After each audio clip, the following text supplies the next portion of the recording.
Tibbett and Helen Jepson in Naughty Marietta.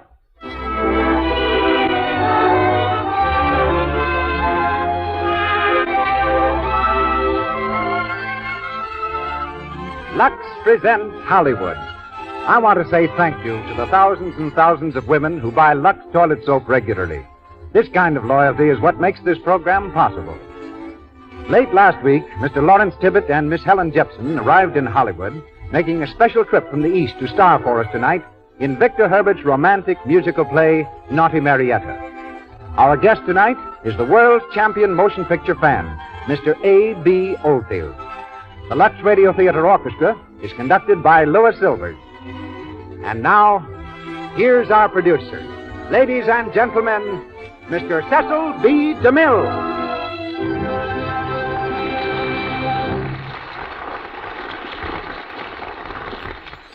Greetings from Hollywood, ladies and gentlemen. To all young singers, there's great inspiration in the magnificent voices of Lawrence Tibbett and Helen Jepson. But you don't have to be a singer to be inspired by the exhilarating stories of their success. Mr. Tibbett is the son of a cowboy who, like Wild Bill Hickok, belonged to the last of the valiant peace marshals who built the West. Sheriff of Kern County, California, he was killed in a gun battle before his son came to fame, and Lawrence was raised by his mother, who ran a boarding house. Later on, he lived in a ramshackle sort of place which he rented for $12.50 a month, but was so delinquent in payment that he picked grapes and pruned vines to pay off his back rent. However, his greatest blow came a bit earlier, when his high school glee club refused him membership because his voice was not good enough. On borrowed money, our star went to New York to study, resolved that if he didn't succeed, he'd return to California and accept an offer to sell trucks. Now and then, he managed to buy a ticket to a performance at the Metropolitan Opera House in the standing room section of the audience. 10 years later, it was the audience that stood up for him, applauding him at a single performance while he took 22 curtain calls. With Mr. Tibbett in that same opera house, Helen Jepson made her sensational debut 4 years ago. As a youngster, Helen worked in a department store in Akron, Ohio, earning the money to pay for her vocal lessons. The last of her savings brought her to Philadelphia to compete with 200 other girls for a musical scholarship. The judges had a difficult decision to make, for Helen was one of several girls, each of whom showed equal promise. But they selected Helen when they noticed that one of her stockings had been neatly darned, concluding that a girl who was able to darn her own stockings and was not ashamed to wear them deserved the break. As lovely to the eye as her voice is to the ear, Miss Jepson is currently seen in the Goldwyn Follies. Now we hear her as Marietta, and Mr. Tibbett as Captain Warrington in Victor Herbert's finest musical play, Naughty Marietta. Neither the composer nor his work need any introductory phrases from me. Both are too well loved. But it's interesting to note that even Victor Herbert could be wrong. He thought so little of the song, Our Sweet Mystery of Life, that in the original production he didn't even bother to give it a name. It was referred to on the program simply as the dream music. And so to our play and its melodies. The Lux Radio Theatre presents Lawrence Tibbett and Helen Jepson in Naughty Marietta.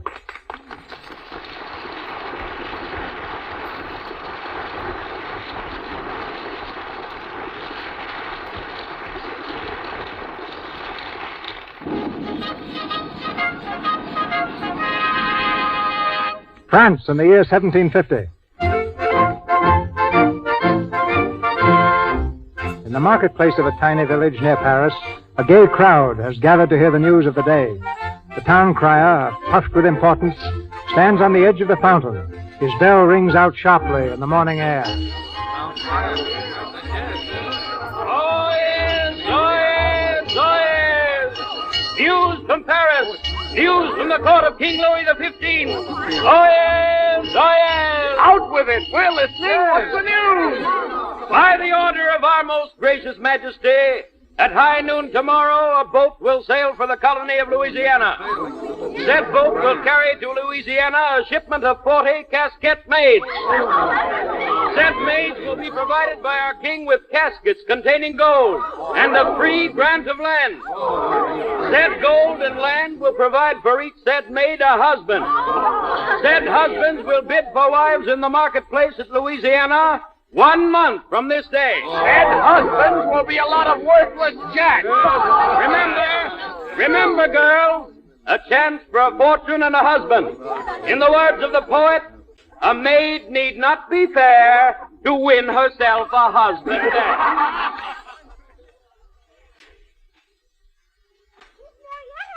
Miss Marietta? Josephine, where have you been? To the marketplace. Oh, Miss Marietta, they're sending casket maids to Louisiana. Casket maids? And they're all going to get husbands. 40 of them. Think of that.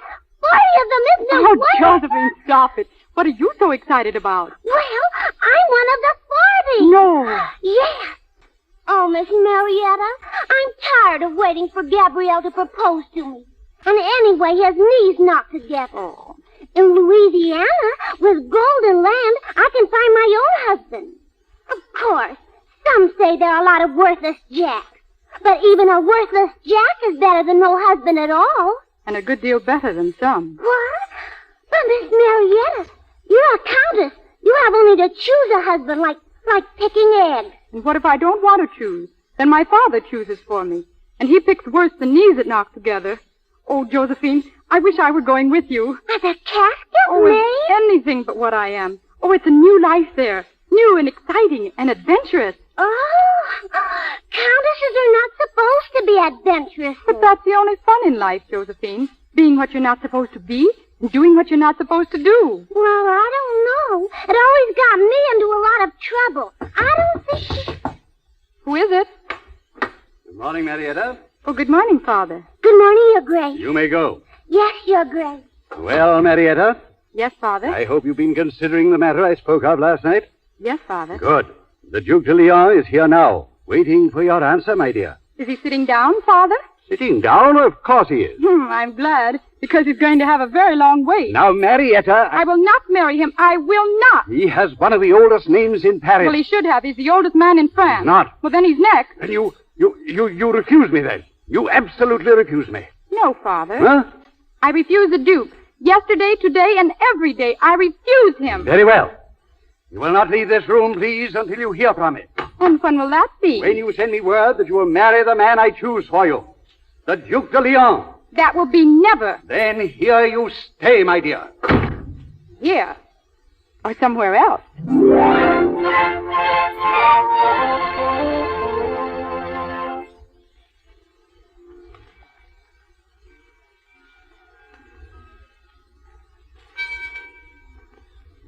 Josephine. Josephine. Wake up.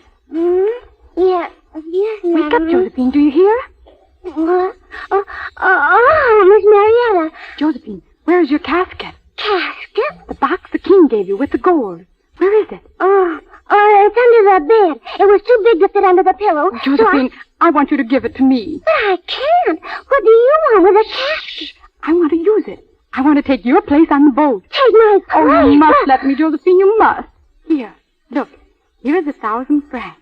1,000 francs, Josephine, to buy yourself a husband. To buy Gabriel. And here's another 1,000 francs to have his knee straightened out. Take it. Oh, please take it. But, Now, where is the casket? But Miss Marietta! I'll have it. But Miss Marietta! Goodbye, Josephine. Oh, no, you Goodbye. can't. I'll write to you, Josephine. Oh, Miss From Marietta! Oh, dear.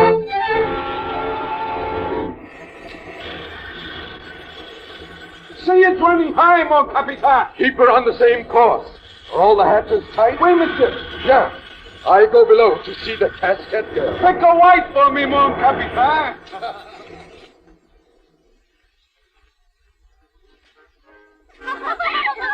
Hello. Hello. Is everyone happy down here? Yeah. Keep up the spirits, mademoiselle. The storm? The storm, it is nothing. Sing us into fair weather. Marietta, she sings beautifully. Oh, Marietta. All right, very well.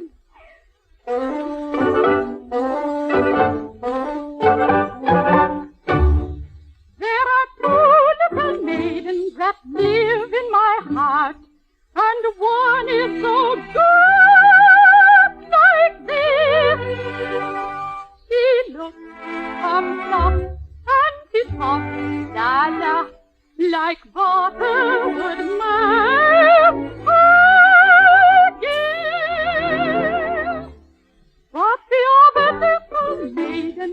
that also me has a temper so warm, it's horrid. So when I am very good indeed. But when I am bad, I'm horrid. Naughty Marietta, come good, thirsty minute, baby. Naughty Marietta, come good, thirsty, be good, like me. Naughty Marietta, come go home, thirsty minute,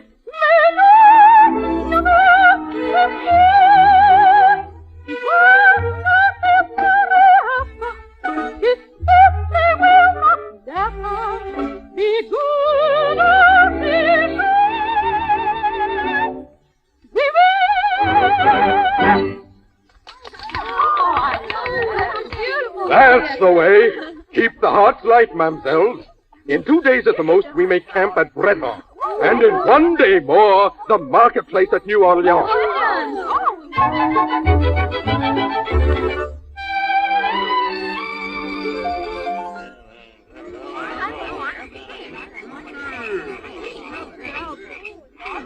Keep together, mademoiselles. Together always. We camp here for the night only. In the morning, we are on our way. Are we near the swamps, Capitan? Oui. That is why no one must leave the camp. I'm afraid. Oh, what is that? Oh, it is nothing. Just a night bird. See him? Oh, am I a cat to see in the dark? Stay close to the fire. No harm will come to you. Listen. It's pirates. Pirates! To your post! Everyone! Switch on, Capitan! We soldiers! A whole troop! They approach the camp, monsieur! You are certain that they are soldiers? Oui, monsieur! I'll look out and see them! What are soldiers doing in these swamps? Tell the guard to hold fire! Oui, monsieur! Captain Dick's own in country! Captain Dick's own in country!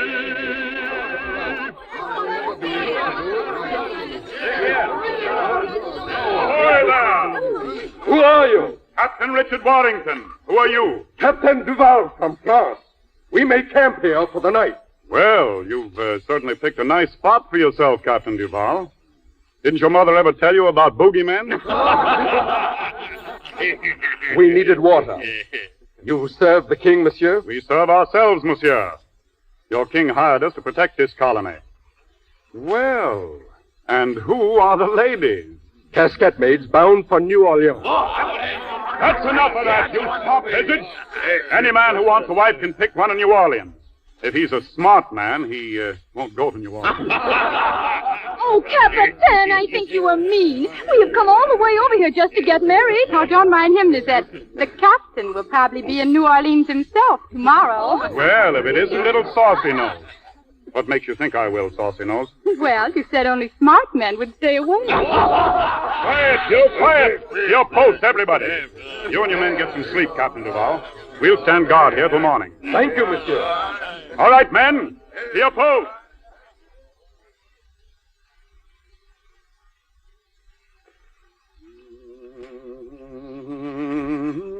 Oh, Captain. Oh, Saucy Nose. Good evening. Well, I said good evening. You're supposed to be in bed. Do you know that? I'd rather talk. Sorry, I'm on guard here. Have no time for talking. Well, you seem to have time for singing. Sure, but I like to sing. Oh, I see. Well, if that's the way you feel. Good night. Good night.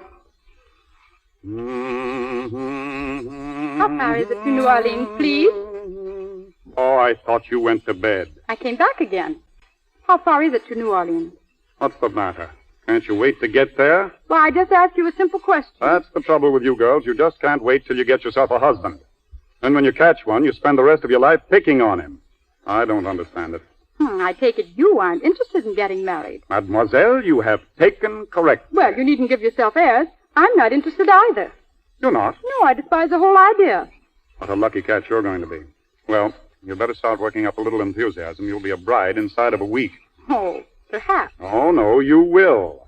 You've got to marry somebody, you know. That's what you're here for. Really? Just how does it work? Well, you meet someone here. If he thinks he could put up with you, why, he tells you all about himself. How much money he has, what his prospects are. If you like him, well, you take him. Very simple, isn't it? I can have any man? Provided he's single, of course. Oh, of course. I think I'll take you. Oh, thank you. Well, you're single, aren't you? Definitely. But you're forgetting I said if the man could put up with you. And I couldn't. Also, definitely. Oh, you little... Why, say, if I weren't a gentleman, if you were a gentleman, I shouldn't have had to stop you. Good night. Good night.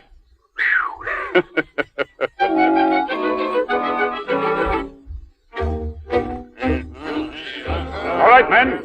All in. All in there. We're marching this morning. Hurry up. Captain Warrington, wait.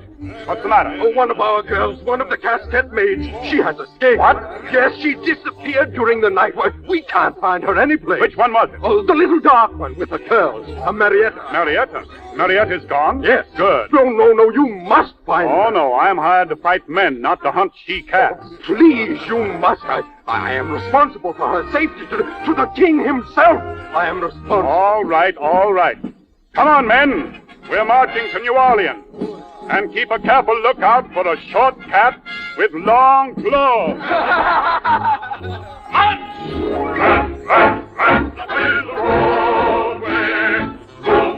Run, the world is free. With hatters and Canucks, Virginians and Kentucks, Catholics, all in country. Catholics, all in country.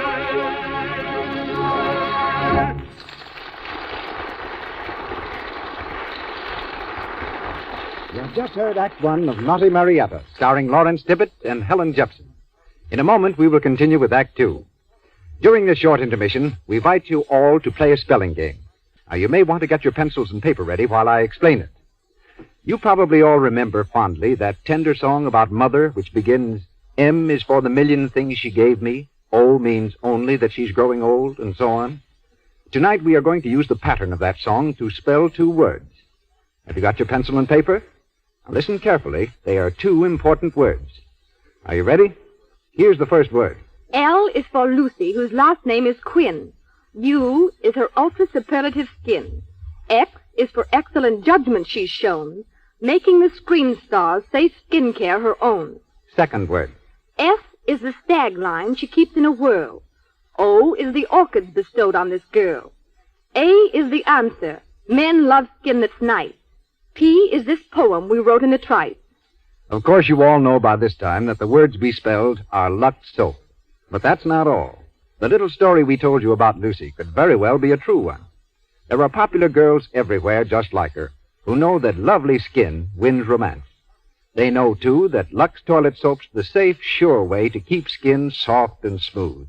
It has active lather that removes thoroughly dust, dirt, and stale cosmetics, guards against the choked pores that cause cosmetic skin. Don't risk this unattractive complexion trouble that means dullness, tiny blemishes, enlarged pores. Use Lux Toilet Soap before you renew makeup, always before you go to bed. It's the mild, pure, safe care 9 out of 10 screen stars use to guard their priceless complexions. Here's Mr. DeMille. Naughty Marietta continues, starring Lawrence Tibbett and Helen Jepson. Captain Warrington's search for Marietta has ended in the city of New Orleans, without a sign of the runaway girl. At the colony's headquarters, His Excellency, the governor of Louisiana, loses patience and grows indignant over Warrington's failure. I tell you, it's a disgrace to the colony. A girl, one lone girl, and a whole troop of soldiers cannot find her. What do you suppose you're being paid for? Fighting. And whatever else I choose fit to employ you at. And you may accept my resignation, Your Excellency. What? I'm not here to play nursemaid. I'll protect you and your colony just as long as I'm paid for it and as long as it pleases me. But I will not protect you from a plague of petticoats. I'm asking you to find one girl. She's a plague all by herself. If you're so anxious to find her, send out your own men. They're soldiers, or supposed to be. I don't care for your tone, Captain. Sorry, Your Excellency, but it's the way I feel. You may go, please. Thank you. You can find me at the barracks. Francois, Yes, Excellency? a letter to the King. Your most gracious Majesty, the arrogance and insubordination of certain of our mercenaries is past bearing. I beg your Highness to give me a free hand in this matter, and permission to deal with this situation as I see fit. That will be all. Yes, Excellency.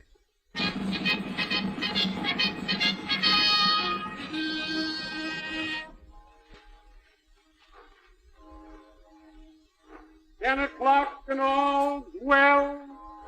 10 o'clock and all's well. Good evening, Watchman. Oh, good evening, Captain Warrington. A beautiful night, monsieur. Too beautiful for sleeping. I've been watching the play of the fountain in the moonlight. In faith, monsieur, if I were you, I'd not stay too near this fountain in the dead of night. It is haunted, I think. Haunted? Oui, monsieur. These last 3 nights, a voice here singing.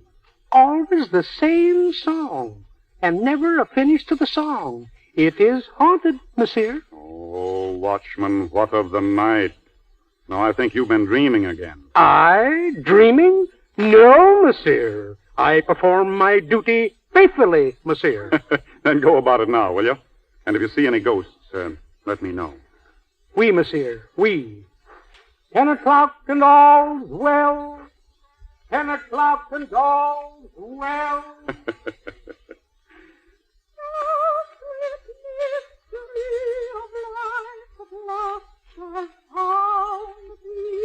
Who's there?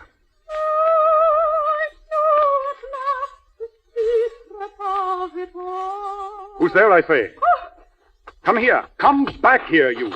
So you want to be chased, huh? Come here. Stop. Do you hear me? Stop. Oh, let me go. Let me go, please. So I've caught the ghost, huh? Look up here, ghost, and let me see what you look... Oh, it's you. So, it's you. The runaway casquette girl. Well, your running is over, little one. Take your hands off me. Back you go, Saucy Nose. They've been looking all over for you. Come on. No. Come on. No, please, listen. Don't take me back. They'll make me marry someone. I can't do that. Oh, please. You're the only friend I've got. Friend?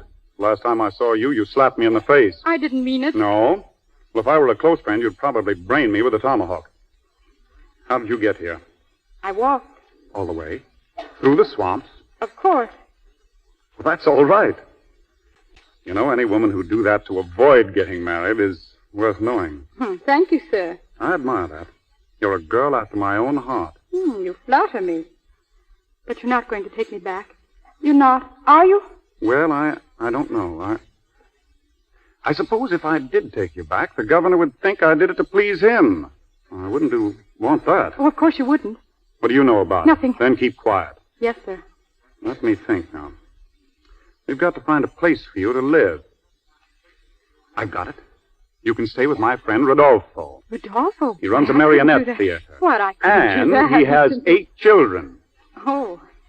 Well, that's better. You can sing in his theater. Come on, Saucy Nose. Are we almost there? Almost. Just down this street. It's nice of you to do this for me. I said, it's nice of you to do this. I heard you. I'll never be able to repay you. Stay in the shadows here. Here we are. Well, aren't you going to knock? In a moment. You know, you're a strange creature. Am I? What are you doing over here anyway? I came along for the ride. And then you spend your time walking through the swamps and hiding around fountains. I see. What was that song you were singing? Oh, that was just something I made up. It was pretty. How does it go? You wouldn't be interested. Go on, sing it. Well, it's not very long. Ah, sweet mystery of life, at last I found thee. I know at last the secret of it all. Well, go on. But that's as far as I got with it. Why don't you finish it? I can't. Yes. Perhaps you can help me. Look, I sing songs. I don't write them. You'd better get in off the street. Well, I don't suppose I'll be seeing you again. Oh, you can't tell. You mean you'll be coming here? Why not? Rodolfo puts on good shows. Oh. Yes. Who is the knock?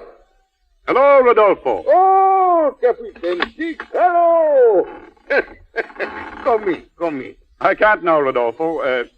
Here, this is... Marietta. Marietta? Well, I'm happy to know. She's got a nice voice, Rodolfo. And she's going to sing for you in your show. In my show? Yes. Oh, well, that's nice, sure. Take care of her, will you? I'll drop around once in a while just to see she doesn't get you into any trouble. Oh, sure. She's no trouble. This way, Marietta. This way. Thank you, Captain. I haven't any idea why you've been so kind to me. Neither have I. Good night. Good night.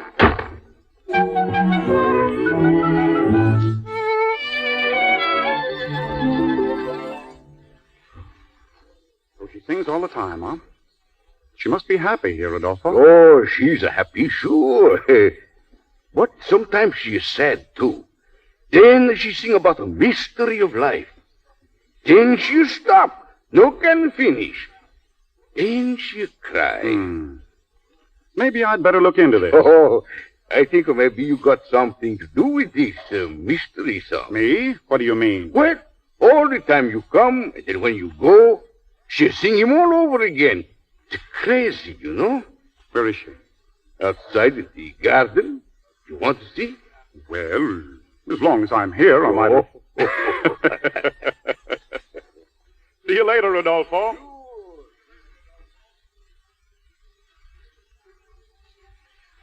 Hello. Well, good morning, Captain. You're here again. Oh, I was just passing by. How nice. You pass this way often, don't you? What? Well, won't you sit down? Thank you. I'm glad you passed by, Captain. Company is always amusing. Don't you think so? Rodolfo tells me you haven't been very happy here. Why, I've never been so happy in my life. What does he mean? He says you cry. Oh, that. I cry because I'm happy. It's been thrilling here. Different from anything I've ever known, and I love it. Tomorrow night we're going to parade through the streets, and Rodolfo's going to let me sing. In the streets? What for? To drum up business, of course. But in the streets, you'll be recognized. In my costume and at night? No. I suppose you know what'll happen if they catch you. Well, I'll have to marry somebody. But I've been thinking it over. Perhaps it won't be as bad as I imagined. Well, you certainly have changed, haven't you? All right, go ahead. It's none of my business. Yes, that's what I thought. But if you get into trouble, don't expect me to get you out of it. Oh, I wouldn't dream of it, Captain. You've done far too much for me already.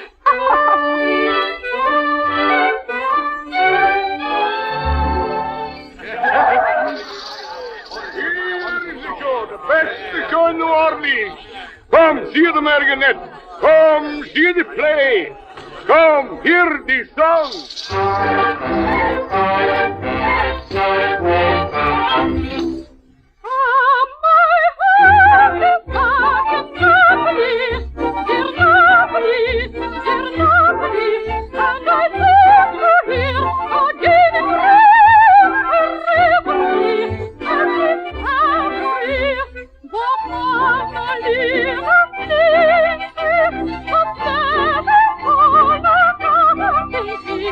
Oh, could I return?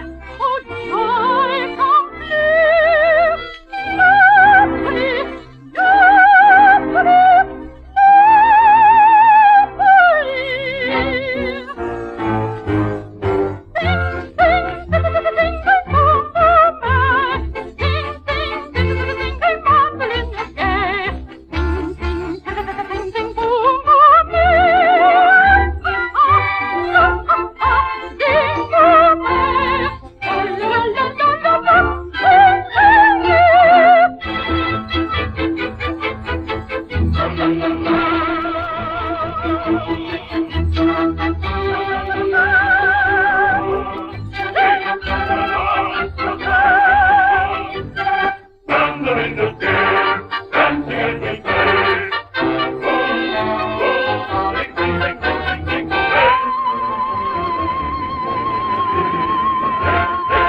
just sang.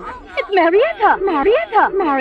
But it can't be Marietta. Who's she? A casket girl. She ran away. Casket girl, eh? There's probably a reward out for her. Come here, you. What do you mean by, oh, let me go? Oh, no, you don't. Hey, what are you doing? What's the matter? She's a casket girl. Leave me alone. Now let her go. Catch hold of her. Come here, you. Take your hands off that girl. Captain Warrington, they're going to take me. Give me your hand. Up that street to the right. Stand back, everybody, or I'll let you have a taste of steel. Get back, I say. Come on, Marietta.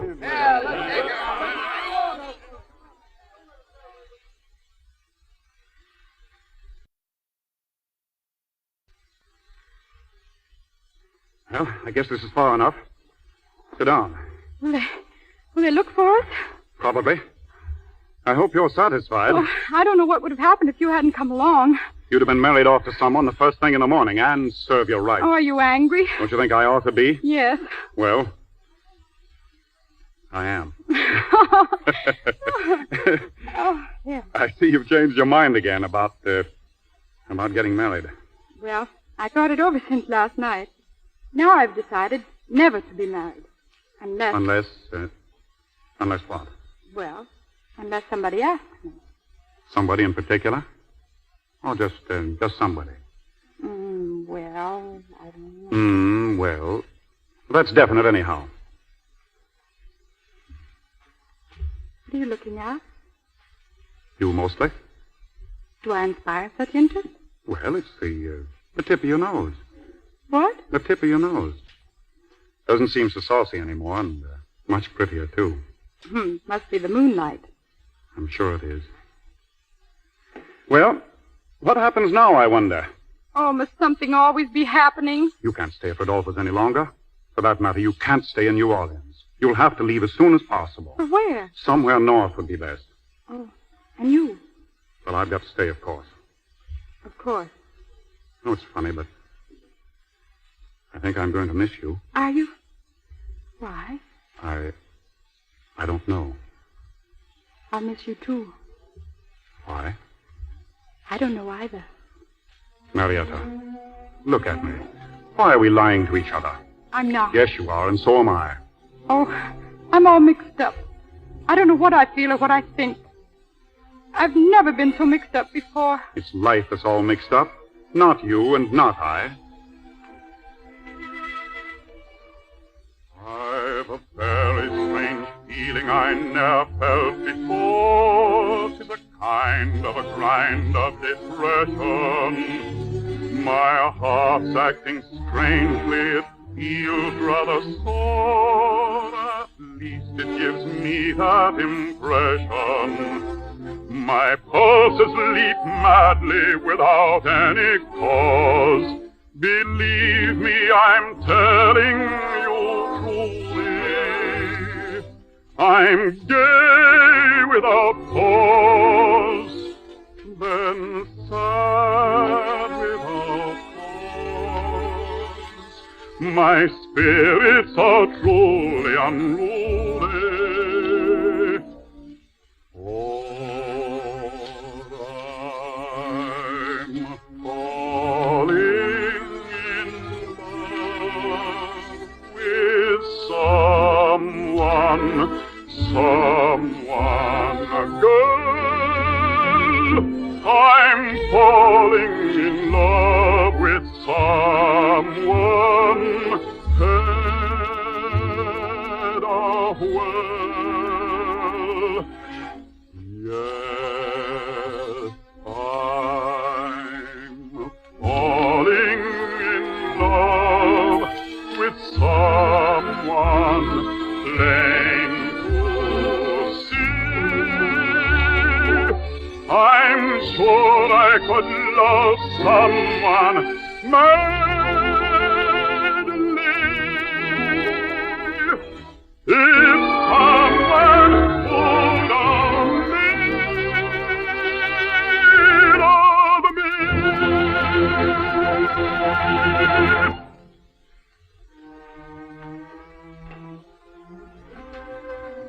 Marietta. No, don't, please. But why? I love you, Marietta, and you just told me Oh, that it's not as simple as that. There's more to it than you know. And you're forgetting. I've got to leave here. You have to stay. We could leave together. Oh, and what would happen to us? What would happen to you and that glorious free life of yours that means so much? We're not meant for each other, Dick. Believe me, we're not. And there are other things. Things you know nothing about. I know I love you. I could forget everything for that. I'll let you. But I won't, Dick. Because I love you too much to hurt you. I'll leave for the north in the morning.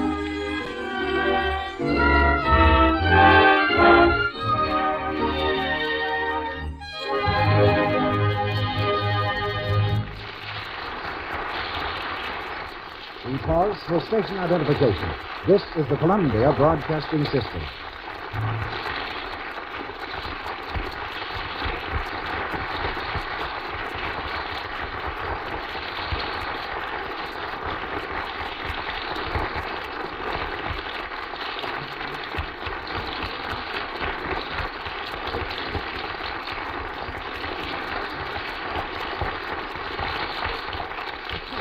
So ends the second act of Naughty Marietta.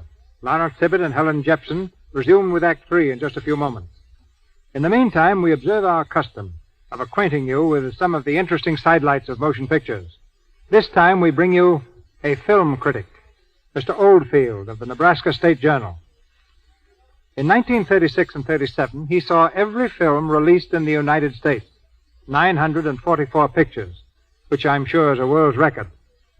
And what must also be something of a record among newspaper men at least is the fact that he's never smoked a cigarette or tasted liquor. Apparently, Mr. Oldfield, you have to keep in strict training. Well, it's not that, Mr. DeMille, but I just don't seem to have time except to go to the movies. In January, for example, I saw 63 pictures, 44 in February, and so far, 47 in March. If it were really necessary to see so many pictures, all the critics would do it. So what special reason do you have? Well, for one thing, I like the movies. You can stop right there. What's the greatest number you've seen in one day? 9, or a total of 75 reels without counting what are known as selected short subjects. I'd intended asking you what the home life of a critic is like, but I don't suppose you're ever home to know what it's like. Well, I get home once in a while. It's something like this. The day I was married, Anna Sten was making a personal appearance in Lincoln, Nebraska. Somebody thought it would be a good idea to have Miss Sten for a bridesmaid. Anna said yes, I said yes, and then I asked the little woman. She said nothing doing. This, she informed me, will not be a double feature. We drove to New York on our honeymoon, and was it great? I saw 13 movies, 11 stage shows, and 2 performances of a circus. What a honeymoon. Does Mrs. Oldfield still go to the movies with you? Does she? Why, last year she saw exactly 450 features, and it has certainly made her a dyed-in-the-wool Lux fan. She figures that if those beautiful women on the screen use Lux soap, that it's probably the best complexion care in the world, and she won't use anything else. I'll add with pardonable pride that her skin is as fresh as the day I met her at the movies. You can tell that to the Lux soap people, Mr. DeMille, if you want to. By the way, you can certainly learn a lot about people at the movies. In fact, I've learned so much that I'd like to extend a plea for greater picture enjoyment. But don't misunderstand, Mr. DeMille. I think pictures are great and are always getting better. My plea is addressed to the people who see pictures. And there are 84 million paid admissions every week. Yes, and I've become somewhat of an authority on the homo cinemati, which is just a fancy name for the people found in picture houses. Take type number 1, for instance. He's the model I wish all the other types would follow. He's a nice, average sort of person who goes to the movies to be entertained, who lets the people on the screen do all the talking and make all the noise. A man after my own heart. Then there's type number 2, the lady with the big hat or the bonnet shower off her. Now, I think a lady has a right to wear any kind of a hat she wants to wear, but I think her lovely hair is much more attractive to the person behind her than her lovely new hat. Off with the hats, I say. Seconded. Next. Then comes the tongue ticker, the person who simply cannot refrain from passing comment via a slight variation of the Morse code. It goes like this, accompanied by a shaking of the head. To this type, let me say, lady, it's really only a motion picture, and everything's going to turn out all right. So don't worry, and please don't go... Next come a tipper offers. A tipper offer just can't resist tipping off the people around him about what is coming next. This, he is certain, will help them enjoy the picture more. I believe all theaters should be equipped with muzzles for these people, and that the purchase of a ticket should automatically give one permission to attach said muzzle to any tipper offer. And that brings me to the greener grassers. Greener grasses? The people who are always absolutely certain that the grass is greener on the other side of the fence, that they can always get a better seat somewhere down in front. These people always travel in pairs. One is always a very stout lady, and her partner is a gentleman carrying a package. It's up to the one to step on your toes as they squeeze past before you've had time to stand up and make room for them. If they should overlook stepping on your feet as they go out, they will get you on the return trip when they find there weren't any seats in front after all. Any more homo cinemati? Yes, the final type. The romancers in the dark. Obviously, this type also travels in pairs, which, oddly enough, consists of one boy and one girl, very much in love. I hold no brief against love. In fact, I think it a stable, highly beneficial institution. But their dialogue is in distinct competition with that of the picture.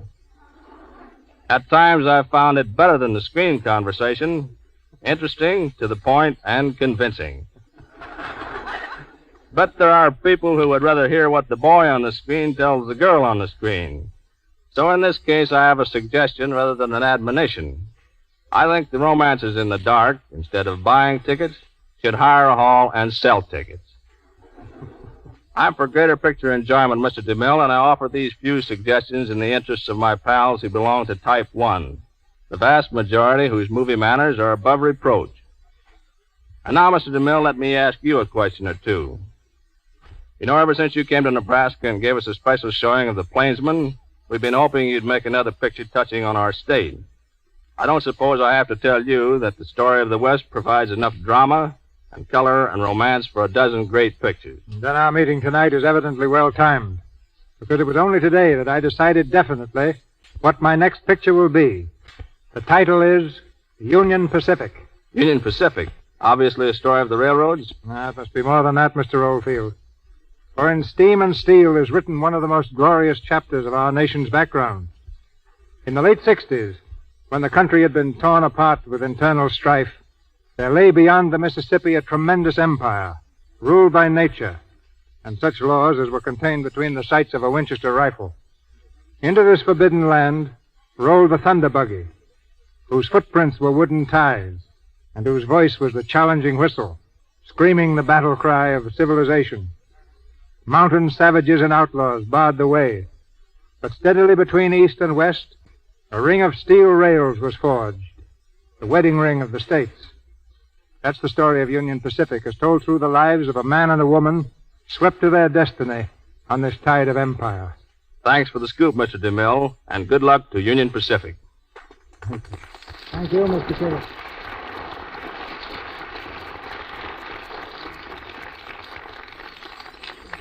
Once again, Lawrence Tibbett and Helen Jepson in naughty Marietta.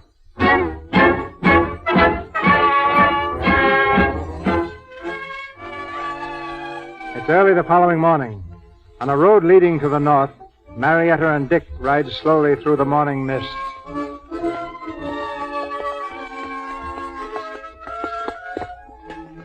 I've arranged an escort for you. You'll meet two men about 5 miles from here. They'll see you as far as the next post, and you'll pick up 2 others. They'll take good care of you. Thank you.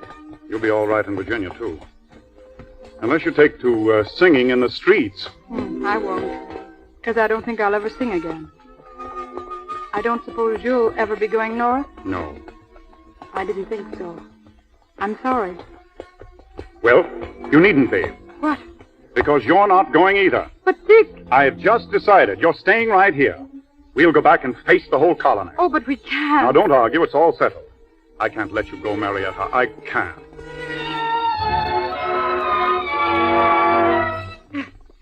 Dick, listen. Confound the luck. Who is it? Soldiers, get off the road.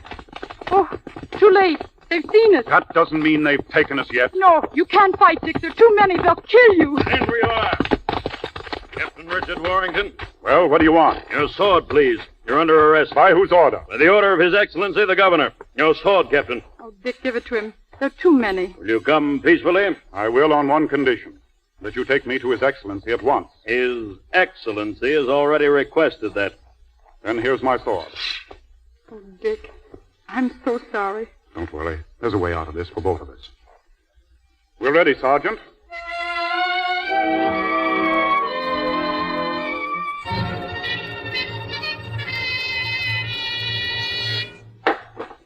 Ah, Captain Warrington. Come in. I asked to see you, Your Excellency. Yes, and I asked to see you. Well, Captain, I'm afraid you've overstepped yourself. I regret this more than I can say. Regret? You've been waiting for this chance for months. Giving aid and comfort to an escaped casket girl. It's a very serious charge, Captain. Very serious. Never mind that. What happens to her? Oh, she'll be held under guard, of course, until such time as she fulfills her obligation to the king. By marriage? Precisely. Then you can release her now. She'll be married at once. To whom, may I ask? To me. I'm sorry, Captain. But you're under arrest. And a prisoner forfeits his legal rights. Among them, the right to marry. Why, Go! Your Excellency, you may escort the prisoner to the guardhouse.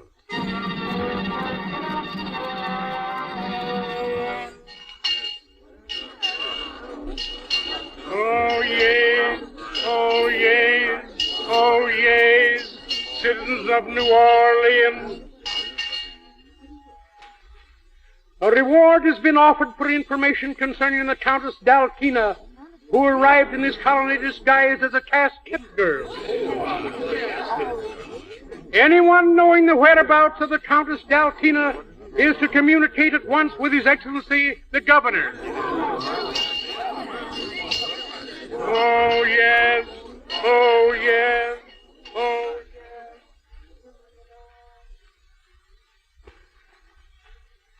I can't believe what you tell me, Your Grace.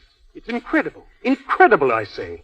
One of our casket girls, the Countess Dalkina. Incredible but true, Your Excellency. My daughter refused my choice in marriage. I confined her to a room and she escaped. Took her maidservant's place among the casquettes and came here to New Orleans. We had it from the maid herself. But, Your Grace, our casket girls have all been married. That is, all I but don't one. care if she's married. I was a fool to force my choice upon her.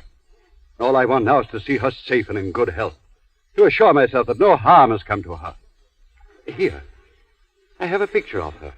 This will help in your search. But I'm sure no harm has come to her, Your Grace. Why, if any man has dared to trouble her, I'll see him at the whipping post. I'll see him... Your Grace, this picture. Well? This is your daughter, the Countess? I said it was. You recognize her? No. It's a resemblance, that's all I... well, just for a moment I thought I... Will you excuse me, Your Grace? Certainly. I'll be back directly. Francois. Your Excellency. The casket girl. The one we've been holding. Release her at once. Oh, but Your Excellency. Release her, you fool. Yes. Don't stop to ask questions. Yes, but I was just coming to tell you. She's already escaped. What? Her cell is empty. Then go and find her. Find her, you fool, or I shall have to escort myself to the whipping post.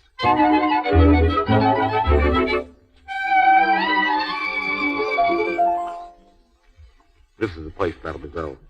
Leave me, please. Oui, mademoiselle. Let no one see you. Dick. Who's there? It's Marietta. Marietta, in heaven's name. I bribed the guard to let me come. I had to see you, Dick. I had to speak to you. Don't say anything. Just let me look at you. Oh, it's horrible that you have to be in here. And it's all my fault. Everything is my fault. No, it isn't. I thought I had an ace up my sleeve with the governor, but it didn't work. Oh, well. That's what you get for being too sure. You offered to marry me, didn't you? What? Marry you? You did. You told me all about it. Oh, it was very noble of you, Dick. Well, it was very nervy, but I didn't have a chance to ask you first. You know, I had to act quickly. Then you would have asked me? You really meant it. I guess I did. See, I've learned something in the last few days. Something I never knew before, never even thought of.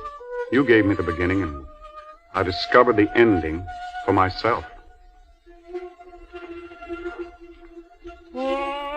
Ah, sweet mystery of life, at last I've found thee.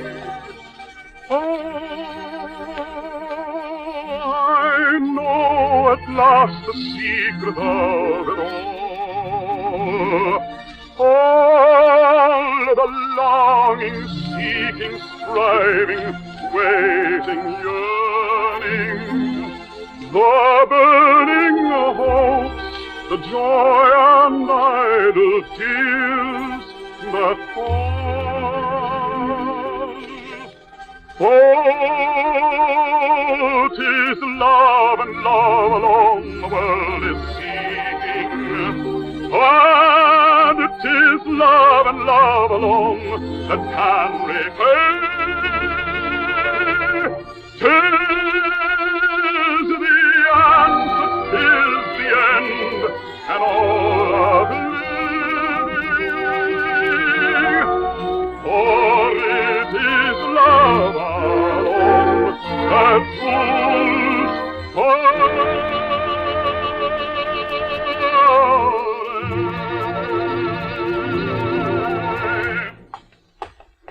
Dick, someone's coming. We're in for it now. It's the governor and his whole retinue. Oh, mademoiselle. Oh, mademoiselle, we found you. Thank heaven. Thank heaven. We know everything. Everything. And I so humbly beg your grace's pardon. Your grace? Marietta, Countess Deltina. Oh, I see. Yes. And you dared. You dared to propose. It was you who dared, Your Excellency, by throwing me into a cell without a chance to speak. Your Grace. And for imprisoning my one and only protector. Release this man at once. Why, yes, Your Grace. God. You may go now. Yes, Your Grace. Yes, Your Grace. And you may go, too. If you wish, Captain. Thank you, Your Grace. Oh, please don't. I was going to tell you. I just never got around to it. Doesn't make any difference, does it? I'm only a soldier. I could be a soldier's wife. But you're a countess. Well, couldn't you overlook it? I'd do as much for you if you were a prince or a duke. You'd give up everything just for a soldier. Everything. For this soldier. Marietta.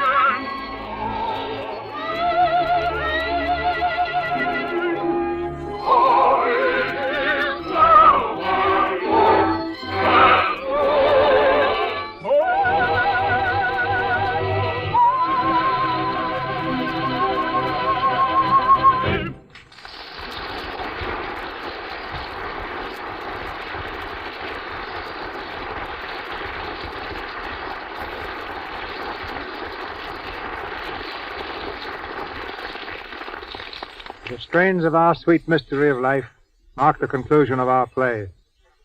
No performance at the Metropolitan is complete until the stars have personally said their good nights. So to make Lawrence Tibbett and Helen Jepson feel right at home in the Lux Radio Theatre, we bring them back for a curtain call. Ladies and gentlemen, Mr. Tibbett and Miss Jepson.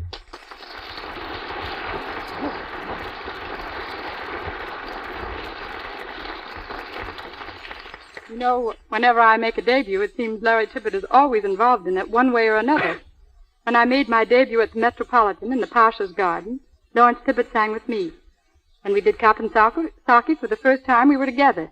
And this year, when I sang Traviata at the Metropolitan for the first time, Larry was with me again. And here at your Lux debut, who should show up but Mr. Tibbett? Yes, just a shadow. Well, this isn't exactly my Lux debut. No? No, Mr. DeMille. It's my debut on the stage. But I've always felt the best thing for my skin is the best soap. So Lux Soap made its debut at my house a long time ago and has been playing an engagement there ever since. We all use it. So do we. You two, you two do everything alike, don't you? Well, no, not everything. Helen has just won the award for being one of America's 10 best dressed women. I can't do that, and come to think of it, I don't sing soprano so well either. And Helen doesn't stand on her head before she goes on the stage. Why do you do that, Lars? Well, I like the feeling of blood rushing to my head. I've always been a firm believer in good, solid exercise before a performance. And so have I. Surely you don't stand on your head, Helen. No, but I do agree. I always take a long walk out every afternoon when I'm on tour. And when I'm home in New York, I always try to walk around the Central Park Reservoir before an engagement. You both concur in the old belief that opera singers should not eat heavily before a concert? Well, yes, I quite agree. Now, I eat only about one meal a day when I'm singing. Nothing much either, just a nice little beefsteak about 3.5 or 4 inches thick with a nice plate of string beans on the side, maybe 2 or 3 sliced tomatoes. Well, I don't see how you do it, Larry. I can never do away with more than 2 or 3 extra thick lamb chops. Well, but you're on a diet. There's another thing you two have in common, your farms. You go in for poultry, don't you, Larry? I'll say I do. There's no finer hobby. But just last week, my 200 Plymouth Rocks laid 1,400 eggs. I've heard, Helen, that you're famous for Angora rabbits at your farm. I suppose you go in for chickens, too? Well, I do have about 400 Angora rabbits, but no chickens. We have ducks. Can you imagine that, Mr. DeMille? Wasting your time on ducks? Well, Walt Disney's done very well with one. But ducks, a waste of time? Why, Larry Tibbet, Muscovy ducks are the finest egg layers in the world. I just can't sit back and let Larry talk like that. I have very definite convictions about ducks. So have I. Thanks, Mr. DeMille. It was a grand evening here with you. Hope we can make it again sometime. So do I. So do we all.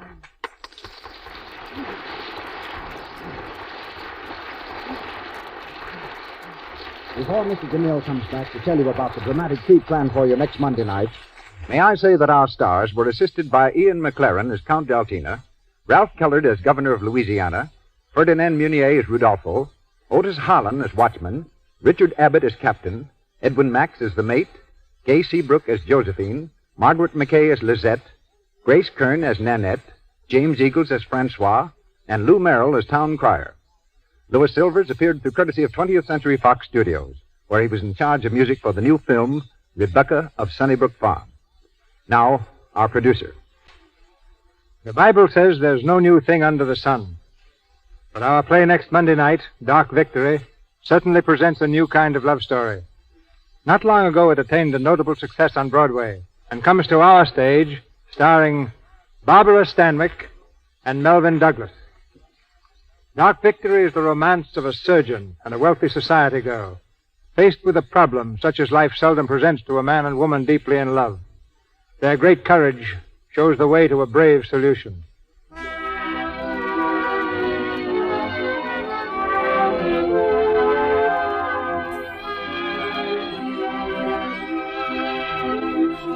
Our sponsors, the makers of Lux Toilet Soap, join me in inviting you to be with us again next Monday night when the Lux Radio Theatre presents Barbara Stanwyck and Melvyn Douglas in Dark Victory.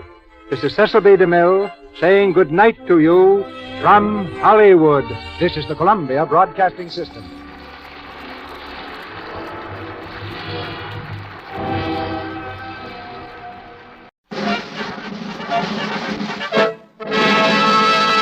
From Hollywood, California, the Lux Radio Theatre presents Barbara Stanwyck and Melvyn Douglas in Dark Victory.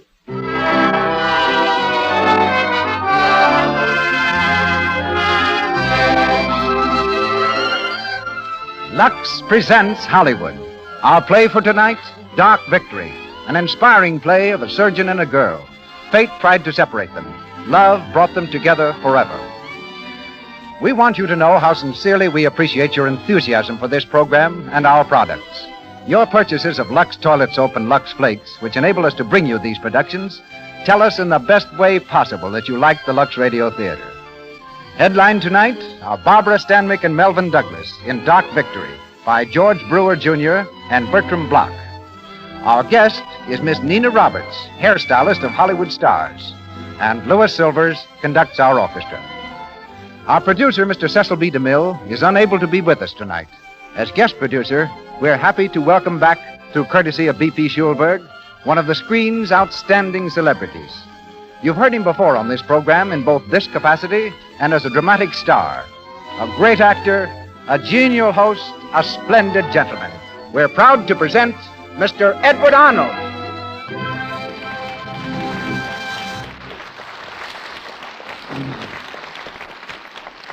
Thank you, Melville Roig, and good evening, everyone.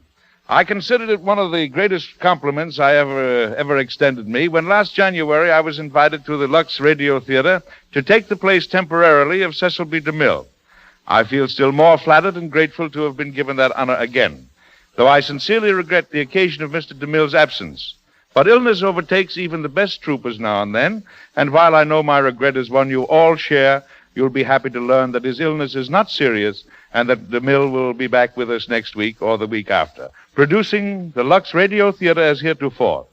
I'm particularly happy working with two such charming and important people as Barbara Stanwyck and Melville Douglas. Miss Stanwyck may not know it, but she's assumed a major importance in the Arnold household, being the idol of my 13-year-old daughter, Jane. The love of my daughter's life happens to be horses, and ever since Miss Stanwyck acquired a ranch in the San Fernando Valley and began raising fine horses, Jane's invariable greeting when I come home is, "When are we going to get a ranch like Barbara Stanwyck's? Hello, Pop." When it comes to off-screen activities, I have a little more in common with Melvin Douglas. We're both pretty fond of good music, both have wives who are singers, and at present, Melvin and I are hard at work in a drive for the Symphony Society of Southern California. Miss Stanwyck comes to us from 20th Century Fox Studios, where her new picture is called Always Goodbye. Tonight we hear her as Judith Traherne. Mr. Douglas, who plays Dr. Frederick Steele, is a Columbia Studios and Metro-Goldwyn-Mayer star and is now at work with Louise Reiner in The Toy Wife. Our curtain goes up. The Lux Radio Theatre presents another outstanding Broadway play, Dark Victory, starring Barbara Stanwyck and Melvin Douglas.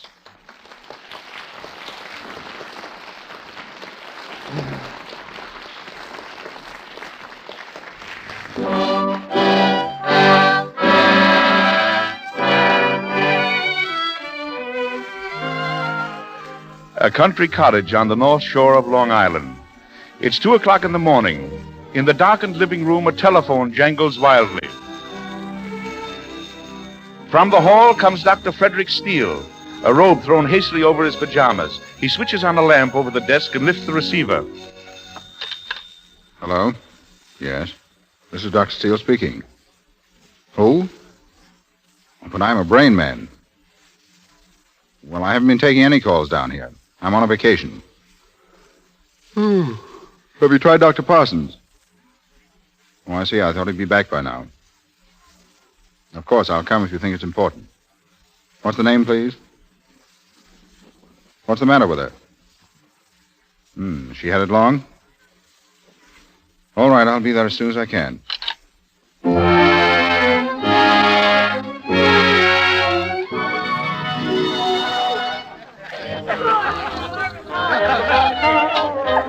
Did you get the Dr. Ellis? No, Mr. Hearn, not Dr. Parsons. There's another one coming, Dr. Steele. Steele? Who is he? Judith, what kind of a hostess are you? Come and join the party. Oh, Leslie, please. Martha's sick. Oh, she'll be all right. Well, I'm worried about her. Leslie, see if you can keep them quiet in there, will you? And for heaven's sake, turn off that radio. I beg pardon, Mr. Hearn. Dr. Steele is here. Thank you, Harvey. See what you can do, Leslie.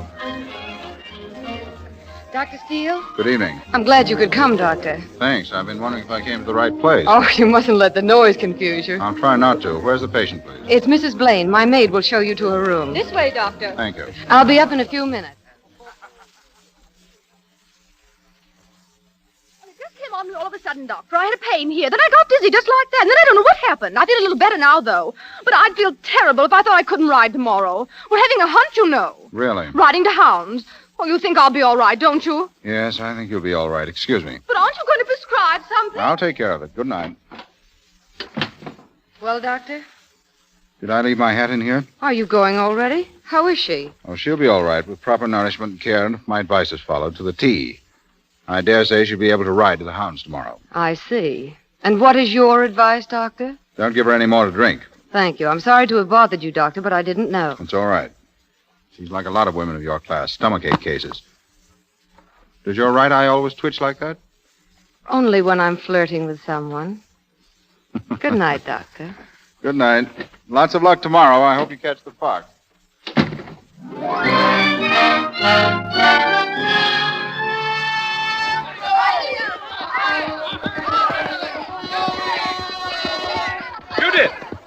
Judith, we're way off. What's the difference? Well, they've all gone down the road. Well, we'll cut across the field and meet them. I'll race you to the fence, Leslie. It's a go. Come on, Stardust, come on. The rails are up. We can pass right through. First one through the gate.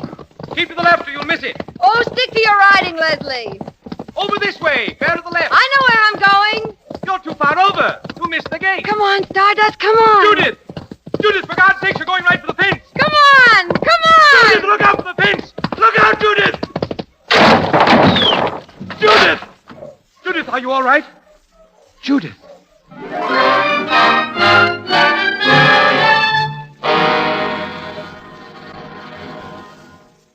I asked you a question, Judith. Won't you answer me, please? What is it, Doctor? Did you take the medicine I prescribed? Yes. Did it do you any good? Yes, I told you it did. Why do you keep after me all the time? Because I'm not satisfied with your condition. Well, I am. I'm all right, I tell you. I had a bad fall. It didn't kill me. I'll get over it. You had that fall almost 4 months ago. You should be over it now. Well, I might be if you'd stop feeding me pills for a few days. Now, Judith, look at me. I saw you into this world, my dear. I only want to keep you in it, in health. I'm sorry, Dr. Parsons. Now what about those headaches? Do you still have them? At times. When did you have the last one? I don't know. Yesterday, I think. They're nothing. I've had them before. Before? Before you had the fall? Yes. Judith, I want you to do a favor for me, will you? Well, what is it? Now, please don't refuse me. I want you to go into New York with me. I want you to see a man there. A doctor I have great faith in. Oh, Dr. Parsons, Now, please, Judith. I just want to satisfy myself that everything is all right. Now, will you do it? For me? Very well, Doctor. Good. I'll go and call him now. I won't be long.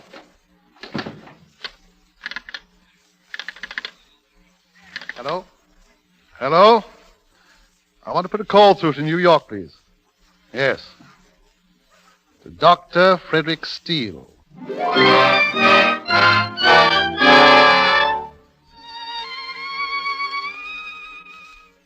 I tell you, Parsons, I can't do it. I told you on the phone I couldn't do it. Oh, but you've got to help me. It's important, Steele. This girl I is don't one... care who she is. I can't see her. I've quit New York practice. Closed my office yesterday. I'm leaving here in about 20 minutes. Why don't you get Findlay? Findlay's in Europe. All right, then get Park. I don't want Park or any of the rest of them. They're no better than I am. I want you. Can't be done. I'm leaving for Vermont. Very well. It's going to be a little embarrassing for you. Embarrassing? Why? Because she's out there in your waiting room. I brought her with me. I see. Now, Steele, you're always crying out about the sad lot of humanity. Well, there's humanity waiting for you in that room. You can't turn your back on it. All right, Parsons, you win. I'll see your patient. Good. But I'm still leaving here in 20 minutes. Come in, Judith. Judith, this is Dr. Steele. Dr. Steele? How do you do, Doctor? Oh. Mr. Hearn, isn't it? Yes. Do you know each other? Slightly, yes. Well, that simplifies matters considerably. I'll wait outside, Doctor. Sit down, Mr. Hearn. Thank you. I had no idea you were this Dr. Steele. I had no idea you were that Mr. Hearn. Does it make any difference? Not to me. Fine. I know something of your case, Mr. Hearn. I understand you had a fall. Yes. I also understand you don't like to talk about your health. I don't? Why? It bores me, that's all. Most people love it. Is that light from the window too strong for you? No. But your right eye seems to... It's, just the same little failing, Doctor. Oh. How old are you, Mr. Hearn? I'm 27 years old, an only child, an orphan since I was 20. I weigh 115 pounds. I've had mumps, measles, and whooping cough, all at the proper ages. Shall I go on? Please. I'm interested in horses. I take plenty of exercise. I smoke to excess, but seldom drink. I'm said to have a sense of humor. Your headaches must interfere with that. I see you have my case history. They're pretty bad, aren't they? Those headaches. I can stand them. Mostly on the right side. Yes. How'd you happen to fall from your horse? We were riding for the gate. I misjudged the distance and missed it. My horse didn't clear the fence. How far to the right of the gate were you? They tell me it was about 15... How did you know it was to the right? I guessed it. Clever of you, Doctor. About 15 feet. I suppose you think I got what I deserved. How do you mean? Oh, that night you came to the house, you had a great contempt for the pastimes of the idle rich. Oh, I was a bit cranky that evening. You must make allowances for the hour. But you have a contempt for them? They don't appeal to me, that's all. Well, it's the only thing I know. What does appeal to you? Just your practice, I suppose. No, that least of all. You seem to be doing pretty well. Too well. It comes a little too easily, this feeding sugar pills to a Park Avenue clientele. Oh, I know. Stomachache cases. Yes, you can call it that. It sounds awful. It is. Then why do you do it? Because, like you, Mr. Hearn, I'm caught in the swim. Oh, Doctor, what a relief to find out you're no better than I am. But I'm leaving my practice. Clearing out. Retiring? No, just the contrary. I'm going back into medicine. That's a little deep. Well, I'm going to a remote village in northern Vermont to be a country doctor. Oh, yes, I remember now. But why? And why Vermont? I was born there. Oh, it's just sentiment then. If you like. All the same, I think I envy you. It must be swell to believe in what you're doing. Don't you? No, not the way you do. Oh, I'm not complaining, take it all in all. They dealt me a very good hand. I'm young. I have no particular responsibilities. I won't cultivate them either. I'm freer without them. I'll probably marry someday. No hurry about that. And when I do, I'll build a house on a ridge I know with a glorious view. I'll have my horses, and with luck, I'll have, about 40 years of it. I think that's a pretty good setup. Do you? That light is in your eyes, isn't it? I wish you wouldn't keep harping on that. There's nothing the matter with my eyes. But you're squinting. I'm not squinting. I'll pull down the shade. That's better. Suit yourself at your office. What did you do yesterday, Mr. Hearn? What? Yesterday, what did you do? Why, I went to the theater in the afternoon. I played bridge in the evening. But yesterday was Tuesday. There were no matinees. You're sure it wasn't the other way around? Oh, yes, I guess it was. What was the play? I can't remember the title. It wasn't very good. Too bad. How'd you come out at bridge? Let me think. Quickly. Well, I can't remember. You lost, didn't you? Yes, I lost. How much? How can I remember? I play bridge every day. You've been losing a lot lately, haven't you? Yes. Playing badly? I suppose so. Forgetting what cards are out and what's been bid. Why do you ask me all these silly questions? I told Dr. Parsons I'd try to make a diagnosis. Then all this talk... You've been examining me, haven't you? Watching everything I say, every move I make. Yes. Do you mind? Well, I guess it's all right. Thank you. Well, what have you discovered? I don't know. I'd like you to put yourself in my hands for a few hours to make a complete test. Would you do that? Will you? Oh, I'm going to surprise myself. I'll do it.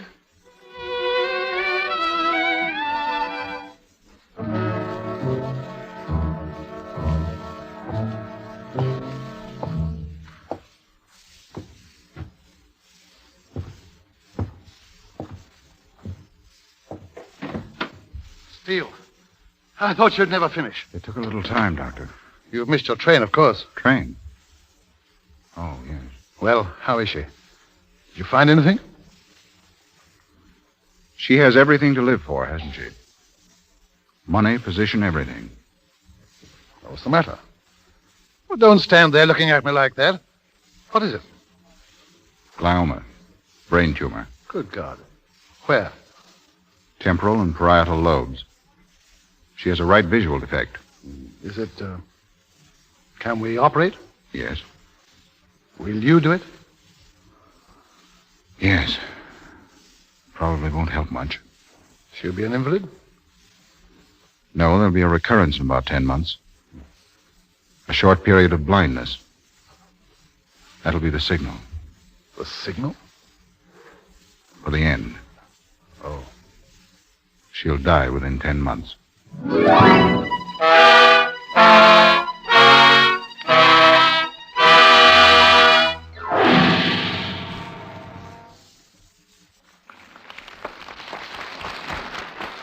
ends Act One of Dark Victory, starring Barbara Stanwyck and Melvin Douglas. In a few moments, our stars will return in Act Two. During our brief intermission, we are going to give you an opportunity to determine your movie IQ. That is, to find out how well you really know your movie stars. A young lady is going to read some sentences which don't seem to have much significance. But hidden in each is the name of a famous screen star. Just the last name. See if you can spot it. Listen carefully, and remember, it's only the last name you're to watch for. Let's go. First sentence. She's a blonde. L is not her first initial. I'll repeat that. She's a blonde. L is not her first initial. Did you get it? That's Joan Blondell. She's a blonde. L is not her first initial. Oh, Mary, maybe you'd better read that just a little bit more slowly. I can see some people in the audience straining to think. Surely, Mr. Ruick. Sentence 2. A ton of coal barely lasts us through the winter. Now I'll say that again. A ton of coal barely lasts us through the winter. That was easy. Claudette Colbert. A ton of coal barely lasts us through the winter. Sentence 3. On payday, vistas of joy confront us. Here it is again. On payday, vistas of joy confront us. Now that's not quite so easy. Davis. Betty Davis. On payday, vistas of joy confront us. We named 3 of the loveliest, most charming women in Hollywood. Joan Blondell, Claudette Colbert, and Betty Davis. They each represent a different type of beauty. But about complexion care, they all agree and use Lux toilet soap regularly. And they give you another tip. We use Lux toilet soap as a bath soap, too, they say. They find this soap with active lather a sure way to protect the daintiness that is so essential to feminine charm. Its active lather removes perspiration, every trace of dust and dirt. Leaves the skin really fresh, perfumed with a delicate fragrance you'll love. And now, Edward Arnold. We continue with Dark Victory, starring Barbara Stanwyck and Melvin Douglas.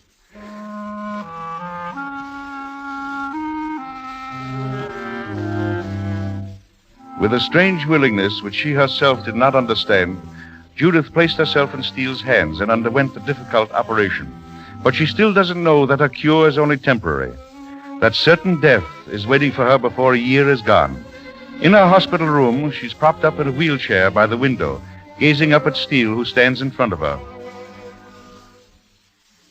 And I'm going home in a week, you promise? I promise. Oh, I'm glad. It'll be grand to be home again. There's so much I want to do. You'll have to go easy, Frost. Oh, I will. What about riding? Well, not for a while. But soon. I hope so. You'll come to see me, won't you? Of course you will. You're going to come often.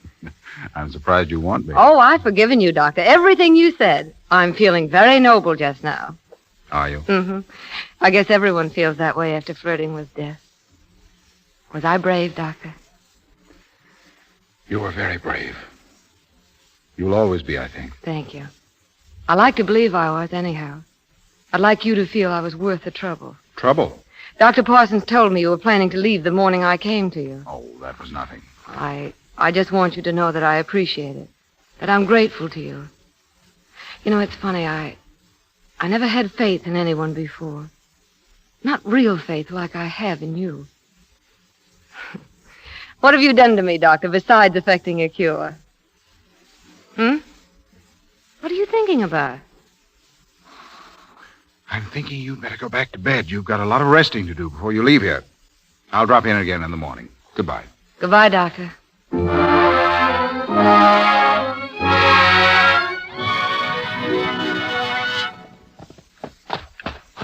him a good rub down, Michael. Yes, miss. How are you, Martha? I'm stunned. Is this really you? Yes. Well, Alice told me you were out riding. I thought she'd been drinking. Did you just get here? 10 minutes ago. Oh, you must be the first. Come inside. I've got a lot to tell you. Who else is coming? Oh, it's a big weekend. Harker, Les Clark, the Todds, Mabel, Jerry Levitt for you, and Dr. Parsons. To lend a medical flavor. Go ahead, Martha. Anyone else? Well, I I mentioned Fred Steele, didn't I? You very pointedly did not. Well, he's coming, of course. I've rather bitter memories of Dr. Steele. He's very rude. Oh, he's not really. He's marvelous when you get to know him. You seem to know him quite well. I'm trying to. You've been pretty hard hit, haven't you? I'm in love with him. And he? That's always the first question one asks. I don't know. He's so hard to see into. Oh, he's conscious of me. I affect him pleasantly, and he may be in love with me. But if he is, he doesn't show it. Why couldn't the Spaniards or the French have landed on Plymouth Rock instead of the Puritans? Well, he enjoys being with me, I know that. And he's opened my eyes to a new world. He's the first thoroughly fine person I've ever come close to. What's the matter? English is your common tongue. What else have you in common? Oh, don't joke about this, Mother. I'm not joking. If I married him, I could teach him. Well, my pet, get him if you can, and my blessings. Only, remember the man who went hunting with a butterfly net and routed out a panther. A panther? Yes, that would be just the thing for my farm. Farm? You have no farm. Oh, but I might have one of these days. In Vermont, darling.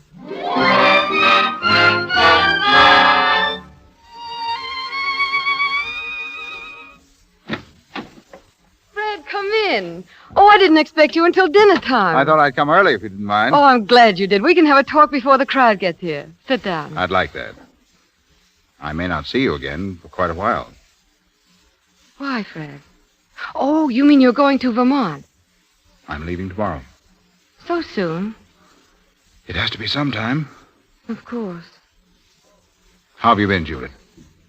What? Oh, fine. Let's have a look at you. No headache? None. Been sleeping well? Beautifully. Appetite good? Marvelous. You see? I know all the answers. Good. Now stand with both feet together. Close your eyes. How's the balance? Perfect. I find nothing wrong. There isn't. I rode today. Oh. How'd it go? How did it go? I wish I had a gift for words, Fred. For the first few minutes, I was tense. I couldn't forget that day when I crashed into the fence. I saw the whole thing happen again. And then my horse responded. I put him to a hedge. We cleared it beautifully. The fields lay clear and green before us. I was free. And what was better, I was myself again. Oh, Fred, how can I ever thank you? Oh, don't let's talk of thanks. I owe you so much. I've been repaid 1,000 times for anything I've done. And I never want you to feel under any debt to me. I think that's the nicest thing anyone has ever said to me.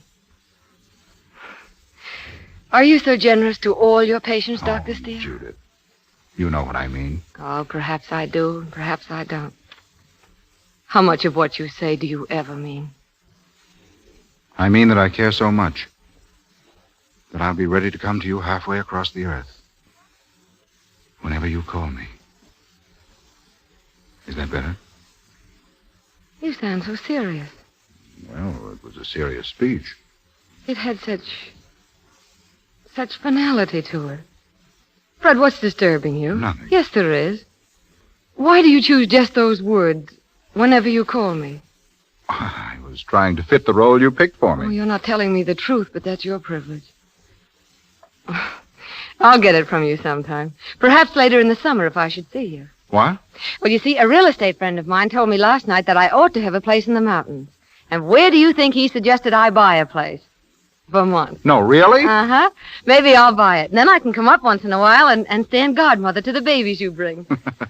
Well, I'll have to arrange for them to be born between your horse shows. You think it's all nonsense, don't you? My interest in showing horses. But I love it, and I do it well. That's something, isn't it? Oh, I know. But what of the more serious side of life, my child? Oh, don't worry. That's coming, too, when I'm married. Married? Mm-hmm. Are you thinking seriously of getting married? Why not? Is it unnatural? Look at me. Is it so hard to think of me in love? What's the matter? Nothing. Fred, what's happened? Nothing has happened. What are you hiding from me? Judith, why should I hide anything from you? Oh, don't evade. You're trying to protect me from what? I tell you, there's nothing. That strange, solemn note that comes into your voice whenever we talk about me and my future. I've noticed it before. You're imagining things. Oh, don't lie, not to me. What's frightening you so? Judith, you're frightening yourself.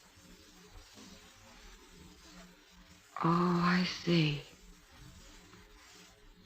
I see. This terrible thing in my brain is coming back. It is, isn't it? And this time it's going to... I'll die, won't I? Judith. I'm going to die.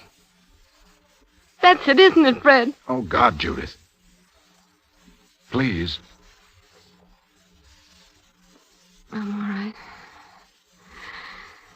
Just give me a minute. Light a cigarette for me, will you? Thanks. I'll have those headaches again and that awful confusion. No, you're not going to suffer again. That's all behind you now.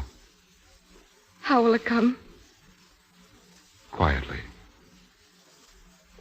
Peacefully. God's last small mercy. I'll have no warning. No chance to be ready. There may be a moment. Near the end. When you won't be able to see quite as usual. You mean I'll go blind first? Just for a moment. Then you'll be perfectly all right again for a few hours. Fred, how long have I? A year? 8 months? 6? Possibly more. Judith. I'd rather you didn't touch me just now. Do you mind? I think I'd like to be alone, Fred. Why? I won't do anything reckless. I'd rather I want to be alone, Fred. Mr. Hearn, about... Mr. Hearn can't see you now, Harvey. Well, it's about dinner. There'll be no dinner tonight. Tell the guests that. No, don't tell them anything, Harvey. I'll see you in a few minutes. Yes, Judith, you can't do this. You're in no condition to... Oh, please, Fred, it can't make any difference one way or the other, and I want to do it this way.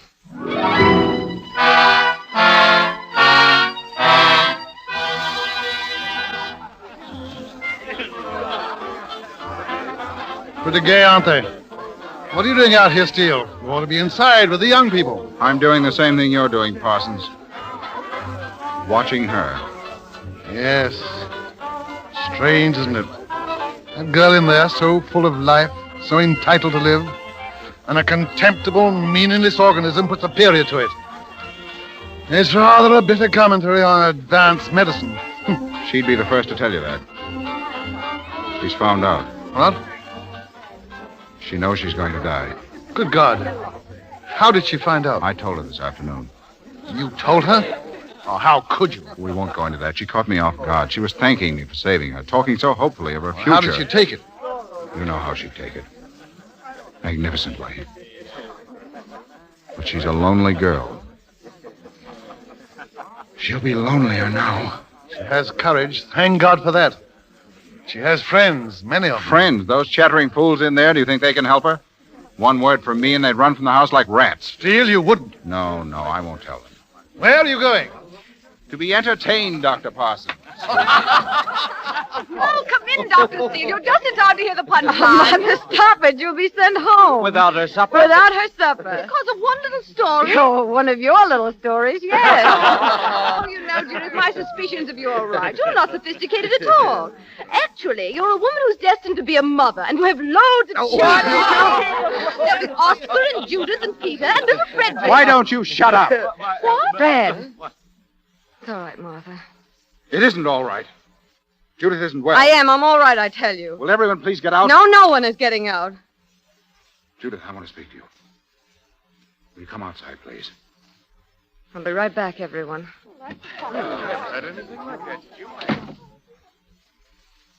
That was rotten of you, Fred. It was the only intelligent thing I've done today. I'm not going to stand by while you put yourself through an ordeal like that. What do you want me to do? Sit upstairs by myself and think how in 6 months... This isn't the time to face people who expect you to be gay and happy. I would have carried it off tonight if you hadn't interfered. And then what? Then? Nothing. You're wrong, Judith. There is something. Something more important than you think. You can find peace. Oh, he takes away my life and offers me peace. You left me too much for peace. 6 long months. Oh, God, how long they seem. Now, give yourself a chance, Judith. Don't try to adjust yourself to this thing. All in a minute, you can't do it. You're only going to make it harder for yourself if you try. Judith, trust me. I'm your friend. Too much, my friend. Oh, much, much too much. Oh, I'm talking in riddles. I dislike people who evade. But suppose I don't like myself. What of it? It'll be that much easier 6 months from now. Must be horrible to die loving oneself. I'm shocking you. No. Disappointing you, then. No. Well, why do you stand there and say nothing? Your eyes searching me, your mind, that beautiful scientific mind judging me. Well, what do you think of this exhibition? What do you think now of your calm, brave Judith who went into the operating room without a tremor? What I've always thought of you. I only want you to have the same faith in yourself that I have in you. Oh, you've never had faith in me. You thought there were too many bad spots. You dislike my world. You despise it. Well, thank heaven for that world now. At least my friends will help me cram my days and nights to overflowing. You mustn't tell them, Judith. Don't ever do that. No, I don't want sympathy. I want action. I want to move, to live. The night shall be filled with music. I'll put on a good show, believe me, and I'll be satisfied with that for my epitaph. No, you won't be. You're too vital a person to be satisfied with that. There's the truth, and you've got to face it. The truth is I'm going to die in 6 months. There is no other truth. We all must die. The tragic difference is that you know when. And we don't. But the important thing is the same for all of us. To live our lives completely. The doctor talks. Because I know that you want so much more than your friends can possibly give you. Because I want you to find some measure of fulfillment. Fulfillment. Haven't I been dreaming of fulfillment? Hoping and praying? Fulfillment. Oh, you fool, you poor fool. Can't you see? Don't you know? I'm in love with you.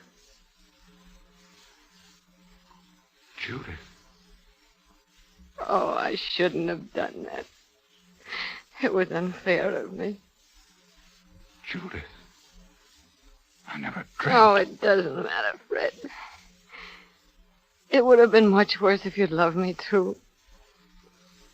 I know you don't think there's a place in your heart for love, and now I can never teach you. Never. Never, never. That's a terrible word, isn't it? Judith, I'm taking you away with me. Yes?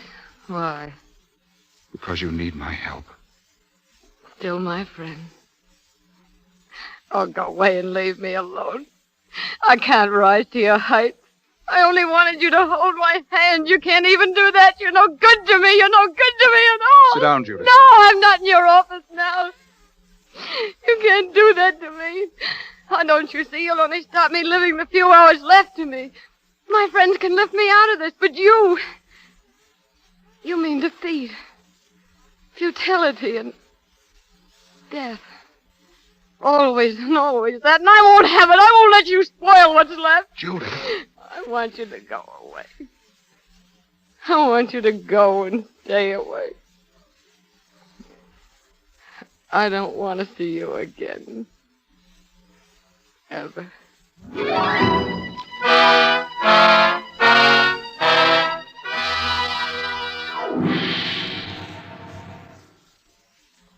We pause for station identification. This is the Columbia Broadcasting System.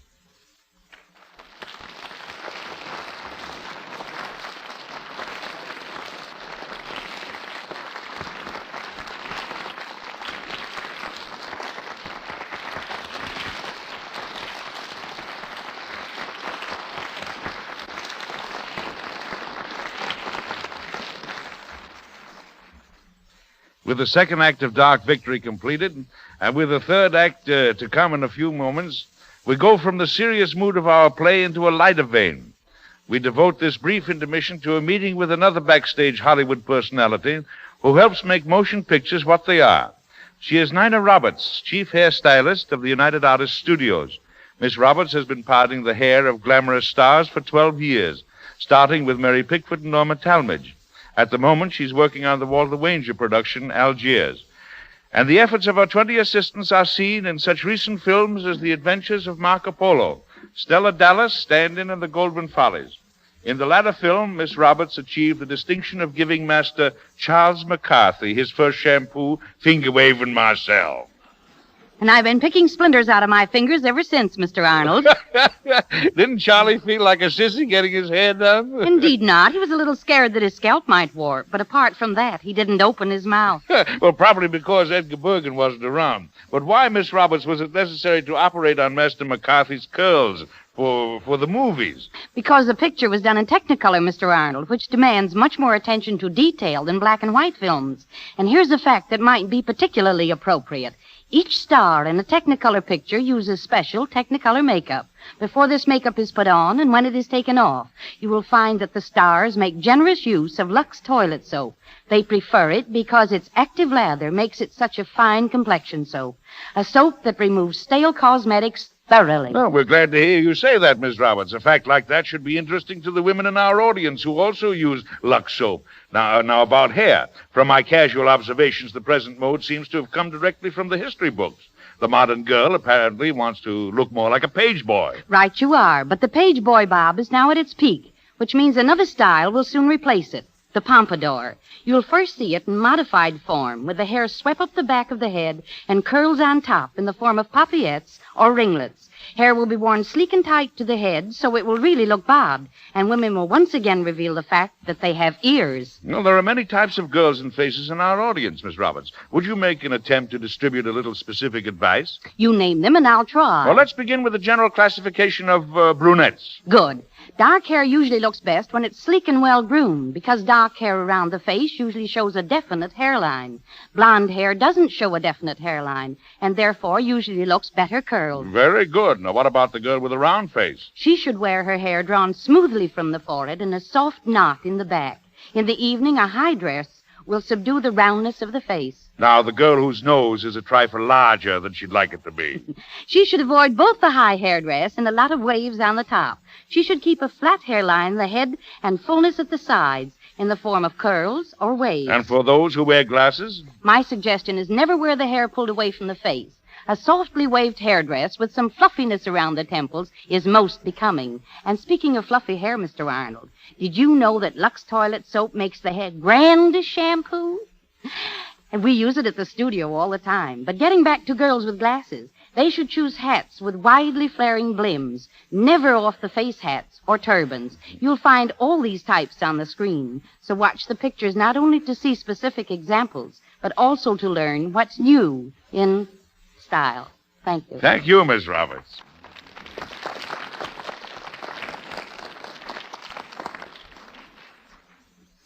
Barbara Stanwyck and Melvin Douglas in Dark Victory.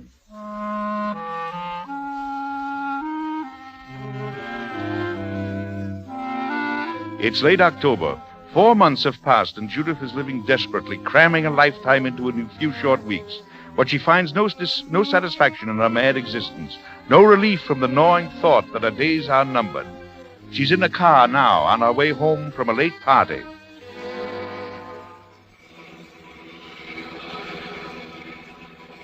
Faster, Leslie. Oh, you can go faster than this, can't you? Maybe I can, but I'm not going to try. Well, what are you doing? We're stopping. You might not care about your neck, but I'm very sentimental about mine. Now, don't you think we ought to turn for home, Judith? It's almost dawn. Well? You ought to get some sleep. Sleep? Oh. What's the matter with you? What are you doing to yourself? You can't go on this way much longer. No, I can't. Well, then why don't you stop? Everybody's talking about you. Not you, Les. Oh, not me, no. But I don't like to see you throwing yourself around.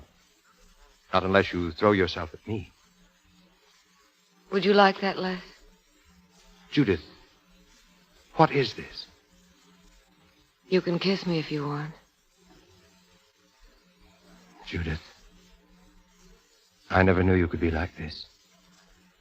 What's got into you? Oh, it's no good, Les. Judith. Let me go. Let me go, please. Oh, you were right. I can't go on this way. I can't die like this. Die? What are you talking about? I'm going to die in 2 months, Leslie. What?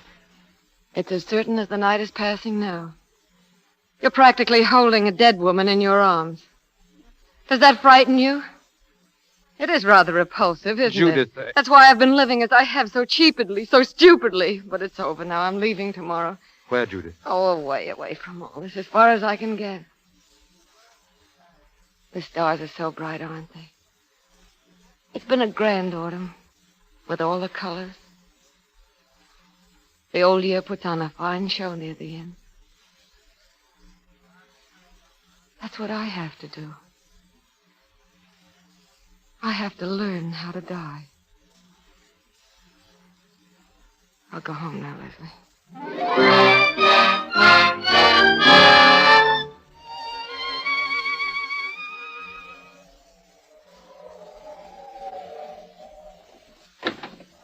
Good evening, Jenny. You're late tonight, Dr. Steele. Yes, I had to stay at the Fraser's house longer than I expected. It's after 9 o'clock. I know. I saw the train pull out as I came by the station. You're tired, aren't you? I hadn't thought about it. Maybe I am. Well, I don't like your looking so tired. Oh, don't worry about me, Jenny, and don't fuss. Remember, I'm not in the second grade any longer. Oh, I'm sorry, sir. Oh, so am I, Jenny.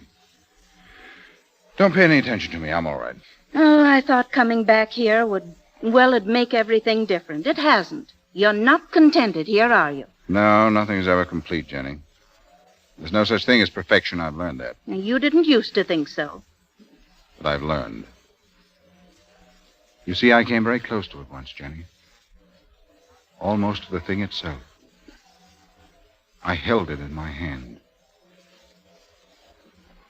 But there was a little flaw, and because I couldn't compromise, I lost it. I don't know what you mean. No, it doesn't matter. Good night, Jenny. Good night.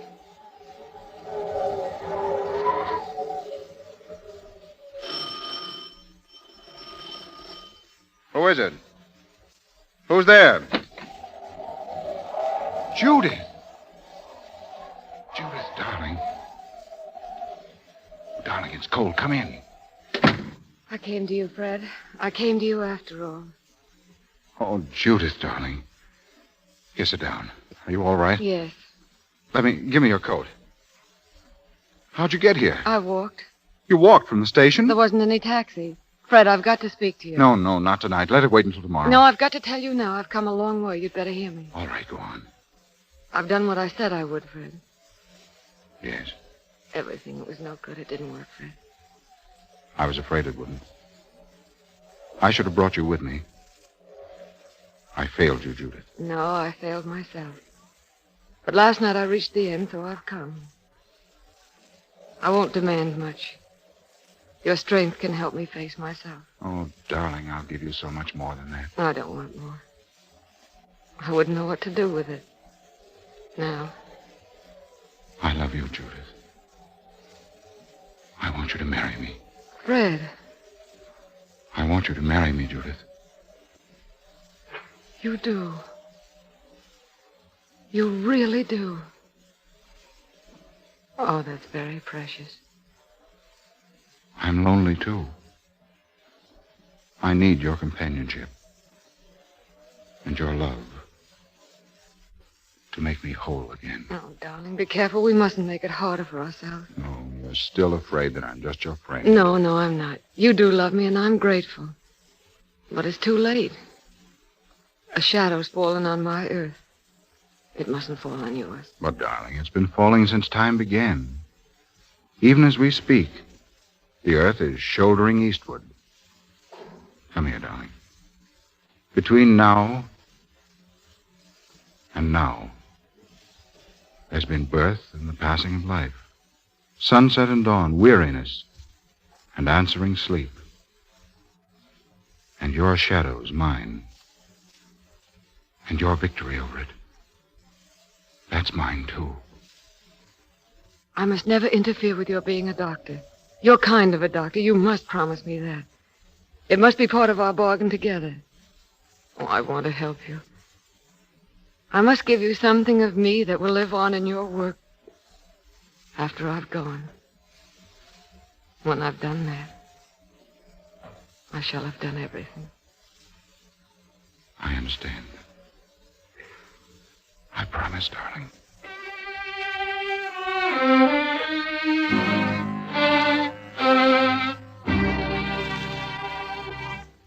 Jenny, we have a deficit for the month of $43.17. That's splendid, Mrs. Steele. As I recall, it was over 100 last month. At this rate, we'll soon be living within our income. No, don't tell the doctor. He won't even mail out his bills. Oh, Jenny, who did collect the bills before I came? The patients collected them.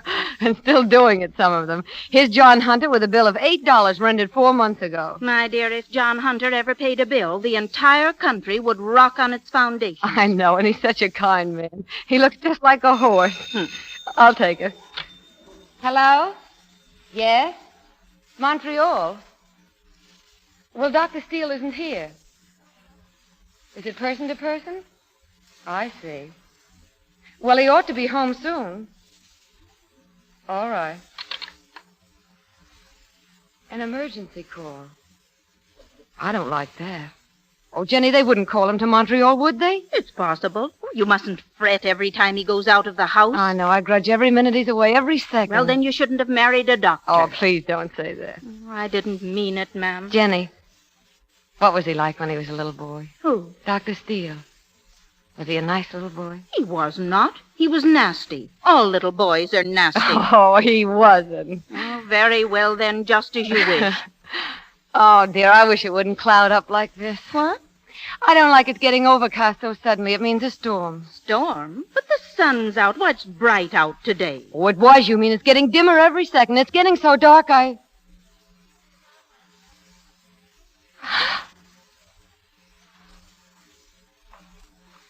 Jenny. What is it? What is it, Mrs. Steele? Nothing. I'm just dizzy. Well, sit down here. Yeah, sit down here. There. Is it all right? Yes. Yes, it's all right now, Jenny. Oh, you frightened me, ma'am. Oh, it was nothing. And Jenny. Yes? You mustn't tell the doctor. You mustn't. Do you hear? Oh, but... Do you hear, Jenny? Oh, yes, ma'am. Yes, ma'am.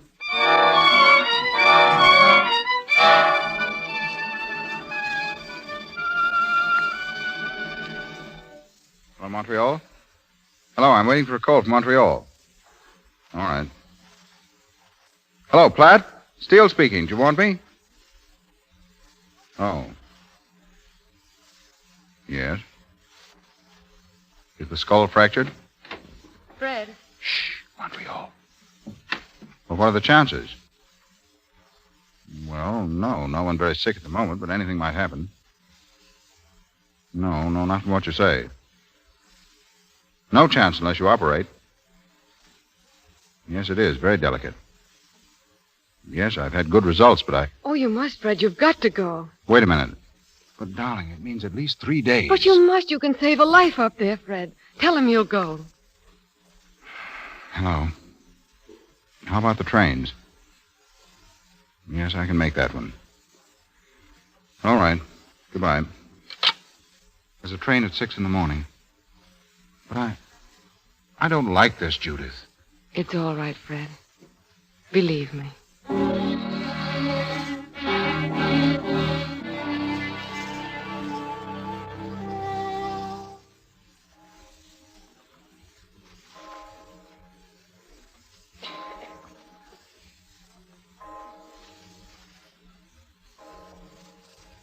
Almost time, darling.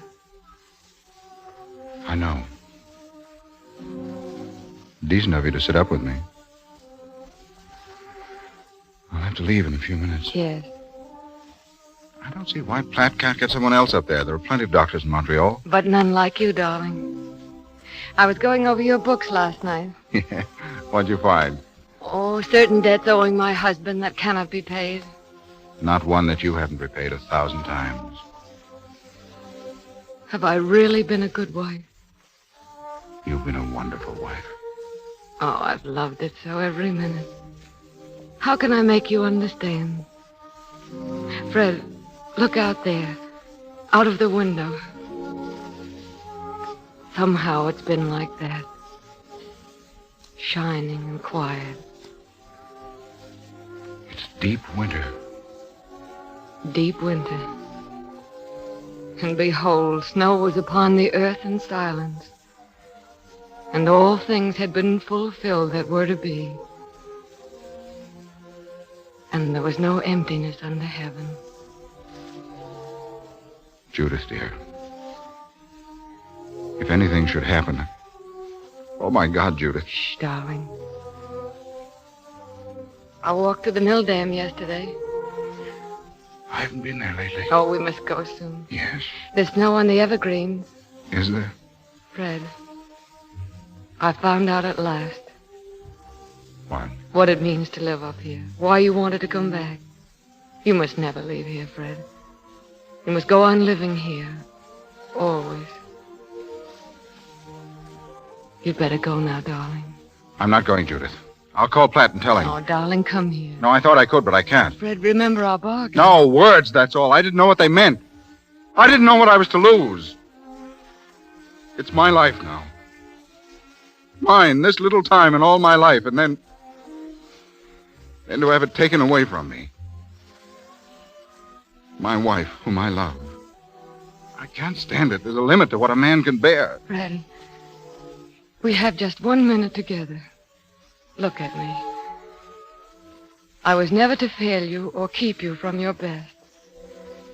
We've had our love, and we're complete. Nothing can hurt us now, for what we've had can never be destroyed. That's our victory. Our victory over the dark. And it is a victory, because we're not afraid. Thank you, darling. And you'll never, never look back? Never. Hold me close, darling. Oh, God, I'll hold you this way forever. Forever is now. Isn't it? Yes. Goodbye, darling. Goodbye. Good luck. My Good luck. darling.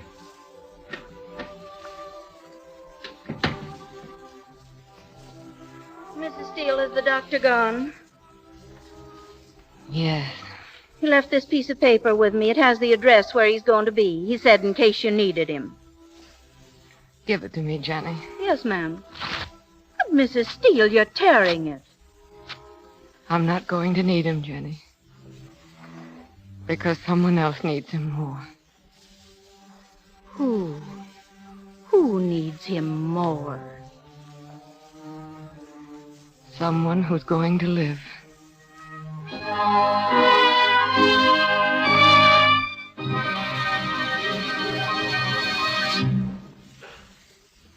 Slowly the curtain falls and our play, Dark Victory, is ended.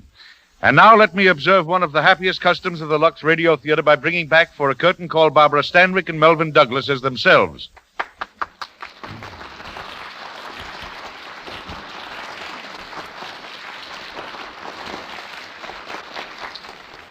There are two things in particular, Eddie, for which I want to thank the Lux Show people.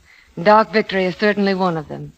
It's such a grand play to me because it presents a down-to-earth problem that might confront any of us. But more than that, it proves that a kind of happiness can be found apart from the usual boy-gets-girl variety.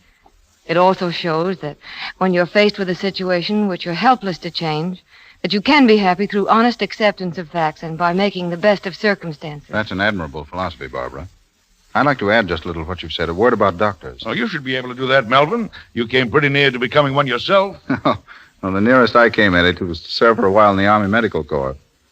There are times, as Doc Victory's pointed out, when surgeons and doctors are quite helpless to aid materially certain conditions. But they're constantly seeking, and little by little they're constantly finding. For all we know, in some obscure laboratory, a doctor at this very moment may be making a tremendous discovery. Believe me, it's rather heartening to realize that in these troubled times, there are men who forget color and race and creed in a battle for all humanity. But, Barbara, you said there were two things for which you were grateful. Yes. I want to go on record once again for the product behind this program. I'm sure if all our listeners could come to Hollywood and see how popular Lux Soap is in all the big studios, they'd realize how much we depend upon it, as it keeps our complexions exactly right for the camera. I always use Lux Soap at home, too, for the very excellent reason that, to me, it's the finest complexion care in the world. Coming from you, Barbara, we're especially glad to hear that. And now, Eddie, what about giving us another one of your recipes? I understand that poem of yours on how to make sauerbraten was quite a sensation. Oh, I can do other things besides cook. Really? Oh, yes. Yeah. I've been doing a bit of vocalizing, singing. Well, I know you're just begging to be asked, so go ahead. Well, what are you going to sing? Won't exactly be singing. It's a sort of a recitative, Mm-hmm. Yeah. Well, it was written by Franklin P. Adams and set to music by my friend Richard Hageman.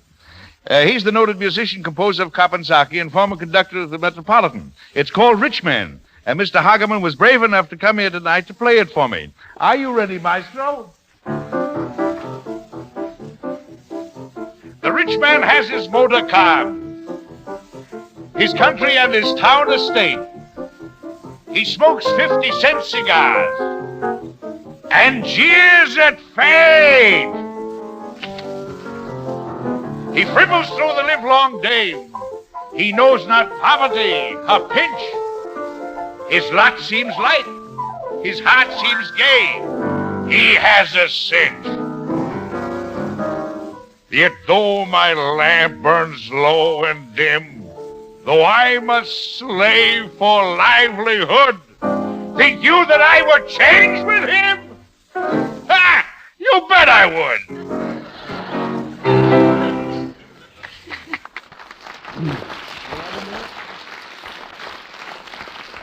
Actor, poet, musician, Eddie, you're wonderful. Good night. Actor, poet, Oh, well, what's the use? Good night, Eddie. The play you will hear next Monday night is The Drama of a Hunted Girl, our radio adaptation of that highly successful film, Mary Burns' Fugitive. Filled with excitement and romance, it's the story of a small-town girl who thinks she's in love with a man who later turns out to be a ruthless gangster. How real love and sanctuary finally come to Mary Burns provides an hour of great radio entertainment, especially when our stars will be three such superb and popular performers as Miriam Hopkins, Henry Fonda, Mary Astor, and Lloyd Nolan.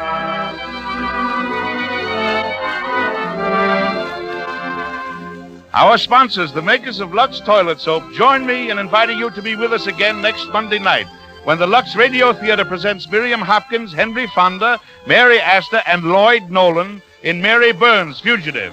This is Edward Arnold wishing you all good night.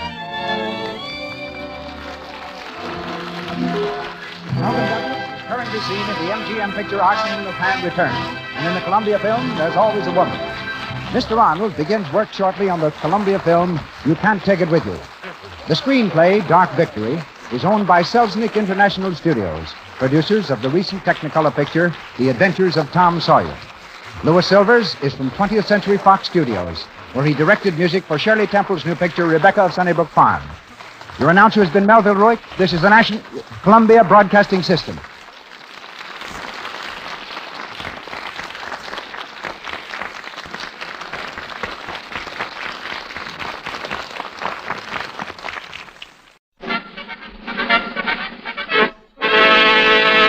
From Hollywood, California, the Lux Radio Theatre presents Miriam Hopkins and Henry Fonda in Mary Burns' Fugitive, with Mary Astor and Paul Guilfoyle.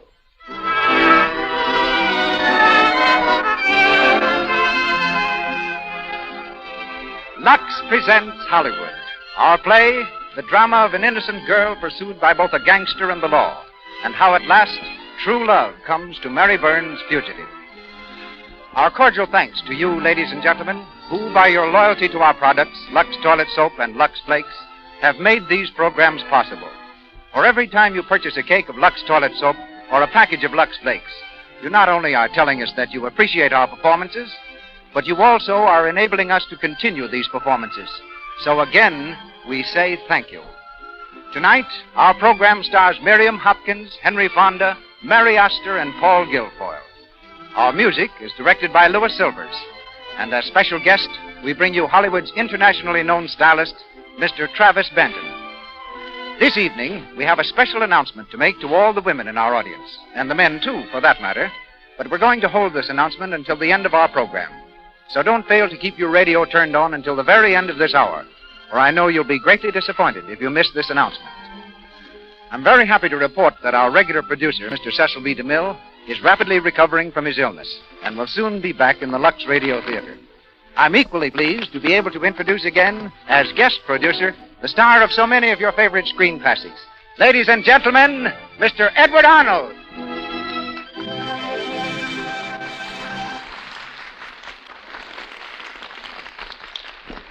Thank you, Melville Ruick, and good evening, everyone.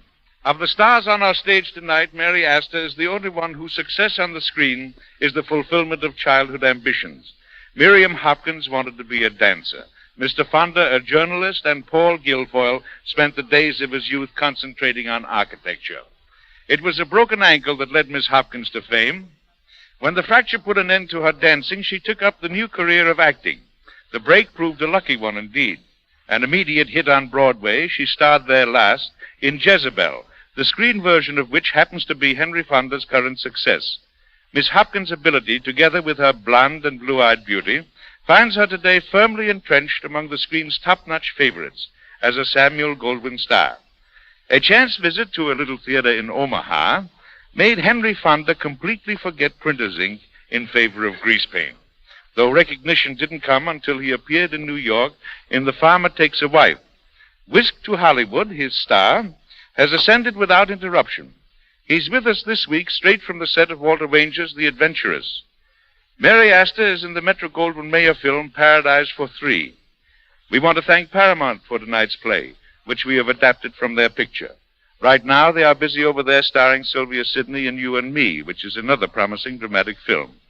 Tonight, we hear Miss Hopkins in the title role. Henry Fonda plays Alec MacDonald. Miss Astor is heard as Goldie, and Paul Guilfoyle, who is rapidly ascending the heights at RKO Studios, where he's played a heavy role in every one of his last 3 films, and proves that he likes this type of character by enacting another such part tonight, that of Don Mason. And now, it's curtain time. The Lux Radio Theatre presents Miriam Hopkins and Henry Fonda in Mary Burns' Fugitive, with Mary Astor and Paul Guilfoyle.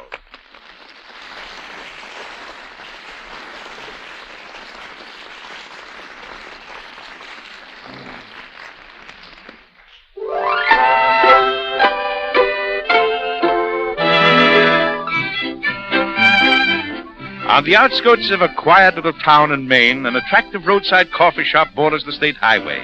It's a bright May morning. Behind the polished wood counter, Mary Burns, the owner of the shop, is cheerfully waiting on her early customers.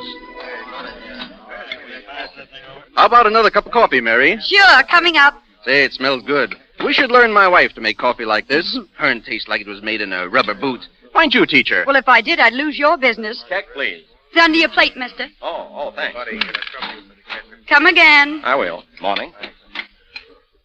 Hi, Mary. Oh, hello, Steve. What'll it be, breakfast? No, I've been up since pretty early.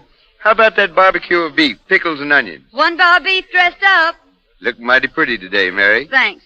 Steve, I've been wanting to talk for you to come in. Will you do me a favor? Well, you give me a cup of coffee and I'll consider it. Okay. I'm expecting a visitor today. Oh, that young feller that comes around the gray roadster? Yes, now look, Steve, from your service station, you can see way down the road. If you see the roadster coming along, will you yell or something so I can fix up? Sure, I'll honk my horn 3 times. Hey, how about some cream? Oh, I'm sorry. Oh, that's all right. When I was young, keeping steady company, I used to get absent-minded myself. Well, I wouldn't say Don and I were keeping steady company. I only see him once every 3 or 4 weeks. What kind of business is he in, Mary? He's in the oil business. That's what keeps him traveling around so much. Oh, when you plan to get married? I don't know. We haven't thought much about it yet. Well, you take a tip from me. You can have him quick before some of the other girls in this town lay eyes on him. Oh, I'm not worrying. Don's used to girls being crazy about him. He was a pretty big shot in college. All-American halfback. I'm not worrying. Nice to feel so sure of yourself. You met any of his folks yet? Why, no, I haven't. Oh, but that doesn't matter because I've met him. Don't forget, Steve, When you see the great roadster, honk 3 times, will you? Okay.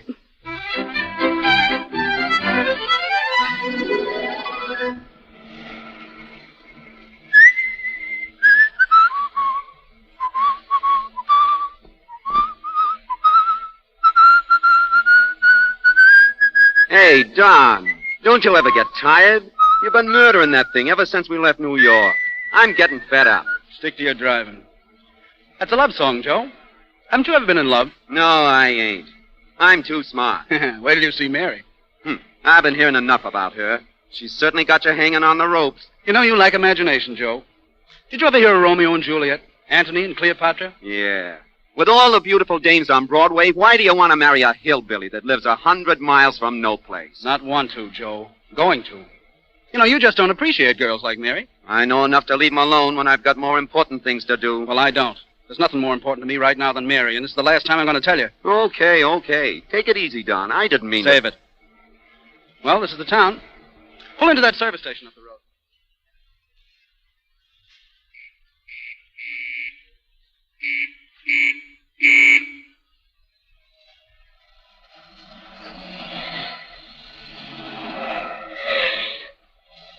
Morning? Ethel or regular? Ethel, fill her up. And check the spark plugs, will you? She's missing on the grades. Yes, sir. Don! Mary, I was just coming over. Oh, Don, I'm so glad to see you. You're glad. What do you think about me? Mary, this is Joe. Hello. Hello. Come on, Mary. Hey, where you going? We're going to take a walk down to the lake where we can have some privacy. Keep your eye on that suitcase, Joe. Don, stand still a minute. Let me look at you. You like what you see? Mm-hmm. Been a long time, Mary. A lifetime. I thought you were never coming back. I've been busy. But I got some news for you this time. Can you stand a shock? An earthquake. We're going to Canada to spend our honeymoon. Honeymoon? Or did I forget to tell you that we were going to be married? Oh, Don. Tonight. By the first minister we can find. Tonight? Yes. Listen, Mary. I have to be in Canada tomorrow. It means a lot of money to... Well, it's what I've been working for all along. For you. But, Don, we could wait a little. You'll be back. Not for months. Maybe never. Are you going to let me go alone? But the coffee shop. Oh, forget it. Give it away. We'll have plenty of money from now on. You won't need it. What do you say? Don, you're the craziest man I ever met. I guess that's why I love you, sir. Then it's settled. You're coming with me. Well, I don't see what else I could... Don. What is it? What's the matter, Joe? The trailers. I told you they would. We should have hit for Canada instead of coming up here. Shut up. Don, what... Where's the car? The spark plugs are out. I've got the suitcase. We'll make a run for the coffee shop. Come Well, on. Don, what is Never it? mind the talking. Pick up your feet. But I want to know. Get in there, quick. Lock the door. Mary, bolt those windows. Don, what's wrong? What is this? What are you running away from? Never mind the talk now. Get away from that window. Oh. Hold them off, Joe. I'll kick up a fire and get rid of the bonds. Mary, where's the kerosene? Oh, over there. Oh, don't stand there. Get it. Here they come. There's a raft of them. Local police? No, G-Man. Let them have it. You got to keep them out of here a while. Keep down. Here, give me that can. Duck down. Stay out of sight. We can handle them. Mary, get the bonds out of the suitcase and burn them. Bonds, wait. Don't ask any questions. What is it? They got me. You fool, I told you to stay down. You got to make a break for it. Come on, out the back way. You'll have to help me. I can't. My leg. Oh, he's hurt. You mean you can't run? My leg. I can't make it alone. You're out of luck, Joe. No! You can't leave me! Don't let those G-guys get me! I'll squeal before they give me the hot seat! So help me, I'll squeal! Oh, no, you won't. You won't squeal ever. What? No! I didn't mean it! Honest, I didn't mean it! I won't squeal! I won't! I'm making sure you won't.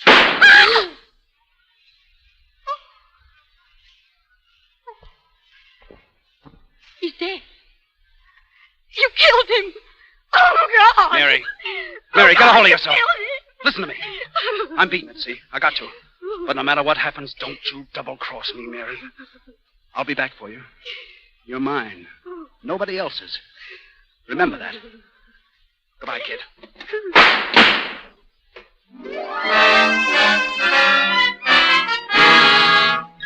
Here, paper. Mason Estate Police G-Man arrest Mary Burns. Paper. Paper. Gangster sweetheart arrested. Paper. Mary finds indicted as Mason accomplice. Paper. Yeah, read all about it. Mary Burns goes to trial. Paper. Mary Burns on stand today. Paper. And is it not true, Miss Burns, that you intended to marry Don Mason? But I didn't know he was a gangster. The question is, did you intend to marry him? Yes. I see. Did he ever tell you he was wanted for killing a cashier and looting a federal bank? No. Where did you think he got his money? Well, I don't know. You don't know? You planned to marry him, yet it never occurred to you to ask him. But Answer the question, yes or no. Yes. At the time of your arrest, you admit that Mason was burning negotiable bonds in your coffee shop. Yet you stated you didn't know those bonds were stolen. No, I didn't. didn't. Then why did you think he was burning them? Well, You didn't know the bonds were stolen, yet you let them burn. Did you try to extinguish the flames? No. Then you did know they were stolen, and you did know that you were helping a criminal to destroy evidence. Why, Can you deny that you were aiding a criminal to destroy evidence? But please, Is it not true that your sweetheart used the protection of your coffee shop while he tried to shoot down the officers of the law? Is it not true? Answer yes or no. Yes! Then you do admit you did aid him in the destruction of evidence, that you did harbor and protect him against the forces of the law. Yes! I've done all those things. I'm guilty. If you want me to say it, I'm guilty. You can send me to jail if you want to. I don't care anymore. I don't care.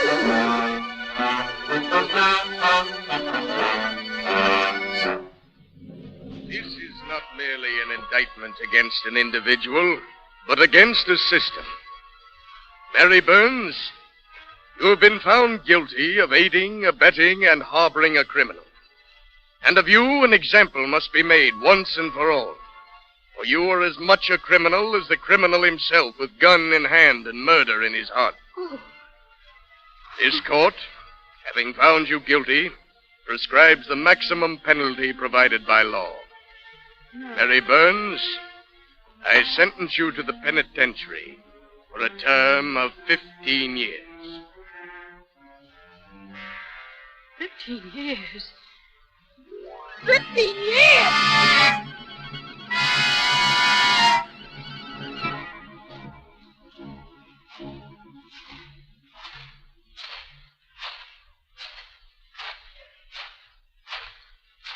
Halt! Face yourselves!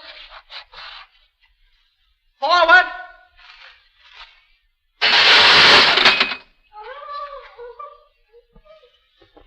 Mary.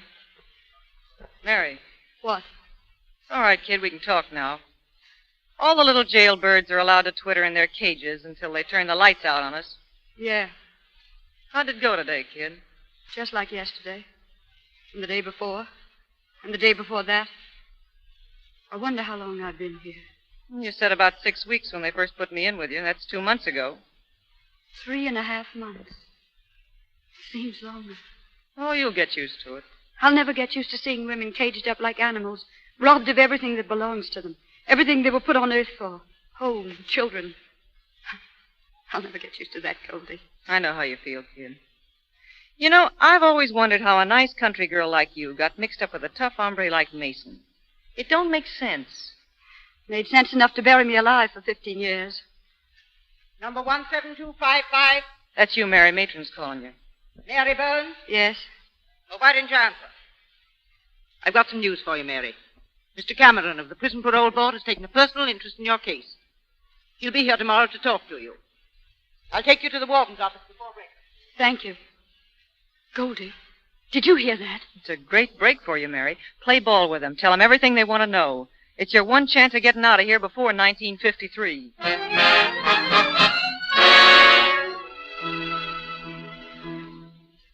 And I'm quite sure, Mary, that I can practically promise you a parole in return for certain information. Oh, I'll tell you anything I can, Mr. Cameron. Good.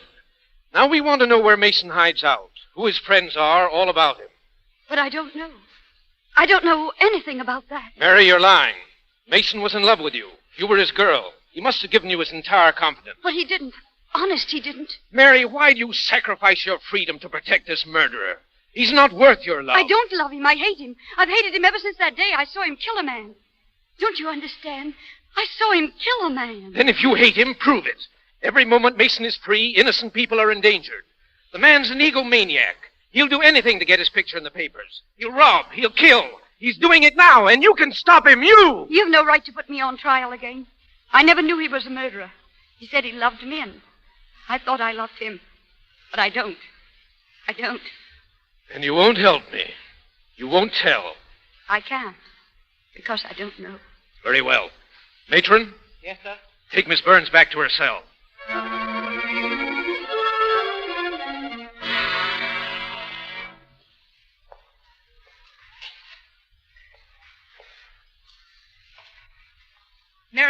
that walking up and down. You're driving me nuts. I'm sorry. I got enough on my mind today. You ain't the only one who wants to get out of this joint. Goldie. What? Goldie, what is it? You've been staring out of that window all afternoon. What if I have? What is it, Goldie? You're not figuring on that breakup. Shut up. Come over here. See that motorboat anchored down there in the river? Yes. I'll be on that boat tonight. You're going to try it? I'm going to make it. I got friends on the outside, kid. Oh, Goldie. And I'm a... Goldie, you've got to take me with you. Nothing doing. You've got Shut to. up, I tell you. It's too big a chance. Goldie, please, you can't leave me here. It's the only way left. It'd be twice as hard for two of us. Well, if you don't take me, You'll squeal, huh? I'd do anything rather than stay here another day. Oh, Goldie, please. Well, all right, kid. But you know what it means if we're caught? They'll give it to us in the back. I know. I've been planning this for weeks. That's why I faked spraining my arm. Faked it? Sure. I just wanted to get a hold of some adhesive tape. Come on, start yanking it off. What for? We're going to need it when the matron makes her night rounds. What do we do? Well, here's the setup. Around 11 o'clock, the matron starts making her rounds. We'll hear her coming, and you'll be set. She'll come in the...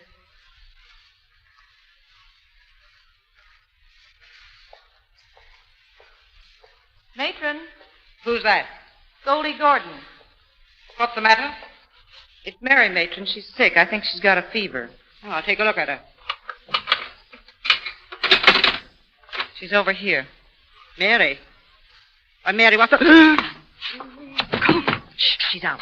She hit her head on the floor. She isn't. Are you sure? You're sure you No, don't? she's all right. Hold her arms in back of her. I'll tape her up. We've got to work fast, Goldie. Put a strip on her mouth. We don't want her yelling when she comes to. No. There, that'll hold her long enough. Now, help me shove her under the bed. Now, come on. Through the yard, Mary. Make for the wall. And if a searchlight hits you, start...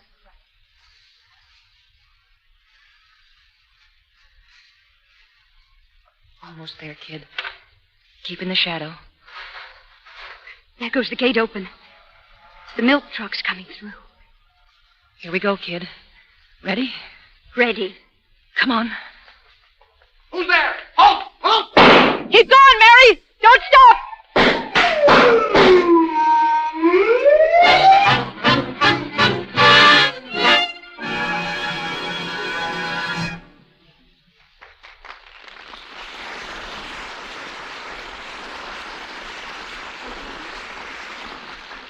And so the curtain falls on Act One of Mary Burns' Fugitive. In a moment, our stars will be back for Act Two. Meantime, here's a chance to test yourself on how up-to-date you are, on how much you know about the new expressions the young people are using nowadays. I'm going to ask a young high school girl in our audience to help me out in this little adventure. Miss Crow, let's start in this way. Suppose you met a very charming girl, beautifully dressed, and noticed that her slip showed an inch or two below the skirt of her frock. What would you say? Well, Mr. Ruick, I'd say, it's snowing down the south. The younger generation always has a phrase for it. Or you might say, you're dragging anchor. Oh, a nautical twist, eh? Yes, sir. Like a friend of mine from Ohio says, USA. USA? That's the United States of America, isn't it? In this case, it means undies showing awful. Well, well, live and learn. But whether a slip shows or not, the fastidious woman of today insists on its being dainty, fresh, and lovely looking. And that is why women are so grateful to Lux Flakes. These gentle, magical flakes remove perspiration completely, and at the same time leave color and fabric fresh and bright. For their own peace of mind, in order to be sure they don't offend, dainty women Lux lingerie after each wearing. Anything safe in water, you know, is safe in Lux Flakes. May I remind you, ladies and gentlemen, that at the very end of the program, we have an announcement to make of unusual interest. And may I suggest you have pencil and paper ready.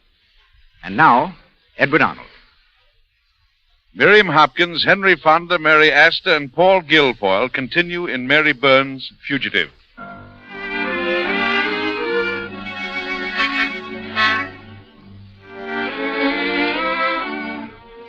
Several weeks have passed since Mary and Goldie Gordon made good their break from prison. In a mountain hideaway, one of Don Mason's henchmen reads him a newspaper account of the escape and the search which is still going on. As yet, no trace has been found of the gangster's sweetheart, but police and federal officers are following every lead and promise an early arrest. She sure got nerve, boss, cracking out a stell like that. She must have plenty of money, huh? No. That's why I don't like it. Like what? The whole escape, everything about it. It's a phony, Luigi. They framed it for my benefit. Huh? Sure. They're using her for bait to trap me. Can't you see it? Yeah, sure, that's it. They think she knows where I am, and the first thing she'll do is come to me. Ah, the poor kid. You know, she's probably going nuts wondering what's happened to me. I'd give my right arm if I knew how to get to her. Yeah, and maybe your life, too. I'll find her, though. And I'll beat them at their own game. I'll snatch her right out from under their noses, the chumps.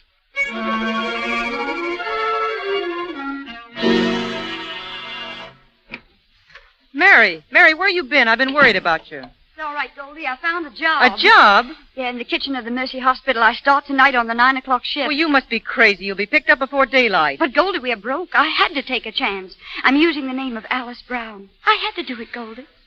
There's only one thing you had to do, and you won't do it. Goldie, please. I've told you over and over I don't know where Mason is. And if I did, I wouldn't go to him if we starved. Don't give me any of that. Why do you think I let you make the break with me? Oh, Goldie, please. Don't Goldie me. You're not talking to the prison board or any coppers.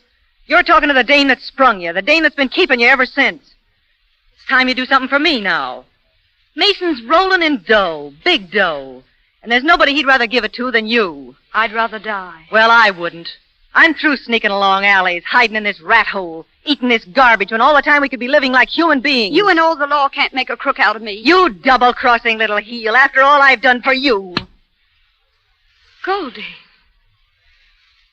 I'm sorry I did that, kid. It's all right. Forget it. I gotta get back to the hospital. Good night, Goldie. Night. You can come out now, Mr. Cameron. Any chance of her coming back? No. Well, you heard her. She don't know where Mason is. Maybe she's suspicious of you. No, she ain't. I've been careful. All right. We'll have to change our tactics a little. Well? We'll have to make Mason come to Mary Burns. How? Through you. The underworld knows you as an escaped convict. You've got to plant the information somewhere that Burns is hiding here, waiting for Mason to contact her. Can you do it? I'll do anything for a parole. All right, then. Get busy.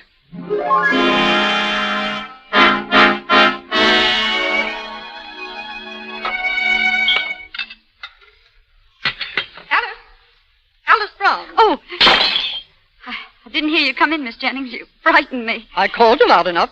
Seems to me you're awfully jumpy. Never mind cleaning that up now. My patient wants some coffee right away. Another cup? This is his third, isn't it? He says it's the only good coffee he's had since he came here. You bring it up to him. I'm expecting a phone call. I'll be glad to. Just put the tray on his table and don't speak to him. He can't stand the sound of women's voices. I think his operation left him a little peculiar. Oh, what's the matter with him? Well, so far as I can find out, he came near blowing himself up in some kind of a chemical explosion. He can't see yet, so put the tray where he can reach it easily. All right. It's room 314 at the end of the corridor. Tell him I'll be up.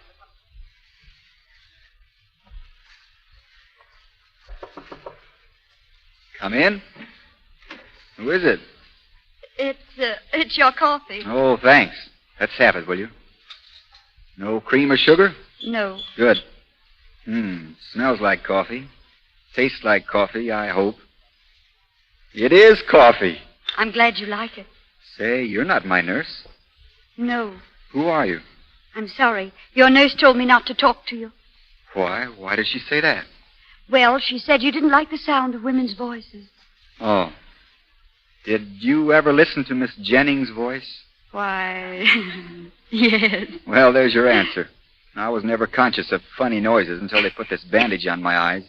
Her voice isn't exactly soothing. But yours is, so go ahead and talk. Thank you.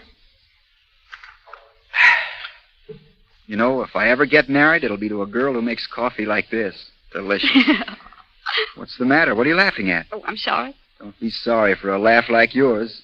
But you didn't answer my question. Well, I laughed because I'm the girl who made the coffee. Are you? Well, you're the world's champion coffee maker, and I'm the world's champion coffee drinker. How do you do? My name's McDonald. What's yours? It's Alice Brown. I work in the kitchen. I've got to get back now. Will you bring me some more coffee later? Well, I'll make as much as you want. That wasn't what I said. I asked if you'd bring me some. I'll see what I can do. Miss Brown? Yes, Miss Jennings. Are you going back in there for that tray? Why, no, I was just coming out. Don't bother. I'll go in and get it myself. You get back to the kitchen. Yes, Miss Jennings. Oh, back so soon? Come here. You know, you're a very nice girl. Why, Mr. McDonald. Oh.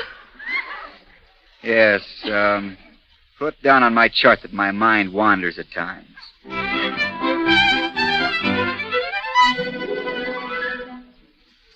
And there I was lying here, day in and day out, drinking mud. And then you came along. I'll never forget you for this, Alice Brown. I'm glad. How are your eyes today? They hurt a little. Oh, that's because they're getting better. I hope so. The doctor's going to take the bandages off in a couple of weeks, and we'll know whether or not I'll ever see you again. Oh, you will, I'm sure of it. Maybe. I'd like to be able to work again. Work? After what happened? What's a little explosion between scientists? I'll probably blow the roof off the lab someday. Want to come around and watch? No, thanks. I'd better get back now. No, not yet. Sit down. I can't. If the superintendent sees me Let here... her. Doctor said I was to be humored and everything. All right, I'm being humored. You know, Alice, I can't see you, but if you're anything like your voice, you're very lovely. You might be disappointed. I don't think so. When I lie awake at night, I try to picture what you look like. I imagine you're rather tiny. What color eyes have you? Blue. And your hair is a lovely chestnut. No, much lighter. Well, there's one thing I'm sure of. There's a twinkle in your eye. Mm-hmm, and I've big feet. Is there anything else you'd like to know? Yes, Alice. Are you married? Why? No. That's fine. I've been a little worried about that. Mr. MacDonald, I have to go now. All right, but look, they're going to let me walk in the park in a few days. Will you hold me by the hand and guide me over the rough spots? But I'm not a nurse. I don't need a nurse. I need somebody I like to talk to, and I'm to be humored. Well? I'll speak to the superintendent.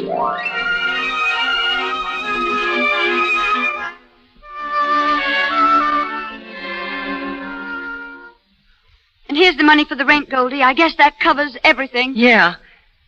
I feel like a prize heel using your dough like this after the way I rousted you around. Well, you rousted me out of jail, too. I'll never forget that. It sure is a miracle you haven't been recognized. I hope our good luck lasts, that's all. I haven't even been thinking about it. I guess when you see other people suffering, you forget your own troubles. Is that it? Or is it that guy you've been walking through the park? He's suffering too, Goldie, but you'd never know it. He may be blind for life, and he jokes about it. You ain't going soft on him, are you? A lot of good it'd do me, wouldn't it? The way things are now. Yeah. Well, I've got to beat it. You seeing him again? I said if it was a nice morning. Well, the sun's out. Keep your hat down over your face, kid. Don't take any chances.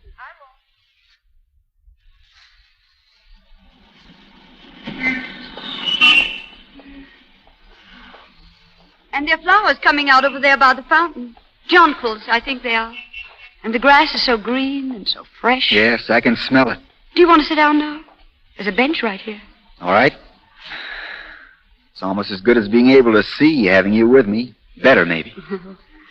I'm going to miss you when I leave here, Alice. Are you?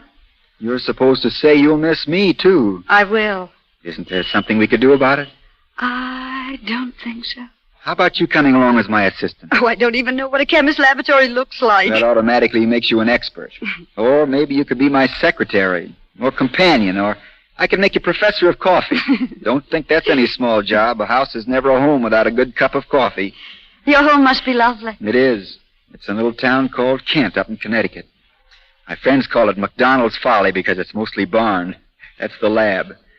The rest of it's not much, really, but it's enough for me. I've never been very good at making money or wanting to. I can understand that. Can you?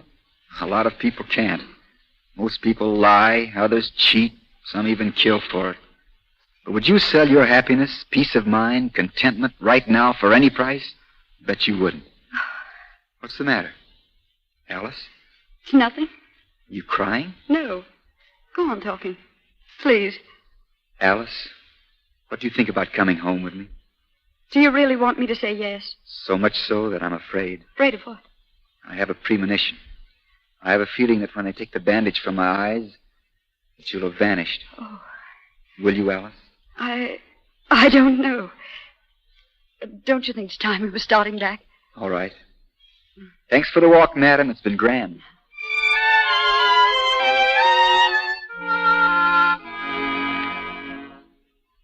But you can't do it. You can't leave here now. Where would you go? I don't know. Somewhere as far away as I can get. I want to start all over, Goldie. Yeah, you'll start all over in the pen. 14 years and 8 months, that's what you'll start. Mary, what's the matter with you? You've been lucky here. Is it that guy that's got you going? Is that it? He asked me to marry him. Marry him? You can't. I know. That's why I'm leaving here. I don't want him to ask me again. I want to see him just once. Then I'm clearing out. You're not going to tell him anything? I want to see him, that's all. Who's that? You're going to open it? Quiet. Who is it? Manager. Manager? Well, he wants, I don't know. All right, sister, get back. Who are you? You'll find out. Get back in that room. Okay, Don.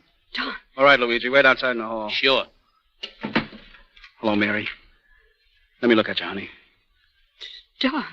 Didn't expect me here, did you? The cops did, though. I slipped through a whole army of them. I'll do it any time to get to you. Cops? Where? Well, they're thick as flies all around the block. We came over the roofs, and that's the way we're going back. Going back? I told you they couldn't keep us apart. We're together now, you and I. And we're going to stay together. Go ahead, kid. What have you got to lose? Who's she? She's my roommate. Will she talk? Do I look silly? No. You look smart. Too smart. Go ahead, Mary. Get some things together. No, you can't do this. You can't. Why, it's half done now, honey. I'm taking you right out of their teeth, just like I said I would. Come on. All right. Give me a few minutes. I'll pack my things. Go ahead, but don't be long. I'm hot as a rivet around here. No, I won't be long. Hey, you, get away from that window. Don't be giving any signals or I'll drop you. Signals? Who'd I be signaling? The cops? Why not? You wouldn't be the first stool pigeon to win a parole by double-crossing a pal. What do you mean by... Shut up. I had your number before I ever stepped in here. That was a nice break you made out of stir, wasn't it?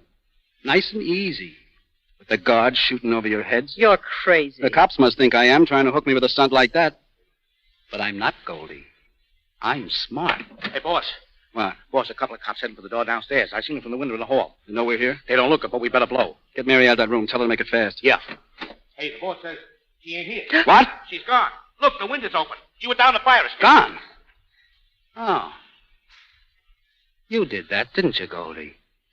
You gave her the nod, didn't you? No. Don't lie. You told her to skip. I didn't. Say, help me, I didn't. She must have been scared. That talk about the cops, she was scared, that's all. Yeah. Boss, no. Boss, not with those guys downstairs. No, boss, don't do it now. Open the door. No, boss. Open it. I ought to let you have it. No, don't, please. Oh, don't crawl. You can thank those guys in the street for getting away with this. And you can tell them that I'm going to find Mary Burns. No matter where she is, I'm going to find her. Tell them that. Come on.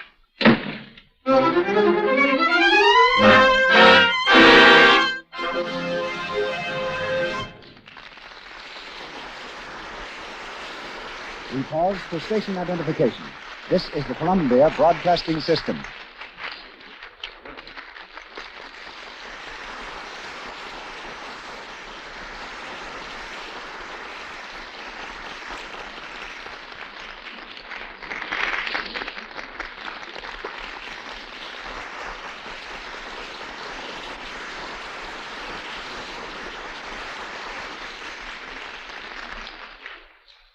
We've finished Act 2 of Mary Burns' Fugitive. Before getting into the third act, we observe an old custom and hear from another personality from behind the scenes of Hollywood. Next Sunday is Easter, one of the most important religious holidays, a day of happiness and rejoicing. An interesting sidelight is that tradition has decreed it to be the official opening of Spring Styles, a sort of premiere performance of new clothes. We figure you'll be interested in hearing what one of the screen's capital's best-known authorities has to say about styles. He's Travis Banton. Mr. Banton has created clothes for Paramount stars for 13 years. He is largely responsible for the style influence wielded today by celebrities like Claudette Colbert, Marlene Dietrich, Carole Lombard, and tonight's star, Miriam Hopkins. As a husband, Travis, and the father of 2 daughters, I have a marked interest in women's clothes, an interest which reaches tremendous proportions about the first day of every month. So go ahead and tell me what kind of clothes I'll be paying for this spring. It may sound strange, Eddie, but the individual exerting the greatest influence on new styles has been dead for 18 years. Her name was Eugenie, and she was Empress of France 75 years ago. You remember those hats? I've been trying to forget them. So have I. However, I think her ideas for dresses are decidedly more sensible, and apparently the rest of the fashion world agrees. For this Easter, we'll see a great deal of middle 19th century style. Oh, you mean those willowy, romantic thingamajigs with the come-hither look? Well, that's one way of putting it. Dresses with snug bodices and full billowing skirts. Only we don't call them thingamajigs. We call them winterhalter dresses. Mr. Winterhalter being the court painter during Eugenie's reign. The point to keep in mind about winterhalter dresses is this. It's very fine to go back in history for style ideas, but be careful how you apply these ideas. Don't go completely 19th century, or you'll give the impression of dressing for a masquerade. Make certain you incorporate a modern touch in your hairdress and accessories. What are these winter garden dresses going to be made of? The name is winterhalter. Oh, And the materials will be the same as in Eugenie's I day. see. Taffetas, heavy satins, nets, and, when the weather gets warmer, organdies. That applies to evening wear. Correct streetwear in Hollywood at Easter will reveal an abundance of light colors, pastels and rose beige, light gray blues. Dresses will follow very simple tailored lines. Materials will be crepe and sheer woolen. Tell me, Travis, are women's skirts getting any shorter? No, they'll stay about the same. And speaking of skirts, the proper place for one to end is the middle of the calf, not any set number of inches from the floor, because that would have to vary out of necessity, depending upon the height of the individual. Well, what about these things they call cocktail dresses that aren't street or evening dresses and yet come down to about the ankle? My advice is to steer clear of cocktail dresses. They've been in and out for the last 6 years. But a woman will look better for late afternoon and dinner if she chooses a regulation length dress in formal fabric, such as velvet or lame, with a simple cloth coat or fur jacket. Of course, that's only my own opinion, and some well-dressed women don't seem to agree with me. There are a few other things I don't like in styles which make me look a little foolish, because I had so much to do in making them popular. For instance? Well, veils. I designed some for Marlene Dietrich on the screen, and for a while they were fine. But now let's forget them for a while. Miss Dietrich also set a style when I gave her a bunch of carnations to wear on her hair. But I think it's time we put flowers in vases and keep them off of a girl's head. And fancy gloves. I had something to do with them, too. I wish I hadn't. I'm all for gloves, but let them be simple. I'm also a staunch believer in women spending as much money as possible. Take it easy. Take it easy. Take it easy. Let me finish. I just want to suggest that if women spend their money on good materials and forget about doodads and ornaments, they'll dress much better and will actually economize. Paris doesn't quite agree with me, because at the moment they're advocating buttons made of walnuts and chickens for hats, and they're putting lobsters on the fronts of their dresses. A sort of a combination salad idea. By the way, did you ever taste my sauerbraten? No, I don't want to. That's too bad. Eddie, looking at you reminds me of waistlines. Waistlines? Say, you're sure again me tonight, aren't you? No, not at all. You merely prompt a thought. The trend today is toward a high waistline. That's perfectly all right. But dresses should emphasize the natural waistline also. And a dress can do both easily, as Claudette Colbert shows you in Bluebeard's Eighth Wife. Your own waistline is a pretty good asset, and don't let fashion deprive you. I'll back you up on that, Mr. Benton. You look at Mr. Arnold. Any other remarks? Yes, one more, which is pretty important. Give the care of clothes the same attention as you give the purchase of clothes. Did I hear the word Lux coming up? You certainly do. I can't tell you why Lux flakes are so fine, but I can tell you that they leave washable materials looking smarter than anything else I know. And more washables will be worn this summer than ever. By smarter, I mean that colors stay fresh and alive when you use Lux, and fabrics retain their new look so much longer. You can be pretty sure that's why Lux is in all the big studio wardrobes in Hollywood. And one parting bit of advice. When you buy a hat or a dress or a pair of shoes, bear in mind with what other clothes you're going to wear that hat or dress or shoes. Only through the coordination of good taste will you dress properly. Thank you very much. Thank you, Travis Banton. Thank you.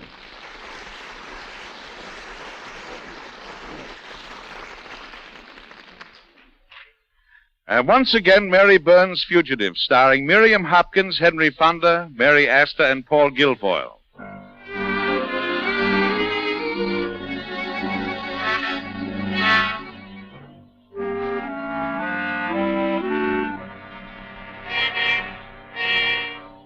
More weeks have passed. Weeks of terror for the fugitive Mary Burns. Hunted by the police, hunted by an insane killer, she walks in the shadows, never showing a face, startled by every footstep. Now in desperation, she turns to the only refuge left to her, the home of Alec MacDonald in Connecticut. As she stands in line at the railroad ticket office, the newsboys scream her name from the street. Here, paper. Police hunt Mary Burns, gangster sweetheart, still at large, paper. Yeah, read all about it. Killer defies police. Don Mason will get Mary Burns in spite of G-Men. Hey, read all about it. Next, please. 1 ticket to Kent. Round trip? How much is that? $4.80. No, one way, please. Here you are. It's $2.92. Hartford Special, leaving on track 2. Hartford Special, all aboard. Hartford Special, leaving on track 2.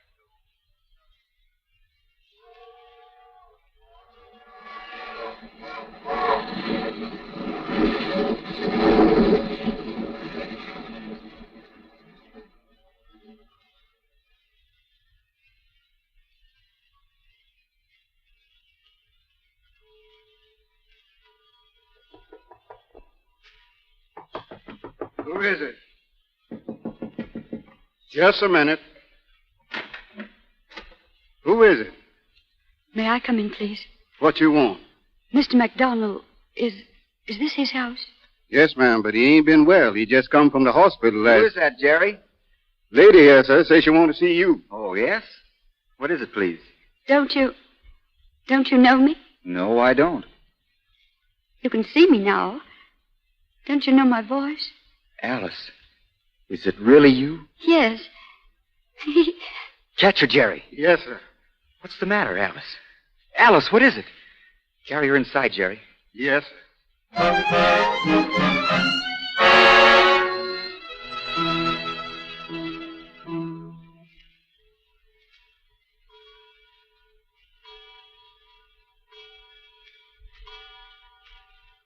How is she, Mr. Knight? Is she all unfainted yet? She'll be all right. Fix a cup of tea, will you? Yes, sir. Right away, sir. Alice? Why do you look at me so curiously? Do I seem so strange to you? You're exactly as I've always pictured you, except that you're much lovelier. How did you come here? Please, don't ask me anything now, Alex. I've been sick, that's all. I thought it'd be quiet here if you'd have me for a while. I'll have you for a long while. You just try and get away. Thank you. I'll make you happy here. It may be lonesome at first, but no, that's just why What? Nothing. It's a good place for a rest. That's what you need, don't you? Rest? Yes. That's what I need.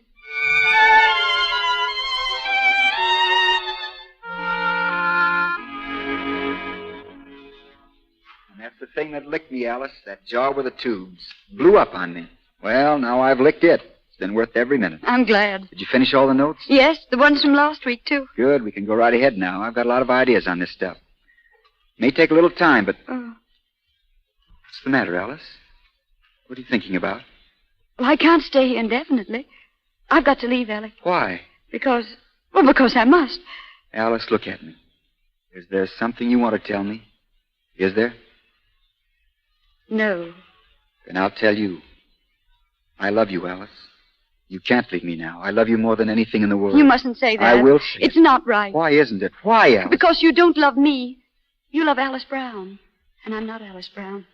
I'm Mary Burns, an escaped convict, fugitive. I tricked you, fooled you. I've used your house as a hideout. Well, you couldn't love Mary Burns, a gangster's girl. Are you a gangster's girl? Don't you read the papers? Don't you know? The papers say that Mary Burns is a gangster's girl. Are they right? No. I love you, Mary. Don't, Alec. If I married you, I'd be responsible for your death. Won't you understand? Don Mason says I'm his. He'll never give me up. He'll kill you. He's insane. He'll kill you. I'm not afraid of Don Mason, and you're not. You've got to tell me you're not. But I am. I know what he'll do. Alec, why don't you be truthful? If you'd known I was Mary Burns, you'd never have fallen in love with me. Wait a moment. There's something I want to show you. You see these? Newspaper clippings. Shall I read you the headlines? Mason Mall escapes police. Mary Burns, fugitive from justice. Mason swears... Don't, please. You knew all the time. The police questioned me at the hospital after you disappeared. I learned everything about you. I followed every step of your flight through the newspapers. Why didn't you tell me? I've been waiting for you to tell me. If you'd been able to forget everything out of married Alice Brown, kept her here where she'd be safe and free, not hunted. But you can't forget. It's hanging over your whole life, That's why you've got to go back, Mary, and clear yourself. Oh, I won't go back. They didn't believe me once. Why should they now? Mary, listen to me. I want to do everything in my power to make you happy. I want to make up to you for everything you've gone through. But you don't know what it's like. You had the courage and strength to tell me who you were. You have the courage and strength to go back there. It's the only way. Our future together is up to you. We can go away where no one will ever find us, or we can stay here and face it bravely and honestly. Which will it be, Mary? I'll go back. Mary. Mary, darling. Long distance, please. Hello. Get me to Federal Bureau of Investigation, Washington, D.C.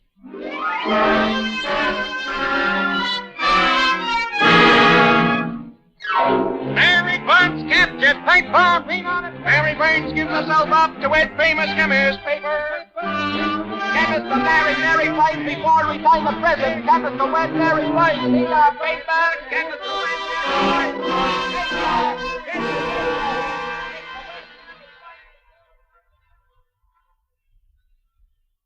Chemist to wed Mary Burns. Take it easy, boy.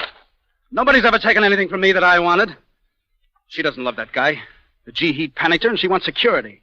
And that's what I'll give her right now, for her and for me. Come on, we're scrambling. You're dope, Mason. That place is 1,500 miles. There are planes, aren't there? I'm going to give those newspaper pals of mine a headline that'll thrill the world. Did you ever hear of Pagliacci? No. Well, never let it be said that Mason is a Pagliacci. Come on.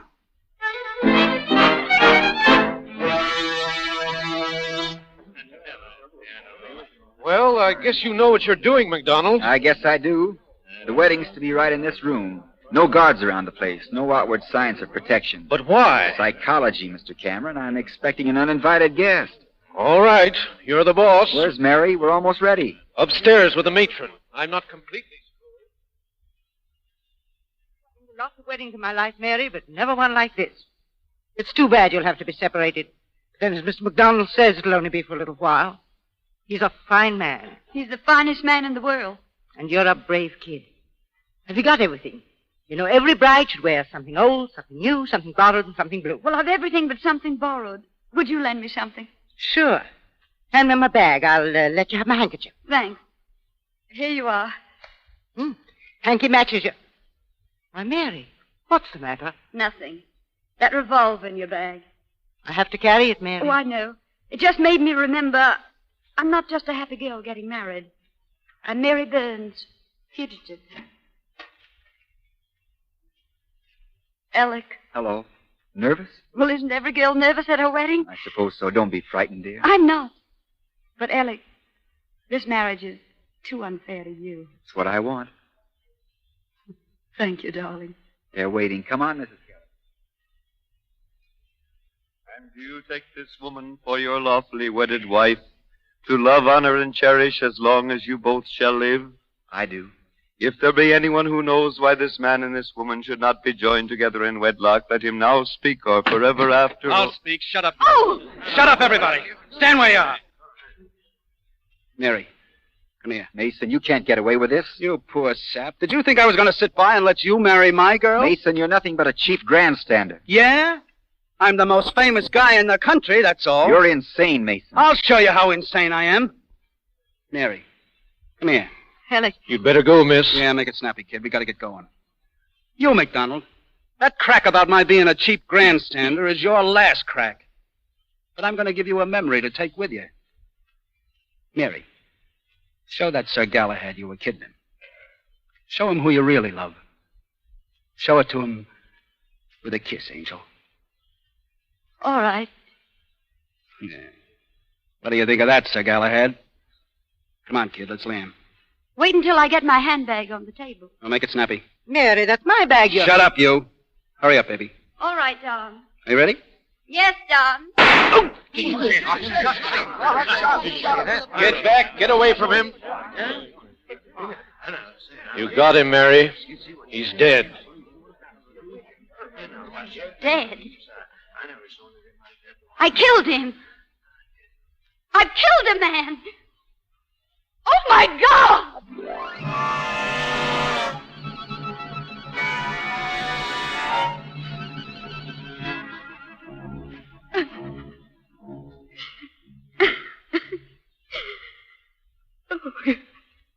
right, Mary. Don't cry anymore.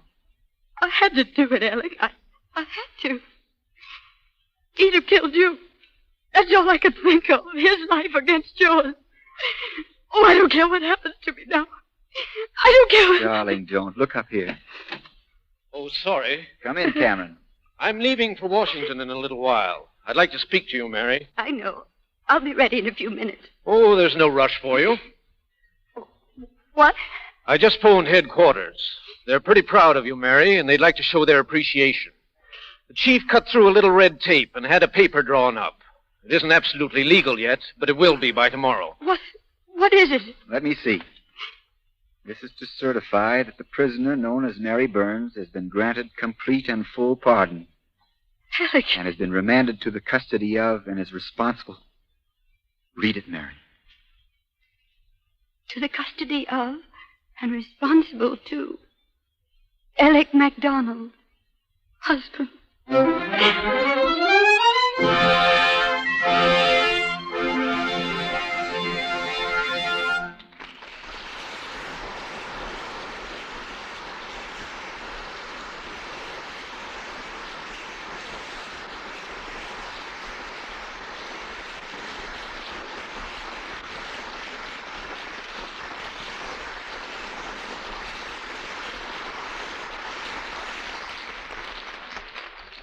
Thank you, Miriam Hopkins, Henry Fonda, and our all-star cast. In just a moment, Mr. Arnold will bring our stars back for a curtain call. And remember, right after the chat with our stars, you will hear the announcement which was promised earlier in the program. Edwin Arnold. Thank you. A word now with Miriam Hopkins and Henry Fonda. I want to thank you, Mr. Arnold, Mary Astor, Paul Guilfoyle, and everyone who worked with Henry Fonda and me tonight. Though I haven't been on this program for some time, I feel very much at home because I appeared in Seventh Heaven. That was the first broadcast of the Lux Radio Theatre. And you've beaten me by a few years, Miriam. Tonight was my first. Well, I'm sure you'll come back again if you liked it as much as I did. This was my third time here. I used to wonder if people in general had a real interest in listening to drama on the air. But the marvelous success of the Lux Radio Theatre has proved beyond a doubt that they have. Thank you, Miriam. And I know that's going to help Mr. DeMille, our regular producer, get better a lot faster. By the way, Eddie, how's Mr. DeMille getting along? Well, I'm glad to say splendidly. He'll be back here next Monday night. Fine. And what's the play going to be? Well, I'm going to tell you that in a minute or two, and I'm sure you'll agree that both the show and the cast we planned for next Monday night are very unusual. We're really very proud of it. Well, just in case that's a hint to sit down, I think you and I, Hank, had better end our performance now. And thank you again. Yes, the lady's right, Eddie. Good night. Hey, good night. Good night, Henry.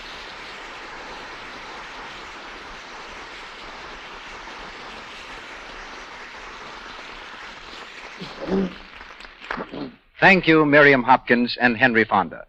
And now, while we are waiting for Mr. Arnold to come back and tell us what has been planned for next week's performance, I'm going to make our special announcement to you. For a long time, the sponsors of this program have been trying to think of some means of expressing their appreciation for your enthusiasm and loyalty. To do this, we have searched for something beautiful and yet practical, something that would have a real value so that it could be kept for many years. Something that would be part of your everyday lives. Well, it wasn't easy to get, but finally the makers of Lux Flakes, through the cooperation of the world's largest silversmiths, have been able to obtain one of the most beautiful sets of teaspoons I have ever seen. They are original Rogers silver plate, guaranteed by the International Silver Company. These teaspoons have been specially designed in an exclusive pattern called Allure. This pattern is new, dainty, and modern. Its delicate wheat motif sweeps gracefully from bowl to tip. It is not ornate, but has just enough design to add character to the sparkling beauty of the silverware. And, of course, there is absolutely no advertising on the spoons in any way whatsoever. We knew that you would want enough to go around. So, while the supply lasts, you may get 6 spoons, a complete half dozen, in the easiest way imaginable.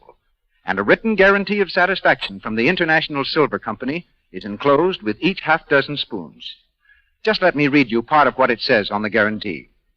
Every piece is guaranteed to give satisfaction in family use and will be replaced without charge at any time it does not conform to this guarantee. Now, these teaspoons are really valuable, the kind of spoons that you buy thoughtfully with the idea of having them give you a lifetime of beauty and service. While the supply lasts, You can get these spoons simply by sending to Lux, Meriden, Connecticut, 50 cents in coin, the top from a package of Lux, large size, and your name and address. Let me repeat that. Lux, Meriden, Meriden, Meriden, Connecticut. This offer is good only in the United States. Be sure to send a top from the large size box of Lux. The large size is more convenient and more economical, too. And here's more good news. Many local dealers have sales on Lux Flakes right now, so you will be able to save money on buying Lux at the same time you get these spoons. Now let me repeat. Send the top from a large package of Lux, print your name and address clearly on a piece of paper, wrap 50 cents in coin in the paper, and mail to Lux, Meriden, Connecticut. That's Lux, Lux, Meriden, Meriden, Connecticut. This offer is good only in the United States.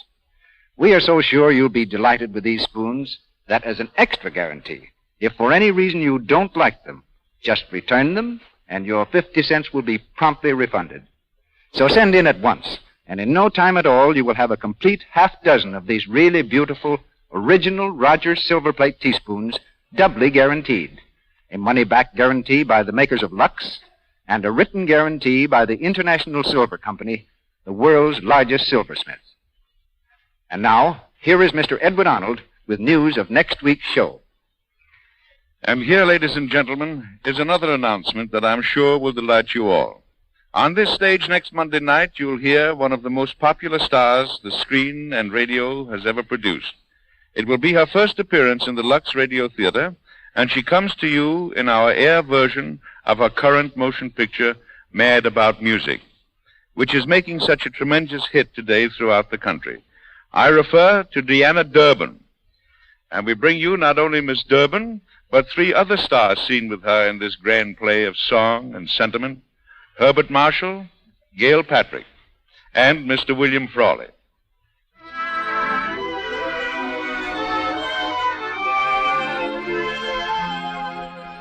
Our sponsors, the makers of Lux Flakes, join me in inviting you here next Monday night when the Lux Radio Theatre presents Deanna Durbin, Herbert Marshall, Gail Patrick, and William Frawley in Mad About Music, with Cecil B. DeMille back here as usual as your host and producer. This is Edward Arnold sending thanks to you all, and good night. Edward Arnold appeared tonight through courtesy of B.P. Schulberg. His next picture is Columbia's You Can't Take It With You. Louis Silvers is from 20th Century Fox, where he was in charge of music for Rebecca of Sunnybrook Farm. Paul Guilfoyle will be seen next in The Saint in New York.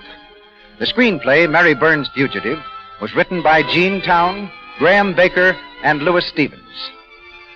Our cast tonight included Earl Gunn as Cameron, Sybil Harris as the matron, Edward Marr as Luigi, Justina Wayne as Miss Jennings, Perry Ivans as Steve, Roger Drake as Joe, Lou Payton as Jeremiah, Lou Merrill as District Attorney, and Frank Nelson as Judge.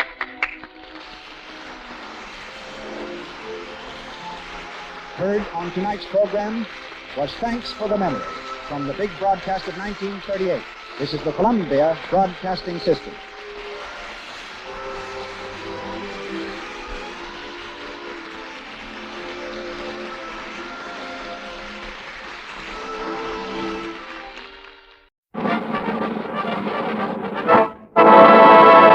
From Hollywood, California, the Lux Radio Theatre presents Deanna Durbin, Herbert Marshall, Gail Patrick, and William Frawley in Mad About Music.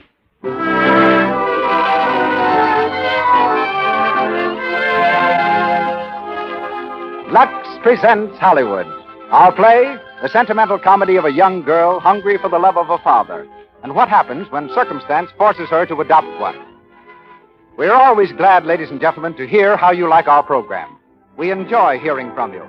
And when you tell us of your purchases of Lux toilet soap as an indication of your appreciation, we're delighted. It's your enthusiasm for our products that makes this program possible. Tonight, we bring you Deanna Durbin, her charm and beautiful voice, Herbert Marshall, Gail Patrick, and William Frawley in Mad About Music. Our special guest is Mrs. Calaphine Morrison of the Los Angeles Public Schools. giving us some interesting sidelights on the training of movie children. Louis Silvers conducts the orchestra. We had expected that Mr. DeMille, our regular producer, would be back with us tonight, but his doctors advised that he defer his return for one more week. Taking his place this week as guest producer, we are fortunate in having that famous and much-loved Broadway and Hollywood personality, Walter Houston. You all know him. You all admire him. We've had him here before in the Lux Radio Theatre in such famous plays as Dodsworth. This week, he shows us another side of his versatile personality as guest producer of the Lux Radio Theatre. I am happy indeed to bring back one of our best friends. Ladies and gentlemen, Walter Houston.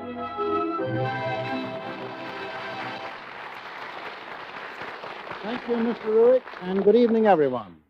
You know, when a man has spent 35 years or so in a business or profession, I used to think he was entitled to form some definite ideas about his work. I know I did about acting, ideas that I cherished for years and years up until last week. In fact, when Mrs. Houston and I happened to go to the movies and see Mad About Music, I used to believe that it required many years before an actor could really accomplish things. And when youngsters would come and ask me what I could tell them about going on the stage or screen, that's what I told them. Hard work, experience, an intense desire for the job. Then along comes a pretty little girl of 15 called Deanna Durbin who knocks the spots out of all this sort of thing completely. Miss Durbin didn't want to be an actress. She wanted to be an opera singer. She had no experience. She lived in Los Angeles after coming here from Canada where she was born. But she paid no attention to the big studios that were her neighbors. She didn't collect autographs or stand in front at premieres or even visit a studio. Not only that, but she's at what I always thought was a girl's awkward age, when she's no longer a child and not yet a woman. But here she is, one of the biggest stars in the motion pictures, and one of the few I've ever heard of to make 3 smash hits in a row. How do I explain it? I don't. I only shake my head in wonder at her artistry. But I do know that Miss Durbin must have more than a great natural talent. She must have a tremendous innate honesty to be able to turn in the natural, convincing performances that so distinguish her. Since meeting her this past week, I've learned a few things more about her. That a good meal to Miss Durbin means a sirloin steak with chocolate caramel for dessert. She likes riding on horses and bicycles, has a pet spaniel named Tippy, and is something of a tease. She has brown hair, blue eyes, and weighs 105 pounds. And perhaps there is some clue to the secret of her splendid acting in a bit of advice given to her by Adolphe Mongeau. Deanna, he told her, it takes just as much effort to make a bad picture as it takes to make a good one. She's never forgotten it. We hear Miss Durbin tonight as Gloria Harkinson. And with her come the same 3 stars from the picture. Herbert Marshall, who had just begun his new film, Anime Territory, at MGM, is Richard Todd. Gail Patrick is Miss Gwen Taylor, and Mr. William Frawley is Dusty Turner. Also from the original cast are Jackie Moran, Kristen Rubb, Helen Parrish, and Marcia May Jones, as the Lux Radio Theatre presents Mad About Music.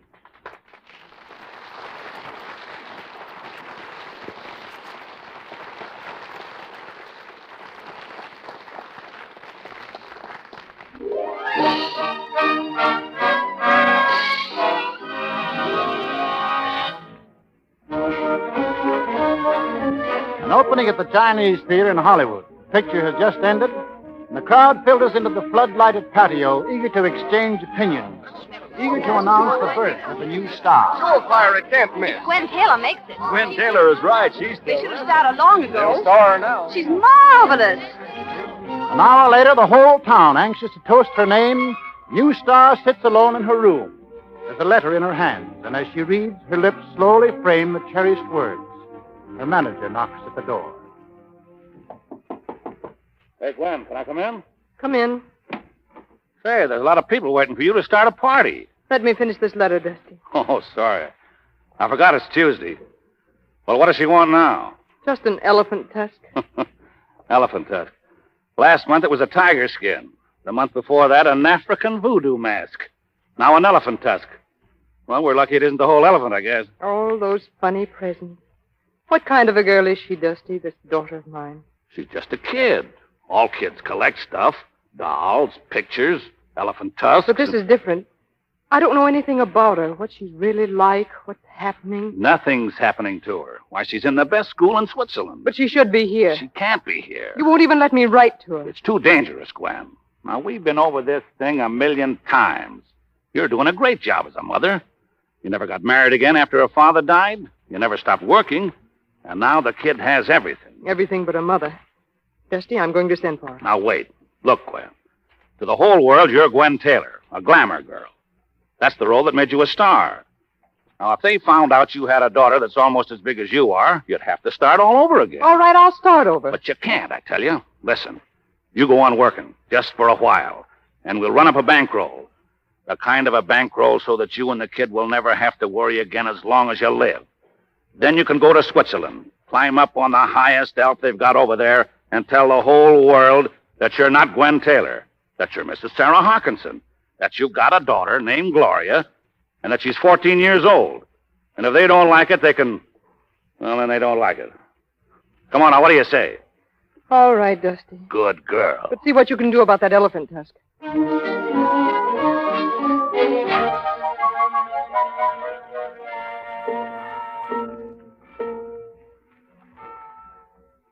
Young ladies must not stick nails in other young ladies' bicycle tires. You may write that on the blackboard, Gloria. But, Mademoiselle, I didn't do it. Write it 200 times, please, Gloria. But I didn't do it. I didn't stick nails in anyone's tires. Then who did? Well, it wasn't I, Mademoiselle. I'm sorry, Gloria. When you finish, you may join the other young ladies at their game. Young ladies must not stick nails in other young... Hello. Oh, hello. Mind if I watch Gloria? Young ladies must not stick nails in other young ladies' bicycle tires. You're the one who did it, aren't you, Felice? How many times do you have to write it? I knew it was you. 100 or 200? I know. You're angry because I was the leader today. Why do you dislike me, Felice? What makes you think I dislike you? Don't you? No. I don't dislike you. I hate you. Goodbye, Gloria. Young ladies must not stick. Gloria. Olga, you better get away from that window. If Miss Few's not sees She won't. Felice was just here, wasn't she? What did she say? Oh, nothing. She's starting up trouble again. You know what she said today? It was about your father. What did she say about my father? She said she didn't believe he was an explorer, and she didn't believe he sent you the voodoo mask and the tiger skin and all those trophies and things. Oh, who pays any attention to what she says? Nobody, but she said she was going to prove it. Well, how can she? What about all those letters he writes to me? Well, she says he doesn't. She says you write them yourself. Well, how did she happen to say that? It's the most awful lie. I tried to stop her. Oh, who cares? You better go now. All right. I wish you could come. Oh, Olga, if you see old Pierre around, will you tell him I want to see him? He's not here. He took the carriage into town to get garden tools. Oh, well, I'll see him tonight.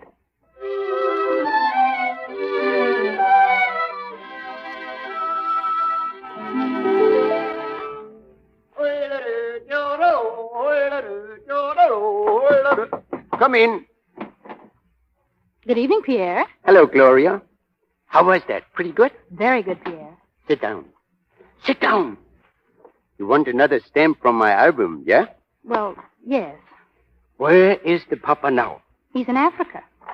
We'll see where in Africa. Ah, the Gold Coast. Say, that's a 10-franc stamp. Give me the letter. I didn't write the letter. What? I didn't write the letter yet. But don't you write yourself a letter from your papa every Saturday? Yes, but this Saturday you've got to write it. Me? Please. That's forgery. No, it isn't. Not if I tell you what to write. No. Let me think it over a few days, and when I think it over, I don't think I'll do it. Oh, but I can't wait. I have to get it when the elephant tusk comes. It's a matter of life and death.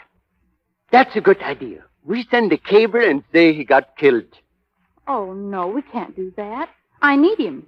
All the other girls talk about their fathers. What about your mother? Doesn't she do something? Oh, no, and I can't talk about her. Oh, please, Pierre. But I can't write so good, Mom. My hand shakes. I'll say my father has a fever. Please. But when you do it, it's you Writing a dream. But when I do it, it's me writing a lie. You can cross your fingers like this. That means you don't mean it. Please, Pierre. Why do you always make me do something when I don't want to do it? Well, go ahead. I'll write it. My dear darling daughter, I am far in the deep jungle tonight working toward the Nile.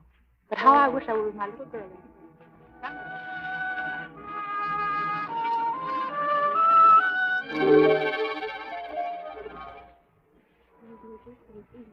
Keep in line. Keep in line, please, young ladies. And no talking on the way to church, if you please. It's raining, Miss Buzinoff. I can see that, child. Umbrellas, open. Ready, march. 1, 2, 1, 2. Gloria, you may go to the organ loft directly we reach the church. Lead the opening hymn, please. Yes, mademoiselle. Gloria, look. The boys from the military academy. There's the one who pumps the organ. He watches you singing all the time. Olga, stop it. Don't look at them. Which one do you mean? What? Well, you told me not to look. Well, look a little bit, but don't let them see you.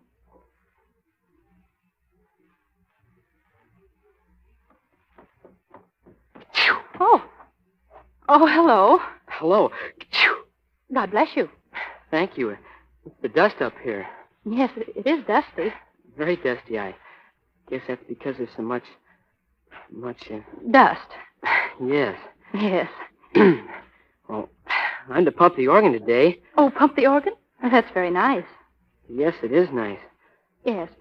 Well, I've got to go now. Yes, of course. Yes. Goodbye. Goodbye. No, there's something else first. What? What's about me and you, too? Would you like to talk with me at the confectioner's sometime? Say Monday when I have a 3-hour off time for winning an essay contest about Napoleon? Oh, Monday? Well, that's tomorrow, and your school goes to the festival. My name's Tommy Gray, and I'm from the United States, California, in the southern part near Mexico. From California? Near Hollywood? Yes. San Diego. I'm sorry. Sorry? I shouldn't have asked you to meet me at the confectioner's. Oh, but I'd love to hear about California, especially Hollywood and the people in the movie. Well, I know all about them. I get fan magazines from America. All right. Monday. Honest? 3 o'clock. All right. Well, I've got to sing now. Goodbye. Goodbye. Hey, start the pumping.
Read the rest of the letter, please. Quiet, everybody. When the charge was over, 3 elephants were in our pens, and the one that charged me was dead. I'm sending you his tusk. Good night, my dear daughter. And remember that I'm always thinking about you. And hope to see you soon. Your loving father. Now, aren't you sorry you said what you said, Felice? That was wonderful about the elephant. Where are you going to put the tusk? I think up next to the leopard he shot in Indochina. Gloria, is this your father's picture? It was hanging on the wall. Yes, that's my daddy's picture. I suppose that's one of the elephants he killed? Yes. Why, Felice? It's a very interesting picture, especially the back. Give me that picture. Oh, not till everybody sees it. Look at the back of it, girls. It's an ad for a cheese company. Gloria! Well, what about it? My father captured the elephant for that company. He always sells the ones he brings back alive. So he hunts for a cheese company. What's his name, Ronald or Roquefort? And I'll bet your name's Miss Lemberger. Gloria Lemberger. It sounds good, but P.U. Please, give me that photograph. Oh, what do you want with it? I'll show you what. Give it to me.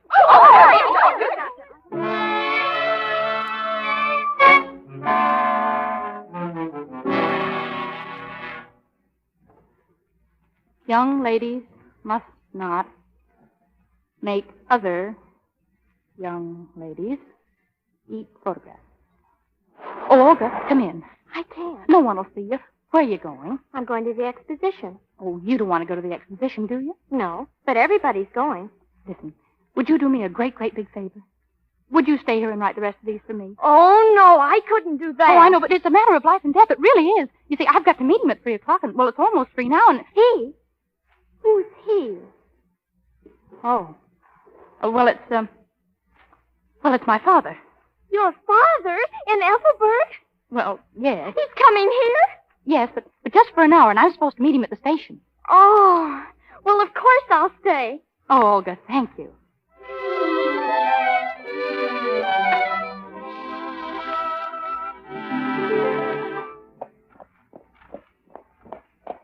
So, your papa is coming, huh? Is he bringing an elephant with him? Nobody's coming. You know that, Pierre. Sure, I know it. But do you know it? You tell Olga, Olga tells the whole school. I told you that dream father makes you a nightmare someday. Just drive by the station and then the confectionery store, and I'll wait in there, and nobody will know the difference. All right. But in the next letter, instead of your papa shooting the lion will have to shoot papa. Hey, look at the girls. They're waiting at the station. Oh, Pierre. They come to see papa, too, yeah? Oh, well, what am I going to do? Pierre, what am I going to do? Better find yourself a papa pretty quick. Yes. Wait here, Pierre. But where are you going? I'm going to find a papa. 6, 7, 8, 9. Got all the baggage off, Trip? Yes, sir. 9 pieces, Mr. Todd. Good. Let's find a porter, shall we? Yes. Hello? Hello, mister. Well? I said hello. Oh, hello. Welcome to Switzerland. Here, take these flowers. But I don't want any... Oh, take them, please. There. Trips, what do you say on an occasion like this? Just, thank you, little girl. Thank you, little girl. Well, this is an old Swiss custom. We welcome the most distinguished-looking visitor on every train. And I have a carriage waiting for you to show you some of the village and take you wherever you're going. The carriage? How nice. With horses, I suppose? Yes, 1 horse and a driver, but they'll get you there. Yes. This way, please.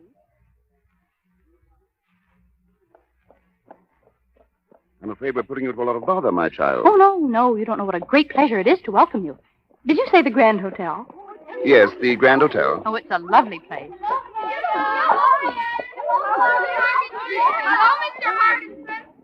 Oh, would you wait for those girls? They want to welcome you, too. Oh, yes, of course. Hello. Are you Swiss? No, I'm an American. How odd. You're an American carrying out a native Swiss custom to welcome me, an Englishman. Oh, are you English? That's nice. Yes, we like it. But I've been in America a good deal, and my home is in Paris. Mine is in New York, but I've been here in school for the last 5 years. Mm-hmm. What's your name? Gloria Harkinson. Well, I'm Richard Todd. I'm pleased to meet you. How long are you going to stay here? 5 days. 5 days? Oh, that's awful. Awful? Oh, well, I mean, it's awful nice. Not so bad, really. I thought you were just passing through and maybe you were going to Interlaken. Interlaken is very nice. It's only 20 miles more. Do you always welcome people who come to Ethelberg by telling them how nice it is in Interlaken? Oh, no, not at all. I just like Interlaken. It's lovely. You'd love it. I'm not planning on doing any sightseeing. I came here to rest. I'm a very tired man. I think you look almost as tired as an explorer back from a long trip, don't you? Whoa. Well, I hope not. I'm a composer. Grand Hotel. Well, it's been very nice now. What are you looking back for? What? Oh, those girls. I wondered if they were going to follow us. I mean, you. Well, they don't seem to have. No, they don't. Well, thank you very much. Oh, thank you. Goodbye. Goodbye. Goodbye. Goodbye. Goodbye. So, the Papa is a composer now. Just like the daughter who composes the letter. Oh, Pierre, I think I got out of it very well, don't you? Oh, what a relief. Gloria, wait! Olga, why did you tell everybody about my father? Oh, I couldn't help it, Gloria. I was so excited. Everybody's excited, even Miss Fusnot. What? And yes, what do you think, Gloria? Miss Fusnot says we don't have to attend any classes tomorrow. Well, why? Why? Because your father's here. They're going to invite him for lunch.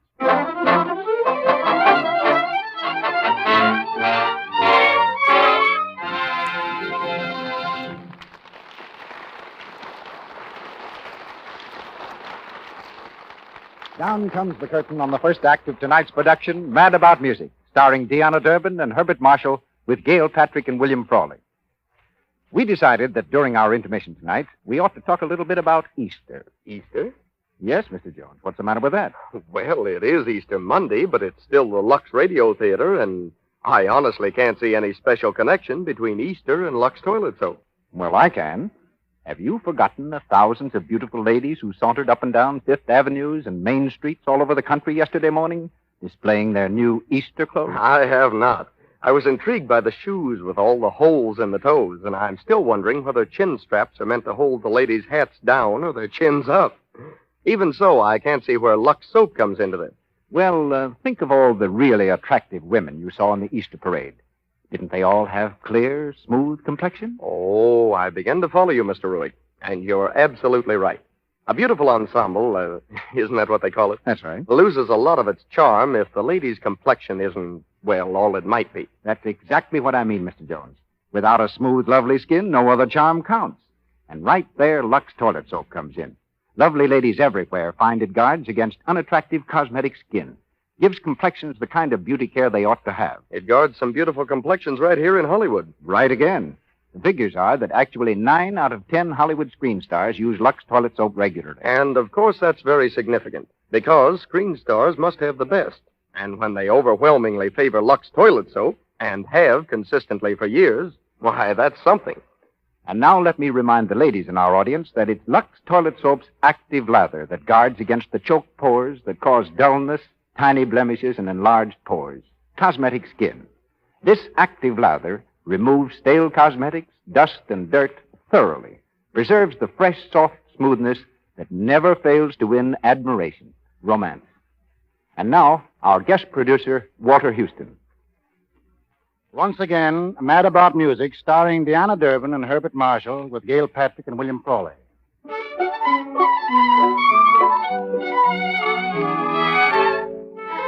It's the following day, and the whole school is feverish with excitement because Gloria's father, the adventurer, the hunter, the famous explorer, is coming to lunch. Up the road from the gate strides Mr. Todd, his shoulders set, stick swinging with grim resolution. Gloria spies him from the window and rushes to meet him. Mr. Todd. How do you do? I thought you'd be here. Oh, wait, please. Before you go in there, I want to Before I go in there, I want to tell you that I've been invited for lunch. It seems I have a daughter at this school. Yes, I know. I'm sorry it happened, and I can explain the whole thing. Wait. I'm sorry it happened, too, but I'll do the explaining, and it won't wait. Oh, please listen. I'm not interested. But you've got to be interested. I had to make you up. You had to what? I had to make you up. You see, I have no father, and I can't talk about my mother, and I just made up a father, and you just happened to come along, and then you were it. I was it.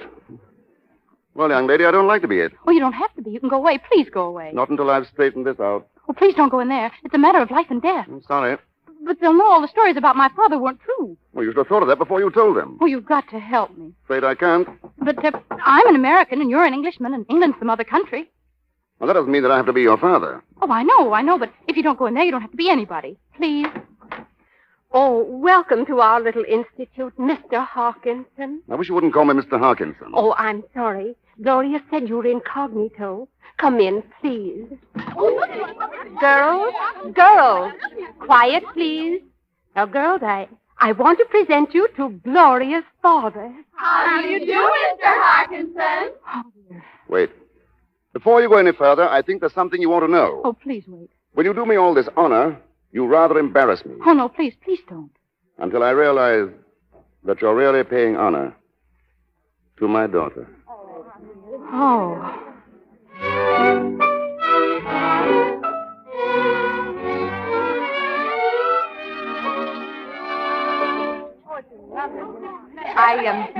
I hope the food is satisfactory, Mr. Harkinson will do. I'm not incognito here. Yes, the lunch is excellent. Well, we didn't know exactly what explorers are accustomed to eating. Oh, penguin and seal steaks, polar bear chops. In Africa, you have seal steaks and polar bears? No, please. That's when he's in the North Pole, isn't it, Daddy? Yes, the North Pole. There are no polar bears in Africa, young lady. Everybody knows that. In Africa, you have lion meat, don't you, Daddy? Sometimes, but lions generally are a bit tough. Now, giraffes are quite delicious, especially the neck. Really? Yes, they're quite the thing for dinner parties. 20 people can sit down to just one giraffe's neck. Oh, Mr. Harkinson, what about the elephant you captured for the cheese company? Oh, the elephant for the cheese company, you mean? What about it? They put it on the package. Oh, well, you wanted to know about the elephant for the cheese factory. Yeah, quite a package. So that means it was a big elephant. That's the way hunters talk. The big elephant, they say package. I think it's kind of cute, don't you, Felice? It also means very wild, untamable. He seemed pretty tame in the photograph when you were sitting on his neck. Yeah, when I was sitting on his neck. Well, that's easy to explain. I have a peculiar effect on elephants. I just look them in the eye. In only one eye? Yes, you see, it's rather a job to look an elephant in two eyes. One's over here, and the trunk comes in between, and the other one's over there. But how did you capture him? Single-handed, didn't you, Daddy? Oh, yes. You tracked him for days. Days and days, up hill and down dale. Then one morning I met him face to face. Fixed my stare on one eye, then in most decided fashion I said, "Elephant, I'm your master." He came toward me, running. "Stop," I said. His steps grew slower. Then he grabbed me around the waist with his trunk and lifted me high. I thought he was going to dash me into the bottomless chasm. Slowly I felt his trunk slip from my waist, and I fell. Yes, I fell in the back of his neck where he wanted me. He looked up at me and smiled. Then he galloped off with me into the jungles and brought me to the throne of the beautiful white princess. The White Princess? Well, you never told me about her before. Didn't I? It must have slipped my mind. Well, now let me Daddy, see. before I forget you, well, didn't you say you wanted to hear me sing? That's splendid. Of course I do. I'll play for you. What can you sing? Whatever you can play.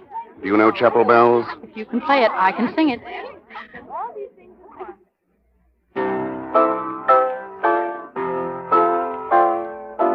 Chapel bells,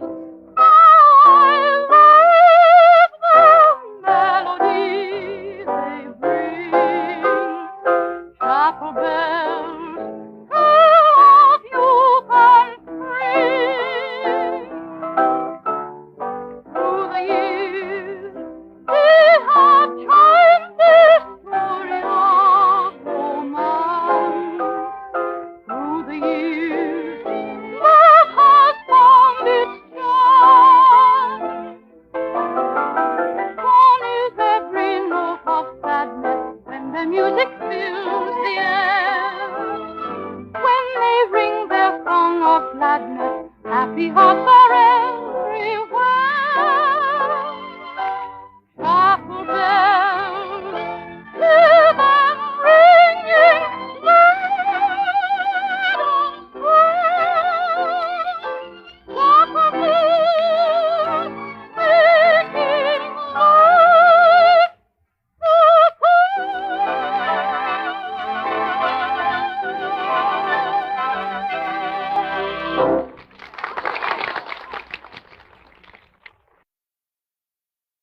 So I did all this.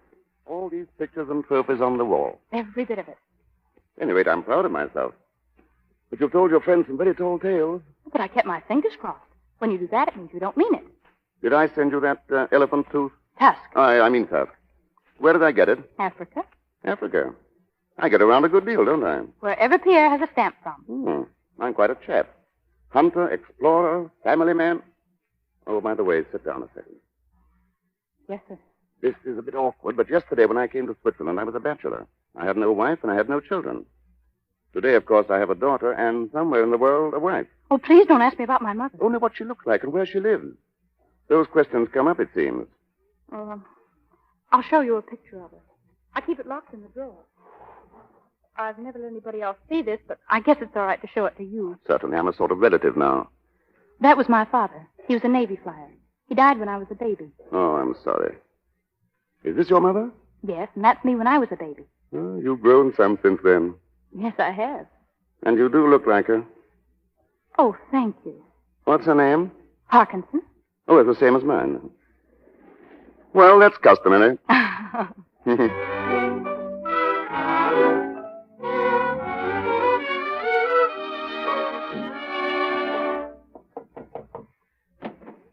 Well, young man? How do you do, Mr. Harkinson? I'm not Mr. Harkinson. Mr. Todd is Mr. Harkinson. I mean, Mr. Harkinson is Mr. Todd. Oh, well, I'm his secretary. Oh. What is it you wish, please?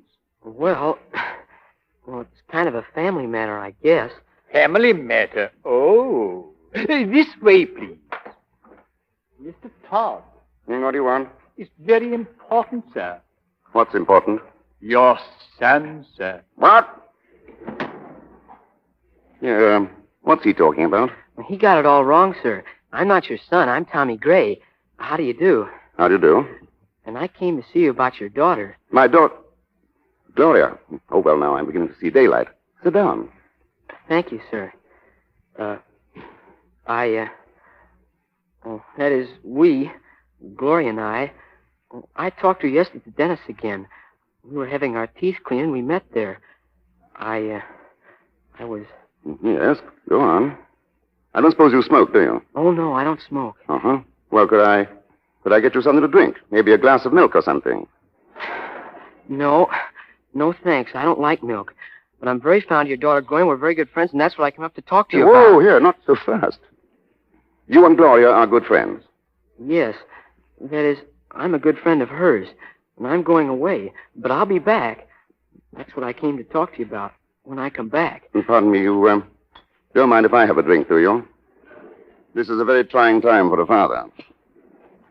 Now, I think I get the idea.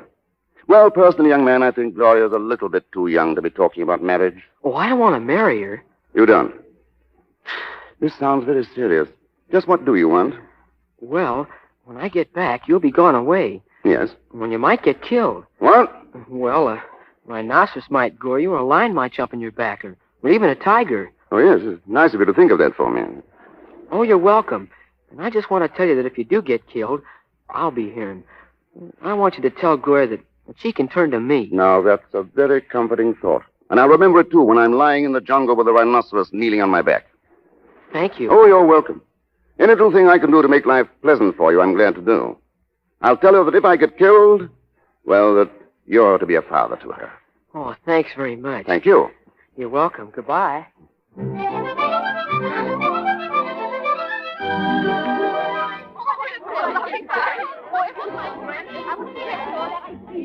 Oh, it's wonderful, Mr. Hawkinson. It isn't often the young ladies have a party. They do enjoy it so. No more than I do.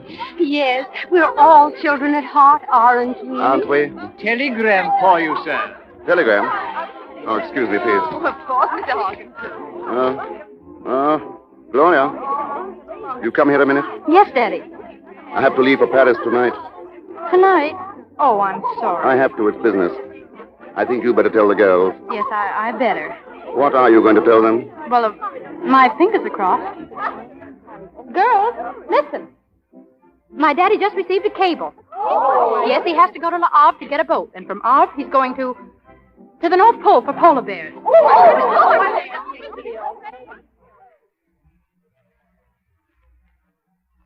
Neckties. I always forget neckties. They're already in. Tired of packing? No, it's fun. Fun? Oh, I didn't mean that it was fun packing for your going away. I mean, I never packed for my father before, and it's fun. Yes, it is, rather. I better see how Toots is coming along with the trunk. What comes next here? Goodbye? No. Goodbye comes later. Socks come next. They're in the top drawer. Do you want to take the morning paper with you? I can get a new one at the station. Just... Oh. What? What's the matter? Oh, nothing. I just... Let me see there. Gwen Taylor in Paris, was that it? To open American wing of French exposition. Gwen Taylor, motion picture actress, isn't she? Yes, I think so. Are you a fan of her? Oh, no, I've never seen her. But Some of the girls talk about her at school. Oh. What about those socks? I'll put them in. And then run back to school and get permission to come to the train. Oh, may I? Well, don't you want to? Well, yes, of course, but... Well, maybe I'd better not. Maybe we ought to say goodbye right now. You see, I don't like to say goodbyes, and, well, you've been so nice to me, and I don't like to see you go, and... Oh, well, you know. Yes, I know. Goodbye, Gloria. It's been fun being your father. Thank you. It's been fun being your daughter. Goodbye, Daddy.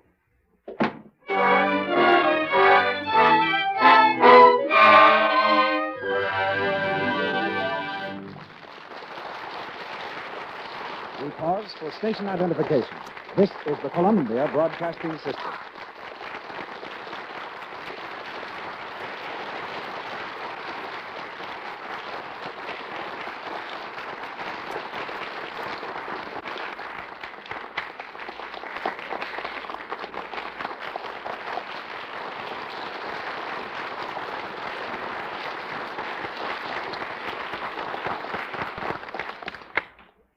Having concluded the second act of Mad About Music starring Deanna Durbin and Herbert Marshall, we take a little intermission now before going into Act 3 and hear about another phase of Hollywood, about the education of motion picture children. Our guest is Mrs. Telephine Morrison. Mrs. Morrison has been a teacher of movie youngsters for about 10 years. Her pupils have included Judy Garland, Betty Janes, Benita Granville, Virginia Wilder, Jackie Cooper, Spanky, and Alfalfa of our gang fame, and tonight's star, Deanna Durbin. Mrs. Morrison is former Dean of Women at Dakota Wesleyan University, at Western State College in Colorado. She's done considerable lecturing and writing and is now with the Adult Education Division of the Los Angeles Public Schools. Mrs. Morrison, a lot of people have the idea that famous movie children lead anything but normal lives and that they don't go to school like other kids do. What have you to say about that? We realize one thing, Mr. Houston, that a contract child can't go to public school and be in the movies at the same time. So we've found a way of combining both.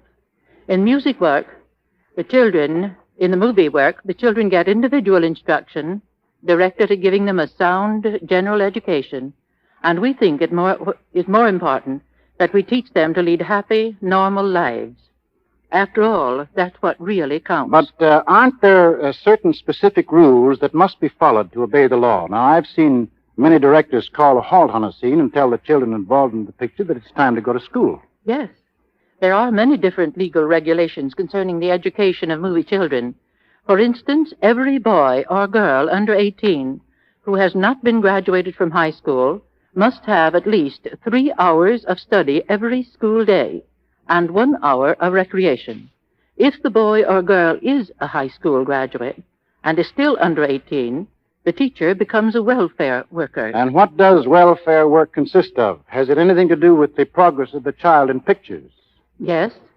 In that, we see that he is not overworked, that he gets plenty of rest, that he isn't exposed to conditions that might impair his health, and in general, that he is well cared for.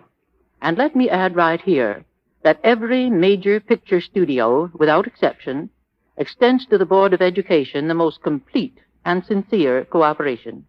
Every studio has its own school, and when a child is not in a picture, he attends this school and is taught by teachers who must have exactly the same qualifications as other public school teachers.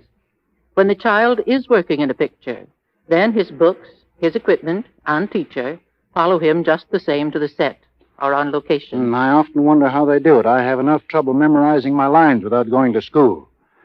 I suppose that's why you went to New York with Miss Durbin on her recent visit there. Exactly. And that trip gave Deanna a chance to see firsthand many of the things that she has studied. The geography of the country and the government of the country, too, because we went to Washington and saw Congress in session.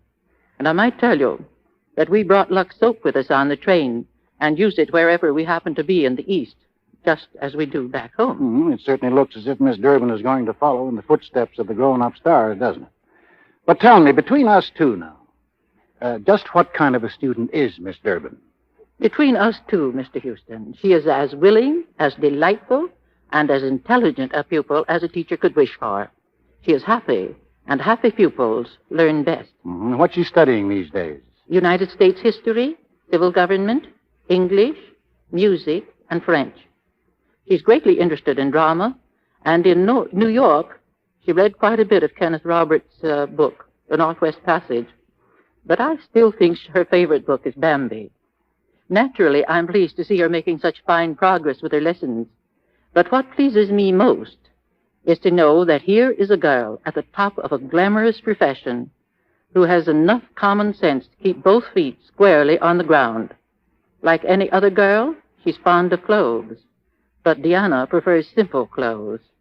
She doesn't attempt to act beyond her years. She's just a fine, wholesome young girl, and we never can have too many of her kind. Thank you, Mrs. Thank Morrison. you.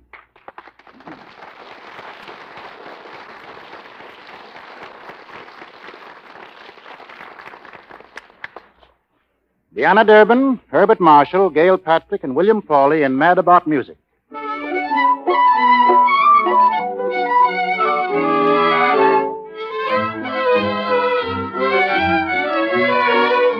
Gloria didn't meet Mr. Richard Todd at the station for an excellent reason. She had decided to meet him on the train. The train gains momentum. Richard walks through the passageway and opens the door to his compartment. Hello. Gloria! What are you doing here? Are you angry with me? I couldn't meet you outside because I was waiting in here and you didn't come and the train started to move and, well, here I am. Gloria, is that the truth? Why, no. Well? Oh, Mr. Todd, I found out my mother was in Paris and I just had to see her. Can't she come to Switzerland? Oh, no, she can't come to Switzerland at all. Well, she just can't. That's why I had to come on the train. It's a matter of life and death. It's always life and death, isn't it? Oh, but this time it really is. You won't be coming back to see me anymore. I might. No, it'd be too dangerous. I think you're going to disappear at the North Pole. Get lost. Really? I'm sorry to do it, but it seems the best way. Of course, I'll miss you a lot. Gloria. Yes? Where does your mother live? It's the Lafayette Hotel. I live near there. If I give you my address, will you bring her over to see me? Well, it's awfully nice of you, but... Fine, I'll be expecting you.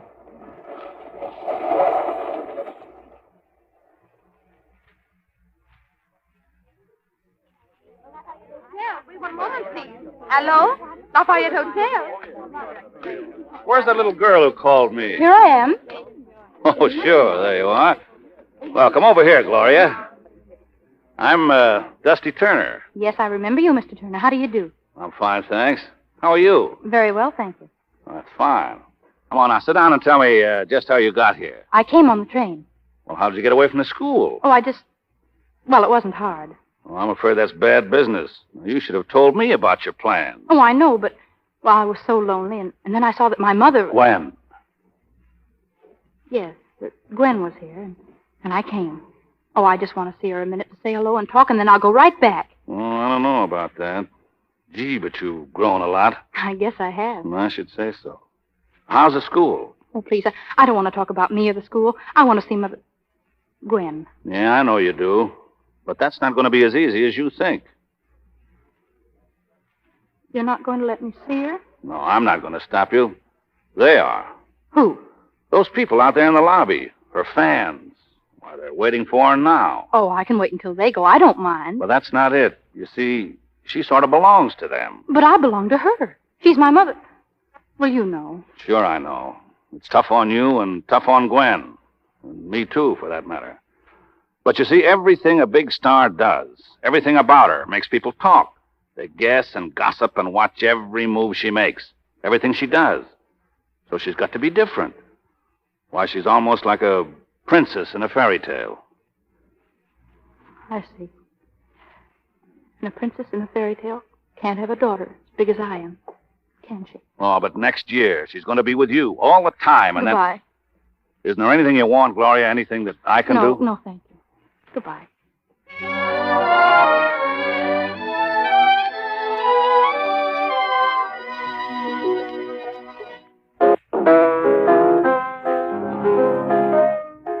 I beg pardon, sir. You have a visitor. Yes, who? Your daughter, sir.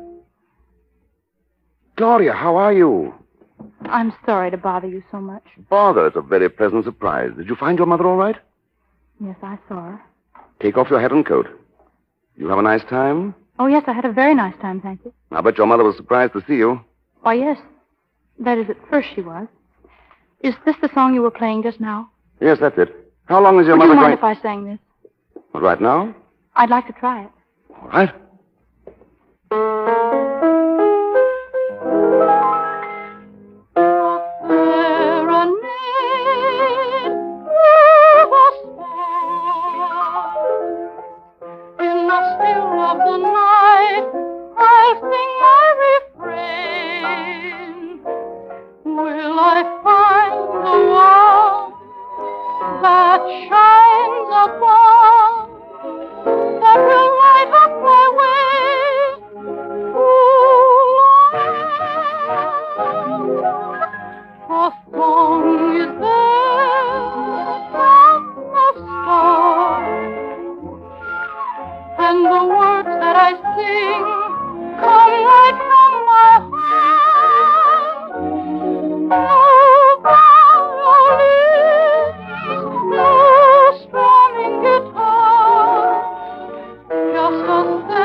What's wrong, Gloria?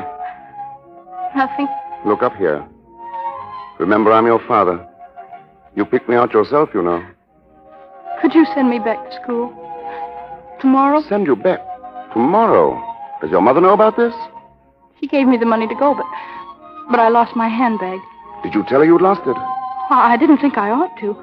She's very poor and... Poor? And stopping at the Lafayette. Oh, but she's poor in a very rich way. Oh, the new poor. But you had a good time. Yes, we had a lovely time. Well, tell me all about it. Well, I met her at the Lafayette. And she was so glad to see me that she hugged me till she almost took the breath out of me. Just because she was so glad to see me. And then she stood back and just looked at me.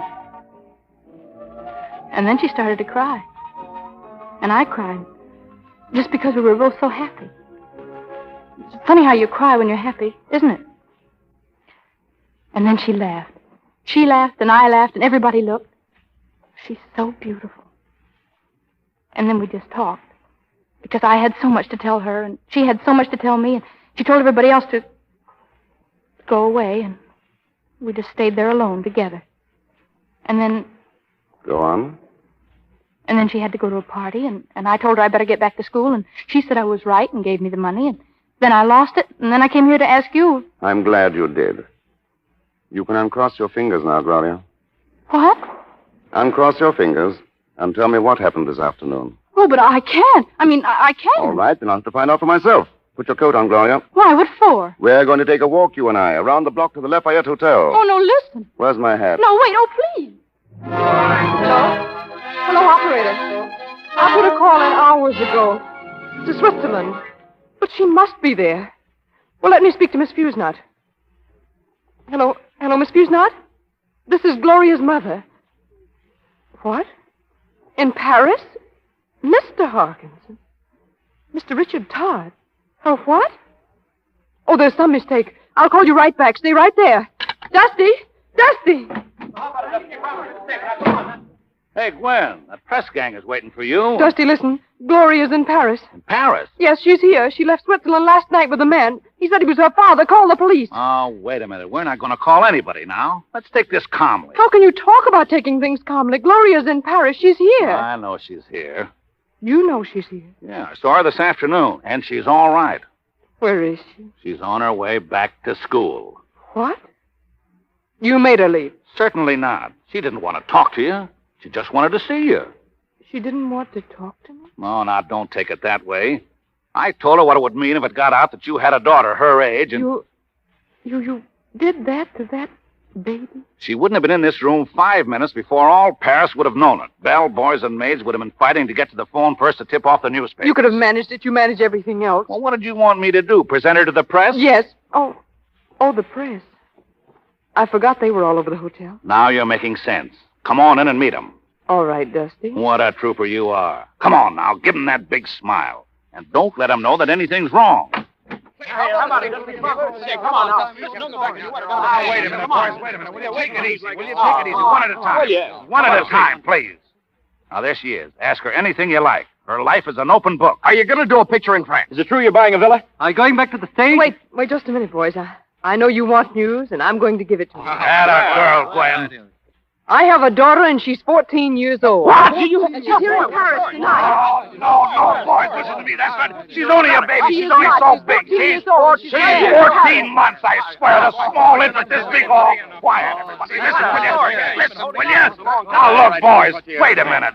We're going to give you a formal statement in a half an hour. Yes, meanwhile, I want you boys to find her. She's in Paris. Where, Miss Taylor? She's with a man named Richard Todd. Well, what's her name? Her name's Gloria. And Richard she has Todd, the blue eyes. composer? I don't know. Just find Richard Todd. I'm Richard Todd. Get a picture. Come here. What have you done with my... Something you should have done years ago. Come in, Gloria. That's her daughter. She looks like her. It's her, all right. No, this is all a mistake. I never saw her before. It's really all a mistake. Mr. Todd is my father. Gloria, my baby. Oh, Mummy. Mummy, I didn't tell them. No, dear. I know you didn't. I told them. Oh, Mummy. Mr. Todd, are you Miss Taylor's husband? Certainly not. Miss Taylor, are you his wife? I am not. Little girl, who is this man? He's my daddy. Gloria, dear, I don't think you... You better not tell them that now. All right, but Daddy, I want an explanation, and I want it right now, or I'll call the police. No, Mummy. Call them. But wait, Daddy, Mummy. There are a lot of things I'd like to tell you, Mrs. Harkinson. No, you would. Well, all right, then, go on. No, wait, listen, let me say something. Oh. She's fainted. Gloria. Say, come on. Gloria, Gloria, look darling. at me. Gloria. Oh, my goodness. Wait. It's all right. What? She has her fingers crossed.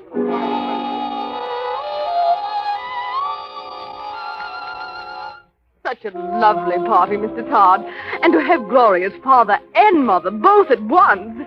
But I still don't understand how you... Oh, it's quite all right. I will explain later. Maybe. Oh, yes, of course you will. I don't know how exactly. Oh, we'll think of something. But she's right, Richard. Gloria should have a father, you know. Yes, they're quite customary. Well, I don't want to nominate myself, Gwen, but I've had a week of experience. Oh, but we'd have to be married, wouldn't we? Yes, that's part of the idea. Richard, are your ideas always that good? A song is there from the stars, and the words that I sing come right from my heart. New violins, new strumming guitars, just a serenade, a happy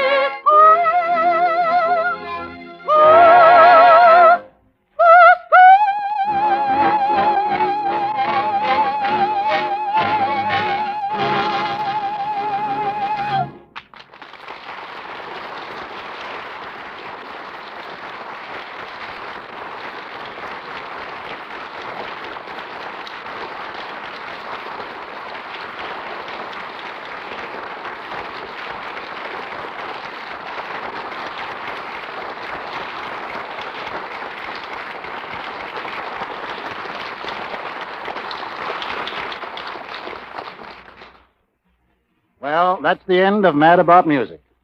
And now for a moment or two, we'll have a chance to hear from Miss Durbin, Mr. Herbert Marshall, Miss Gail Patrick out of character. You know, Mr. Houston, you've been so nice that I think maybe it would be a good idea if you broke down and called us by our first names. Mm-hmm. At least me.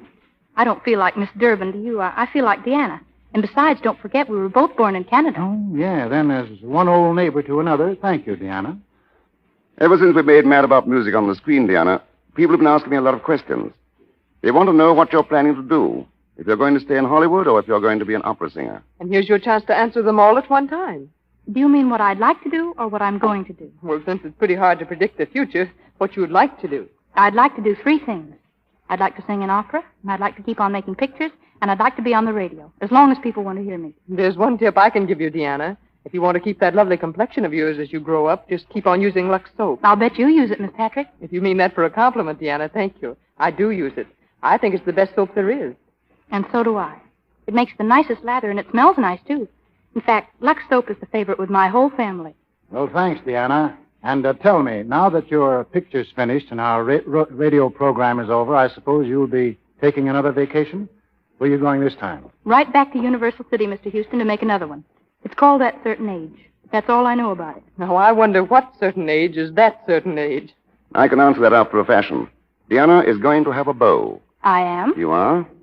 I was speaking to Mr. Rogers at Universal, and he says that what they'd like to do is to have you grow up in pictures just as you grow up in real life. What kind of a beau does a girl have at 15, Miss Patrick? Oh, well, you'd better ask your father about that. Mr. Marshall, please. Walter, Deanna wants to know. Yeah. Yeah, she has a beau, I guess, huh? Well, you know, Deanna, he carries your school books and picks flowers for you, and... And after that, you'll have an older beau in your next picture. First love. Well, if I can have you for a father and Miss Patrick for a mother, I guess whatever kind of a beau they give me will be perfectly all right. And now, Mr. Houston, thank you for a very nice time. Good night, Deanna. Good night. Good night. Good night. Good night.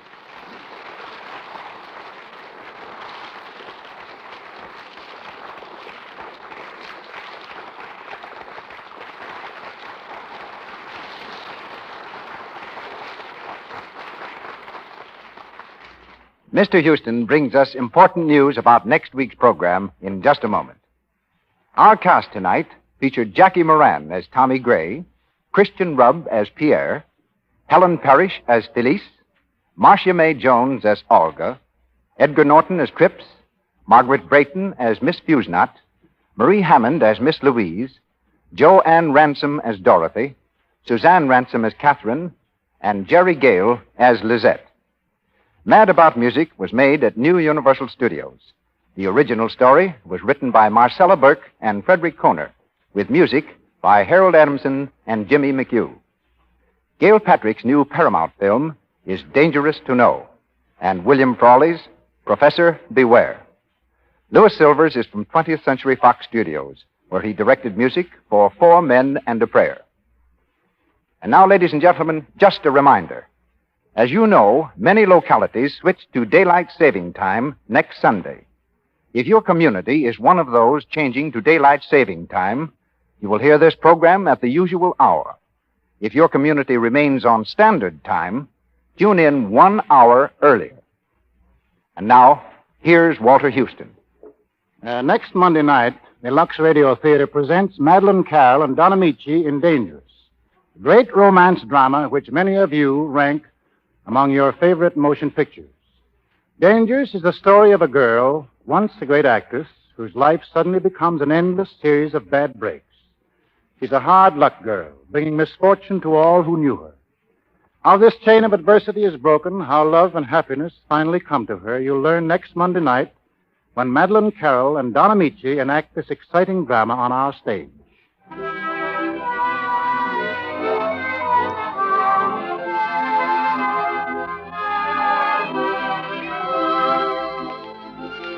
Our sponsors, the makers of Lux Toilet Soap, join me in inviting you to listen in a week from tonight when the Lux Radio Theatre presents Madeline Carroll and Don Amici in Dangerous. And beginning next Monday night, Mr. Cecil B. DeMille will be back here as usual as your host and producer. This is Walter Houston thanking you all and bidding you good night.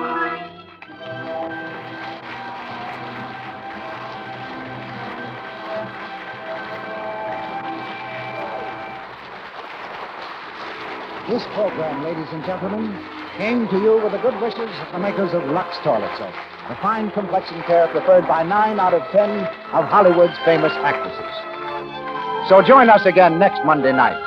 Be part of the audience that gathers each week from coast to coast to hear Hollywood stars in the finest plays of stage and screen. Until next Monday night, then, this is your announcer, Melvin. From Hollywood, California, the Lux Radio Theatre presents Madeline Carroll and Don Amici in Dangerous with Heather Angel.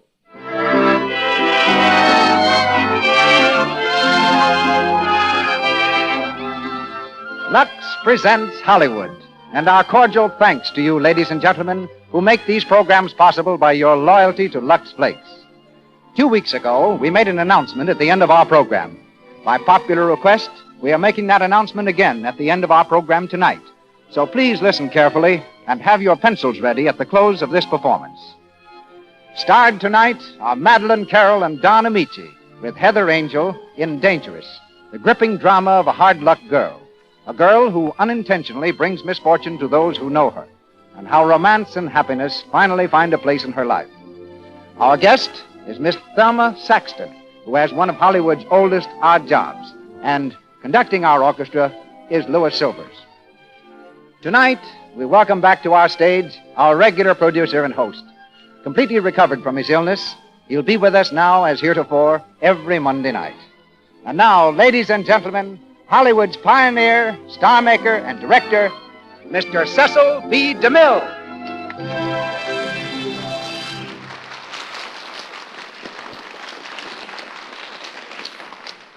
Greetings from Hollywood, ladies and gentlemen.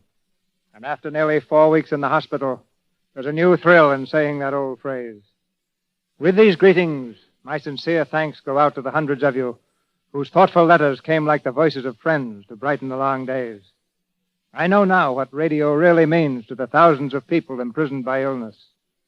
Lying there, I realized the great power of radio to cheer and comfort, and I was proud to be a part of it.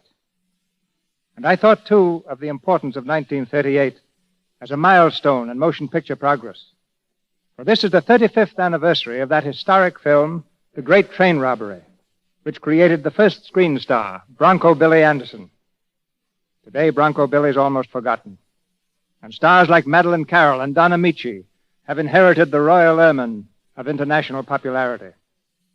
Frequently termed the screen's most beautiful actress, wife of Captain Philip Astley, one of the personal guards of the King of England, it's difficult to picture Miss Carroll as the ex-school teacher who once went to London yearning to become an actress and ended up by tutoring again for $3.50 a week and meals. Hollywood knows Miss Carroll not only as a splendid actress, but as one of our most sincere and vigorous workers for world peace. Don Amici, son of a coal miner, left his law studies to become a stock company actor. Turning to radio, his success won him a screen test at MGM. The test was discouraging. And Don was soon back in Chicago, resuming his radio work. But 20th Century Fox brought him out for another try. And this time, stardom came rapidly. Now seen in old Chicago, Don's new film is called Josette. Our play is taken from the highly successful Warner Brothers film. Don Amici is Don Bellows, Miss Carroll plays Joyce Heath, and Heather Angel is Gail Armitage. And now, the Lux Radio Theatre presents Dangerous.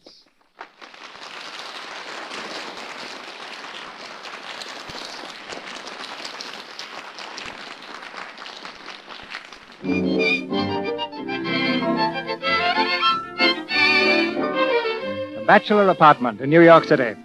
In the tastefully furnished living room, Don Bellows, a rising young architect, stands at the telephone table. He's in a hurry.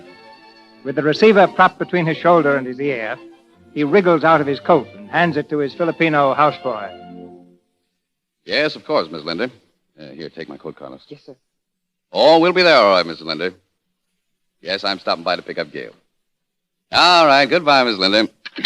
You out to dinner tonight, Mr. Bellows? Yeah, I'm late right now. Snap into it, will you, Carlos? Lay out my dinner jacket, draw a bath. No, never mind the bath. Did you ever try putting celluloid fish in the tub to entice him into it, Carlos? Gail, what are you doing here? I thought I'd save you the trouble of picking me up. Well, darling, you're a lifesaver. Go ahead, Carlos. I'll have time for that bath now. Yes, sir. Oh, let me look at you, Gail. Oh, you're gorgeous, you know it? Thank you. I try my best. Oh, what do you think? Did I love you? Well, I'm a little fond of myself this evening. The bank is going to make that building loan for the estates. John! Oh, that's marvelous. Oh, miraculous is the word. All I have to do is put $100,000 in escrow. That much? But every cent you have is in that land now, John. Oh, don't worry about the petty cash. I'll come out all right. Unless I fall down, they'll be the most beautiful estates in the country. And I can't fall down. I've waited too long. I've worked too hard. It seems as though it's all going to come true, doesn't it, Don? Yes, I guess we have everything, young lady. Best of all, we have us. Yeah, the very best of all. Happy. Oh, hysterically. Why? Well, because I have very good sense. Mr. Bellows, you're a cad. Now hurry up and get dressed. We don't want to be late to the Linders. Oh, I don't suppose we could get out of... We could not. No. You'll meet people there who can afford to buy your houses. People who go to the Linders don't need houses. They need tombs. Oh,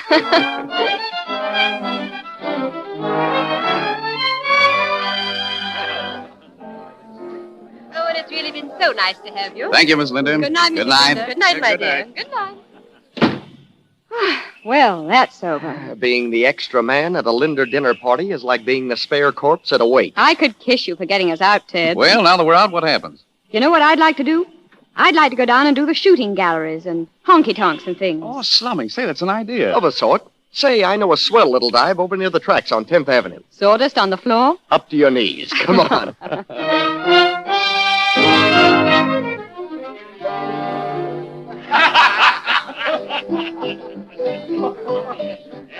Well, why doesn't somebody say something? Is this what's known as a den of iniquity, Ted? Sure, this place is tops in iniquity. Why? Well, I thought it'd be picturesque. It's only sordid. Want to get out? I think so. Well, let's go. Hey, Don. Oh, I'm sorry. What are you looking at, Don? That girl over there. The one sitting alone. What about her? Oh, nothing much. She, just doesn't seem to belong here somehow. I noticed her before. She tosses them off like a stevedore. Let's get out. It's depressing. I'm ready. Well, it was a good idea, but it fizzled. I'm sorry I suggested it. Are you going to take me home, Ted? Sure. Then you won't have to make the trip, Don. We can drop you at the apartment. Oh, thanks. Say, what's the matter with you? I was just thinking. Did you ever hear of Joyce Heath? Joyce Heath, the actress? Of course I have. She was a star about 3 years ago. I think I saw her in Camille. Yes, I did, too. Whatever happened to her? I was speaking to a producer the other day, and her name came up. This fellow said she was never a star. She was a comet. She appeared suddenly, fell spectacularly, and disappeared completely. Very poetical, but why? Well, fantastic as it sounds, it was because of a jinx, one she put on other people. A jinx? Yes. It started when one of her leading men was killed on opening night. From then on, everyone who had anything to do with her seemed to run into bad luck. Divorces, failures, scandals, even suicide. It got so producers were afraid to use her. Actors wouldn't play with her. She got to believe it herself finally, and she just disappeared. It's almost unbelievable. Yes, except for one thing. That woman I pointed out to you in that place. That woman was Joyce Heath. What? Don, are you sure? I'm positive. I'd never forget her face. Oh, it's terrible. Well, why doesn't somebody help her? You can't help a jinx woman. I wonder. Well, this is you, Don. Oh, thanks. Look, just let me out at the corner. I'll walk the rest of the way. Well, sister, what do you say? Want anything else? What's the matter? Can't I sit here? It's getting late. You ain't paid for the last one yet. You'll get it. Take your time. Excuse me, mind if I sit down here? No, not if you take her check. I wasn't speaking to you. Do you mind, miss? Do what you want. Thanks. Two, whatever the lady's having. Right. I've seen you before. Which doesn't exactly make us old friends. I'm sorry. I should have had a more original opening. But I came all the way back here just to tell you. It really doesn't interest me, if you don't mind. Please don't leave. I want to speak to you, Miss Heath. What did you say? Joyce Heath. I? Joyce Heath sitting alone in a dive like this. You must be crazy. Maybe. I have a very vivid recollection of her face, though. You see, Joyce Heath helped me once. It was a long time ago, and she never knew it, of course.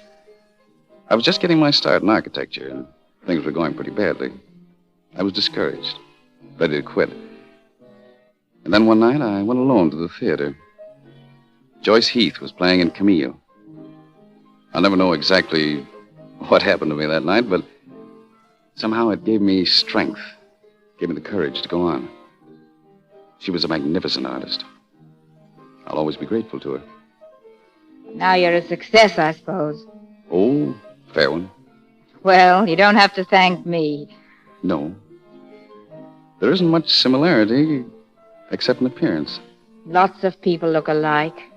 Joyce Heath was electric, terribly alive. That's the way I saw her that night. Do you remember the deathbed scene? There was a dim light on the stage. You were lying on a couch. Armand is on his knees beside the bed. Your hand goes out and caresses his head. You say, "I'm dying." Remember? I'm dying. I'm dying. But I'm happy, too. And my happiness conceals my death. But you will speak of me sometimes, won't you, Armand? Give me your hand. It isn't hard to die. I do not suffer now. One would say that life was restored to me. I experience a relief I never felt. I shall live. I shall... Miss Heath. Miss Heath. Is she out? Yeah. Help me get her out of here. Get a cab, will you? Okay. I'm going to take her home.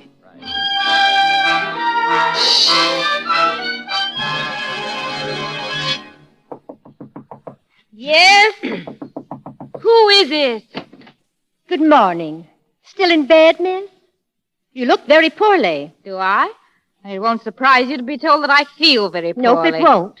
Figuring the condition you arrived in last night. And just where did I arrive, if I'm not asking you to betray a confidence? Mr. Bellows' place. His country place. He's an architect. One of them fellas that draws pictures. Thank you. And I suppose you're Mrs. Bellows. Or you just one of his sketches? Nope, I ain't. I'm his housekeeper when he comes down for weekends. How cozy. And Mr. Bellows, where's he? Eating his breakfast. And if you want to see him, you better perk right along, because he's got to get into town. Yes, I'm rather looking forward to seeing Mr. Bellows. Get out of here and let me get dressed. Good morning. How are you, Miss Eve?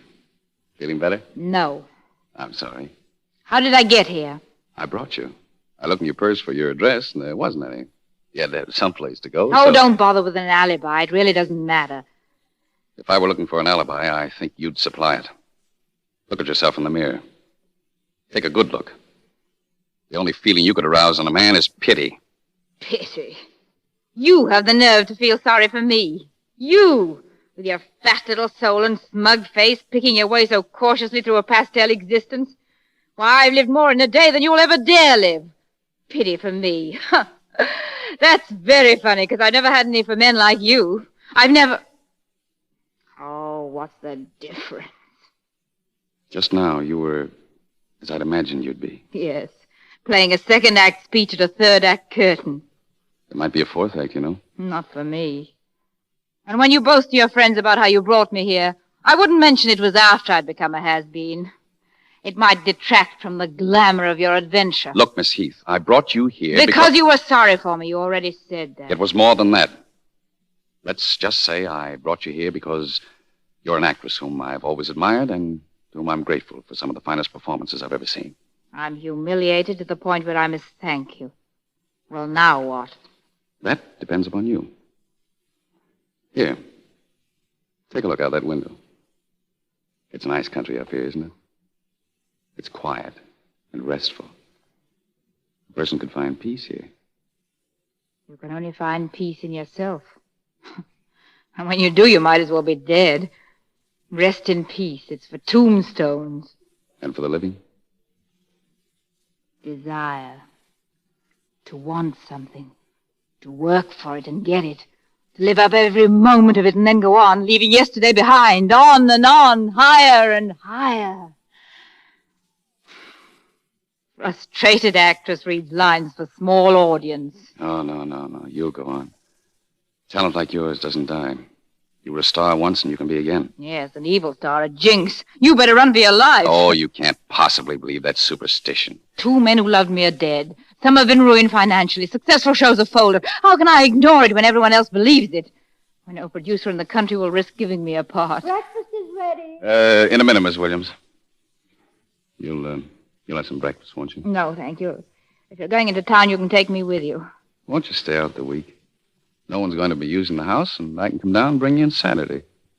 The rest will do you good. Helping Joyce Heath is like shaking hands with the devil, the worst luck in the world. I don't believe that. Do you really want to go back to the city? I don't care. Well, then you won't feel obligated if you stay, will you? Why should I? It doesn't make any difference. No, of course it doesn't. And you'll stay? Yes. But stop asking me questions. Go on, go back and boast to your friends about fishing Joyce Heath out of the gutter. You shouldn't say things like that. It isn't fair. I didn't ask you to help me. Of course you didn't. Goodbye, Miss Heath. I'll see you Saturday.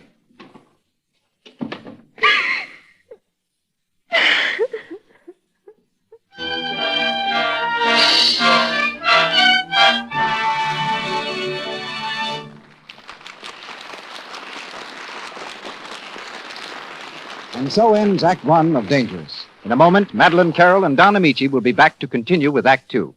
Meanwhile, we've some fun for you. See how good your guess is on the odd knowledge questions I'm going to read to you. And just to make it more interesting, I've asked one of the ladies in our audience if she won't be good enough to come up here to the microphone and try her luck on them. I know we all like someone else to try his luck. Well, at least you can try your luck in the privacy of your own mind. And now I'm going to ask Miss Catherine Carlton of Portland, Oregon, who has just come up from the audience, 4 simple questions. Here's the first question, Miss Carlton. In some countries, elephants wear silk stockings. Right or wrong, Miss Carlton? Well, that one's easy. Surely I'd say wrong. Well, strangely enough, the statement is right. In Borneo, sacred elephants wear hand-knitted silk stockings over their feet, and their stockings are changed daily. Number 2, right or wrong? Good stockings, when new, will ordinarily stretch to 11 inches at the top, out sizes to 14. Well, on that one, I'd guess right. That statement is right. Good stockings, if they haven't lost their elasticity by careless washing, will ordinarily stretch to 11 inches at the top, out sizes to 14. Number 3, answer right or wrong.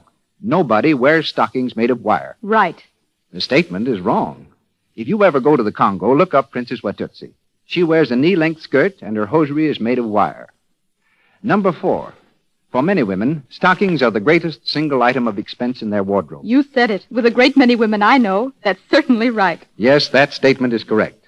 5 out of 6 women asked said they pay more to keep themselves in stockings than they pay for any other single item in their clothes budgets.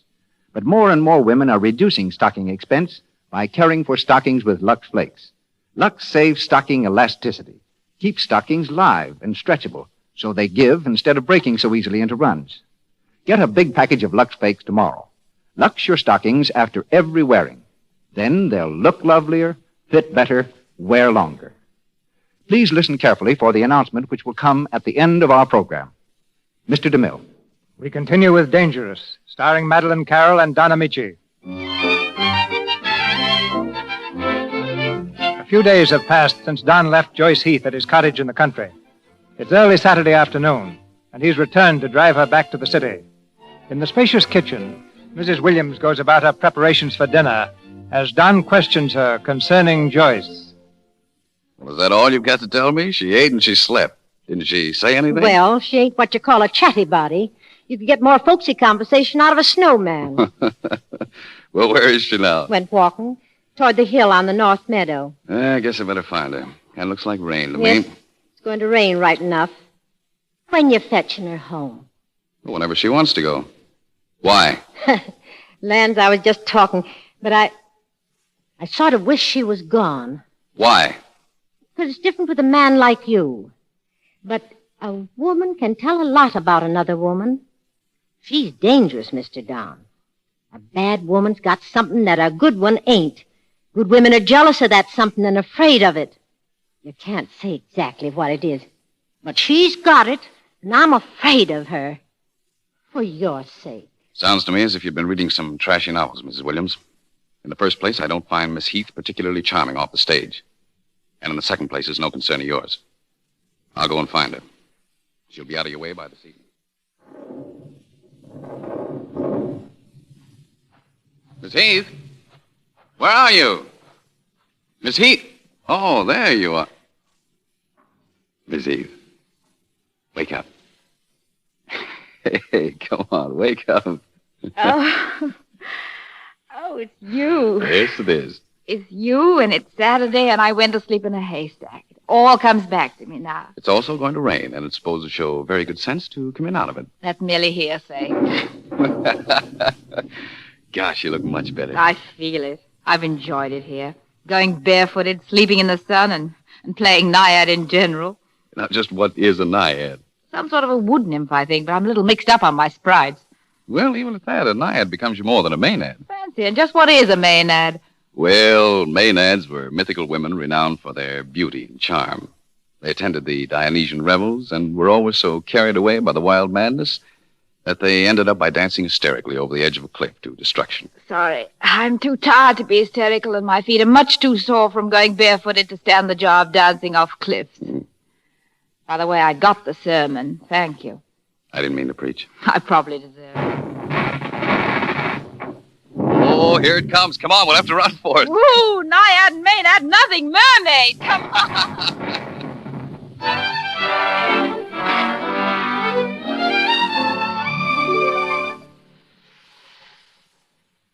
Gosh, just look at that rain.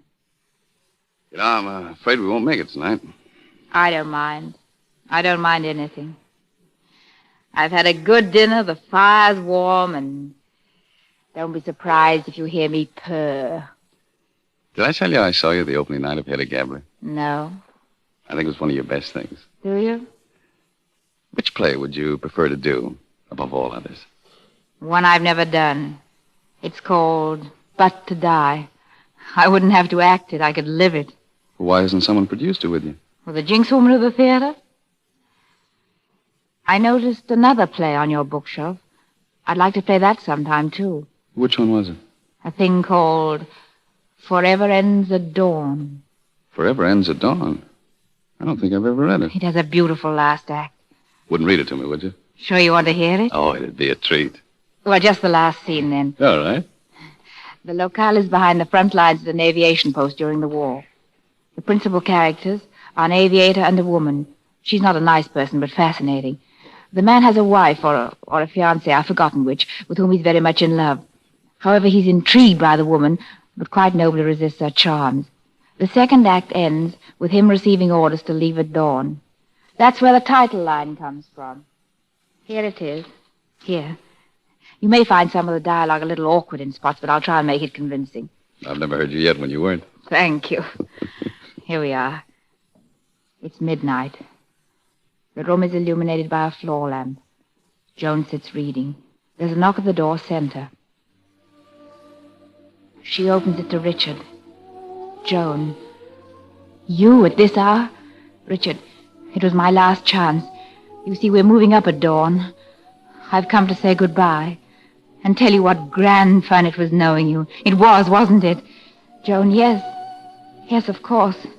Only I thought our goodbye would be different from this. Richard, it might have been, but you see, there was always... Joan, the girl in the back of your watch. It doesn't matter. Richard, it does matter, I tell you. It matters all the difference between you and her. Tonight and forever. Joan, her forever lasts until death do you part. Mine but till dawn. Tomorrow is where regrets lie, Richard. But there'll be no tomorrow for us. Only tonight, which we steal from no one and forget as a dream which was no part of our normal lives, over which we had no control, and for which we need feel no obligation. Is that the end of the play? Almost. May I see that book, please? Of course. Thank you. It's not Forever Dies at Dawn, is it? There is no such play, is there? You were making it up. Yes.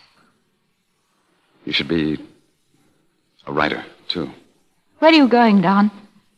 For a walk. In this rain? I like walking in the rain. I'll go with you. I'd rather you didn't. Would you?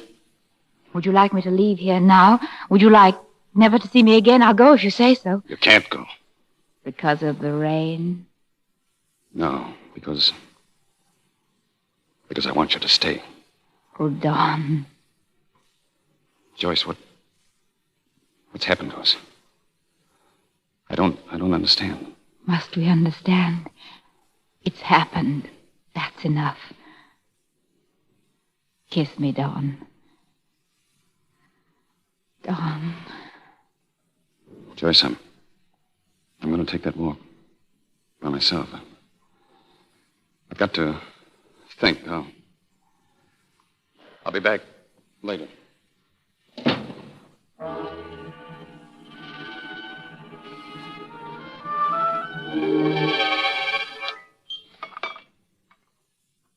Will you have some more coffee, Mr. Bellows? No. Toast? No. Thank you. I've had enough. Is there anything wrong, sir? Wrong. What should be wrong? Nothing, sir. Excuse me. Good morning. Joyce. How are you, Joyce? May I have some coffee, please? Of course. You didn't come back last night. No. Why? Joyce, I hate loose ends. They tangle your life and then trip you up. Yes, Don? Last night, I'm sorry I kissed you. I'm sorry I said what I did. If you didn't mean it, then I am too. Joyce, you don't understand. I'm engaged to someone. I'm in love with her. It's very gallant of you to tell me now. I was unfair to you, too. I just lost my sense of values. I regained them this morning, and I'm asking you to forgive me for last night. And for what I'm saying now, if it hurts. Hurts me? You delight me. You have the most amazing lack of humor I've ever known. Perhaps you think I meant it last night. I almost laughed in your face. Made me a little sick to think anyone could be so stupid to be taken in by a lot of old tricks.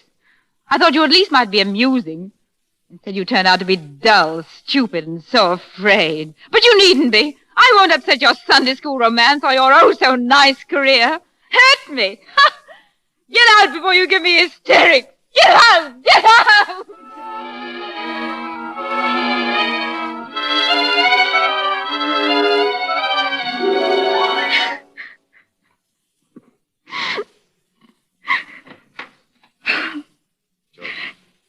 Don, you came back. I was praying you would.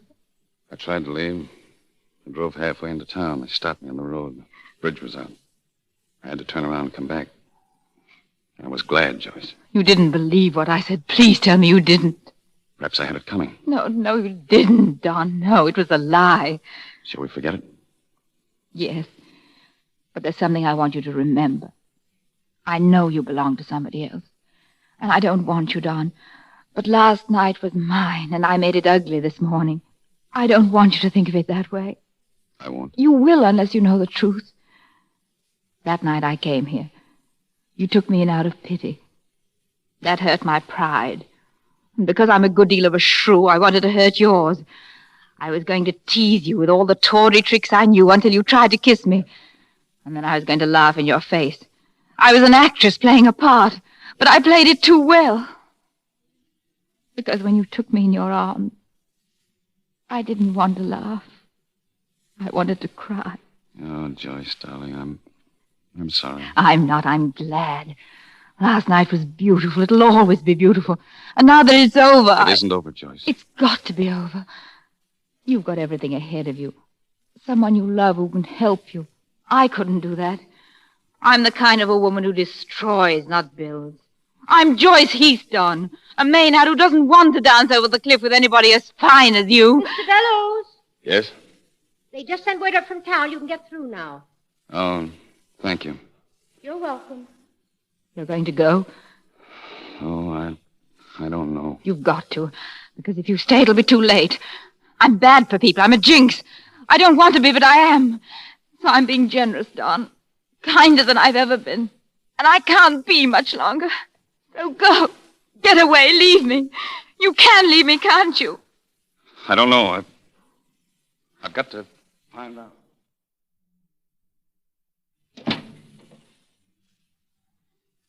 Mr. Bellows? Oh, did Mr. Bellows leave? Yes. Is he coming back? Yes. Yes, I think he will.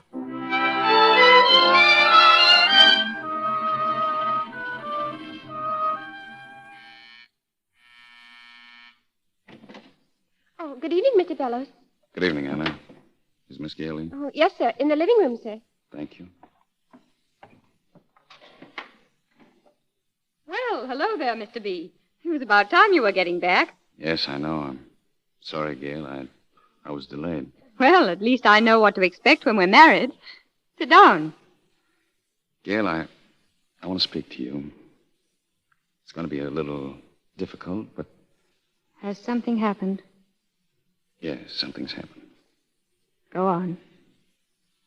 Gail, there's no woman in the world who I'd be prouder to have as my wife than you. And more than that, I have respect for you, for your integrity, your pride. If I could make myself respect you a little less, it would be all very simple. But I can't. So I've got to ask you a question. And I'm afraid I already know the answer. What is it, Don? If we were married, Gail, you know that... You know I'd live up to it, don't you? That I'd live only for you. I know that. I would, Gail. But if there were someone that I'd never see again, someone who had a strange fascination for me, which I couldn't destroy, would that make a difference to you? Even though I'd never see her? Yes, Don, it would. Whether you ever went to her or not wouldn't matter. But the fact that you'd want to would. It mightn't make me love you any less. Perhaps more. But the agony of wondering when you kissed me if you were thinking of her, the hate and dread I'd have of that other woman, the terrible loneliness for that part of your life I didn't own, that would be unendurable. Is that what you wanted to know? Yes, Gail. I can't tell you how much I admire you for being honest, Don. And thank you for coming to say goodbye. Gail, Goodbye.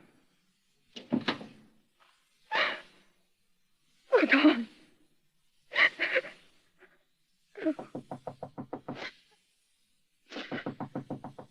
Who is it? Excuse me, miss. Will Mr. Bellows be staying for dinner? Mr. Bellows is gone, Anna. Oh, will he be coming back, miss? Yes. Yes, I have a feeling that he will.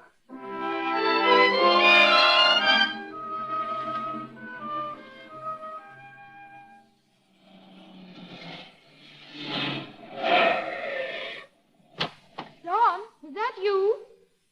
You knew I'd be back. I've been waiting out here for you. Let's go inside. I want to talk to you, and I've got to drive back. Tonight? Yes. Go in. Well done. Sit down and listen to me. You and I are artists, Joyce. I'm an architect, and you're a great actress. I deal in permanency, things that endure. You in emotions, moments. I want to know, is there any consistency in the way you feel toward me? Tonight I love you so much that nothing else matters. Tomorrow should be the same. But tomorrows have betrayed me too often to promise them. That's the only answer I can give you. Well, it's an honest answer, Joyce. I'm not lady enough to lie. No, I don't think you would. Joyce, I broke my engagement.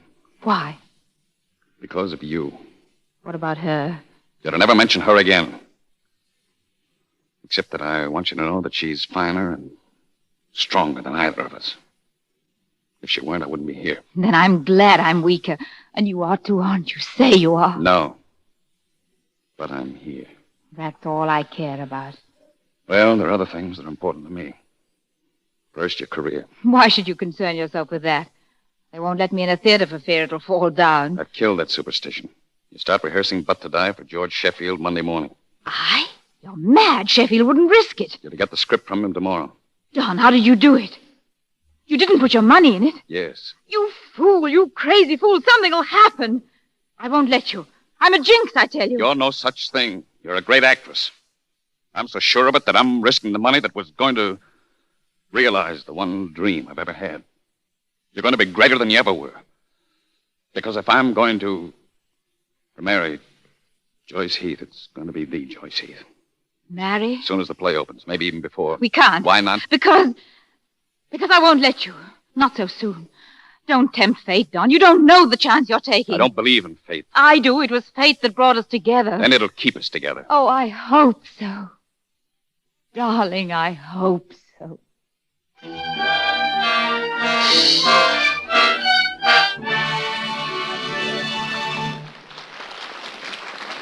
We pause for station identification. This is the Columbia Broadcasting System.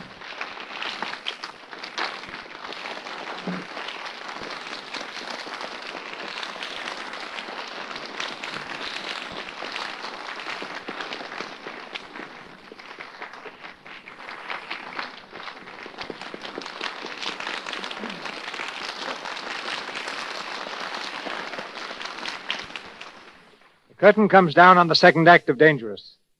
Our stars will be heard in Act 3 after the short intermission. Now we call forth another from that unsung group who helped make motion pictures, but whose names are little known outside of Hollywood. Tonight it's Thelma Saxton, who has appeared in nearly 50 films. And a touch of mystery is added when you realize that you've never seen her face and never heard her speak, but you have seen her hands, hands that have doubled for many of our loveliest stars. And I'm going to explain all that, Mr. DeMille, because if I don't, people are apt to get the impression that the hands of the stars are not beautiful enough for close-up shots. And, of course, most stars do have beautiful hands.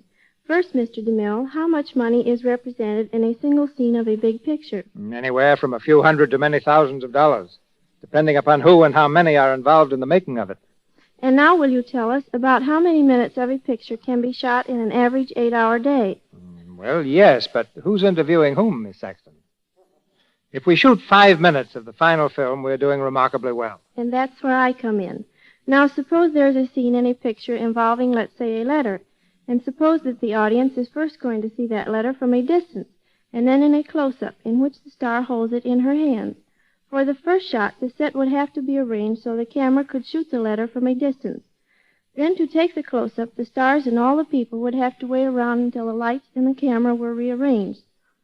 That minor detail might require anywhere from 30 minutes to an hour, plus all the money represented in an idle cast. And to avoid that, Miss Saxton, we turn the letter over to the Special Effects Department, which shoots it from the desired angle without requiring the star's presence. Exactly, and incidentally gives me a job. For special effect shots, my hands have held a basket for Carole Lombard and shown a manicure for Claudette Colbert. They've been tied to a stake for Gail Patrick and have dropped a cigarette lighter for Ida Lupino. They've turned a travel booklet for Sylvia Sidney, lifted the pages of a scrapbook for Frances Langford, and have written a sign with a cigar dipped in ink for Gracie Allen. They've dialed phone numbers, picked up flowers, unlocked doors, worn rings, and have stolen jewels. With hands so valuable, you ought to protect them with steel mittens. No, Mr. DeMille, I expose them to as much wear and tear as the average girl, and perhaps a little more, because, being married, I run my own home, do my own dishes, and a little of my own washing.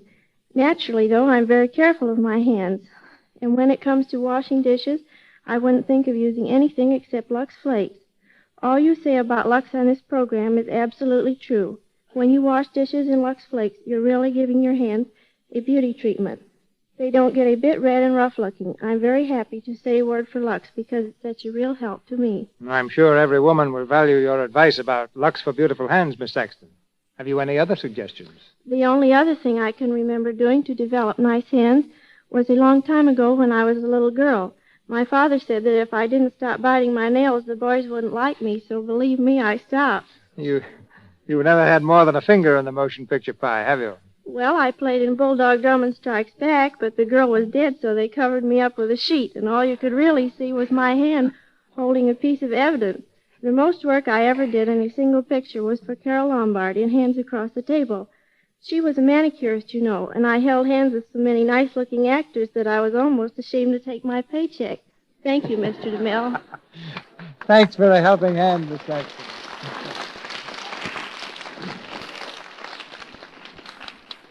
Madeline Carroll and Don Amici in Dangerous.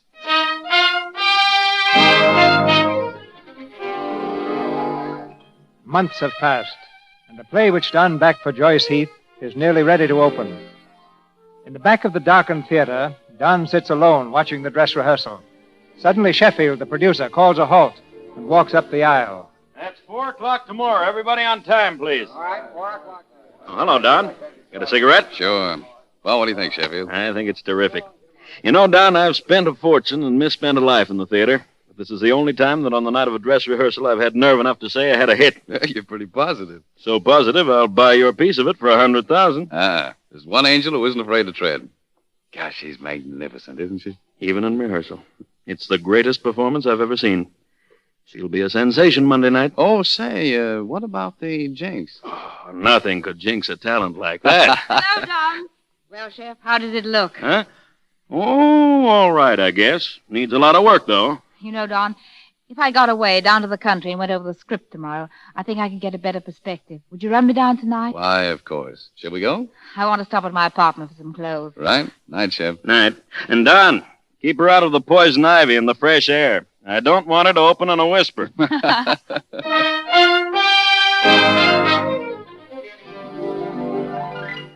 Just put that bag over there, darling. I think that's all I'll need. Well, what are you standing around for? Come on, darling. Joyce, wait. We can't go on like this. I could forever. No, don't be evasive. You know what I mean. Getting married, of course. But now there's the show to think There's of. always some reason to change the subject, isn't there? Tell me the truth, Joyce. Why are you putting me off? Oh, Don, don't be so intense. You know I love you, that there's no one else. Isn't that enough? No, it isn't enough. What's the matter? Are you afraid to marry me? Afraid? Why should I be? I don't know. Unless you think marriage would make me a little harder to get rid of. Don, don't say that. Oh, I'm sorry, darling. Hold me, Don. Hold me close to you. What? Why are you shaking? Oh, now, Joyce, darling. It's nothing. Excitement. Nerves, that's all. Look, dear, I'm going to be rotten company, and I want to be alone. Let me take your roadster and go down to the country alone. Well, if you like. Thank you, darling.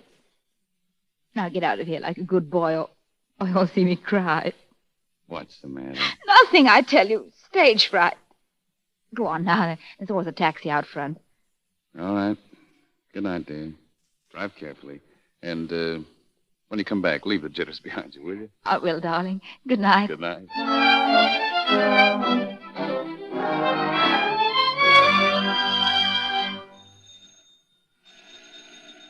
Who is it? It's Joyce. Open the door. Joyce. Come in. Oh, it's a long time since I've seen you, Joyce. Sit down.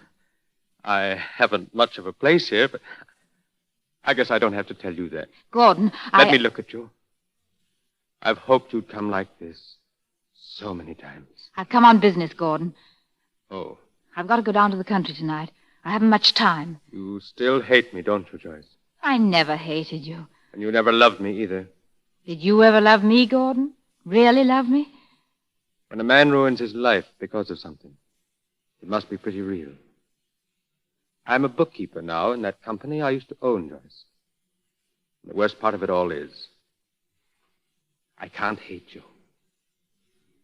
I don't suppose you understand that. I can now. I love someone that way, too, Gordon. Heaven help you. Yes, heaven help me if you don't. You want me to divorce you.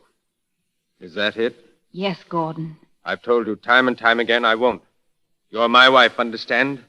My wife. Something you'll never be to any other man.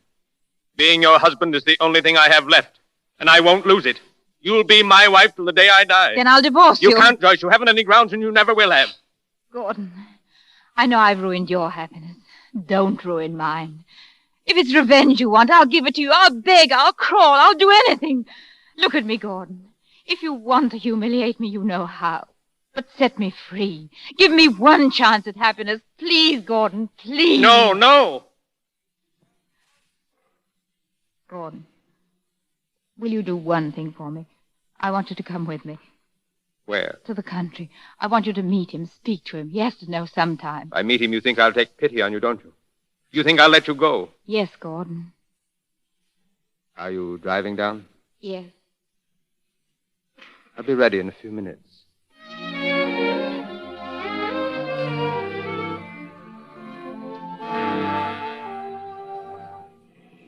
You better let me drive, Gordon. You're not doing very well. I thought you always liked speed. I do. But you'll never take the turns at this rate. And there's a tree in the middle of the road just ahead. Is there? You know the road well, don't you? He lives at the end of it. Is there nothing in the world that would make you drop the idea of this marriage? Nothing. Not even to save your life? My life? I'm desperate, Joyce. I love you, do you understand? And if I can't have you, I'd rather be dead. We'll take that tree in the road, the both of us. I'll smash both of us to hell. Good. Take it. Go on. Go faster. Do you think I care? You can't live without me. Well, I can't live without him. Go on. Faster. Go faster. Faster.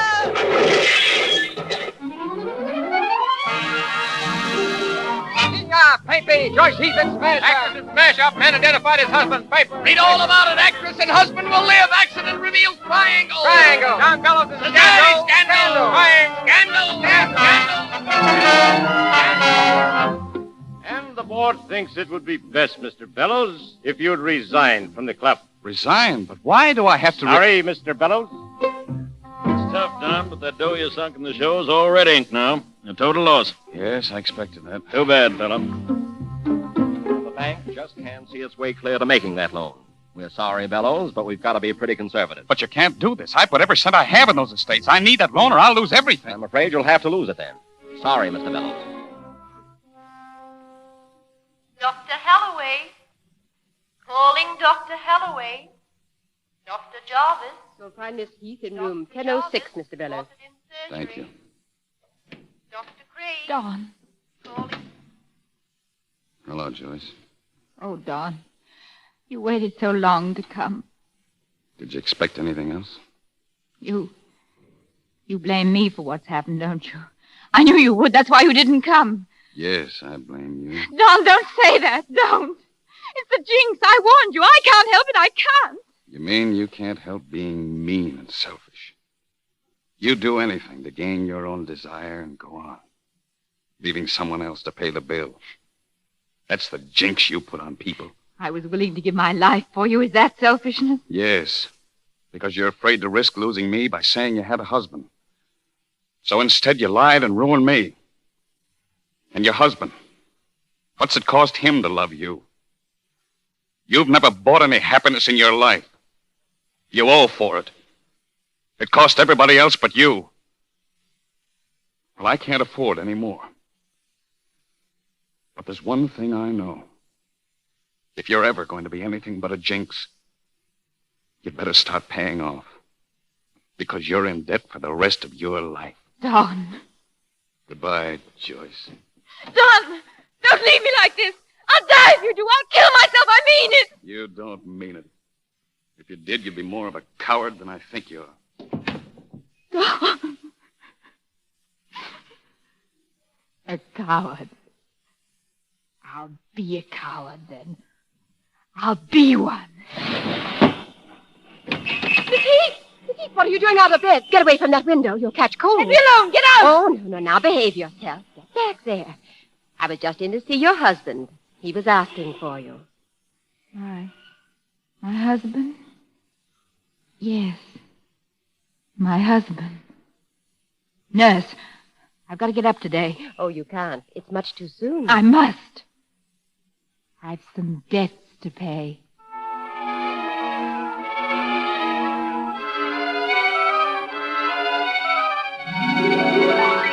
To reopen a play that's failed and make a success of it is next to impossible, Joyce. The play didn't fail, Chef. The only failure was mine. I can make that play a success. You're very confident. More than confident. I'm positive. Why? 4 distinct reasons, any one of which is so important to me that it makes failure impossible.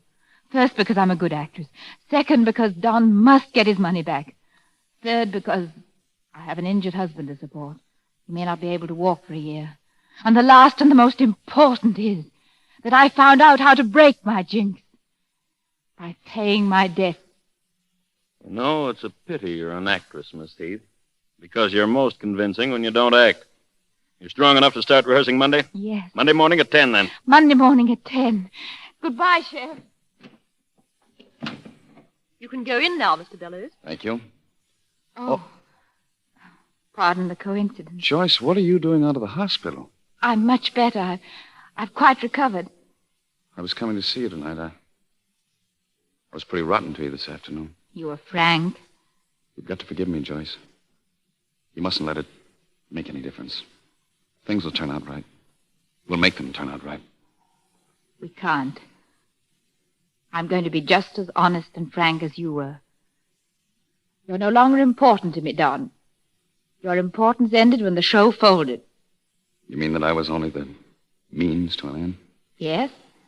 I don't believe that. Believe it or not, it's the truth. You might as well know it now. I'm sorry if I've hurt you, but you all get hurt sometimes. Yes, we do. What hurts me most is that you're making yourself so cheap, Joyce. Oh, no, I'm rather expensive. Remember what it cost you? Goodbye, Joyce. No. Miss Heath. Miss Heath, are you all right? Yes, thank you.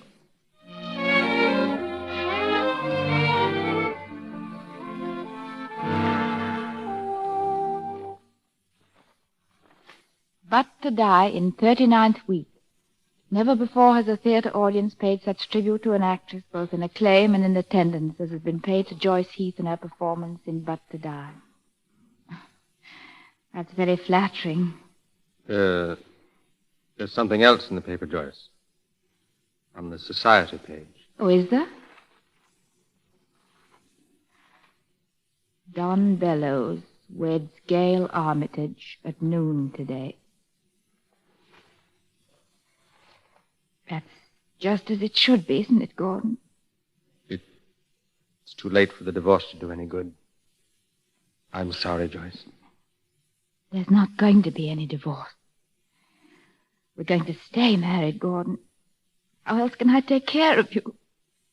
Joyce, this means more than life to me. That makes me very happy. Because I have a lifetime to pay back.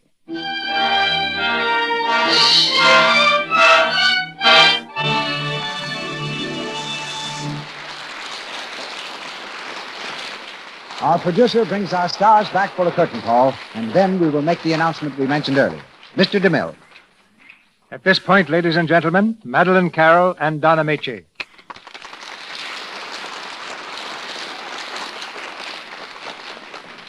Thank you, Mr. DeMille. And goodbye. Well, that was quick. Well, I don't like to mince words either, Madeline, but I do like the idea of coming back after the play and splitting an infinitive or two with Mr. DeMille. Why the quick brush? You've got me all wrong, Don. I'm just saying goodbye because I'll be leaving Hollywood in a few days on my way to London and Paris and Rome. In fact, I'm going with the Rising Tide. Walter Wanger just sent it to me wrapped up very beautifully in several cans. Well, what do you think of that? Canned ocean. What's the matter with Don, Mr. DeMille? He's twisting everything I say around. Well, I think we're all getting a little twisted, Madeline. It couldn't be that you're the one who's just a little vague. After all, you just said that Walter Wanger... Oh, I see. I'm taking a little too much for granted, I think. The Rising Tide is the name of my new picture. Oh. You probably thought that one up while you were marooned at Malibu during the flood a few weeks back. Oh, no, it's got nothing to do with water. It's a modern story based on what we read today in the headlines. With conditions as they are all over the world, Hollywood, I really believe, can help by making pictures that will indirectly promote better understanding. So I'm taking the Rising Tide abroad with me to find out how pictures of this type will be received and what we can do to make the screen a medium for world peace. I can't imagine a lovelier ambassador. Right. And I'm with you 100%, Madeline. Congratulations. Thank you, gentlemen. And now, before I say goodbye in earnest, I want you to know, Mr. DeMille, how glad I am to find you well and back here in the Lux Radio Theatre. And don't you dare get sick again. Both radio and the screen need your presence. Well, I don't want to sound like the echo around here, but that goes for all the Amicis, too, CB. Good night. I'm very grateful to you both. Bon voyage, Madeline. Thank you. Thank you, Madeline Carroll and Don Amici. And now, while we are waiting for Mr. DeMille to come back and tell us what has been planned for next week's performance, I'm going to make our special announcement to you. 2 weeks ago, I told you that the Lux Radio Theatre would send 6, a full half dozen, original Roger Silver Plate full-size teaspoons, guaranteed by the International Silver Company, to any of our listeners for a remarkably low charge as a special souvenir to the listeners of the Lux Radio Theatre. As a result, an avalanche of requests has poured in, thousands upon thousands of them. And after the spoons were delivered, came the most enthusiastic letters telling us how delighted you ladies were to get these spoons and asking for additional half dozens. Now, because we don't want a single listener to miss this opportunity, we are repeating our offer tonight. For, as one woman put it, It's the greatest bargain I have run into in ages. These teaspoons are made and guaranteed by the International Silver Company, the world's largest silversmith. They are original Rogers silver plate with an extra heavy deposit of pure silver, reinforced plate on the part most often exposed to wear. Just let me read one sentence from the guarantee which accompanies each half-dozen spoons. Every piece is guaranteed to give satisfaction in family use and will be replaced without charge at any time it doesn't conform to this guarantee. Now, here's how to get these spoons. Have you your pencil ready? Now then, simply send the top from a large package of Lux. Print your name and address clearly on a piece of paper. Wrap 50 cents in coin in the paper and mail to Lux, Meriden, Connecticut. That's Lux, Meriden, Meriden, Meriden, Connecticut. This offer is good only in the United States. These spoons, of course, have no advertising of any kind on them and have been especially designed in an exclusive pattern called Allure. This pattern is new, dainty, and modern. Its delicate design sweeps gracefully from bowl to tip. It is not ornate, but has just enough design to add character to the sparkling beauty of the silver. I just wish you could see this set of 6 beautiful original Rogers silver plate teaspoons. Truly, they are magnificent. Now remember, first come, first served, so be sure and mail your request at once. When you get these full-size teaspoons, you will never cease wondering at the bargain you have received. You are paying only a trifle more than 8 cents a spoon, but of course the spoons are available only in sets of 6. Simply send the top from a package of Lux, large size. Print your name and address clearly on a piece of paper, wrap 50 cents in coin in the paper, and mail to Lux, Meriden, Connecticut, and you will receive the whole half-dozen spoons. You may have as many sets as you care for on this basis. And remember, these spoons are accompanied by a written guarantee from the world's largest silversmith, the International Silver Company. And more than that, Lux itself guarantees that these spoons will delight you. If they don't, if for any reason at all you are not pleased beyond your fondest expectations, simply return them, and your money will be refunded at once without question. And here's more news. Many local dealers have sales on Lux Flakes right now, so you can save money on buying Lux at the same time you obtain your teaspoons. So send the top from a package of Lux, large size, print your name and address clearly on a piece of paper, wrap 50 cents in coin in the paper, and mail to Lux, Meriden, Connecticut. That's Lux, Meriden, Meriden, Meriden, Connecticut. This offer is good only in the United States. And now Mr. DeMille will tell us about next week's program. The colorful pages of American history spring to life next Monday night when the Lux Radio Theatre presents The Prisoner of Shark Island. France had its Dreyfus case, and the United States the case of Dr. Samuel A. Mudd, falsely accused of complicity in the assassination of Abraham Lincoln. How this young country doctor returned his nation's hatred with sacrifice and gallantry, and how justice at last triumphed make an unforgettable drama. I'm especially pleased to announce that the title role will be played by one of the most popular actors the screen has ever known, Gary Cooper. And with Mr. Cooper, we shall present Miss Fay Ray and Mr. Walter Connolly. Our sponsors, the makers of Lux Flakes, join me in inviting you to be with us again next Monday night when the Lux Radio Theatre presents Gary Cooper, Fay Ray, and Walter Connolly in The Prisoner of Shark Island. And as a special guest, you'll hear Dr. Mudd's daughter, Mrs. Nettie Mudd Monroe. This is Cecil B. DeMille saying good night to you from Hollywood. This is the Columbia Broadcasting System.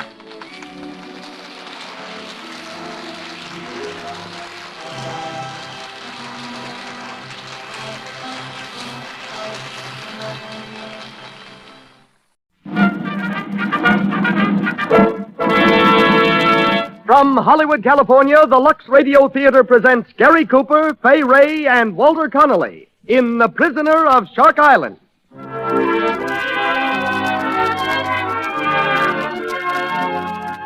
Lux presents Hollywood. To the thousands of loyal listeners who wouldn't miss a Monday night with us and who loyally purchase Lux toilet soap, our sincere thanks. Your continued patronage helps us to bring you these weekly performances. Tonight, the Lux Radio Theatre welcomes to its audience here in Hollywood more than 40 of the country's leading radio editors. Our great cast this evening stars Gary Cooper, Fay Ray, Walter Connolly, John Carradine, and Ernest Whitman in The Prisoner of Shark Island. Our play is one of the most amazing chapters in American history, a story of the romance, the gripping drama, and the final pardon of a man condemned by fate to life imprisonment for a crime which authorities tell us he never committed.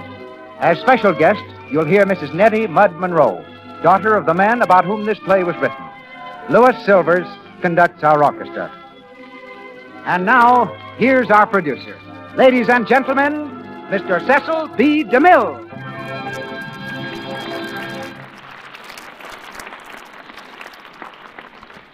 Greetings from Hollywood, ladies and gentlemen. While tonight's play shares the scope, the drama, and the brilliant coloring of fiction, you'll find it much more than just a thrilling tale. It's based on the life story, the suffering and ultimate triumph of a real man, an heroic physician, Dr. Samuel A. Mudd, the prisoner of Shark Island. Many years have passed since history wrote the story of our play, but the final chapter in the life of Dr. Mudd may be read to this day in the drowsing little community of Bryanstown, Maryland. There, in the venerable churchyard of St. Mary's Parish, is a simple marker on a simple grave, which reads, "Sacred to the memory of Dr. Samuel A. Mudd, died January 10th, 1883, aged 49 years." But the memory of Dr. Mudd is perpetuated beyond that humble marker. It lives on and will live on as long as men read history. Our radio adaptation of this amazing biography, screened by 20th Century Fox Studios, is heightened by the presence of one of the world's most popular actors in the title role, Gary Cooper, whose two current hits are The Adventures of Marco Polo and Bluebeard's Eighth Wife. Outstanding in tonight's cast are four other Hollywood notables. Fay Ray returns to us in the role of Peggy, and Walter Connolly plays the part of Colonel Dyer. John Carradine as Sergeant Rankin, and that splendid Negro actor, Ernest Whitman, as Buck, resume the same parts in which you saw them in the motion picture. And now, the Lux Radio Theatre presents The Prisoner of Shark Island, starring Gary Cooper.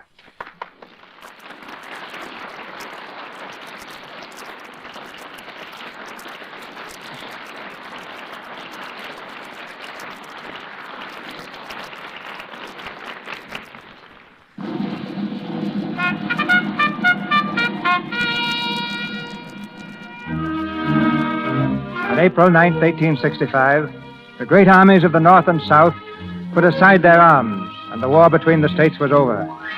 The nation, war-torn and weary, went suddenly mad with joy and relief. A few nights later, President Abraham Lincoln attended a performance at Ford's Theater in Washington. Quietly rocking in the flag-draped stage box, he seemed to be enjoying the play. A ripple of laughter comes from the audience, and then...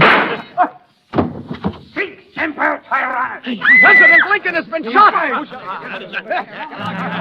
Lincoln's dead! Lincoln's dead! Out the army! Hang the traitors for a gun! Find the assassin!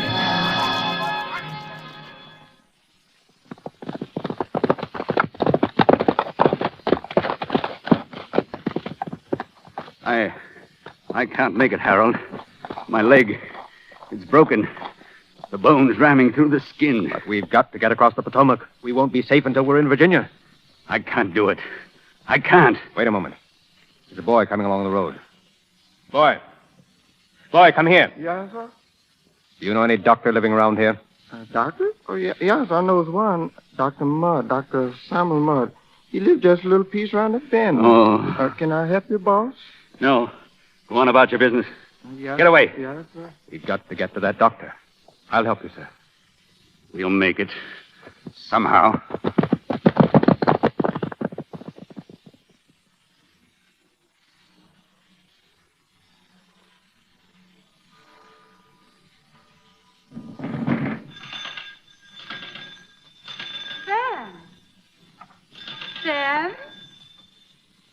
Sam, there's somebody at the door. Oh. What's that? The door. Oh, I guess it's that stork looking for Aunt Rosabelle's cabin. I've been waiting up for him. Well, if the stork doesn't know his way to Aunt Rosabelle's, after 12 visits, he never will learn. No, it's more likely that big lumbering husband of hers. Buck's all right. He's the best worker I've got on this plantation. All right, I'm coming. Just a minute. Will you get my hat, Peggy? You'd better take a coat, too. It's chilly. Oh. Are you Dr. Mudd? Yes, I am. This gentleman's... My friend's leg is broken. Can you do something for him? Oh.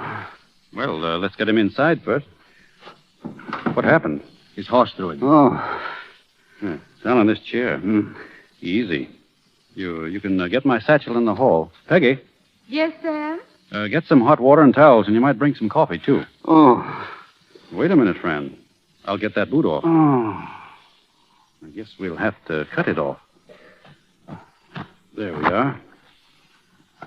Too bad to have to split such a fine boot. Hurry, please. I've got to be going. Not on that leg. You've got a bad transverse fracture. If you're out in a week, you'll be lucky. A week? You're mad. Just fix it, Doctor, the best you can. Well, I haven't any regular splints here, but excuse me a minute. I think I can rake up a substitute. Hal, quick. Give me that boot. And that knife on the table. What are you going to do? My name's on the inside. I've got to scrape it out. There. That'll do it. This coffee's not very strong, but I hope it'll warm you up a little. Oh, thank you. I never thought that anybody but doctors had to be out at this hour of the night. His mother's dying over in Virginia.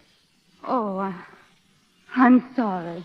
Lucky I didn't throw that cigar out yesterday. It'll make pretty fair temporary splints.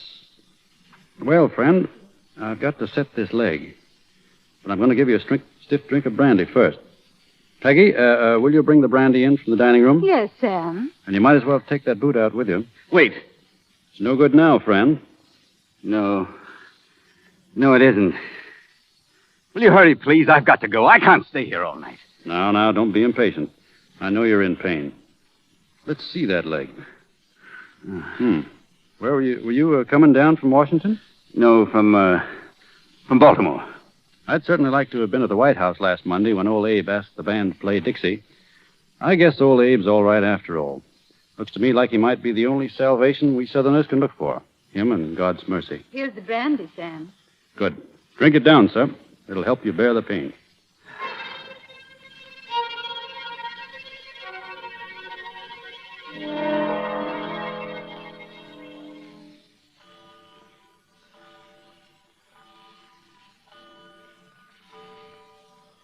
Lean on me, sir. We'll make it all right. This is downright foolish trying to travel on that leg. I could put you up in the spare room. No, thanks. How much do I owe you? Well, $2 will about cover it. Here you are. Wait a minute. Let me fix you up a little prescription for you. By the way, I don't think you told me your name. The name doesn't matter. But I think I ought to know. I said the name doesn't matter. Very well. Take this. It's a sedative to ease the pain. Now get it filled as soon as you can. Thank you, Doctor. You've done me a great service, and I'm sorry if I seemed abrupt or rude. That's all right. And I appreciate how patient you've been, particularly at such an hour and under such conditions. Things like that can't matter to a doctor. The door's got to be open all the time, day or night, to anyone in trouble, no matter who he is. My hand, sir. And good night. Queer sort of snake, wasn't he? How much did he give you? I didn't notice the bill. Let's see.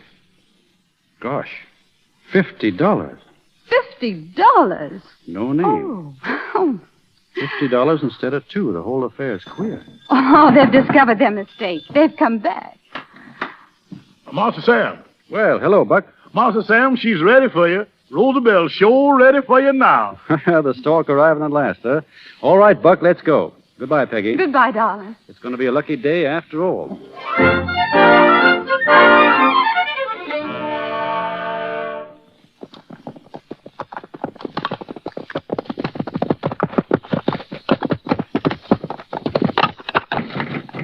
Open up. Open up there. Oh, Yankees again. Sorry, sir, but is this Dr. Mudd's home? Yes, it is. Where's Dr. Mudd? He's out on a case. Who wants to know? Lieutenant Lovett, United States Army, and this is Sergeant Henderson, my aide. I am Dr. Mudd's father-in-law, Colonel Jeremiah Milford Dyer, 4th Virginia Cavalry, Confederate States Army, sir. Then maybe you can help us. We're looking for 2 men who passed through this part of Maryland last night. One of them was hurt, had a bad leg, broken, perhaps. Did you see or hear anything of them?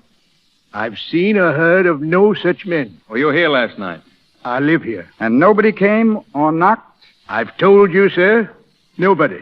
Well, with your kind permission, Colonel, I'll go inside with you and wait for Dr. Mudd's return. You stay out here on the porch, Sergeant. Yes, sir.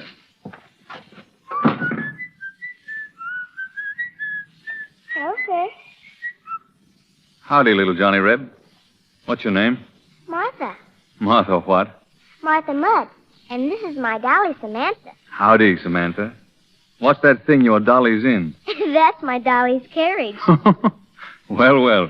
That's the first time I ever saw a boot used for a doll carriage. It's a nice one, but it's broke. Yeah? Say, where did you get this boot? Up behind the house. Mommy threw it out this morning. She said I could have it. She did, eh? Mister, where are you going with my... And if you insist on waiting, that's your business. But I... Lieutenant. What is it, Henderson? Lieutenant, take a look at this boot. Funny, ain't it? Where'd you find it? Mudd's daughter was hauling a doll around in it. Somebody's tried to scratch out the name inside of it. Looks that way, sir. The kid said her mother had thrown it out behind the house this morning. Good work, Henderson. I think this is all we need. Here's my son-in-law right now. Well, good morning, gentlemen.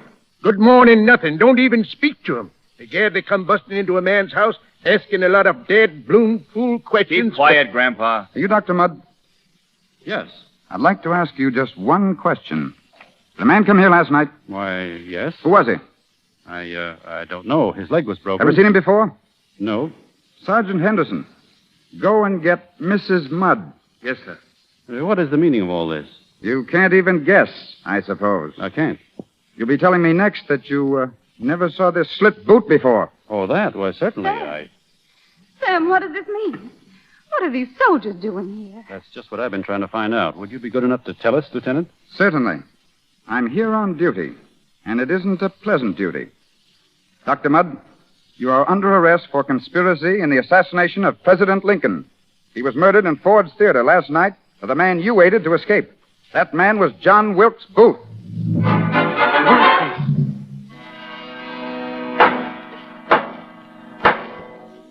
The court is now in session. Mr. President, The Judge Advocate General. the death of John Wilkes Booth, who was shot down while resisting arrest in Virginia, has left us 8 members of his criminal band. So, in the name of the government of the United States, the crime of assassination and conspiracy to assassinate Abraham Lincoln is charged against the following: David E. Harold, George A. Atzerodt, Lewis Payne, Michael O'Loughlin, Edward Spangler, Samuel Arnold, Mrs. Mary E. Surratt, and Dr. Samuel A. Mudd.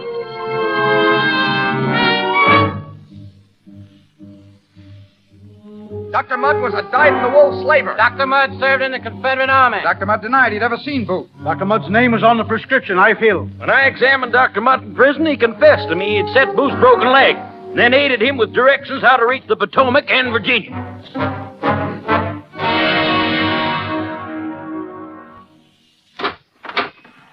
The wife and child are outside, Dr. Mudd. They're going to let me see them, General Ewing? Yes. As your counsel, I was able to arrange it, but you'll only have a few moments. Take me to them. Down this corridor.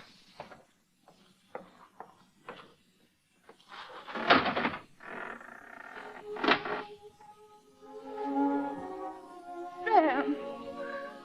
Oh, Sam, darling. Daddy. Peggy. Martha. Don't, darling. Please. Daddy, are you all right? Yes, honey. I'm all right. Oh, Doctor, I'm going to wait outside. I'll call you when the time is up. It's good to see you both. How are you, Peggy? I'm all right.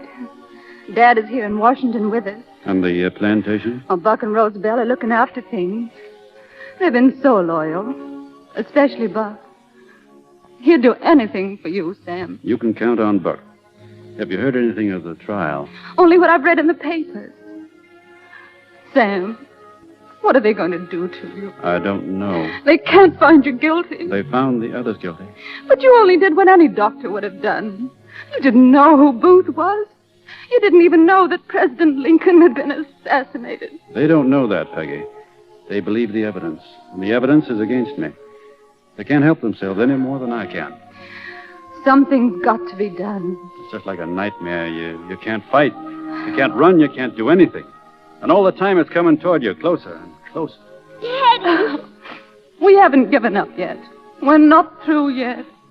No, not yet. And I haven't said I'm guilty yet.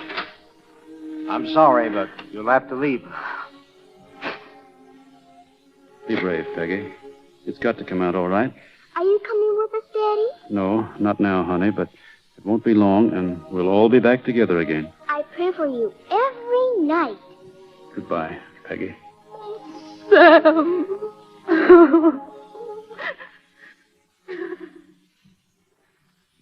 Witness is dismissed. Gentlemen, you have heard these witnesses. You have heard what they swore under solemn oath. The case against Dr. Mudd is ended. The case is not ended. I beg your pardon. The prisoner will observe order. What? What more can you do to me? What threat have you got left? You believe these witnesses because they told the truth as they saw it. Well, I'm telling the truth, too. Believe the evidence against me if you must. But ask yourselves in your hearts, was I a physician in the plot because it was part of John Wilkes Booth's plan to break his leg and to need me? Does an assassin confide his plans in anyone? Gentlemen, in the sight of the holy God I worship, I am innocent. You have heard the prisoner. The court will bring in its verdict.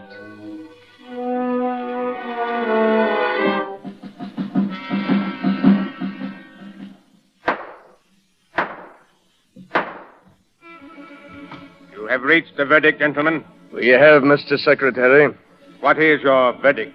Imprisonment on the Dry Tortugas for life.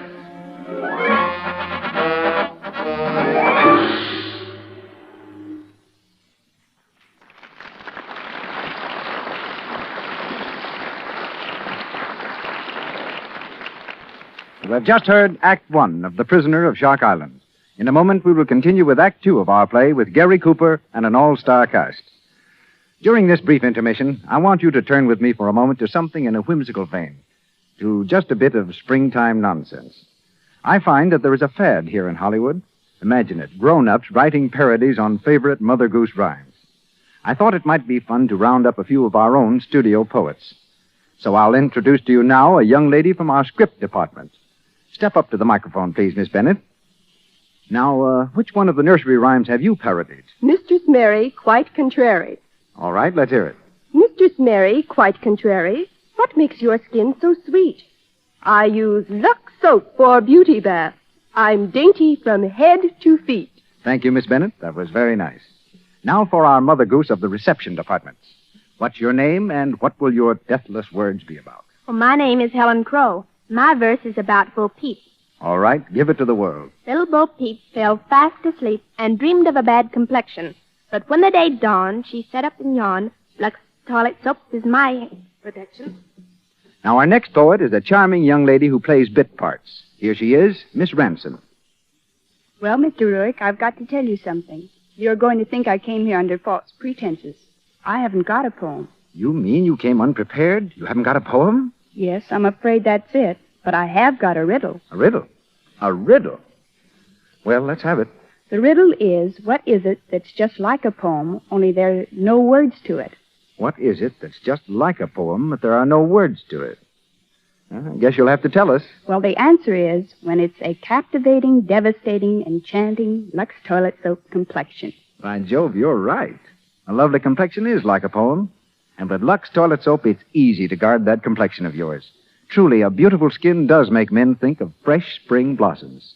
Lux toilet soap is the care 9 out of 10 famous screen stars use to guard their priceless complexions. Use it before you renew makeup, always before you go to bed at night. Let Lux toilet soap's active lather guard your complexion. Now, Mr. DeMille. Gary Cooper, Fay Ray, and Walter Connolly continue in The Prisoner of Shark Island with John Carradine and Ernest Whitman.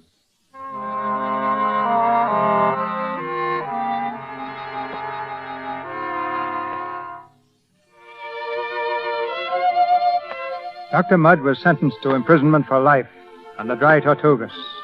At Garden Key in the Gulf of Mexico, a federal prison ship has just discharged its motley cargo. In the white heat of the noonday sun, they march over the bridge and into the receiving yard of the prison. Corporal O'Toole, in charge of the detail, brings them to a halt and reports to Sergeant Rankin. 200 from Washington Prison, Sergeant. Hardens, too. Got the commitment papers? Yes, sir. Let's have them. They all checked in? Yes, sir. Samuel A. Mudd. Step forward, Mudd. Are you Samuel Mudd? Yes. Dr. Samuel A. Mudd. Dr. Mudd, I've been waiting for you. So all they gave you was life, huh? Well, maybe this will make it a little harder. So they couldn't hang you, eh? Well, by Judas, you're going to wish they had before I'm through with you. Get up. Get up! Take a good look at him, the rest of you filthy hounds. Take a good look at one of the men who killed Abe Lincoln, the greatest man who ever lived. Look at him. Watch him get what's coming to him. That's all for you right now, Mudd. Get back into line. Now, you rats, before we go any further here, I want you to listen to me. Because I know exactly what every mother's son of you is thinking. You're figuring on whether you're going to be able to break out of here. Well, we got a little way here of putting thoughts like that out of your head. Follow me.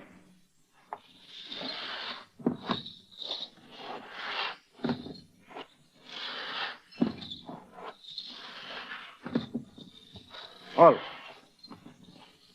whenever you scum get to figuring on breaking out of here, I just want you to give a little thought to this moat you're looking at. You all see it? Speak up. Speak up! You can see it all right, can't you, Dr. Mudd? Yeah. All right. It runs all the way around the island. It's 75 feet wide and 35 feet deep. You know what we keep in it? We keep pets in it. Nice little pets. O'Toole, throw a hunk of meat in the water. Yes, sir. Now watch. Close. See those black fins? You know what they are? Sharks. You don't see the meat anymore, do you? Well, that gives you a little idea of what would happen to any of you if you tried to swim that moat. How do you like that, Dr. Mudd? Soldier? Yes, sir. Take Dr. Mudd over to the Sawbones for a physical examination. We'll check him in first because Dr. Mudd is going to be our favorite here. Yes, sir. All right. That's all, Mudd. Put your shirt back on. Thank you. Dr. McIntyre, I'm also a physician. I know you are. I simply thought that, as another physician, you would understand the evidence against me. The obligations of a doctor to give aid to anyone in pain and need, whoever he might be. Mr. Mudd, if you assumed you might find sympathy here, get rid of the idea. The profession you have dishonored is ashamed of you. Ashamed of your membership in it. As a doctor, I may inform you that I despise you even more than the rest of the world. It would be of no use for me to swear to you, on the honor of the profession we both love and respect, that I had no part whatsoever in the death of Mr. Lincoln. It would be of no use whatever. I see. Very well, Doctor.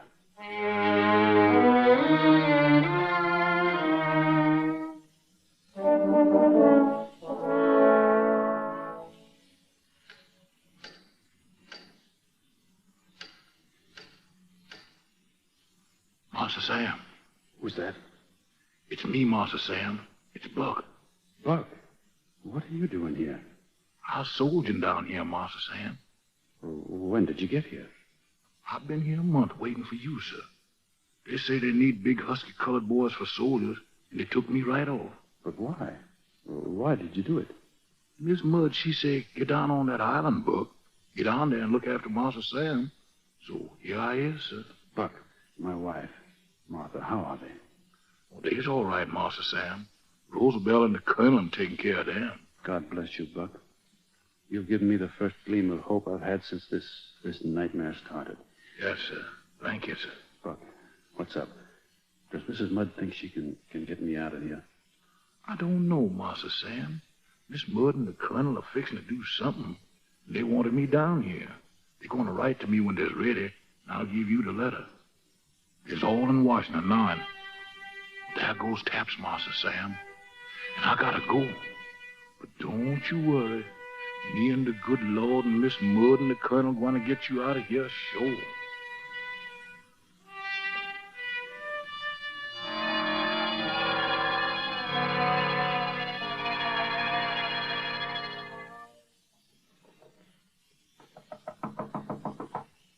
Who is it? It's me, Peggy. Oh, Father. I finally persuaded General Ewing to pay our Washington home a little visit. How do you do, General? My pleasure, madam. General Ewing, this is Judge Maben of the District Superior Court. Pleasure to make your acquaintance, Judge Maben. The judge is a Yankee, but honorable. Thank you, Colonel. The judge is going to get Sam out of jail, General. Now, just a moment, Colonel. You're taking too much for granted. You have some kind of a plan, Judge Maben? Well, the plan is Mrs. Mudd's. No judge would dare devise anything so extreme. General, I explained to Judge Maben what happened to the writ of habeas corpus you obtained for Sam. Well, of course, you understand Dr. Mudd is in a military prison. The writ was useless.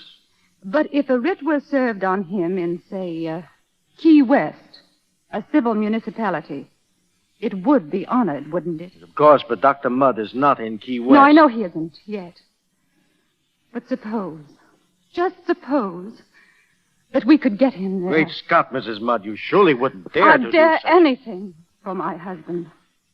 And it's not only freedom I want for him. It's exoneration, too. He's innocent. And they've got to say so to the entire world. Just a moment, Mrs. Mudd. General Ewing, all I have to say is this. If Dr. Mudd should be able to deliver himself to the civil authorities in Key West, I could have a writ of habeas corpus there to be served on him. Under its protection, he could then be brought back here. Yes. I would reopen the case and, with certain new evidence, prove his innocence beyond a doubt. But as to how Dr. Mudd is going to be able to get to Key West, I'd rather not hear. Now I must bid you all good day. Good luck, Mrs. Mudd. And I won't be the only Yankee praying with you. Oh, thank you, Judge. Oh, we'll sell everything, pawn everything, mortgage everything. We'll get enough money. Mrs. Mudd. You understand what this means to me, don't you, General Ewing? It's all that's left of our lives.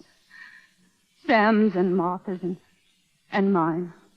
General, you can leave the escape entirely to me.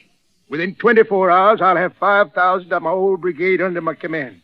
We'll seize a war vessel or two, blow the whole prison to dust again, and deliver Sam to Key West with a guard of honor. I'm sorry, Mrs. Mudd, but if you're set on such a foolhardy plan, I must withdraw from the case. But we've got to do it. He's got to be free, to be tried again.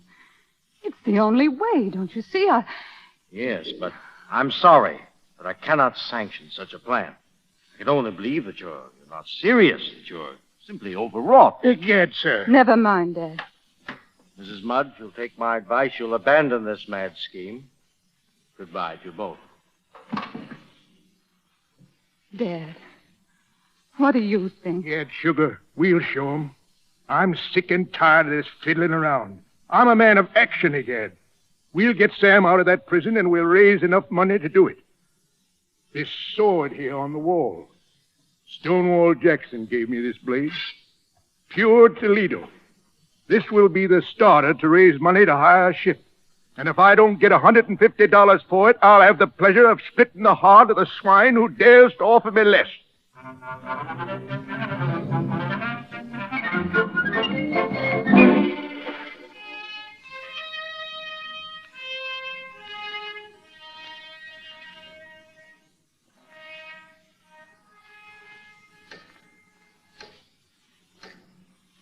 Master Sam. Yes, Buck. I got a letter for you, and a piece of soap with a key to your cell in it. Give me the letter, quick. Yes, sir. Here it is. Can you see enough to read it? Yes, Buck.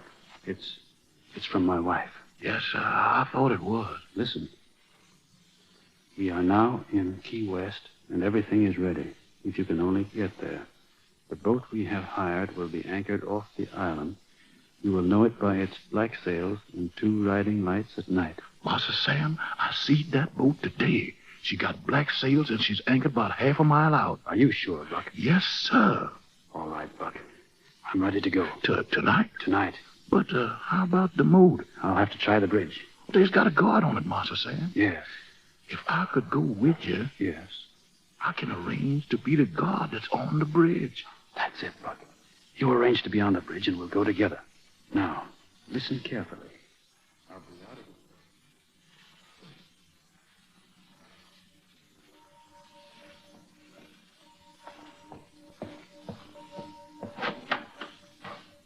of O'Toole. Corporal O'Toole. Who is it? Sergeant Rankin, get up. Yes, sir. Anything wrong, Sergeant? Do you know what post that boy Buck is on? Yes, sir, the bridge. He swapped it with another fellow. I thought so. I saw him around Mud's cell early in the evening. Take a detail out and relieve him, then place him under arrest and bring him here. What's up? Our star boarder's out of his cell. Mud? Yes. Post extra guards at the bridge. Notify all sentries. We'll see if we can't give this Judas what the court-martial should have given him. Go on. Yes, sir.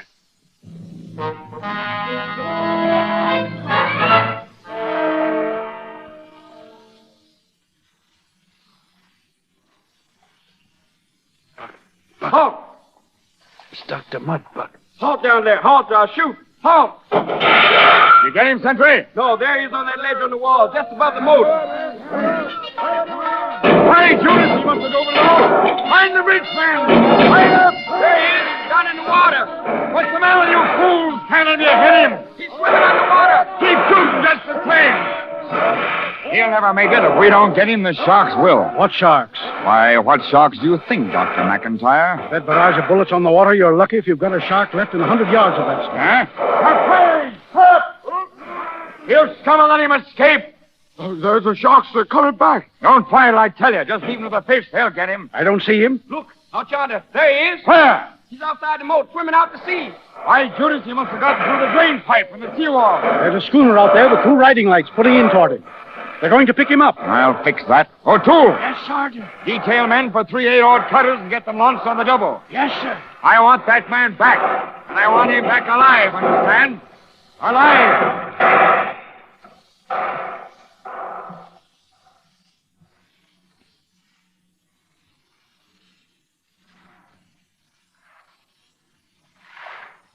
Man, 2 points off the starboard bow. It's Sam. Steady. Steady now. Grab him. Easy. There we are. Colonel. Dad. It's all right, son. You're safe now, egad. Just put your arm over my shoulder and we'll go down into the cabin.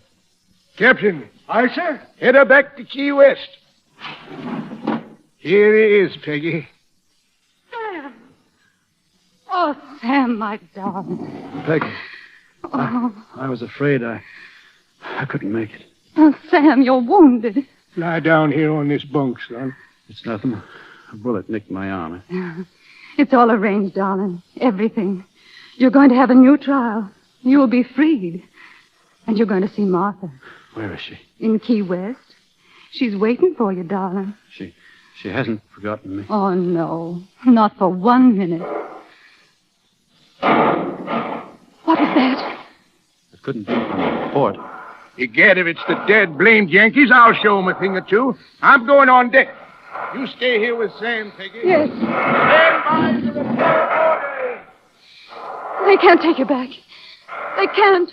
They must have sent boats out after me. But how could a boat catch this schooner? We have sails. The fort has cutters. They can travel. Oh, but we've got to get away.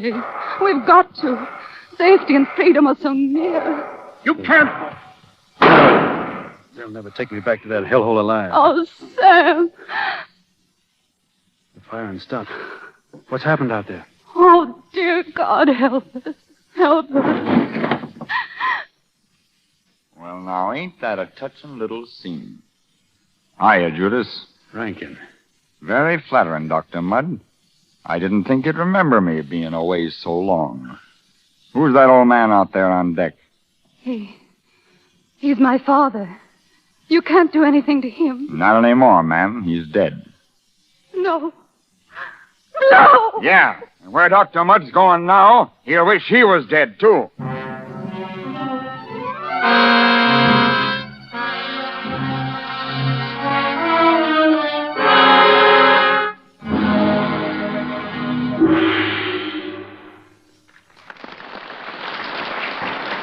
We pause for station identification. This is the Columbia Broadcasting System.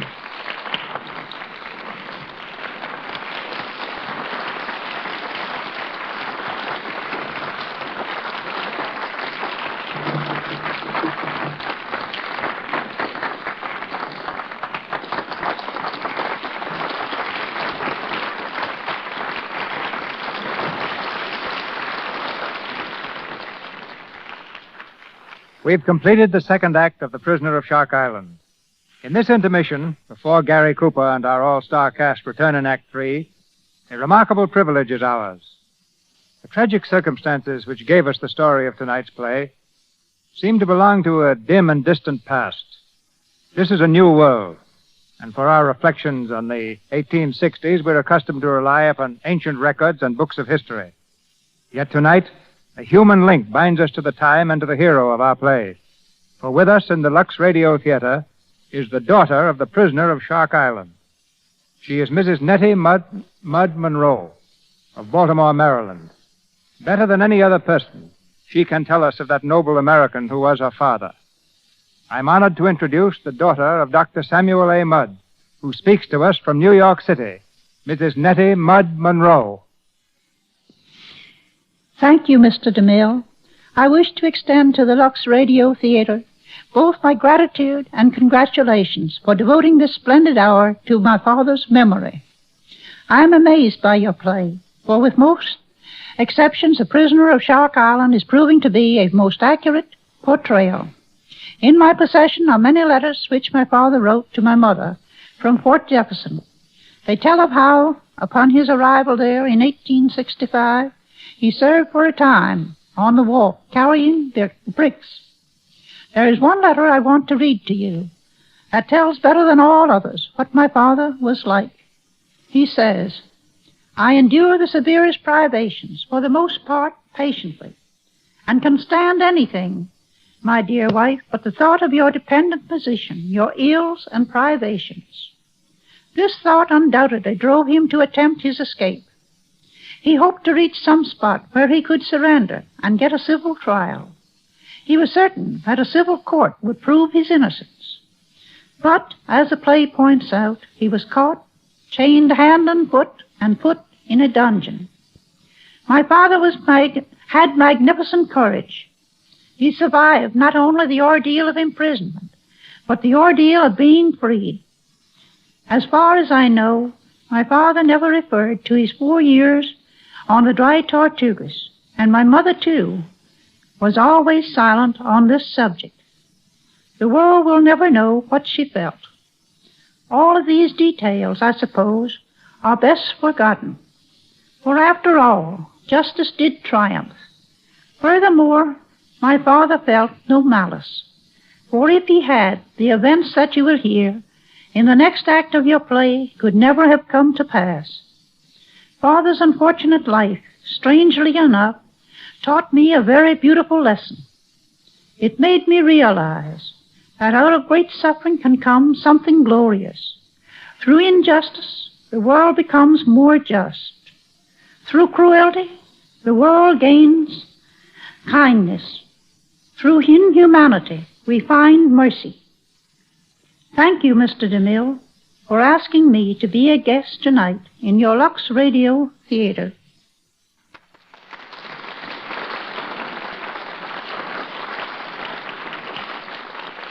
We're back now in Hollywood and send to you, Mrs. Monroe, our sincere gratitude. In a moment, Mr. DeMille raises the curtain on the third act of our play.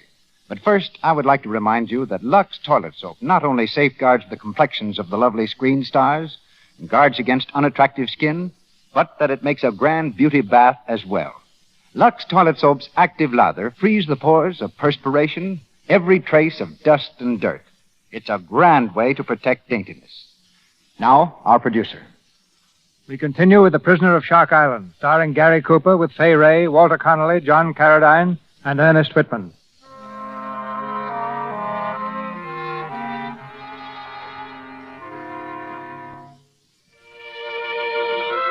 Four days have passed since Dr. Mudd was captured, taken from the ship and thrown into a dank and dreadful hole far below sea level. Buck has been imprisoned with him. On the floor of their cell, they lie exhausted. Master Sam. Yes. How long's it been, Master Sam? 3 days, I think. Maybe 4, 5. Master Sam, can you give me a little more of that water, sir? Makes you feel better, doesn't it? It cools me off, son. And I sure can use some cooling, Master Sam. I was burning up. You ain't even heard no bugles. You ain't seen nobody, no food, no nothing. Seems like everybody just gone off and left us. Reckon it'd do any good to holler again? I'll holler till I'm hoarse. What you suppose happened? I don't know. Maybe you're right. Maybe they've gone and left us to die. It doesn't matter, does it? No, sir. I reckon not. Feel to me like I'm going to die anyhow. Listen. Yes, somebody coming. Hello? Coming this way. Yeah, we is, yeah. Mudd. Dr. Mudd. It's Major Stone. Major Stone, the commandant. What he want here?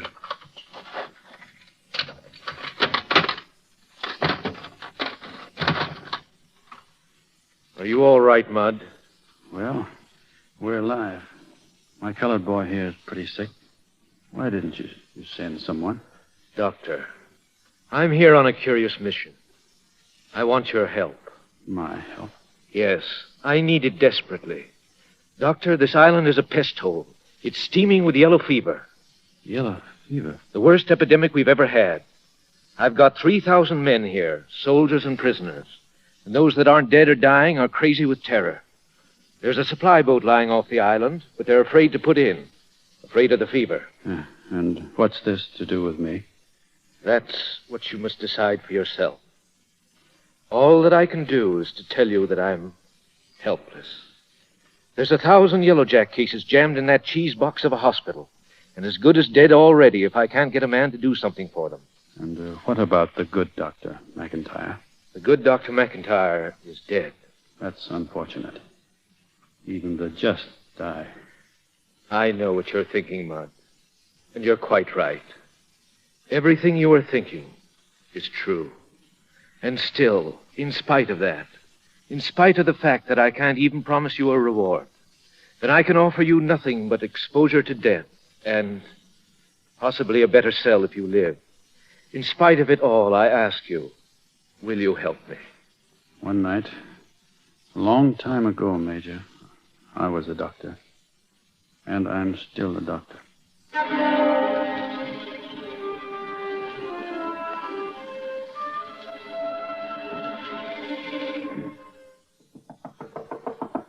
Come in? Dr. Mudd, sir.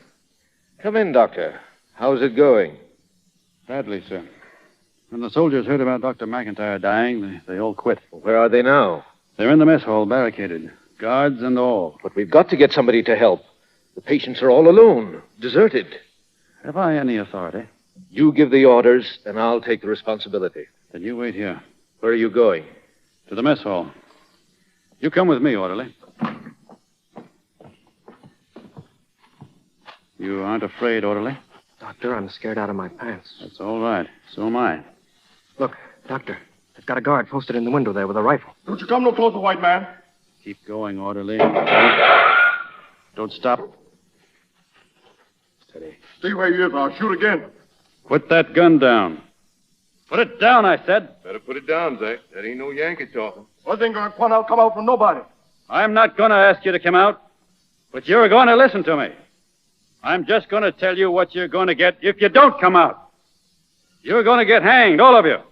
You're soldiers, and you've deserted your post. You've shot at your officers, and you can't get away. I still want to get away. Well, I'll stay right here. You bet you are. And here's what they're going to do to you. They're going to take you before the judge, the white judge. They're going to try you, and they're going to find you guilty. Then they're going to take you out in the courtyard and build a scaffold. And you're going to have to build it yourselves, your own scaffold. And when you've got that done, you're going to do some digging. You're going to dig your own grave. He oughtn't talk like that. That ain't no Yankee just talking to hear himself talk. That's a Southern man. He means it. Then the law's going to hang you. They're going to put ropes around your necks and choke you until you're dead. Dead! But for those who want to live, that want to be saved, I've got a proposition. I need help outside. Water boys, workers, boys who will do what I say. Any of you boys who are willing to do that, I promise to save from hanging. Well, what do you say? I don't know what the rest of them say, white boys, but here I is. Good. I'll give the rest of you 1 minute to make up your minds. Are any more of you coming out? Yes, sir. I don't want to dig no grave. All right. Here we is. Now, part of you men begin tearing out the windows of the hospital building, sash and all. I'm going to get fresh air and sunlight in there. You others get to soak the blankets piled over there. I'm going to wrap the sick men up and keep them wet until I wash out some of this fever. Now, go on. Everybody, get to work.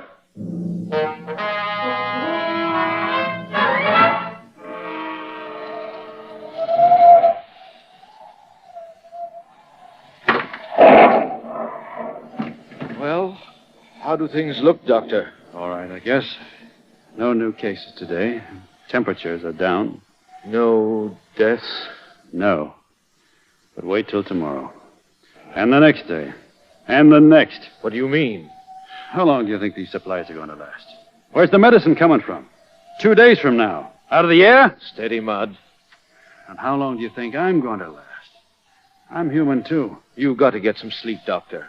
You've had 5 days of this. You're exhausted. And right out yonder, not a quarter of a mile away, there's a ship full of supplies and a half a dozen doctors. And the whole United States government can't make that boat come in and help us. Mud, will you let me put you to bed? No. I'll go myself. I'm tired. You've got to take care of yourself. We need you. All right. I'm sorry. Get a good rest, and I'll look in on you in the morning.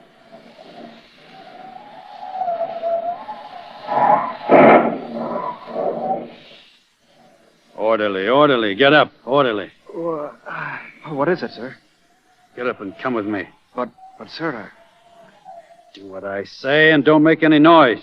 Doctor, you're sick. Yes, I'm sick. Yellow Jack. I'm the doctor, but I've got the fever. You didn't know doctors could get yellow fever, did you? Come on. Only doctor in the world got 1,000 cases. Only doctor in the world got to look after 1,000 cases without medicine. Doctor, would you tell me where we're going? Here's where we're going first. There's a signalman still on duty, isn't there? Yes, sir. He's over there by the gun emplacement. That's just fine. Gonna need his signal lights. And maybe the cannon. What are you going to do, sir? You don't need to worry about that. Signalman. Yes, sir. You in communication with that supply ship out there? Yes, sir. Is it coming in? No, sir. The captain says it's impossible. Too dangerous in this storm. All right. Signal him to come in. Tell him if he doesn't, I'm going to fire on him. Excuse me, sir, but that's a government ship. I can't signal such a message. You see this gun I got in my hand? Well, yes, sir. You signal that ship what I told you, or you'll never signal again. Tell the captain I say come in. Yes, sir. I'll tell him. You boys over there, load that cannon. Yes, sir. Load it up, boys. You a good marksman? Yes, sir. You'd better be. I want the first ball dropped just close. Let's see how close you can come without hitting the ship. Oh, he'll be close, sir. What does the captain of the ship say, signalman? He says he won't come in, sir. Give him one. Close. Fire! They're putting out to sea, sir. They are, huh? Hit him this time. You can't do that, Doctor. You fool. I've got to get that medicine. I've got to get those doctors. I've got the Yellow Jack, too, like everybody else. I'm sick. Someone's got to look out for things. We need help. Give it to him. I tell you, fire!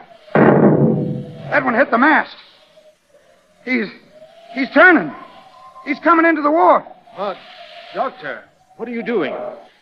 Compliments. Major, I've just got somebody to take over my job. Catch him.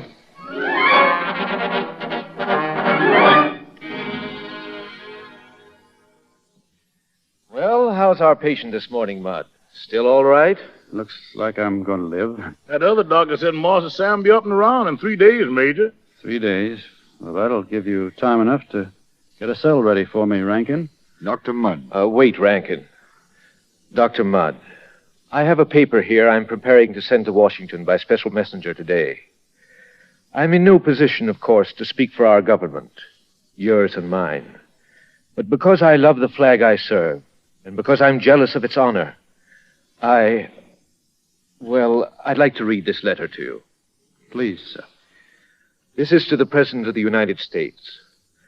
As Commandant of the military prison at Fort Jefferson, Florida, I can testify that the final checking of the recent yellow fever epidemic was the direct result of extraordinary and unselfish courage, bravery, and skill on the part of Dr. Samuel A. Mudd.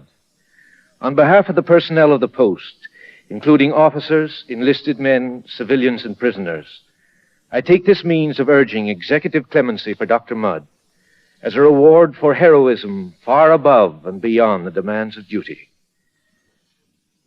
I wrote that this morning, and every man on this island will be glad to sign it.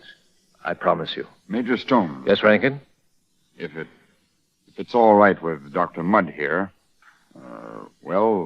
I'd like to be the first to sign it. Thank you, Sergeant. Thank you. Freedom. A chance to prove my innocence. And I will prove it.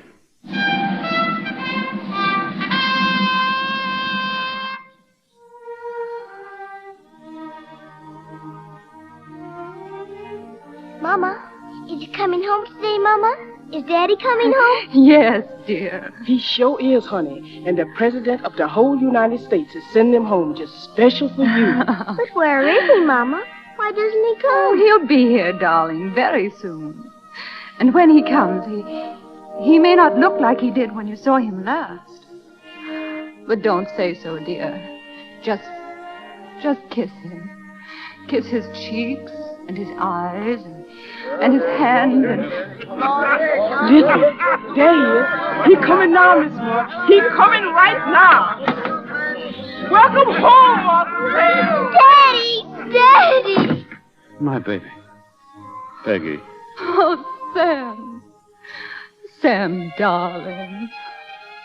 Dear God, I'm home.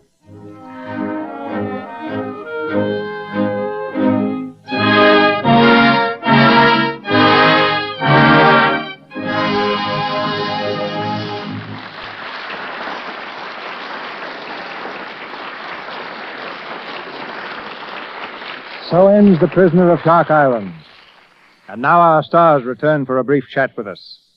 Some years ago, in casting the male lead for the winning of Barbara Worth, Samuel Goldwyn gambled on an ex-cowboy, Gary Cooper, to whom he paid $50 a week. Today, the ex-cowboy is Mr. Goldwyn's biggest star, and he's back at our microphone now with Fay Ray and Walter Connolly. And incidentally, Gary, let me register my congratulations a few days early and wish you a happy birthday. Thanks, CB. It's just about 2 years, isn't it, since you and I began work on The Plainsman. How's your new picture coming along, Union Pacific? We're still in the writing stages, Gary. In Union Pacific, we're telling the story of the first transcontinental railroad and the town called Hell on Wheels, which followed its progress. As the railroad moved on, the town moved with it. The houses, bars, and even the storefronts were collapsible, so that they could be folded up and transported from one stopping place to the next. Yes. I know it had no laws and no government because it never stayed long enough in one place to be anything more than a roaring, lawless community. Yeah, but on each spot on the prairie, where it sank its teeth for a time, a great American city stands today. And it's a coincidence, Gary, that Union Pacific also has a birthday in a few days. The Iron Horse found the end of the trail on May 10th, 1869. That was just a few weeks after Dr. Mudd was released from Fort Jefferson. Well, not to change the subject, but it just dawned on me that Hollywood is indebted to the mosquito for 3 great stories. Without the mosquito, there would not have been yellow fever. And without yellow fever, the probabilities are that neither The Prisoner of Shark Island or Jezebel or MGM's new one, Yellow Jack, would ever have been made. But they didn't know until 1900 that yellow fever was caused by a mosquito. Yes, for one thing, they thought it was a malarial poisoning caused from the water standing in the moat surrounding the prison. You know, they also had a dread of wet woolen clothing, believing that it, too, brought on the fever. I understand that Dr. Mudd saved several patients when he ordered a wall broken down to increase ventilation. He thought that the wind drove the fever away. What really happened was that the wind drove the mosquitoes away. And, may I say something else, Mr. DeMille? Certainly, Fay. Well, I'd like to send my thanks through you to the people in back of this program, not only for the grand entertainment it affords, but for Lux Toilet Soap itself. In my opinion, any girl who uses Lux Soap is showing good common sense. That is, if she values a lovely, smooth complexion. I'm happy to tell you I've used it for a long time, and I intend to go on using it. Consider your thanks delivered, Fay. And it's good to hear you say that. You can put my P.S. on that, C.B. Thank them, too, for giving Miss Ray, Mr. Conley, and our fine supporting cast and me the opportunity of telling the story of this courageous American to the Lux Radio Theater's vast audience. Good night, C.B. Good night, Gary. Good night. Good night. Good night, Fay. Good night, Ray. Great news of next week's program comes in just a moment from Mr. DeMille. Assisting our stars tonight were Joan Carroll as Martha Mudd, Francis MacDonald as John Wilkes Booth, Ted Osborne as David E. Herold, Albert Van Decker as Sergeant Henderson, John Deering as Lieutenant Lovett, Victor Rodman as General Ewing, Lee Millar as Dr. McIntyre, Frank Shannon as Judge Advocate General Holt, Lou Merrill as Judge Mabin, Earl Gunn as Major Stone, Warren McCullum as Orderly, Frank Nelson as Prosecutor Hunter, Cracker Henderson as Druggist, Libby Taylor as Rosabelle, Jester Hairston as Corporal, Clarence Hargrave as Field Boy, and Jack Carr as Sentry. Walter Connolly appeared through courtesy of Columbia Studios. His new film is Penitentiary. Appearing through courtesy of 20th Century Fox Studios were John Carradine, Joan Carroll, and Louis Silvers, who directed music for their new picture, Kentucky Moonshine. Now, our producer. Hollywood has produced any number of comedy romances, but few have been applauded the world over with such laughter and enthusiasm as the play we bring you next Monday night, the celebrated hit, My Man Godfrey. And we bring you not only the play, ladies and gentlemen, but the same 4 stars whom you saw in the picture. Making her debut in the Lux Radio Theatre, Miss Carol Lombard. Co-starred with Miss Lombard, Mr. William Powell. And in addition, Gail Patrick and Misha Auer. Here's an array of talent and a comedy which together promise a great event in radio entertainment.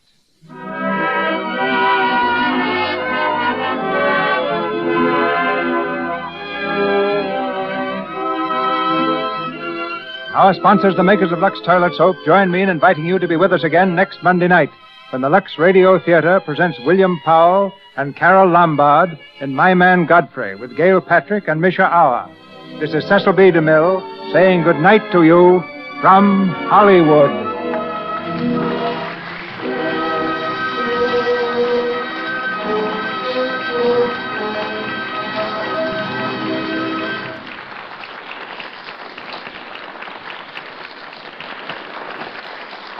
The announcer has been Melville Ruick.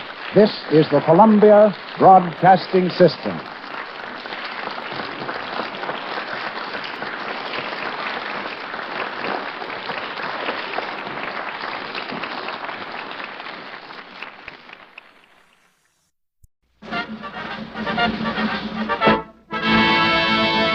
From Hollywood, California, the Lux Radio Theater presents William Powell and Carol Lombard in My Man Godfrey, with Gail Patrick, Misha Auer, and David Niven.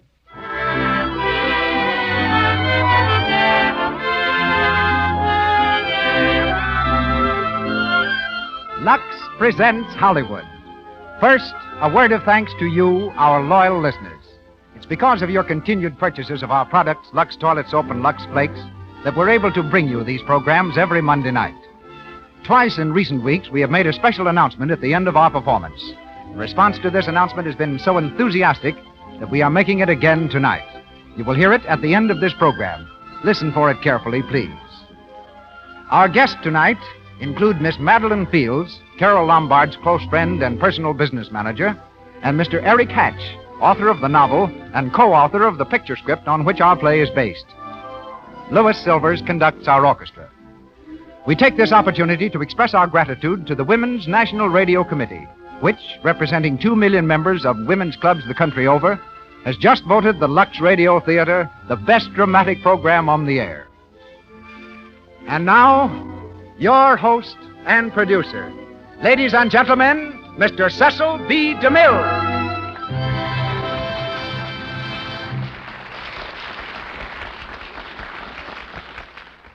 Greetings from Hollywood, ladies and gentlemen.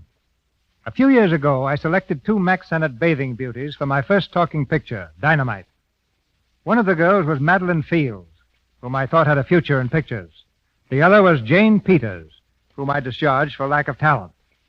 Today, Miss Peters, one of the screen's cleverest actresses, is known as Carol Lombard, and Miss Fields is Carol's personal business manager, which sometimes prompts even my best friends to tell me that I'm not the world's greatest talent scout. William Powell, who stars with Miss Lombard tonight, started his theatrical career as an usher in Kansas City for exactly nothing a week. He reached the stage because of a 23-page letter he wrote to an aunt in Pittsburgh.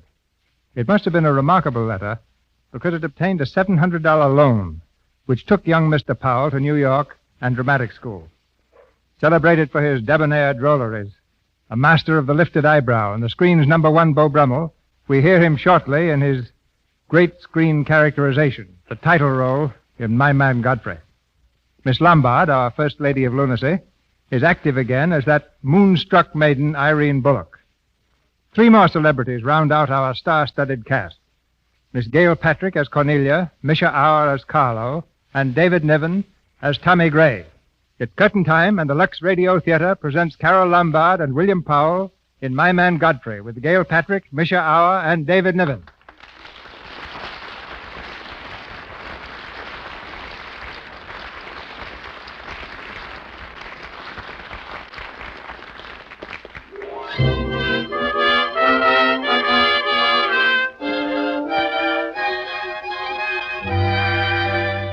It's a gorgeous night on New York's waterfront. Softly the moonlight tips the majestic spires of the Queensboro Bridge with a silvery glow and comes gently to rest on a pile of refuse known as the city dump. In the center of this wasteland, a small fire is burning, and our man Godfrey, in tattered clothes with a 3-day growth of beard, sits on a packing case warming his hands. A 16-cylinder motor purrs softly into the scene and comes to a stop. 3 people alight. One of them, a young lady in evening clothes, steps gingerly toward the fire. Good evening. Good evening. How'd you like to make $5? How would I didn't quite catch what you said. I said, how would you like to make $5? Well, I don't want to seem inquisitive, but what would I have to do for it? Oh, all you have to do is go to the Waldorf Ritz Hotel with me, and I'll show you to a few people, and then I'll send you right back. May I inquire just why you would want to show me to people at the Waldorf Ritz? Well, if you must know, it's a game, a scavenger hunt. If I find a forgotten man first, I win. Is that clear? Yes, quite clear. Shall I wear my tails or come just as I am? Now, you needn't be fresh. Do you want the $5 or don't you? Madam, I can't tell you how flattered I am by your very generous offer. What are you doing? Get away from me. However, I'm afraid I'll have to take it up with my board of directors. Don't you push me. And no matter what my board of directors advise, I think you should be spanked. Oh! Knock me down. You deliberately pushed me into that junk pile. No, I didn't, but it suited you nicely. George! George! I saw that. I saw what you did. Are you in the habit of hitting ladies? Maybe. I'm in the habit of hitting gentlemen also, if that would interest you. Don't you touch me. George, aren't you going to do anything? I certainly am. I'm going to get a policeman. Come along. George, come back here, George. Get in, dear. I'll show you. Oh, hello. Hello? Who are you? I'm Irene. Oh, that was my sister Cornelia you pushed in the ash pile. How would you like to have me push Cornelia's sister into an ash pile? Oh, I don't think I'd like it. Wait a minute. Are you a member of this hunting party? I was, but I'm not now. It's the funniest thing. I couldn't help but laugh. You know, I've wanted to do that ever since I was 6 years old. You wanted to do what? Oh, push Cornelia in something. You know, a pile of ashes or something. Cornelia thought she was going to win, and you pushed her into a pile of ashes. Look, do you think you could follow an intelligent conversation for just a moment? I'll try. Well, that's fine. Do you mind telling me just what a scavenger hunt is?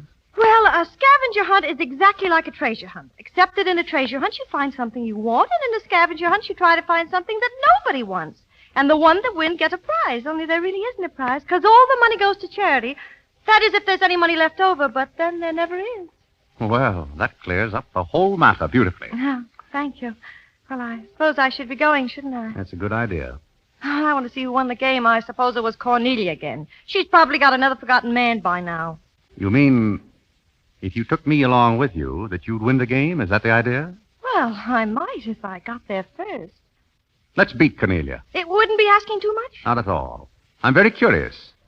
I'd really like to see just what a scavenger hunt looks like. Oh, but I just told you. Yes, but I'm still curious.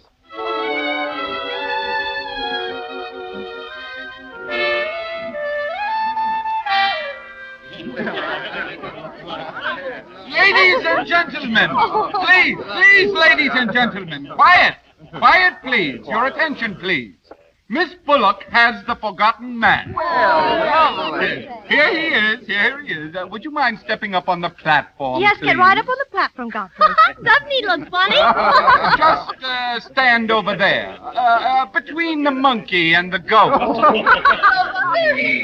Now, do you mind if I ask you a few questions?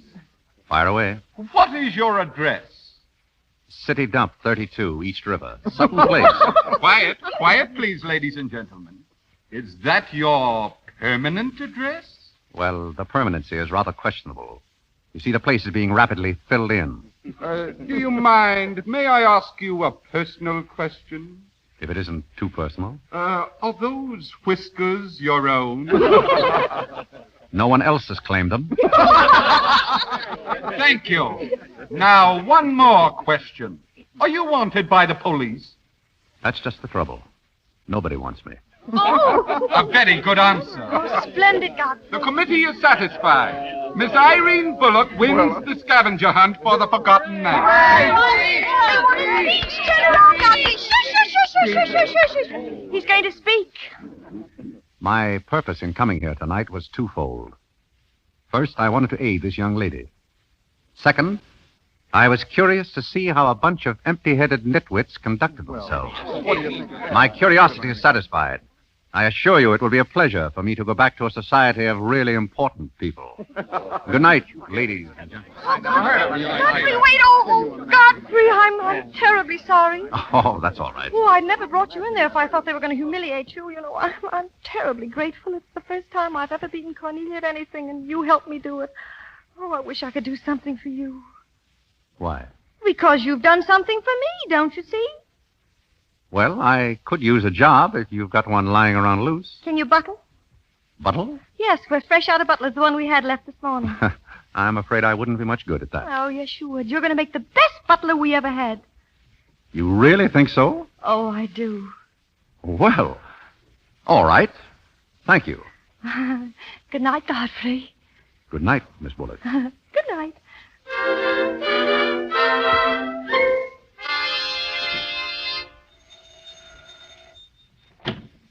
Well? I beg your pardon. I'm the... Yes, you're the new butler. Well, I'm the old maid. Come in. Oh, thank you.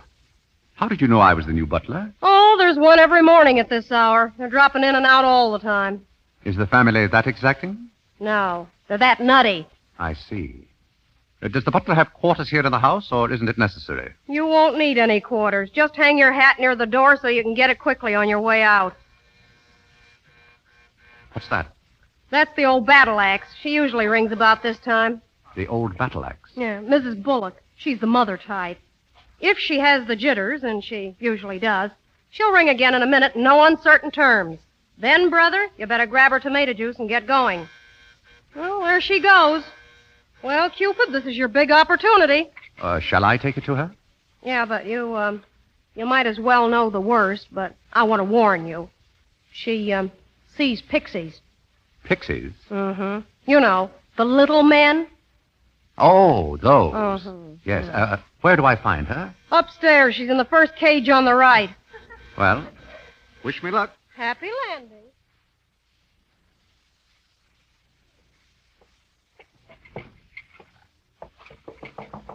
Who is it? Good morning, Mrs. Bullock. Good morning. What day is it, Molly? I'm not Molly. Who isn't Molly? I'm not? Well, stop jumping up and down. so I can see who you are. I'm not jumping. It's better. What's your name? Godfrey. Are you someone I know? We met last night at the Waldorf Ritz. I'm the forgotten man. Oh, so many people have such bad memories. That's the truth. Will you drink this now? What's that?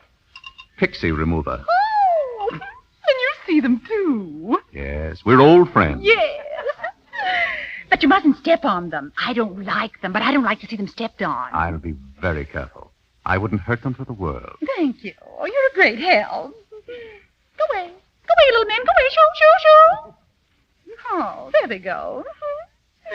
You're very comforting, Godfrey. Oh, good night. Good night. Good night. Hello. Put your hat and valise at the foot of the stairs. Well, I think I won the first round. You mean you're still working here? I haven't heard anything to the contrary. Well, you just got by the cub. Now try the lioness. Oh. Which is she? Her name's Cornelia. She's a sweet-tempered little number. Oh, yes. I met her last night. Mm-hmm. Let me have a tray. Second door. Thanks.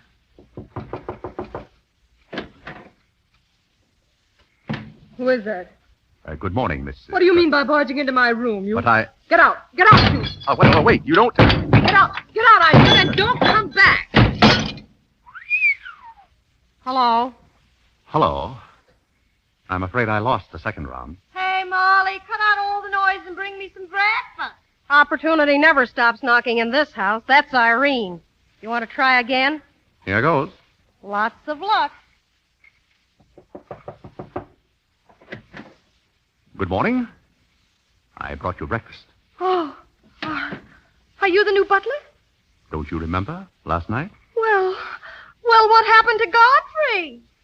I'm Godfrey. Oh, you look so different. What happened to those nice whiskers? Turn around and let me look at you. Oh, you're the cutest thing I've ever seen. Thank you. Will there be anything else? Yes, sit down and talk. You know, I like to talk in the morning when your head is clear, especially when you've been somewhere the night before. Sit down. Well, if you insist, but it doesn't seem very good form for a butler. Oh, you're more than a butler. You're the first protege I ever had. Protege? You know, like Carlo. Who is Carlo? He's Mother's protege. Oh. You know, it's awfully nice, Carlo, having a sponsor, because then he doesn't have to work and he gets more time for his practicing. But then he never does, and that makes a difference. Yes, I imagine it would. Oh, it makes me feel so mature and grown up. Oh, what does? Having a protege. You're the first one I ever had. And it's terribly thrilling. Not only does it occupy my mind, but I think it's character building, too. No, just what does a protege have to do? Oh, you just go on butling and I sponsor you, don't you think? It's getting clearer. Well, it's really not much work, but it gives you something to think of. It's going to be such fun. Oh, I'm sure it's going to be heaps of fun. But you see, a protege has certain responsibilities also. For instance, if someone should ring for me now and I didn't answer, that would reflect upon you, because you're my sponsor, don't you see? Yes, I suppose it would. I never thought of that. Oh, you don't know how nice it is having some intelligent person to talk to. Yes, it's been very enlightening to me, too. Oh, I just thought of something else. Do you know what you are? I'm not quite sure. You're my responsibility. That's very nice. Well, see you in church. Yes. See you in church. Goodbye, Godfrey. Goodbye, miss.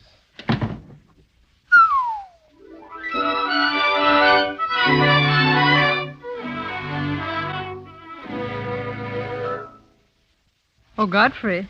Yes, Miss Cornelia? I see you're still with us, Godfrey. Yes, miss? I didn't think you'd last a full day. Thank you, miss. Do you like your place here? I mean, so far as you've gone. I must admit it's more desirable than living in a packing case on a city dump. Oh, that's where I met you.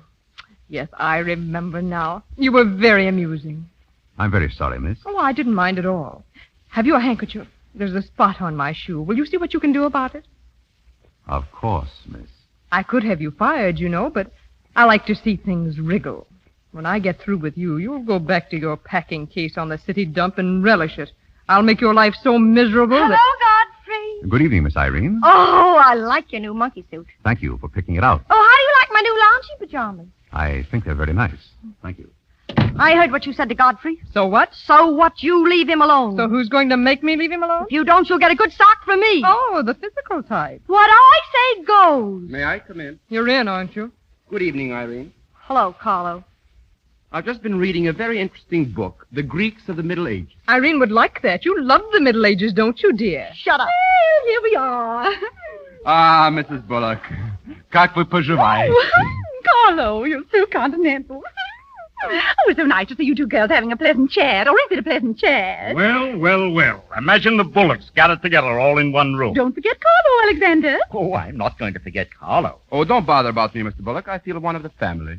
And you don't mind if I discuss a few family matters, do you, Carlo, my boy? Oh, no, not at all. Oh, Alexander, you're not going to bring up those sordid business matters again, I hope. I've just been going over last month's bills, and I find that you people have confused me with the Treasury Oh, Department. don't start that again, Dad. I've got to stop it. The way you people are throwing my money around. Money, money, money. That Frankenstein monster that destroys souls. What?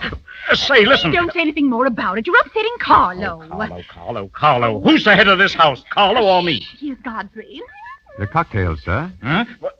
Oh, thank you, Godfrey. Not at all, sir. Miss Irene? Oh, did you make them, Godfrey? I helped. Oh, they must be wonderful. I'd like to help sometime if you'll let me. I'd feel honored. While we're on the subject, how about this business of certain people picking up anybody they find on the city dump and dragging them into the house? For all we know, we might all be stabbed in the back some night and robbed. Who's going to stab who, Cornelia? Well, we don't know a thing about certain people. You shut up. I will not shut up. My life's precious to me. Well, it won't be in a minute. I think we should get our help from employment agencies. Well, I don't know but what I agree with Cornelia. Will you?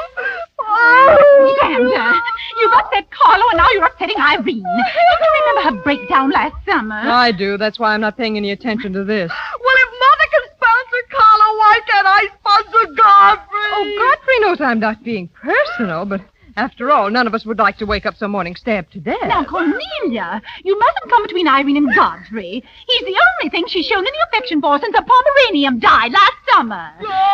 Oh, now, Irene, you mustn't have a spell. Oh, what is all this nonsense? Please be quiet. You never did understand women. Why don't you get the doctor? I don't want a doctor. Oh, do you want an ice bag? No, I don't want an ice bag. I want to die. Oh, you mustn't do that.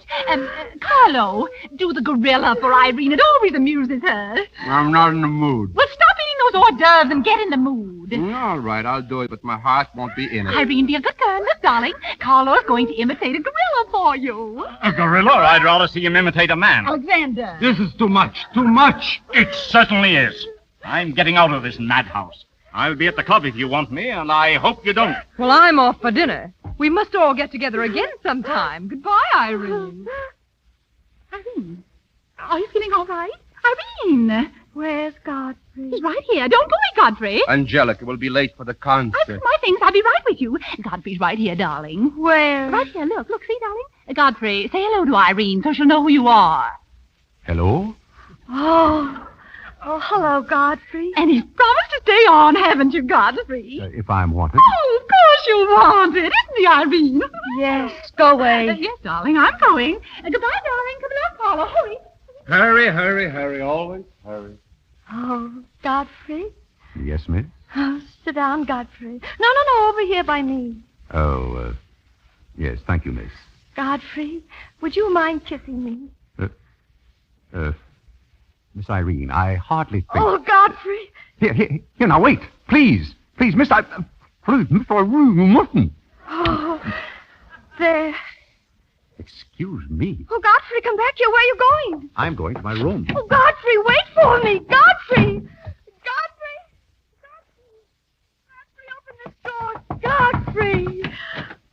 Oh, there you are, Godfrey.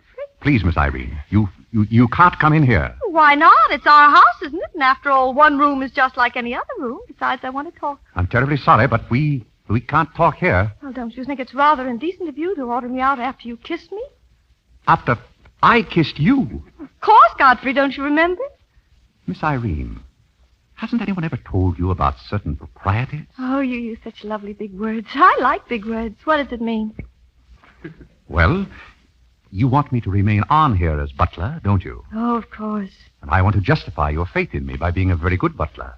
And, in time, perhaps filling the void created by the death of your late lamented Pomeranian. Oh, I've forgotten all about him. He had fleas anyway. Besides, you're different.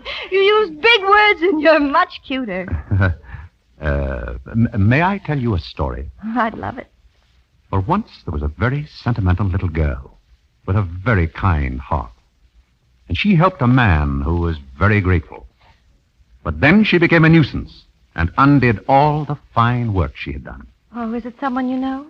Her name is Irene Bullock.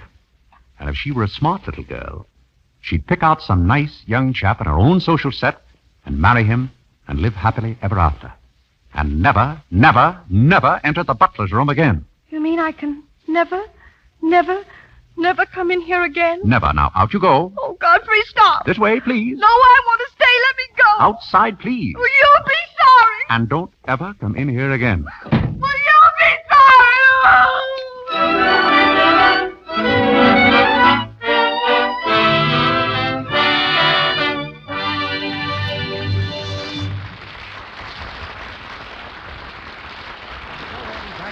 My Man Godfrey. In a moment, our stars will be back for Act Two. Meantime, in our brief intermission, we present a song, one of America's greatest hit tunes, Tippy Tin, adapted by permission to our Lux story. Let's suppose that Rosita in Tippy Tin has suffered the embarrassment of a stocking run at the very moment she wishes to look her best. In our Lux version, we offer her a helpful suggestion. One night the moon was so mellow, Rosita met young Manuelo.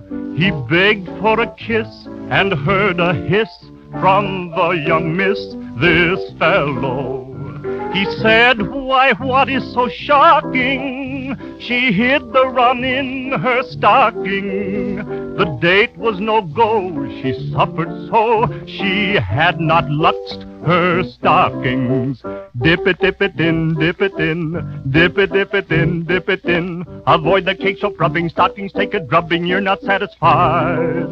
Dip it in, dip it in, dip it in, dip it in. Lux keeps stockings stronger so they last you longer, fewer runs to hide. Yes, Lux Flakes do cut down on embarrassing stocking runs because they save stocking elasticity. Think how much your sheer stocking stretches every time you bend your knee. If it isn't elastic, it breaks. A run pops. So you can see the importance of preserving elasticity with Lux Flakes. Soaps with harmful alkali and cake soap rubbing weaken elasticity. To get longer wear from your stockings, always wash them with Lux. And don't forget, ladies and gentlemen, a special announcement none of you will want to miss will come at the end of our performance tonight. Listen for it. And now, Mr. DeMille. Once again, My Man Godfrey, starring William Powell and Carol Lombard, with Gail Patrick, Misha Auer, and David Niven.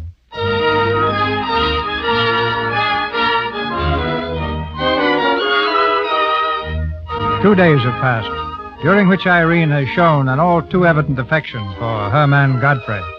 In the Bullock living room, a cocktail party is in progress. Irene, dressed in mourning, watches with tragic eyes as Godfrey moves among the guests. Let me see, what did I bid? Spades? I never can tell the difference between spades and trumps. Some hors d'oeuvres, Mrs. Bullock? Oh, yes, thank you, Godfrey. Hello, everybody. Oh, look, it's Tommy Gray, the polo player. Tommy, come over here. Irene, Corny, look who she is here. How are you, Angelica? Oh, fine. Godfrey, where are you going? Don't go away. Oh, sorry. Give Mr. Gray some hors d'oeuvres, Godfrey. Very good, ma'am. Mr. Gray? Thank you. Well, if it isn't Godfrey Park. Smith, sir. Godfrey Smith. Smith? What do you mean, Smith? Do you know Godfrey, Tommy? Know him. We went to Harvard together. Imagine a butler with a college education. A butler? Is this a gag? Mr. Gray neglected to tell you that when we were in Harvard together, I was his valet. Was he a good servant, Tommy? Oh, excellent. What is all this, Godfrey? I'll tell you later. Strange you never gave Mr. Gray as a reference, Godfrey. Well, you see, I left Mr. Gray under very unusual circumstances. What circumstances? I'd rather Mr. Gray told you about that. Yes, go ahead, Tommy. Tell us. Well, you see, Godfrey was working for us as a butler and so forth, and things were going along very well, but one day... You're sure you don't want to tell this, Godfrey? Oh, I'd so much rather you would, Mr. Gray. Oh, well, Godfrey was working for us for quite some time, and one day he came to me and said, Mr. Gray, he said, I trust my work has been satisfactory. And I said, why, of course. I said, I've never had more satisfactory work in all my life. And he said, thank you, sir. He was always very courteous, Godfrey was. And then he left? Yeah, he was. Yes. That's it. He decided he had to leave. Why? Well, he decided in favor of his wife and 5 children. 5 children? Godfrey, why didn't you tell me you had 5 children? You never asked, Miss Irene. Well, all I've got to say is if other people can have 5 children, so can other people. Well, listen, everybody, I want to make an announcement about something. An announcement? I want to announce my engagement. Congratulations. Lucky man, Irene. Not Johnny Van Ruffin. Yes, that's what it is, Johnny Van Ruffin. Godfrey, what is all this? Meet me tomorrow, Waldorf Ritz Bar, 3 o'clock. I'll explain everything. Isn't this engagement a little sudden, Irene? You shut up. Why don't you wish her luck, Godfrey? Yes, come and congratulate Irene, Godfrey. Certainly. May I congratulate you, Miss Irene? I wish you all the happiness in the world. You wish you... Irene! Well, isn't that funny? Crying at her own engagement party. Sometimes I don't think my daughters are all there.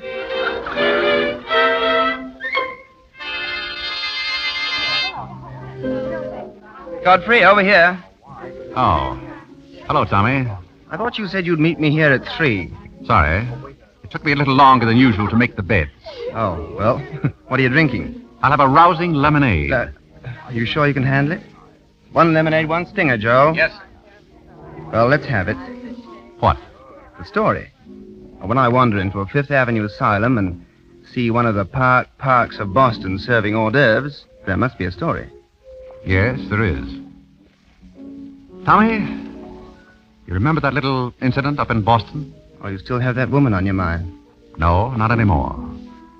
But I was pretty bitter at the time. So I gave her everything I had and just disappeared. And? Well, Tommy, it's surprising how fast you can go downhill when you begin to feel sorry for yourself. And boy, did I feel sorry for myself. I wandered down to the East River one night, thinking I'd just slide in and get it over with. But I met some fellows living there on the city dump. Fellows who were fighting it out and not complaining. I never got as far as the river. And what happened? I did all sorts of things, just to live. Then something happened. I got a chance to take this job, butling. A chance to rehabilitate myself. I took it. And that's all? That's all. But someday, Tommy, I'm going to do a little rehabilitating around that dump. And that's why I'm glad I met you. Me? You're going to help, too. Excuse me, Mr. Gray. Yes? You're wanted on the phone, sir. Oh. I'll be right back, Godfrey. Righto. Good afternoon, Godfrey. Oh. Good afternoon, Miss Cornelia. May I sit down? Well, the mystery's solved, isn't it? The mystery, Miss Cornelia? Yes. Now I know what a butler does on his day off. When you worked for Mr. Gray, were the two of you always this chummy? You see, I worked for Mr. Gray a long time, and we got to be... I see. Well, if you can be so chummy with the Grays, why can't you be chummy with the Bullocks? I try to keep my place. Why? You're very attractive, you know. As a butler? No, as a smith. You're a rotten butler. Sorry? Are we going to be friends? I feel that on my day off, I should have the privilege of choosing my friends. You can't go on like this forever. You really like me and you're afraid to admit it, aren't you? Do you want me to tell you what I really think of you? Please do. You won't hold it against me? It's your day off. Very well. Miss Cornelia, you belong to that unfortunate category I would call the Park Avenue brat. A spoiled child who has grown up in ease and luxury, who always had her own way, and whose misdirected energies are so childish that they hardly deserve the comment even of a butler on his off Thursday. Thank you for a very lovely portrait. Goodbye for now. I'll see you down by the ash pile. Waiter. Yes, sir? Change that order. Make it 2 stingers. Double.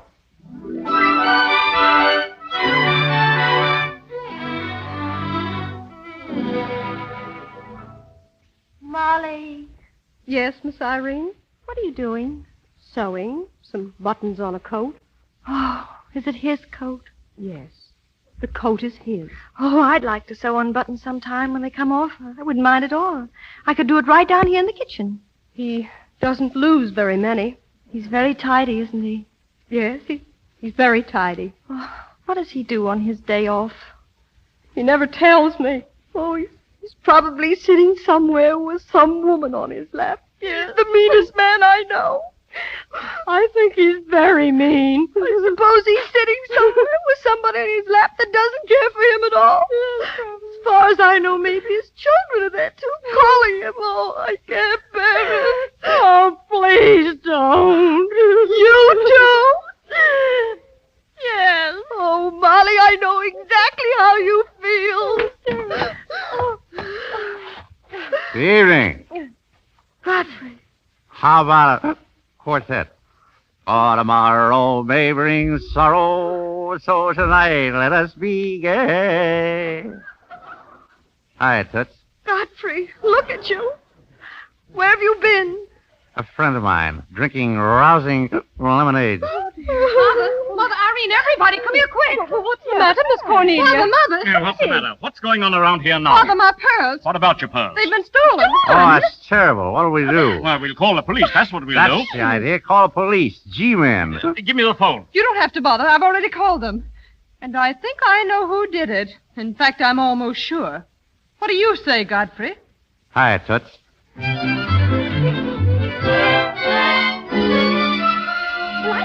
One at a time. Wait a minute. One at a time. Wait a minute. Quiet.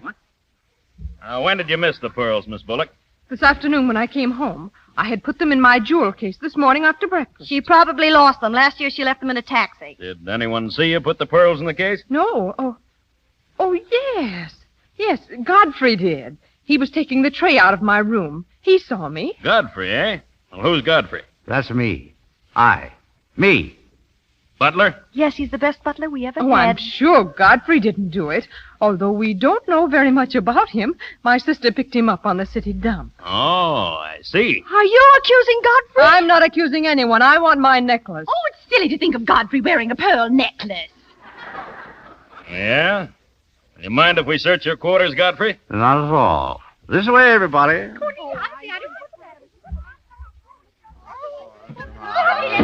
Shut up! How can I find the pearls with everybody yelling? I can't find them anyhow. Oh, where is my little dog gone? Oh, shut up, you. Miss Bullock, are you sure you lost your pearls? Of course I'm sure. Well, they're not in this room. Well, look under the mattress. What? I said look under the mattress. Yes, that's a good place. Okay. Oh, they're not under here either. Oh, but they must be there. What? Oh, nothing. What made you so sure they'd be under the mattress, Cornelia? Yeah. What made you so sure? Yeah, what? That's where people usually hide things, isn't it? What are you up to? There's something screwy around here. Yes, and I think I know who. Yes, and so do I. Yeah. Officer, this whole thing looks like a mistake. Now, if you'll just forget it, I'll be very much obliged. My daughter is, she's a little, you know. Yeah, I know. Only it ain't such a little.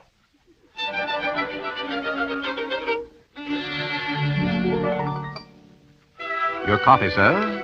Listen to this, Godfrey. Mrs. Bullock and her two daughters sailed yesterday for a holiday cruise around the world. It is rumored that the younger daughter, Irene, is trying to forget a broken engagement, plus another heartthrob, which is the real reason for the trip. Oh, what do you think of that? It is a little quieter, sir. The socialite Mrs. Bullock and her two charming daughters relaxing on the beach at Deauville. They should relax. This is the first good rest I've had in 20 years. Expected home next week. Godfrey, they're coming home. Yes, sir. Your breakfast, sir. Never mind the breakfast. Just bring me a cup of coffee and 4 aspirins.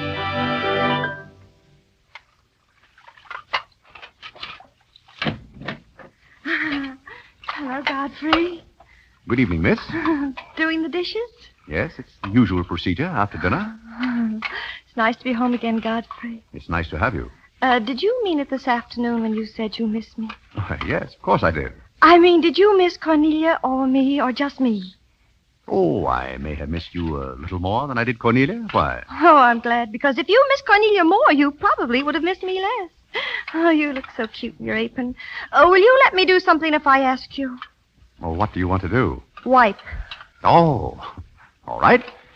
And you can tell me all about your trip. Oh, you won't get mad? Why should I? Because every place I went, everybody was Godfrey. I don't want to seem dull, but I do seem to have a little trouble following you at times. Well, for instance, whenever I go into a restaurant in Paris or any place, I'd close my eyes and I'd say, if the waiter was Godfrey. And I'd say, I'm home and he's serving me dinner. Oh, it made everything taste better. And then we went to Venice, and one night I went for a ride in one of those rowboats that a man pushes with a stick. Not a matador, no, that was in Spain, but something like a matador. Do you by any chance mean a gondola? Oh, yes, that was the name of the boat, and the man that pushed it sang, he looked just like you. Oh, it was wonderful. I didn't even mind the smell. Look, do you mind if I talk for a little bit while you catch your breath? Oh, I'd love it. Well, while you've been away, I've been doing some things also. I've been trying to do things that I thought would make you proud of me. Oh, I was proud of you before I went away. Yes, but I mean prouder still. You see, you helped me to find myself, and I'm very grateful. Oh, you'd make a wonderful husband. I'm afraid not. You're just grateful to me because I helped you beat Cornelia. And I'm grateful to you because you helped me to beat life. That doesn't mean that we have to fall in love. Oh, if you don't want to, but I'd make a wonderful wife. Well, not for me, I'm afraid. But we are friends, and I feel a certain responsibility to you. That's why I wanted to tell you first. Tell me what? Well, I thought it was about time I was moving on. Oh, Godfrey. Oh, now, please. I won't cry, I promise. That's fine. After all, I'm your protege, and you want me to improve myself, don't you? Yes. Well, that's very sweet. Oh, when are you leaving? Oh, pretty soon. But I'll call you up every now and then. We'll have long chats. I'll tell you how I'm getting along, and we'll have lots of fun. Are you going back to her? To whom? Your wife. Wife? Oh! Oh, she was just a fabrication. Oh, then you aren't married. Of course not. And then there aren't any 5 children. Well, there couldn't be very well. Oh, Godfrey. Oh, Godfrey.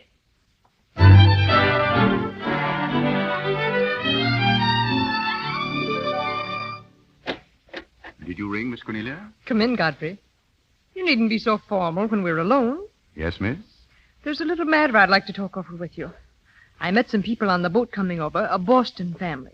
They know a great deal about a family called the Parks. Are you interested, Godfrey? Slightly, yes.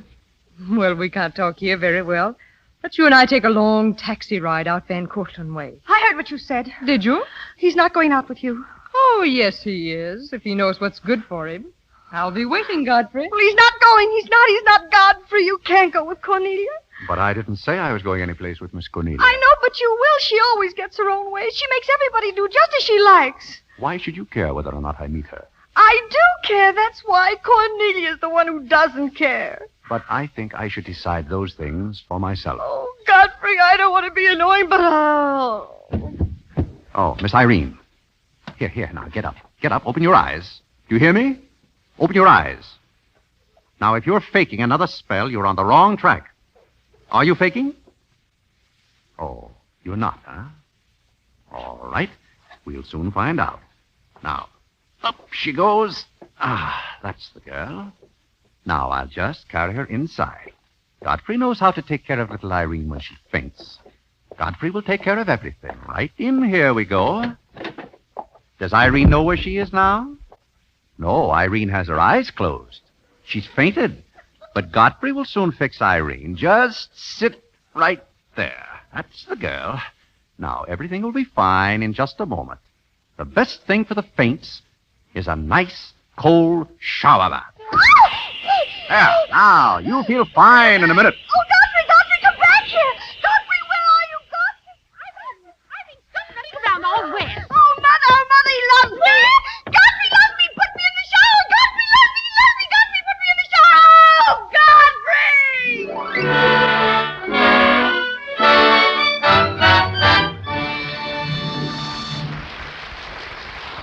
We pause for station identification. This is the Columbia Broadcasting System.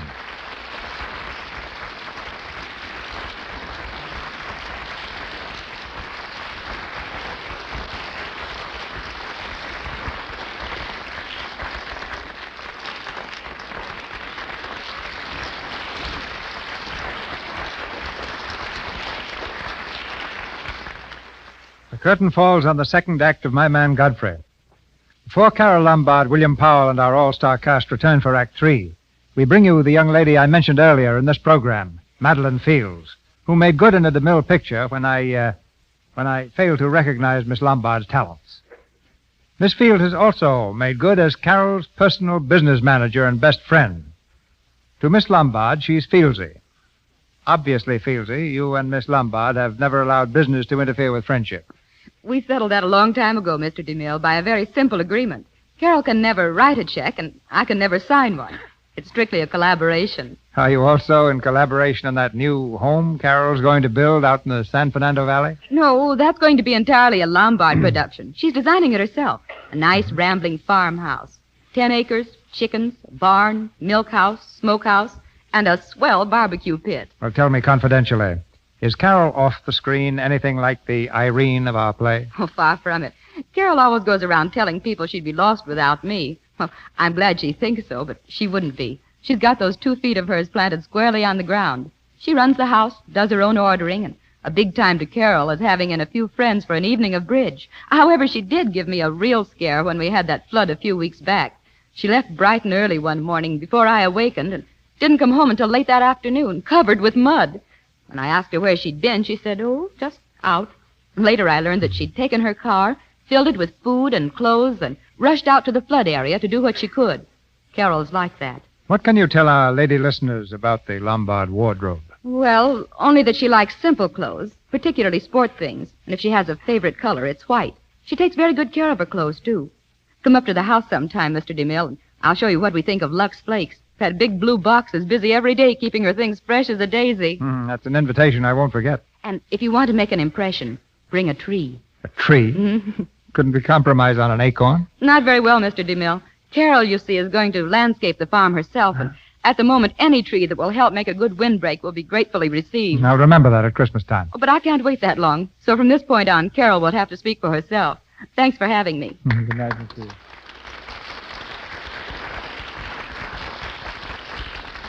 William Powell and Carol Lombard continue in My Man Godfrey with Gail Patrick, Misha Rauer, and David Niven.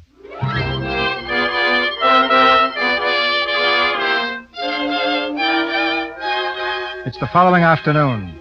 In the Bullock living room, Carlo strums idly on the piano, while Mrs. Bullock and Cornelia listen inattentively. Mr. Bullock, entering from the hall, surveys the scene gloomily.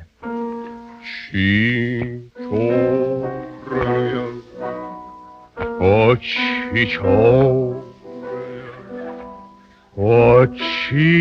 up. What What? did you say? I told him to shut up. Well, I never. And you can shut up with him. And you too, Cornelia. I didn't open my mouth. Well, don't. Listen, and listen carefully, because it hurts me to repeat it. The Bullocks are broke. What? I am broke, you are broke, she is broke, and we're all broke. Not only that, but I've been using the company's money for the last month to speculate with. And I've lost. Do you hear that? I've lost. That means I'm an embezzler. Unless I get hold of a wad of money by the first of the month, I'm going to jail. Now, isn't that an interesting story? Well, I certainly think it was very foolish of you. You had no right to do it. An embezzler. And to think that I've been a guest in your house. Is there nothing left? Not a cent. Ah, your food and drink have turned to dirt in my mouth. What? That settles it. Carlo, will you step into the hall for a moment? What for? Well, I want to speak to you as man to man. You have found a way out? Yes, for one of us anyhow. This way, Carlo. Excuse me, please. Well? Alexander! What are you doing out there? Alexander! Cornelia, what are they doing? Alexander, come here. Come here. What did you say to Carlo? I said goodbye. Did he go? Oh, yes, he left very hurriedly by the side window. Alexander, you're cruel. Did I hear something fall, sir? Yes, you did. Godfrey, come here. Carlo is gone. Is he? You don't even seem surprised. I think I've been expecting it. We all have to go, sooner or later. Yes, that's true, isn't it? You're so smart, Godfrey. Maybe you can tell me why Mr. Bullock has to go to jail. Mother. Well, I'm sure Mr. Bullock doesn't have to go to jail. Oh, yes, I do. Oh, no, sir. You see, I've known for some time, sir, that the Bullock interests were in rather a bad way. How did you know that? Oh, I follow the market a bit. So I took the liberty of dabbling in some stock on my own account. Here, sir. Well, what's this? That is most of your stock. I knew it was being dumped on the market, so I sold short. Short? You mean gentlemen? Wait a minute. You mean that you've been making money when I was losing it? I did it in your interest, sir. I felt I owed your family a debt. I hope I've repaid it. And I may add, some of the money went into a project of my own. I hope you won't mind, sir. That you did all that on $150 a month? Well, hardly. You see, with the aid of Tommy Gray and Miss Cornelia's pearls... Here, Miss Cornelia. Oh, Godfrey. Then you did steal them after all. Well, I put the pearls under Godfrey's mattress. Thank you, Miss Cornelia. I wanted you to say that. Here, Godfrey. These pearls are rightfully yours. Oh, no, thank you. I've repaid my debt, and I'm grateful to all of you. If anyone's indebted, we are. After the way some of us have treated you. Oh, I've been repaid in many ways. I learned patience from Mr. Bullock. I found Mrs. Bullock at all times, shall we say, amusing. That's very complimentary of you, Godfrey. What good did you find in me, if any? A great deal. You taught me the fallacy of false pride. You taught me humility. I don't understand you. Miss Cornelia, there have been other spoiled children in the world. I happen to be one of them myself. You're a high-spirited girl. I only hope that you'll use those high spirits in a more constructive way. And so, goodbye. Oh, dear. There goes a great guy. Hello. Hello, Irene. What's the matter? Nothing. What's the matter with her, Cornelia? I don't know. What's the matter with everybody? What's everybody crying about? Godfrey's gone. Gone? Gone where? He didn't say. Well, why didn't you stop him? Why didn't you hold him here? Well, he's not going to get away from me. Where are you going? To the city dump.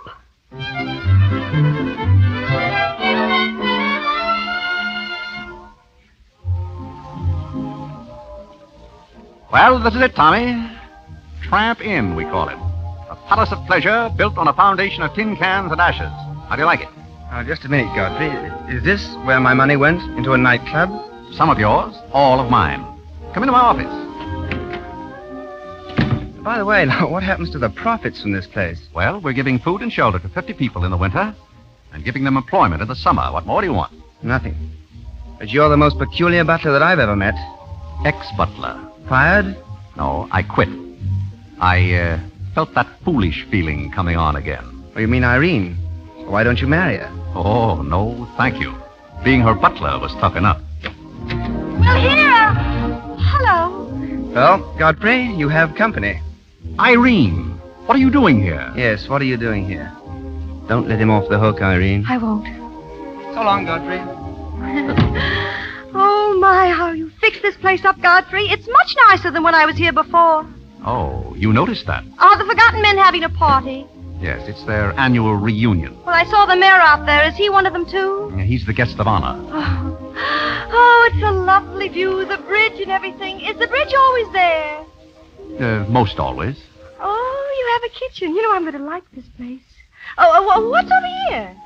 Oh, is this where you sleep? That's the general purpose of the room. Oh. Any observations? I think it's very cute, but we'll have to change the wallpaper. What do you mean we'll have to change the wallpaper? Oh, I don't like green wallpaper. It makes me bilious. Well, you won't have to look at it. You are going home right now. But I can't go home. I can't, Godfrey. Now, Irene, see here. You simply... Oh, go on, lose your temper. I love it when you lose your temper. Why can't you let me alone? Because you're my responsibility, and someone has to take care of you. I can take care of myself. You can't look me in the eye and say that. You love me, you know it. And you know there's no sense in struggling with a thing when it's got you. It's got you, and that's all there is to it. It's got you. May I come in? Oh, Mayor Cortland. Mr. Gray said there were a couple of people in here who wanted to get married. Are you it? Yes, we're it, Mayor Cortland. Irene. Well, can you marry us without a license? Without a license? Well, it may get me into a lot of trouble, but I guess I've known your family long enough to take a chance. Does your father know about this? Well, every Everybody knows about it except Godfrey. Come on, Godfrey, we're all set. Join hands, please. No, wait. Listen, Irene, we can't do it. You simply can't. Just stand still, Godfrey. It'll all be over in a minute.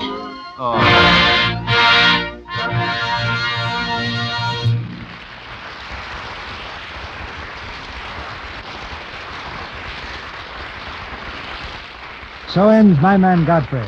In a few moments, Melville Ruick brings you the important announcement referred to earlier tonight. And now, before William Powell, Carol Lombard, and Gail Patrick return for a curtain call, we hear from Mr. Eric Hatch, author of My Man Godfrey and the screen version of Tapa.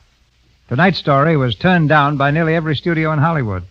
Finally produced by Universal, it became the first of the current cycle of comedy romances. It's also unique in that it was shot off the cuff, a Hollywood term which perhaps you'll explain to our audience, Mr. Hatch. Well, shooting off the cuff, ladies and gentlemen, is shooting without benefit of the usual prepared script or scenario. The lines are made up on the set as the action progresses.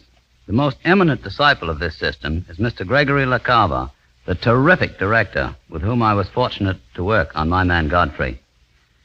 For 3 months before the actual shooting of the film, Greg and I accumulated 200 pages of rough notes and dialogue.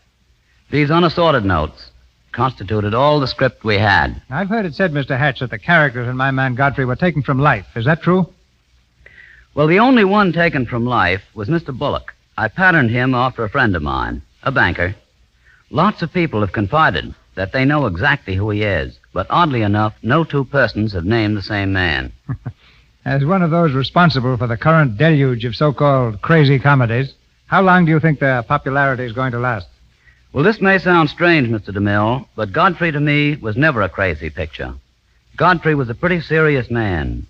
And comedy, in my opinion, must have a certain serious touch if it's going to amount to anything. If the men who produce pictures happen to agree with me, then I believe this so-called trend will last indefinitely. You've done a great job with Godfrey tonight, and to Mr. Powell, Miss Lombard, and all the others who participated, my sincerest gratitude. Thank you, Mr. Hatch.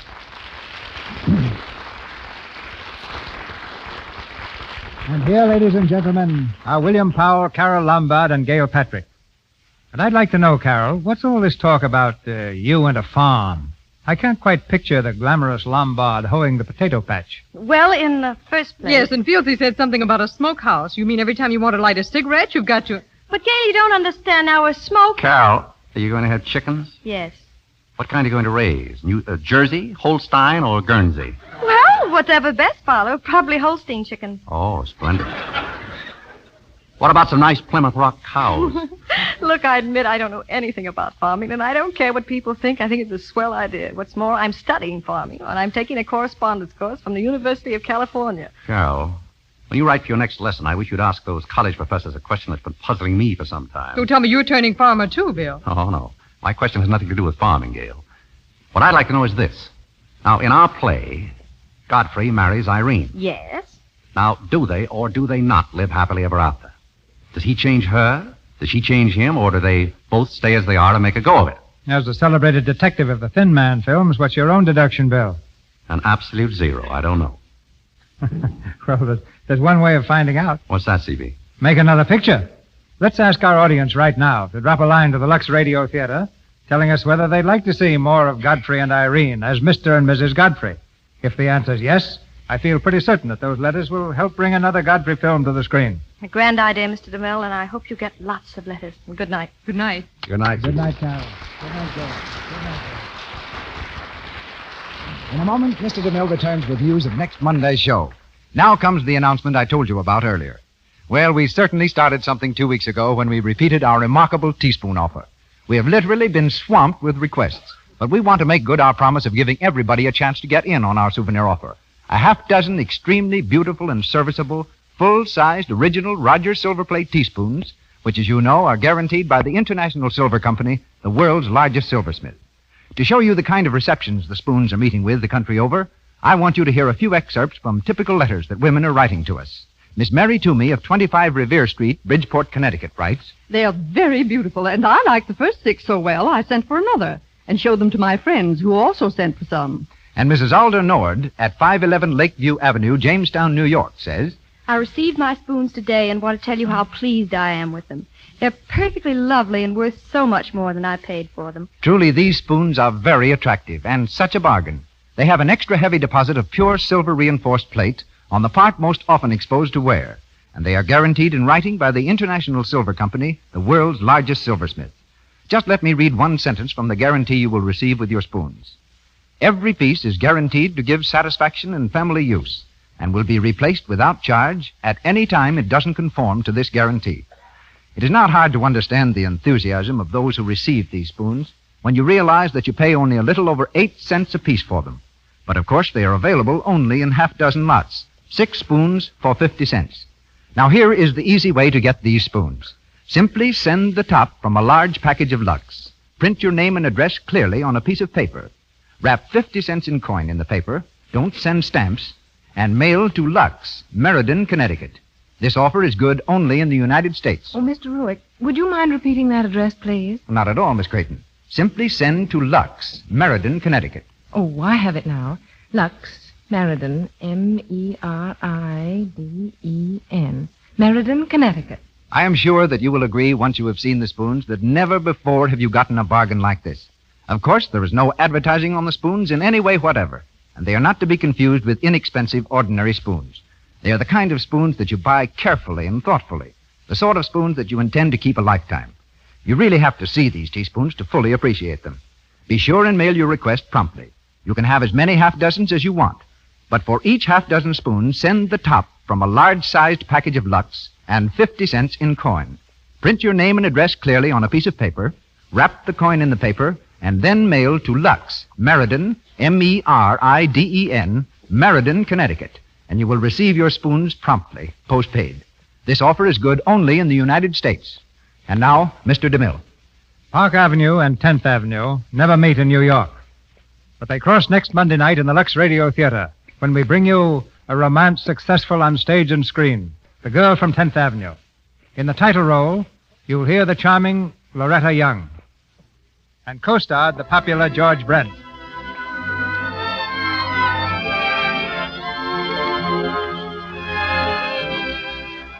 Our sponsors, the makers of Lux Flakes, join me in inviting you to be with us again next Monday night when the Lux Radio Theatre presents Loretta Young and George Brent in The Girl from 10th Avenue. This is Cecil B. DeMille saying good night to you from Hollywood. Gail Patrick is from Paramount Studios, Misha Auer from New Universal, and David Niven from Samuel Goldwyn Productions. Louis Silvers appeared through courtesy of 20th Century Fox Studios, where he directed music for Kentucky Moonshine. Our stars were assisted tonight by Wallace Clark as Mr. Alexander Bullock, Elvia Allman as Angelica Bullock, Inez Seabury as Molly, Edwin Max as Mr. Guthrie, Frank Nelson as George, Lou Merrill as a detective, David Kerman as Clarence, Eddie Kane as Mayor Cortland, and Ernie Adams as a waiter. Heard on tonight's performance were Manhattan Serenade by Louis Alter and Just Let Me Look at You from Joy of Living. This is the Columbia Broadcasting System.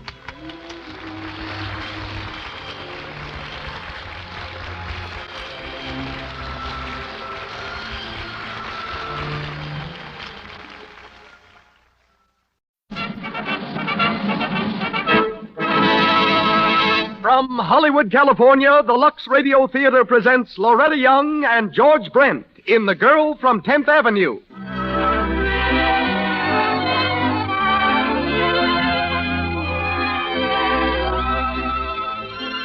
Lux presents Hollywood. Once again, ladies and gentlemen, welcome to the Lux Radio Theatre, the theater made possible by your loyal purchases of those fine products, Lux Toilet Soap and Lux Flakes. Tonight, Loretta Young and George Brent bring you a play of strange romance, a drama of clashing environments, the love story of a girl who lived on the wrong side of the tracks, and of a man whose wealth and social position stood between them. As special guest, our program also features Mrs. Emily Post, the most famous authority in the world on etiquette. Louis Silvers conducts our orchestra. And now, your host, the producer of the Lux Radio Theatre.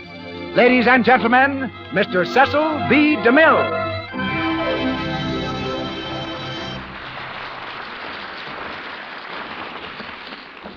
Greetings from Hollywood, ladies and gentlemen.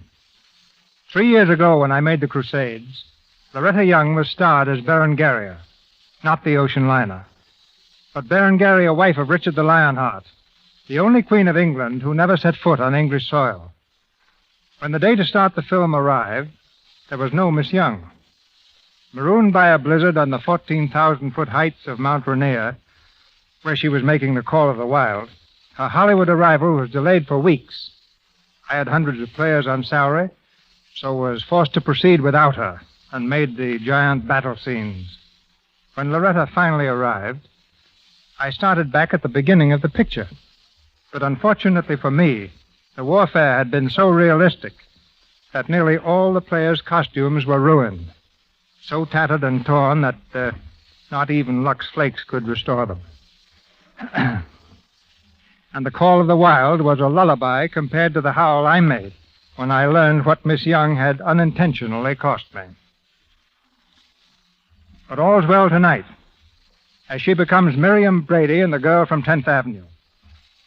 Born on a street called Hollywood in Salt Lake City, Loretta has spent most of her life in the town called Hollywood. Her new picture at 20th Century Fox is Four Men and a Prayer. George Brent, who plays Geoffrey Sherwood, is one of Hollywood's most valued importations from Ireland. George left the University of Dublin to join the famous Abbey Players. Since then, he's been a diamond miner, a stoker, a sheep herder, a blacksmith, and an actor on Broadway, with another youngster then destined for stardom, Clark Gable. Now a Warner Brothers star, Mr. Brent has reached new heights in his two latest films, Gold Is Where You Find It and Jezebel. Featured in our cast tonight are Beulah Bondi, one of the screen's finest character actresses, as Mrs. Martin, Mona Barry as Valentine, and Eric Snowden as John Marland. And now, the Lux Radio Theatre presents Loretta Young and George Brent in The Girl from 10th Avenue.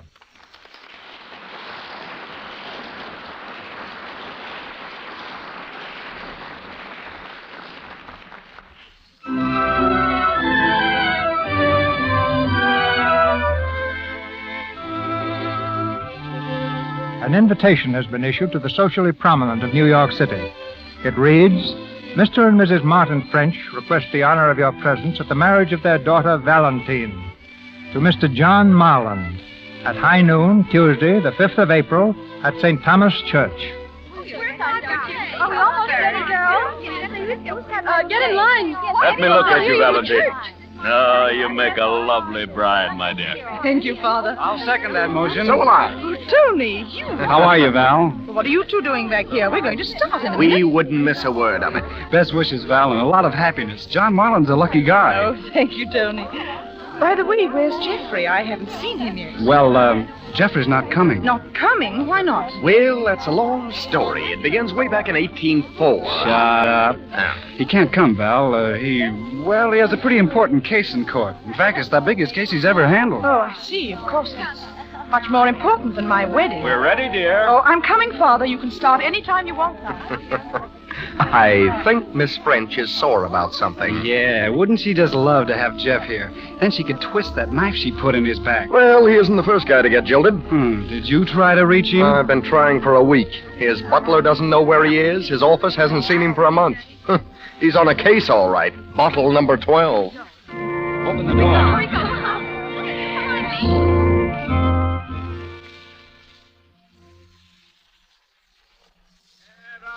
Buddy, keep back there. Keep back there now and don't push. Hey, you! Now, where do you think you're going? Daily Press, officer. I want to get a close-up of the happy bride and groom coming out of the church door. All right, okay. Go on. Now, the rest of you, what you keep back there? Excuse me. One side, please. Ow! Hey, you, who do you think you're shoving? You stepped right on my foot. Oh, I beg your pardon. I hope you'll forgive my awkwardness. Huh? Oh, okay. Thank you. Gee, it's swell wedding, ain't it? Oh, I wished I was inside so I could see it. You do, huh? Uh-huh. Want to hear what they're saying, huh? Well, sure. Well, I'll tell you. Two people are in there making important promises to each other and trying not to laugh. Valentine, do you take this social register parasite to be a lawful wedded toy, to hate, dishonor, and ignore since it brings material advantages, both social and financial? I do.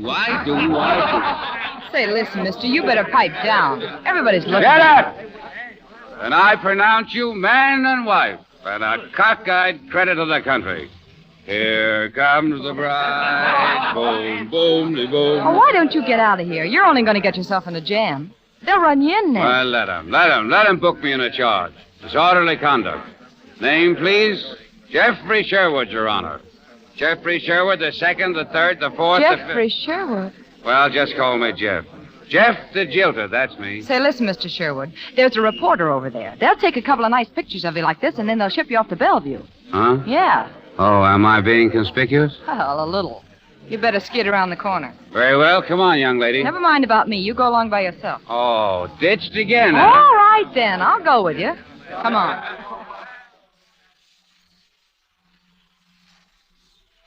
Boom, boom, de boom, boom, boom, de boom. Hey, haven't you boomed about enough of that? Oh, do you mind? Looking like a darn fool? Yes, I do. Well, did the lady walking up the center aisle of that church look like a darn fool? Why should she? Exactly. She paraded up the center aisle with a man she didn't love. Now you're parading with a man you don't love. Very funny. Yeah, I'm doubled over. Come on. Where are we going now? We're going to get you something to eat. I suppose you remember how to eat. Uh-huh. Vaguely, yeah.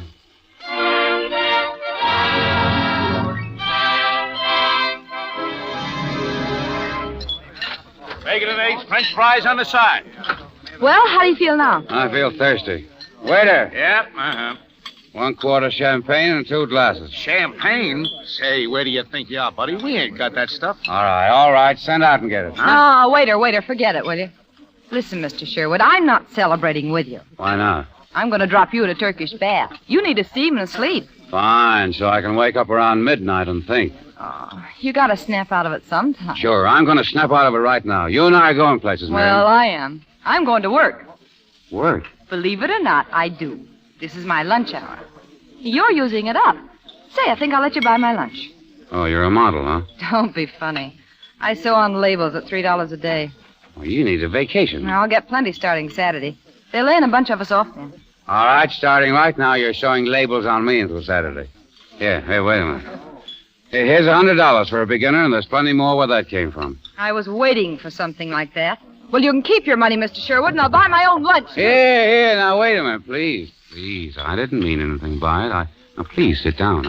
I just thought I could help you, that's all. Well, you don't need to. I'm pretty good at taking care of myself. Well, I wish you'd pass the secret along to me.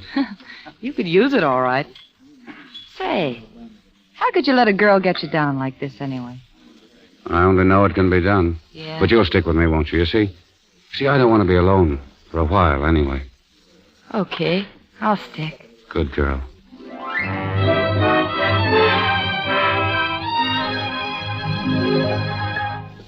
Hello? Hello, is this Bryant 70643? Well, I want to speak to a Mr. Hugh Williams. Oh, well, Mr. Williams, you're a friend of Mr. Jeffrey Sherwood's, ain't you? Yeah, I found your number in a little book he was carrying. I just want to tell you that he's all right. Yeah, he's fine. I've been with him all day. What's... Oh, no, you don't know me. My name's Brady. Miriam Brady. Say, is there any special place you'd like him delivered? Oh, well, wait a minute. What's that number? Oh, yeah, okay, I got it. I'll try to get in there, only right now he's kind of set on hitting all the night spots. Yeah. Hey, I gotta hang up now. He's coming this way. Goodbye.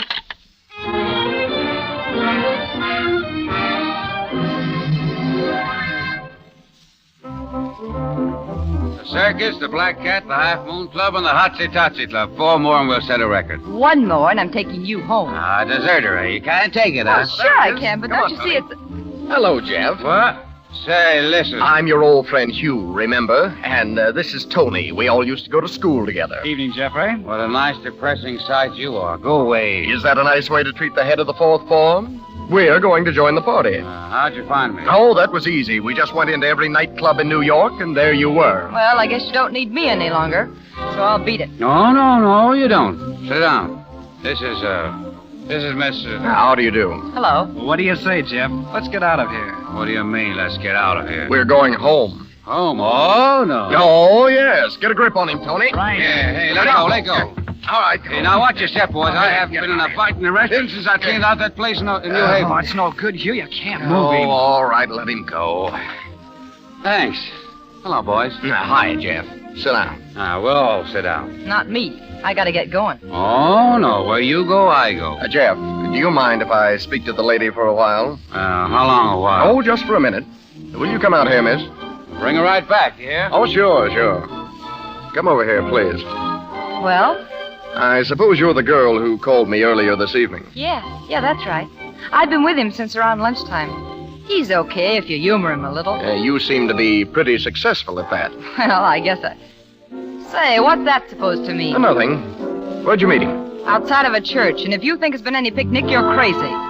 You know, you can do me a big favor by taking him off my hands right now. I guess you mean it all right. I'm sorry. You better keep out of crowds till you can size people up right. I said I was sorry. Okay. I'll just sneak out. You'll be able to handle him all right if you take it easy. I don't know. I'm afraid if we try, he'll tear the place down. I'll tell you what we'll do. You take care of him alone. If you deliver him safe and sound to that address I gave you, well, we'll make it all right with you. Now, look, mister, I don't want anything. But he has got a big roll. You better get it off him. I'm afraid I can't. But I'm glad you mentioned it. Anyhow, you know. Yes. Mm-hmm. Thank you, Miss, what was it? Brady. I live at 234 East 16th. It's a sort of a working girls' club. Ring him up if you want. Gramercy 28249. I don't think that'll be necessary. We'll take a chance on you, Miss Brady. I'll take care of him.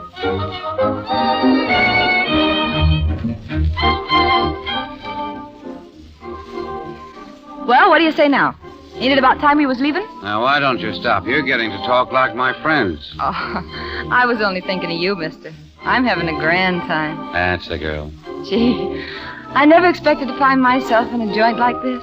You've been mighty sweet, Miriam. Keep me from going crazy all day. Oh, that's all right, Jeff. I can call you Jeff, can I? Sure. What time is it? Oh, now, please. Yeah, the boat left the dock a half an hour ago. They're on it now. Valentine French and John... Oh, look, let's dance, huh? What do you say? She's alone with him. Oh, don't, will you? You've been getting along swell up until now. Now, don't go to pieces. Oh, I can't help it. Well, come on, we're having fun. Don't leave me. I can't be alone. I'm not going to leave you. I'm sticking. Look here, I got my arm around you, right around you in a public place, too. You're just like a poor little kid that wants to be petted, ain't you? Oh, let's get out of here. Let's hit those other 4 places. Let's hit them all. Sure, okay, come and on. Don't let me down, will you? Don't let me down, Miriam. I won't. Not for a minute.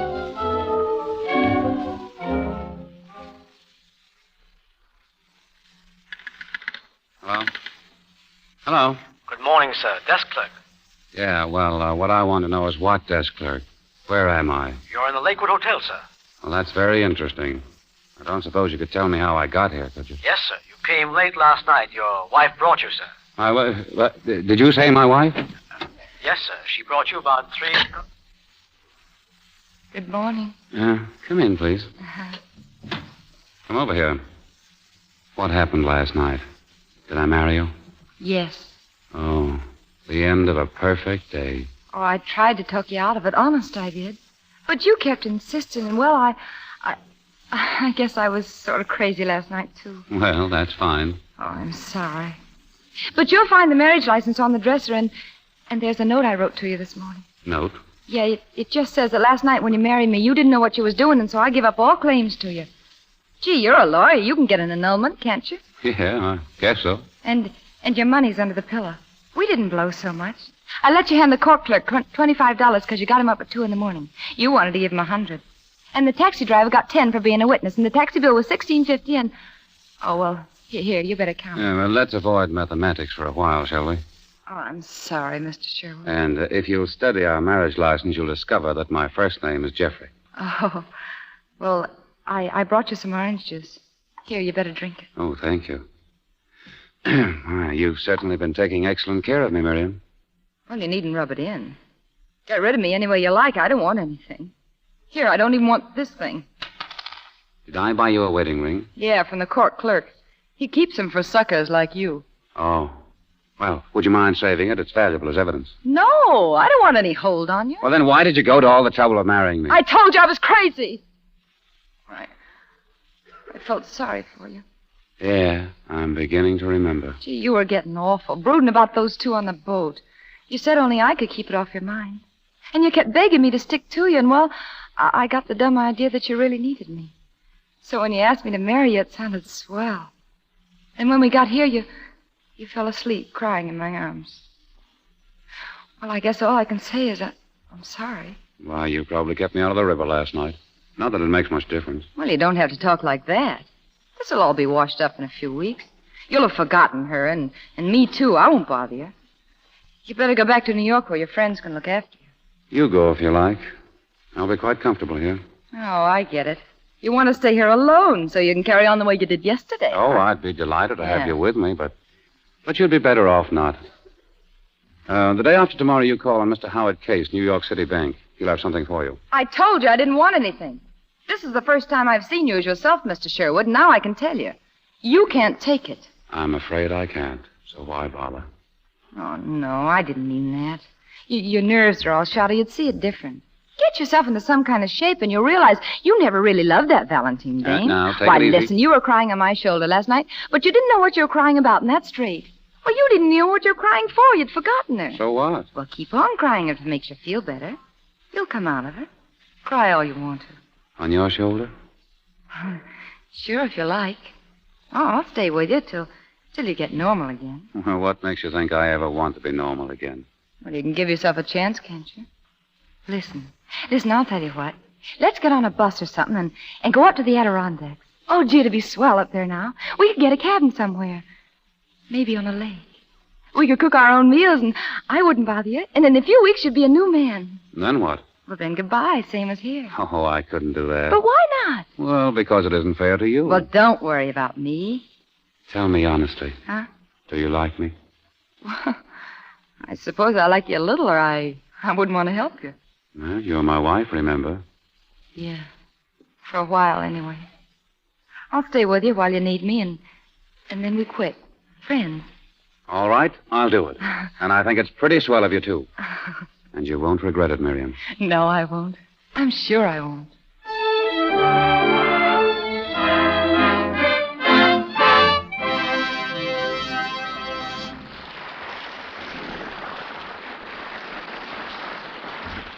And so ends the first act of tonight's production, The Girl from 10th Avenue, starring Loretta Young and George Brent. Before they return in the second act, we would like to bring you, in our brief intermission, a few excerpts from a unique kind of diary, a musical diary kept by a young lady named Jean, who is in love with a young man named Bill Brown. The diary opens with Jean tired at the end of a long day at the office. It's almost time to go home. I'm tired, but I don't want to go to bed. I've been typing, filing, slaving all day long, and I'm really just about dead. But Bill is coming up tonight. Lucky I know what to do. A Lux toilet soap bath will set me right, make me feel as good as new. An hour or so has elapsed, and Jean sings another song as she dresses after her bath, getting ready to go out with Bill. Hi-ho, hi-ho, it sure is good to know you're fresh and sweet from head to toe. Hi-ho, hi-ho, hi-ho, hi-ho, hi-ho. With Lux, it's just a snap. My Lux soap bath beats a beauty nap. Hi-ho, hi-ho. Jean is singing the last song after she's returned from her date with Bill and is getting ready to go to bed. I clean my face so thoroughly. No cosmetic skin for me. I use Lux toilet soap and then put out the lights and go to sleep. Active lather always scores. No danger then of choking pores. I use Lux toilet soap and then put out the lights and go to sleep. Bill asked me to be Mrs. Brown. He said he thought I was perfection.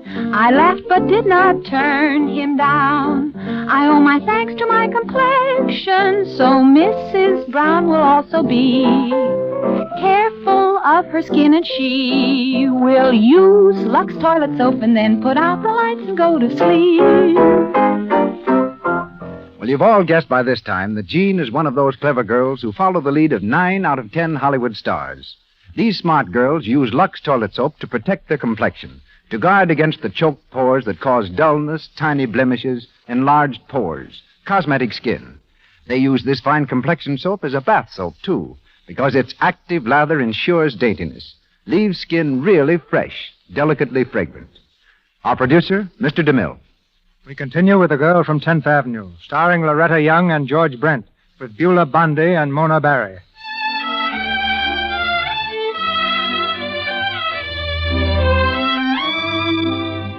Two months have passed, and under Miriam's watchful eye, Jeffrey has settled down to a normal existence. And yet there's been no mention of divorce. And for the girl from 10th Avenue, the days rush by in waves of hope and happiness. In their modest apartment in lower New York, Jeffrey is working late at his desk. The door opens and Miriam enters quietly.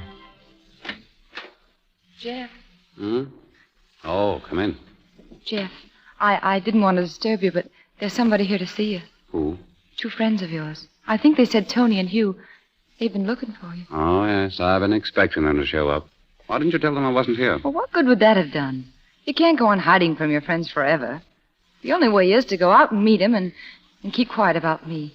I don't care what they think. But I do, Miriam. For your sake as well as my own. Well, you better talk it over with them anyway. I'll go downstairs and return some books I borrowed from Mrs. Martin. All right. You can call me up when they've gone.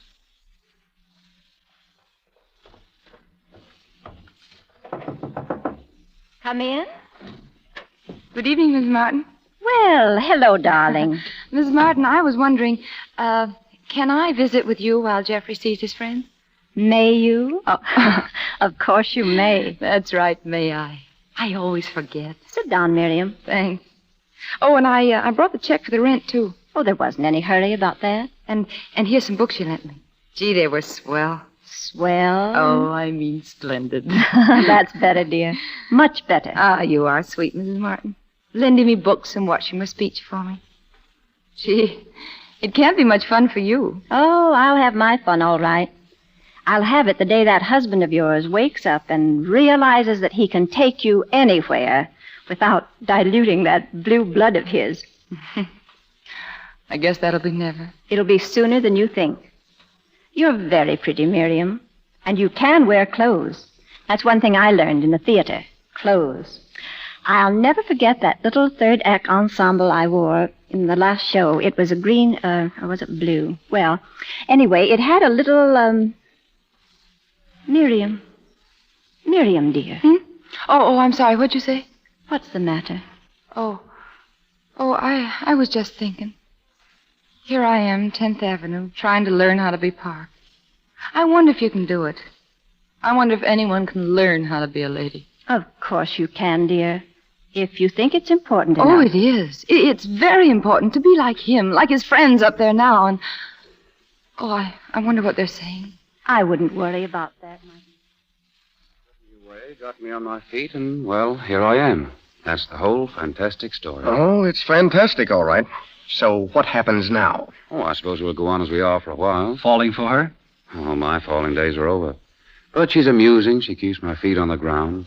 Suppose I'd be under the daisies by now if it weren't for her. Gratitude. Maybe, but I want to keep her happy while I can. Oh, it's only a matter of time, and you'll be sick of the sight of her. Then she'll let me go without making any trouble. Of course, I'll see that she never wants for anything. That's very touching. Oh, Jeff, why don't you use your head? You can't lead this kind of a life indefinitely, avoiding your friends, giving up everything that ever meant a darn to you. By the way, what about the firm? Do they know? They'd be enchanted with this setup. Especially as my chief drag with them was my social connections. Well, I've resigned. No. My last act of bravado before I became a good citizen. Resigned. Well, why not? What's a little thing like a future? Oh, I'm in oil right now. Uh-huh. I'm the New York representative for a couple of new gushers. A substantial bunch of money seems to be imminent. And just to prove to you boys that I'm not avoiding you, you'll find my office address on this card. Thanks. I imagine this might interest Valentine. I doubt it. I suppose you know she's back from Europe. No, I didn't. Oh, she rings up every day to ask if you've been heard from. Why? Anxious, I suppose. Oh, is she? Well, maybe you better relieve her mind.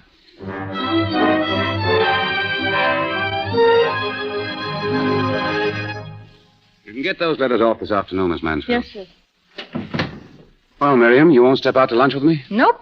I think a man's business hours should be his business hours, and his wife shouldn't butt in. Intrude. Yes, I know, but when she brings his rubbers downtown because it looks like rain, I think she rates her lunch. Do you really? Mm-hmm. All right, where should we go? The Waldorf or the Ritz? Well, I haven't got much time, Miriam. All right. take you up on that. Oh, don't worry, Jeff. I was only kidding. Make it Belmont Park some Saturday, huh? And watch me knock 'em over. All right. Next Saturday. Today. Just watch me strut across that lawn. Well, who was that ravishing brunette with Sherwood? Well, I never saw her before, but I do admire him as taste in women. Oh, rather. Yes, Miss Mansfield. Mrs. Marlin to see you, sir. Mrs. Oh. I'll see her in just a moment. Yes, sir. I read in the paper where she got back from Europe. Well, I'll be going. Oh, that's not necessary. Why, she's here to see you. You don't want to put me on exhibition. Ah, Miriam, don't talk like that. I didn't mean to crack. I just meant if I'm not here, it'll be more comfortable all around.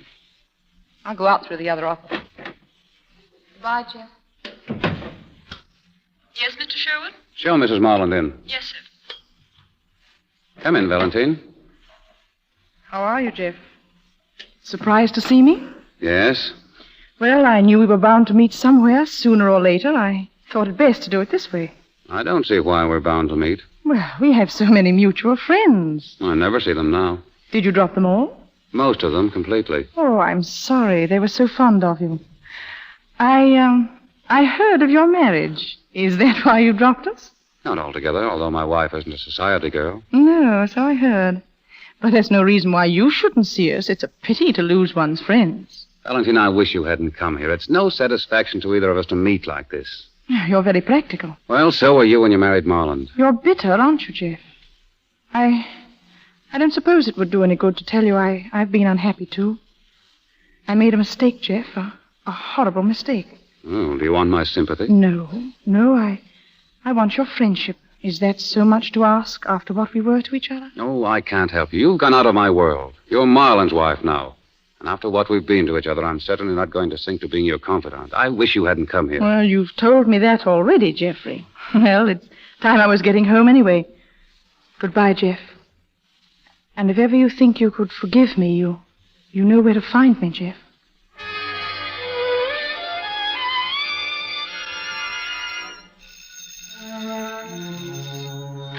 Hello? Is Mrs. Geoffrey Sherwood there, please? This is Mrs. Sherwood speaking. Mrs. Sherwood, this is John Marland. I'd like very much to have a talk with you. It's rather important. Why, yes, of course. Will you meet me at the Municipal Art Galleries this afternoon at 2 o'clock? 2 o'clock? Yes, I'll be there, Mr. Marlin. Oh,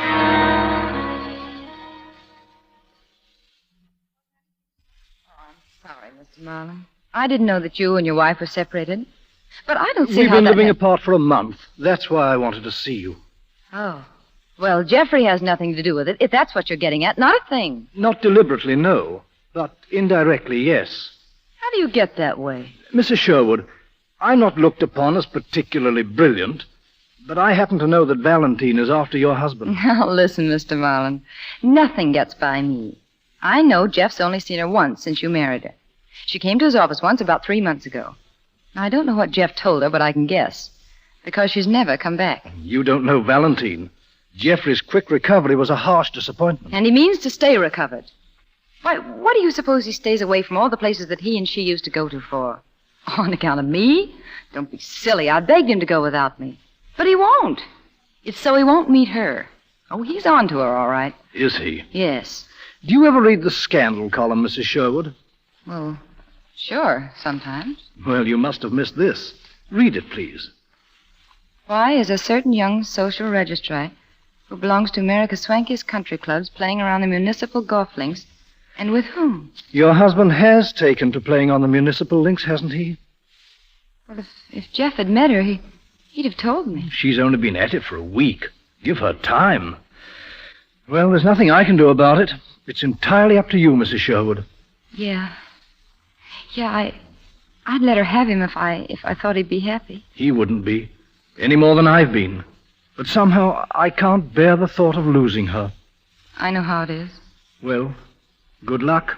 Thanks.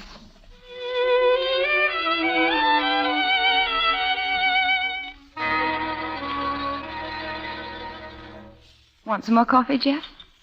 No, thanks. You're very quiet this evening. Tired? Yeah, a little. You haven't said much yourself. Did you play golf today? Yes. Oh. What did you do? Oh, I I went to see an art exhibition. My, you're getting to be quite a highbrow, aren't you? Yes. Jeff, Yeah? did you know that Valentine and John Marlin have separated? Why, yes, I did hear something about it. You've been seeing her, haven't you, Jeff?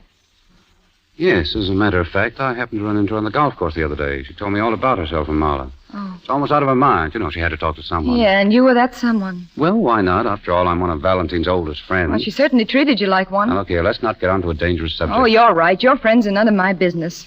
But when it comes to that woman, I can't take it. Now, listen, Miriam, you and I might as well understand each other right now. Yeah? I'm going to call on Valentine tonight. She's pretty much alone in this row with Marlon. She's asked me for advice, and, well, the least I can do is give her what little help I can. But her husband loves her, Jeff. Perhaps. Do you? Now, Miriam, up until now, we've kept away from this subject very nicely. But she's no good. She's a heel. Why, what did she do to you? She left you in the gutter, and because I picked you up and made a man out of you, she can't bear to keep her hands off of you. Why, she's nothing but a Good dirty... night, Miriam. Jeff, wait a minute. Jeff, come back, please. Yes, Miriam? Oh, Jeff, I'm sorry. Really, I am. It's all right, Miriam. Oh, I'm so sorry.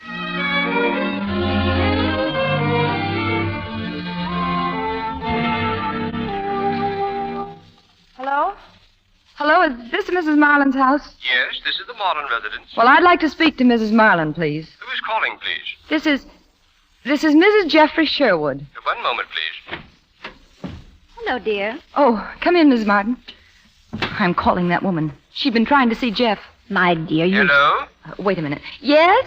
I'm sorry, madam, but Mrs. Marlin can't talk to you. Oh, I get it. You mean she won't, huh? All right, then you can tell her this for me, that if she doesn't... Give me that phone. You mustn't do that, Miriam. She'd only tell Jeff you were annoying her. Oh, I'll annoy her, all right. I'm going out to her house, and I'm going to see her. You'll never get any place that way, Miriam. But she's running after Jeff. He'd have kept out of her way, and now she's running after him. But I'll stop that, Miss Marlin, if it kills me.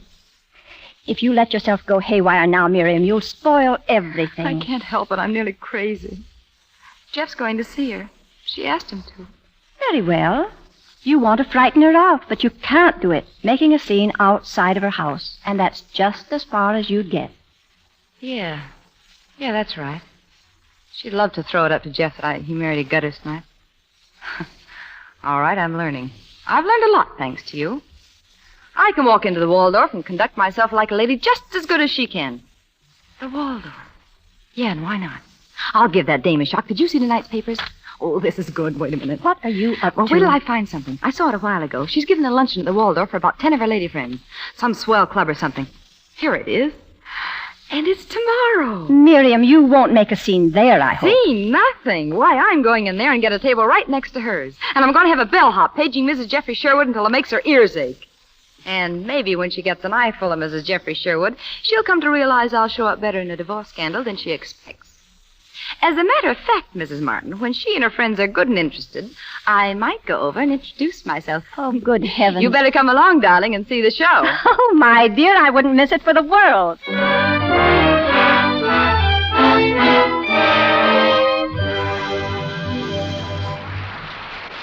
We pause for station identification. This is the Columbia Broadcasting System.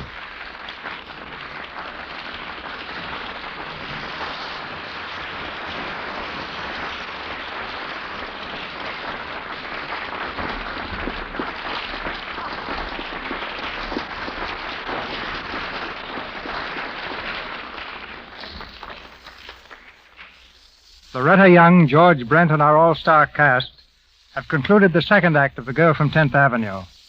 They presently return in Act 3. Our play presents a conflict between two social classes. A girl of humble circumstances suddenly thrust into the realm of fashionable society. Just as first impressions are vitally important in our play tonight, so are they important in real life. For both business and social success depend to a large extent on good first impressions. Impressions which correct manners often make, or their absence mar.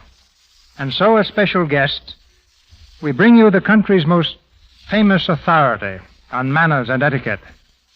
A woman who appreciates not only the little niceties, but who realizes that true breeding means more on to the kind of human being you really are than upon any of the rules of good social behavior. And that perhaps explains why Emily Post is such a great personality. For a quarter of a century, one of Manhattan's charming hostesses, she's also a prolific author. Her books are used not only in thousands of homes and offices, but also in the movies, as handbooks of correct usage and as the last arbiter in matters of deportment. And so, speaking to you from New York City, as the guest of the Lux Radio Theatre, Mrs. Emily Post. The play tonight has been most interesting so far, because the girl Miriam, although she's very crude, has qualities that really count. The ordinary girl in her place would be thinking of surface appearance only. Her thoughts would be centered on herself. All the time she'd be thinking, how do I look? What impression am I making? This type of person is defeated at the beginning. But behind Geoffrey's drinking, his weakness of character, Miriam has little by little become aware of the fineness that is another side of him, a fineness she's never hitherto encountered. And through this gradual discovery of quality in him, she's now conscious of her own shortcomings. Her deepening love for him is impelling her not only to make him the man he's capable of being, but into her own heart comes a longing to bridge the wide difference between her own lack of social advantages and those which have always been his. The question is, can she do this? I'm very anxious to hear the rest of the play to see how the problem is solved, because in generations past, a girl in such a situation in real life would have found herself facing an absolutely insurmountable barrier. But today, it's what you are, what you yourself have done, and all the greater credit to you who have gone far by your own effort. In the play, Miriam has made an almost superhuman effort to understand the mind and heart and point of view of this man she loves. And every effort she puts forth can be likened to a shoot sent upward by a growing plant whose roots at the same time go down deeper and deeper into the earth. If she were content to learn a smattering of the merely surface rules of etiquette, but to feel nothing of the motives beneath them, if she were thinking only of outward appearance, she would never be able to achieve success or the awareness of true value, which is always a hallmark of a person of quality. Well, Mrs. Post, that is very encouraging indeed. But I wonder if you would give us just a few details of the most common faults in etiquette. If you mean rudeness, there are two. The great American rudeness is the discourtesy of the hostess who serves herself first. After all, the dish of honor has been prepared for the guest of honor and not for the hostess to gouge a hole out of it herself. And the little American rudeness is putting Mrs. before your signature at the end of a letter. This is the same as saying, my social position is higher than yours. Thank you, Mrs. Post. Thank you. I've loved being on this program. You know, I always listen to it. And you know, Mr. DeMille, Lux has been in daily use in my own house for many, many years.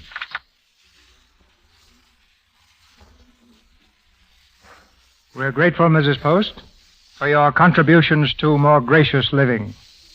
We're back now in Hollywood and about to hear Loretta Young, George Brent, Beulah Bondi, and Mona Barry in The Girl from 10th Avenue. It's the following afternoon. Determined to show herself off to Valentine Marland, Miriam has ordered a table in the Waldorf dining room, a table just across the aisle from Valentine's luncheon party. The girl from 10th Avenue is very much the lady as she makes her entrance with Mrs. Martin. Two, madame. Yes, two, please. We've ordered a table. Mrs. Geoffrey Sherwood is the name. Yes, madame. This way, please. Head way up, darling, and walk slowly. How's this? Splendid. Hey, there she is. Don't nudge, darling. Where? There. Right over there near the palm. See her? She's the one with the awful hat. Yes, I see her. Oh, I guess this is a table you ordered, huh? But it's behind her. I ought to be facing her. All the better. Tell the waiter it won't do. Oh. And be sure she hears you. Raise your voice, but just enough.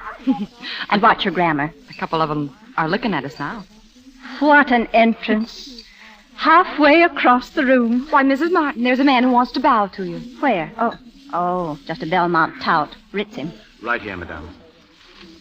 Go ahead, darling. Here? You mean this is the table? Yes, madame. Oh, but I've no intention of sitting behind this pillar. I said I wanted a very good table. But, madame, I telephoned this morning. Mrs. Geoffrey Sherwood. I'm sorry, Mrs. Sherwood. Perhaps if I could move the table. Yes, do, please, by all means. Put it on the other side of this party. There seems to be room. At once, madame. Emile, Jack, move the table for Mrs. Sherwood. Thank you very much. Not at all, Mrs. Sherwood. There. Will you be seated? Emile, Emmanuel. Any luck yet? I don't know. She glanced over here once. Oh, she's looking now. Quick. Wave at someone across the room. Hello? Hello? Oh. What's the matter? Miriam. What? Oh, you would pick an acquitted murderess. Oh. Oh, well, dear. Never mind. Just make conversation and get your name into it. Yeah, well, don't worry about that. Well, here we go. Oh, it was very amusing, Mrs. Martin. Was it, my dear? Yes, you see, we met on Fifth Avenue just the other day, and he said to me, "Why, Mrs. Sherwood, how do you do?" Oh, my dear, then he knew you were married. Of course, darling. Why else would he have called me Mrs. Sherwood? She got it that time. Valentine? Yes, she's looking over this way. Yeah, I see her. And now that I'm getting a good look at her, she's not so hot. Oh, mind your expressions, darling. We'll just sit here quietly and give her a very bad half hour. She's impressed, all right. She knows now she's not taking on any tramp. Oh, darling, you're under a terrific strain, so do confine yourself solely to pantomime. I'd love to sock her on that stuck-up nose of hers. Look at her giving me the dagger eye. What a washout that one is.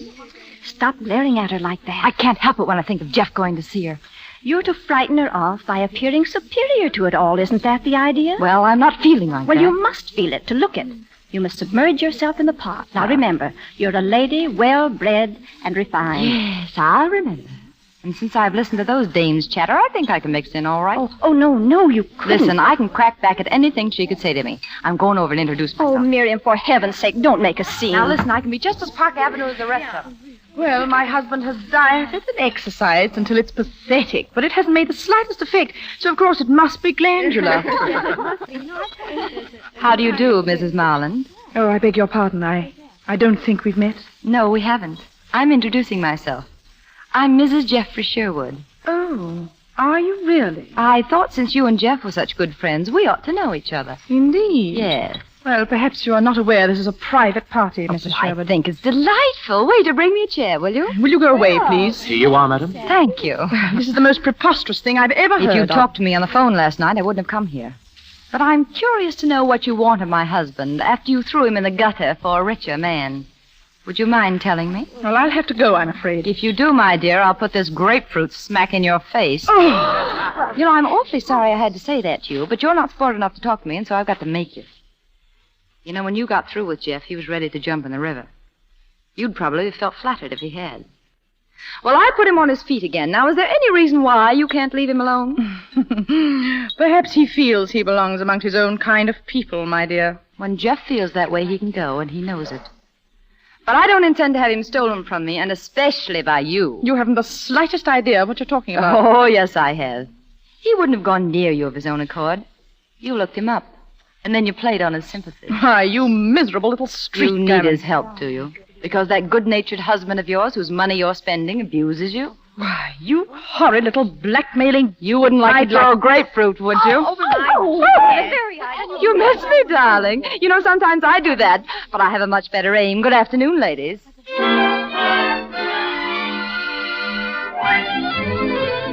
Read all about it. Paper, society, women, and battle. Mrs. Valentine Marlin, stage is free for all at the Waldorf. Paper, society woman hoils the grapefruit. She hoils the grapefruit. Here you are, paper. Oh, hello, Jeff. Hello. I suppose you've seen the paper. Why, yes, I have. Society women hurled grapefruit on the Waldorf grill. Very nice. She made an awful fool of herself. But I'm sorry it had to get in the papers. Yeah. It's too bad you had to do it, Miriam. Me?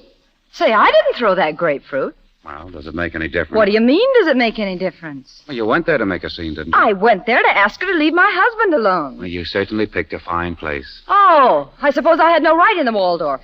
Well, I want you to know that I conducted myself just as proper as anybody there. Why, look at that headline. Society Women Battle, and that includes me. They took me for a society woman, too. Say, she's the one that made a fool of herself. You can ask Mrs. Martin. I never even once raised my voice, and I... Oh, I suppose you've been talking it over with her. Yes, I have. Well, aren't you going to hear my side of it? I think you ought to before you get sore. I'm not sore, Miriam. I've thought this thing over very carefully. Yeah, with her. Well, I can't see that matters. You talked me over with her as if I was some sort of a freak in a sideshow. Well, how about talking her over with me? I might give you a few tips, too. No, but I'm in the wrong class, even if I don't sling grapefruit at people in public. Do you think that's fair, Jeff? Why don't you hear my side of it? I do, Miriam. I'm not blaming you for what happened this afternoon. I only wanted to ask her to leave you alone. Because I love you so much, and you are mine in a way. I'm trying to tell you that I blame myself for everything. I did a very cruel thing in never letting you come into this bargain. My mind was numb, or I would have sent you away that morning. Yeah, and finished up in the morgue. To save hurting you like this, I wish I had. Oh. So you're through with me, huh? Oh, don't put it that way. We both knew it had to come sometime. I guess I forgot. Miriam, there's no other way out for either of us. We're too far apart in every way. You let me go on loving you more and more. Yes, I know. I couldn't bring myself to hurt you. I have a very deep affection for you, and I always will have. But 6 months or a year from now, you'll realize that this is the thing to do. Of course, you'll always be provided for, but even with that, I know that I can never repay you. I'm terribly sorry. I'm going over to the club for the time being. Oh, you'll move out to the club like the perfect gentleman. Well, why don't you throw me out tonight? Out in the street where you pick me up. Miriam, please. No, your kind don't do it that way. Your kind ditch your women with dignity, don't you? You leave her the apartment with a check on the dresser, move out to the club. Miriam. Well, you're not going to walk out of me. I'm going to spoil your act. Now, listen, will you? No, I won't listen. That's all I've done since I met you is listen to your hooey. And now I ate it up, and for what? So maybe I get to be taken out to the Waldorf for lunch. To make myself fit with a cut-rate gigolo like you. And that's what you are at heart, a gigolo. You don't take money from women, but you take something better. Something you haven't got, and that's nerve. Why, you can't even stand on your own feet. The minute a woman steps out from under you, you flop in the mud, and you lay there till another woman comes along and picks you up. And that's what I did. I guess I was lonely and I wanted a little love. I thought you wanted love, too. But you don't know what that means. And now that you're the big, strong, stuffed shirt again, the vulgar little fool who helped you out might cramp your style. He's embarrassed at the way she holds her fork, and so he's taking his topper and his dress suit and he's moving out of the club. Well, get this. You're not working out on me. No heel in the world can do that because I'm working out on you. Miriam!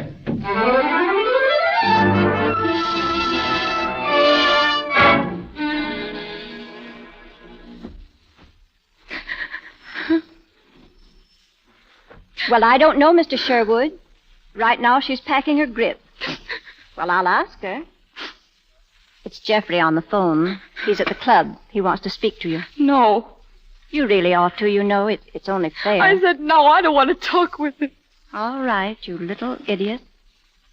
Hello, Mr. Sherwood. She won't talk to you. Reason? Well, I've reasoned with her till I'm blue in the face, but it's no use. Personally, Mr. Sherwood, I think you spoke your little piece at the wrong time. Good night. Poor boy. He sounded as if he might be drinking. Yeah? Well, she could nurse him out of it this time. On grapefruit juice.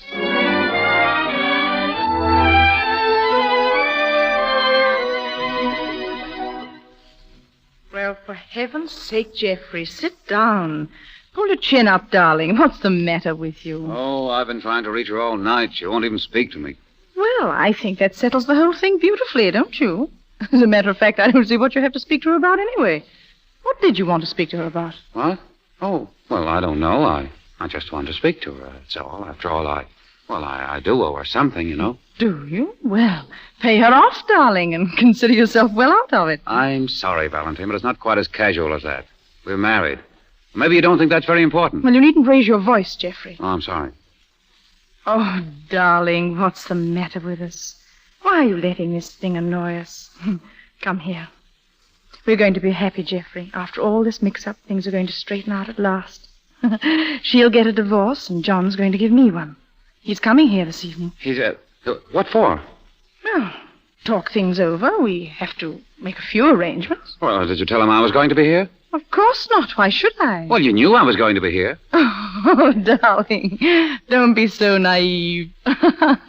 Poor John, I feel rather sorry for him. But it's rather amusing as a situation, I mean. Yeah, well, Valentine, I don't like this. Why not? Well, because it isn't fair to your husband. John Marlin's in love with you, whether you like it or not. I don't see any reason for rubbing his nose in the dust. Well, I think I know how to handle my affairs, Geoffrey. Well, that still doesn't justify this. I'm not in love with my husband.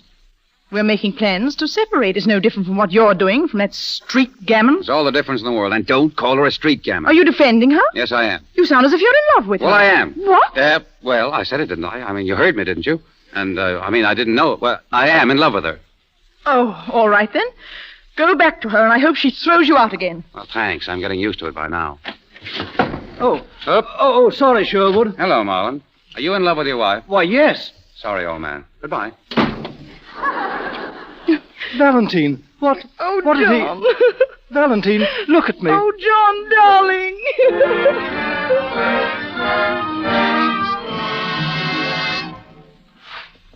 Who's out there? Who is it? Shh. It's I, Mrs. Martin. I'm out here in the hall. Why, Mr. Sherwood, what in the world are you doing sitting on the floor? It's 5 o'clock in the morning. Wouldn't you know about that? Oh, sure. I know it. I was just waiting for Miriam to open the door to get the milk. Then I'm going to force my way in. Well, you're too late. She spent last night at a hotel. She's catching the morning train for Reno. Reno? She can. Great Lakes Limited, leaving on track 4. Great Lakes Limited. Here you are, miss. On to Chicago and straight through to Reno. Thank you. You'd better hurry, miss. Great Lakes Here, quick, give me a ticket. Yes, sir. Where to? Chicago, Reno, Great Lakes Limited. Sorry, sir, but you're too late. The gate's just closed. It's what? Take the next train, sir? Yeah. No. Forget it. Albany Special, leaving on track 6.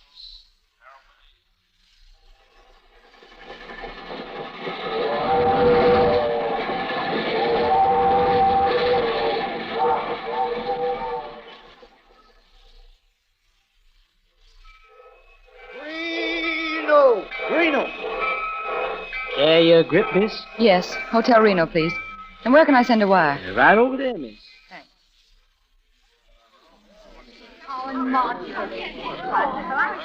I want to send a wire, please. Yes, ma'am? It's going to Mrs. Henry J. Martin, 411 West 8th Street, New York.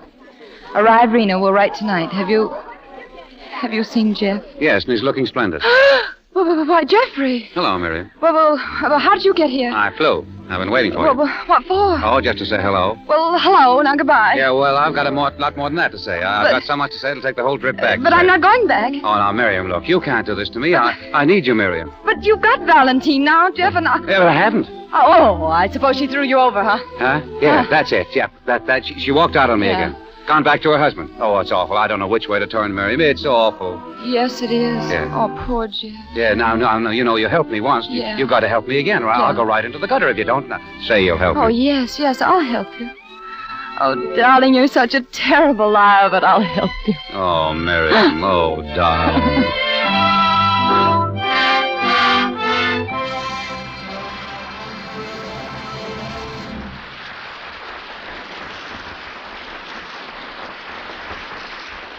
We say goodbye to the girl from 10th Avenue and raise our curtain once again to bring back Loretta Young and George Brent as themselves. Both our stars left studio sound stages to be with us this week. Miss Young is playing the Empress Eugenie in Suez for 20th Century Fox, and Mr. Brent is starring in Racket Busters for Warner Brothers. Come to think of it, Loretta, isn't Suez your first historical costume picture since the Crusades? Yes, I believe it is. And your mention of the Crusades brings back that episode you touched on earlier tonight when I held up your picture for several weeks. If you remember, all I said, or rather all you said when I finally arrived was, I don't know whether to kiss you or kill you. Have you made up your mind yet? You're still very much alive, Loretta. And as for the other threat, well, it It might be kind of rough for you, my lady. Oh?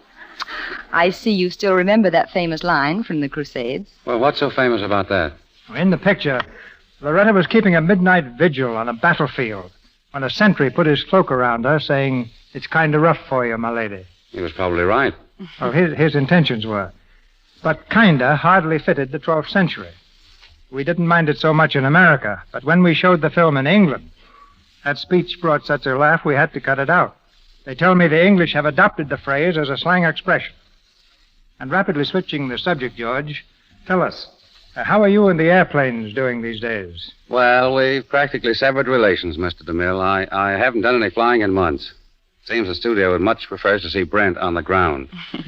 But I'm glad you brought up the topic because it gives me a chance to say a word on behalf of Airmail Week.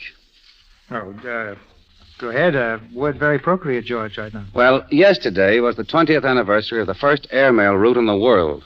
It ran between New York, Philadelphia, and Washington. And during the next 5 days, the country is observing National Airmail Week. And so for the Post Office Department, I'm glad to remind all our listeners that the remarkable developments in the airmail service today place the whole country in what might be called one postal neighborhood. Now, for 3 cents more, the 3,000 miles across the continent are reduced to almost a local route. And I think that's a pretty remarkable achievement. We can't say too much for the men who made it possible. And while we're in the boosty mood, Mr. DeMille, I'd like to say something about another national institution, Lux Soap. It's a grand complexion care and one that I use every day when I'm at the studio and at home. There's nothing finer, in my opinion, for a fresh, smooth complexion. I've enjoyed being here tonight tremendously, and to you, Mr. DeMille, and all of our listeners, my thanks and good night. Good night, C.B. Good night, Loretta. Good night.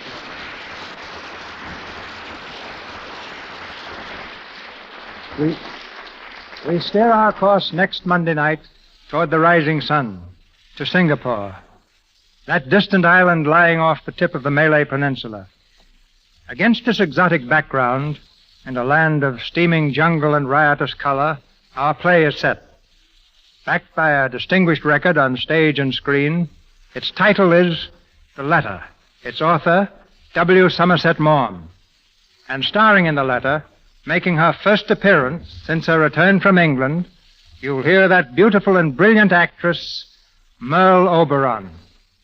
And co-starred Walter Brennan, Ralph Forbes, and Nigel Bruce.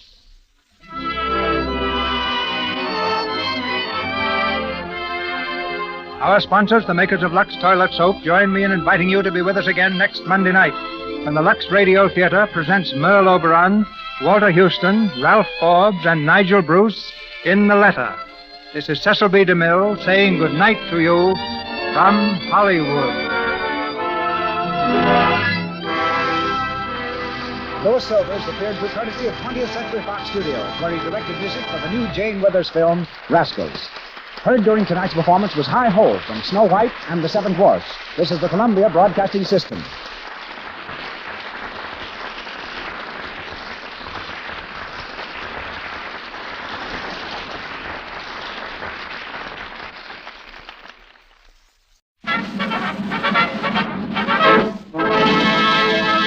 From Hollywood, California, the Lux Radio Theatre presents Merle Oberon and Walter Houston in The Letter, with Ralph Forbes and Eric Snowden.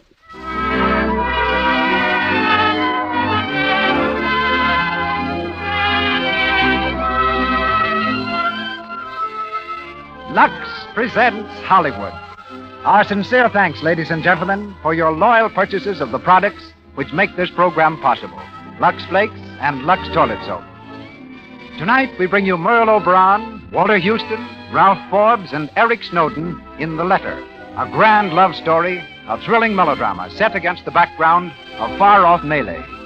As guests, you'll hear Carveth Wells, famous author and explorer, and his wife.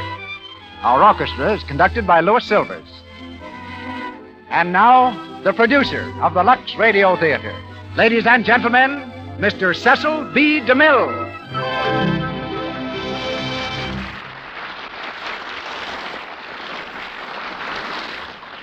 Greetings from Hollywood, ladies and gentlemen. Our play tonight ranks among the most distinguished works of one of the finest writers of our time, William Somerset Maugham, whose contributions to the screen include not only The Letter, but such memorable dramas as Rain, The Painted Veil, and Of Human Bondage. Educated to be a doctor, he received his degree but never practiced. He turned at once to writing and travel. The author of many great novels and more than 25 plays, he served during the war in the British Secret Service. Few writers have a keener appreciation of detail, and the notebooks he carries are crammed with notes so copious that Mr. Morm usually has about 10 years' work planned in advance. The scene of the letter is Malay, a neighbor of India, in whose city of Calcutta, Merle Oberon, daughter of a British Army officer, lived for several years. Miss Oberon came to London when 17, determined to reach the screen. She had $100 and a steamship ticket back to India. Her money gone, she sold her ticket and wound up by working in London's Café de Paris. Bit parts in pictures later brought her to the attention of Alexander Korda and to ultimate stardom. Her screen activities today are divided between Mr. Korda in England and Mr. Samuel Goldwyn in Hollywood. Merle has taken leave of Continental cameras for a while and soon co-stars with Gary Cooper in the Goldwyn film, The Girl and the Cowboy. One of the screen's most striking beauties, Merle is slightly over 5 feet tall, weighs 112 pounds, has chestnut hair, hazel green eyes, and a slightly Irish tilt to her nose. Tonight she plays the role of Leslie Crosby. Walter Huston, currently starring in Of Human Hearts, is heard as Robert Crosby. Ralph Forbes becomes Jeffrey Hammond, and Eric Snowden is Howard Joyce. It's curtain time now, and the Lux Radio Theatre presents Merle Oberon and Walter Huston in The Letter, with Ralph Forbes and Eric Snowden.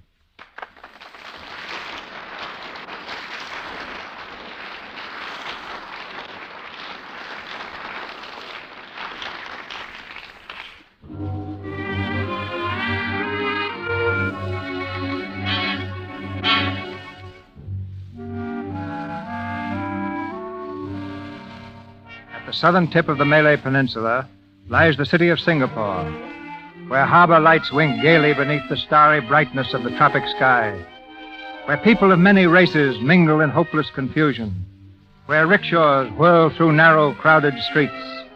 Singapore, the crossroad of the East. A few hours north through the mangrove swamps are the great rubber plantations, kingdoms of commerce governed by a handful of white men. In a house on one of these plantations, a light burns softly. Although it's only 10 o'clock, the windows have been screened and shuttered for the night. There's a deep silence. Suddenly, a man's laughter is heard. And then... Miss Cosby! Miss Cosby! Miss Cosby, I hear some shot. It sounds like... Oh, that man. He is... Yes. He's dead, Chung. You shoot him, Miss Cosby? Yes, I've killed a thief. A thief? But he was... I've killed a thief, Chung. Do you understand? He tried to break into the house and I killed him. Yes, Miss Cosby. I understand. Thief. You'd better call my husband. He's down in Singapore at Mr. Joyce's office. Ask him to come right away and then call the police. Police? Yes, Miss Cosby. I call.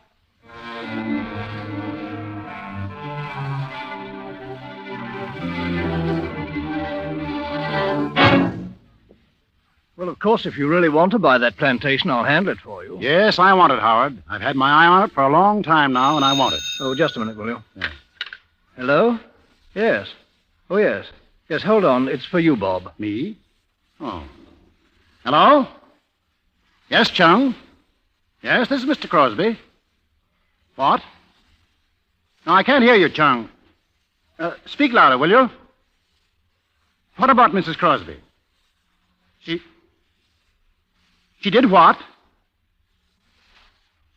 Good Lord. What is it, Bob? Wait a minute. Hello? Where is she now? Can she come to the phone? All right. Never mind. Tell her I'll be there just as soon as I can. Yes, I'm leaving now. Is there something wrong? Yes, it's Leslie.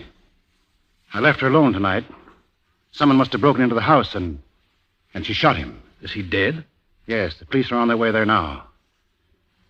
I'll have to leave, Howard. Well, wait a moment. Perhaps I'd better come along with you. No, I don't think it'll be necessary. Perhaps not, but you can never tell. Come along. You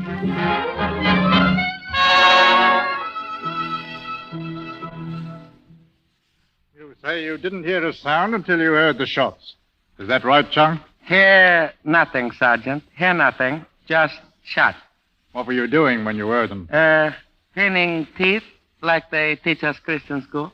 You didn't hear Mrs. Crosby scream? I didn't scream, Sergeant Jenkins. I told you. I heard this man prowling around out here in the living room. I knew it was too early for my husband to be back, So and... you got the gun from your bureau drawer just as he opened the door into your bedroom and entered. Did you say anything to him, or he to you? Not a word. He saw me standing there with the gun and started towards me. So I pulled the trigger. You didn't say anything. I should think you'd have said hands up or stop or something. Even though he was a stranger. I tell you, I never saw him before. No offense, Mrs. Crosby. I must say you were pretty cool about the whole thing. Good nerves. There wasn't much time to be anything but cool. He must have been a cool person himself. Look here. Poured himself a glass of liquor from the decanter there. Here's the glass, half full. How do you know he used it? Unless you had a bit to steady yourself, Mrs. Crosby. I? Oh, no. I wonder why he didn't drink it all. I suppose that's your husband, Mrs. Crosby. It must be. Leslie, darling. Here, Robert. Oh, Leslie. God, I shouldn't have left you alone. Don't worry, Robert. I'm quite all right. Now that you're here. Evening, Sergeant. Well, hello there, Mr. Joyce. Now, don't get that intent expression, Jenkins. I'm not here on business. Mr. Crosby was in my office when the call came. I just came along with him. Oh, don't worry, Mr. Joyce. I know you don't have to chase your law cases. Thank you, Jenkins. Well, everything's settled, I guess. Except the man's identification. The man broke in, Mrs. Crosby heard him, and... Well, she's a mighty steady shot, Mr. Crosby. Yes, thank God. And the first night I've been away for months. You're usually here, Mr. Crosby? Certainly. I've been here every night for the last 3 months. What do you mean, Sergeant? Me? Oh, I was just wondering if he had any way of knowing that you were going to be away tonight. It could have been chance, couldn't it? He must have been a patient man if he's been on the lookout all these months, waiting until you were gone, Mr. Crosby. If you mean that Mrs. Crosby was waiting for me to be gone... Oh, Robert! Please, the sergeant implied nothing like that. Well, I'm sorry, Sergeant. I was just going to say that if he'd been waiting all this time, he surely didn't know Mrs. Crosby was such a wildcat. Pardon me, Mrs. Crosby. I mean such a good shot with a gun. You've no idea who the man is, Sergeant? Not yet. We'll tag him, though, when we get the body down to headquarters. I imagine I know as many people as anybody around here. May I see him? If you want to, sir. He's in that room over there. Why does he have to be identified? Don't you believe he was a thief? Why, certainly, Leslie. No, she means why do any more tonight? I think she's gone through enough already. If Mr. Joyce can identify him, it'll be less bother for Mrs. Crosby. The inquest will be held sooner. The inquest? Don't you believe my story? The inquest is only a formality, Mrs. Crosby. Certainly we believe your story.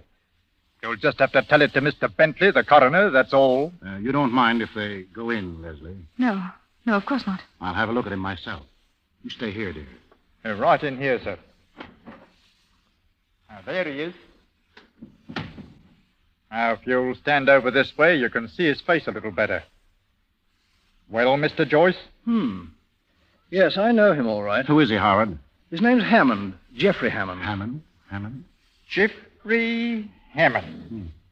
And what do you know about him, sir? Very little. I talked with him for a while in my office the other day. Ong, my assistant, sent him in. Was this Hammond in trouble? No, nothing to do with a criminal case. Just a slight matter of property, that's all. Quite all. You don't suppose that he might have seen me there and got the idea for the robbery then? Did he ask any questions about Mr. Crosby? No, I don't think Hammond saw Mr. Crosby.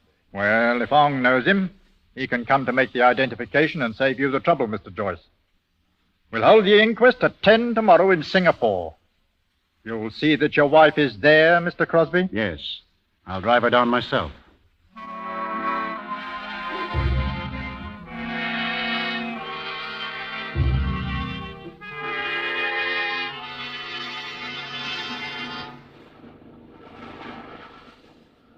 It won't take long, darling.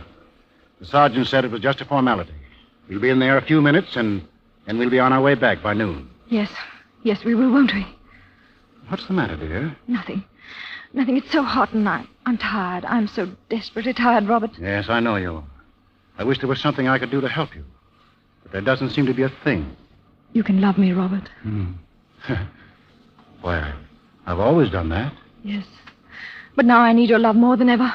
Leslie, you're making this thing much more important than it really is. I can't help it. It isn't easy to forget that you've killed a man.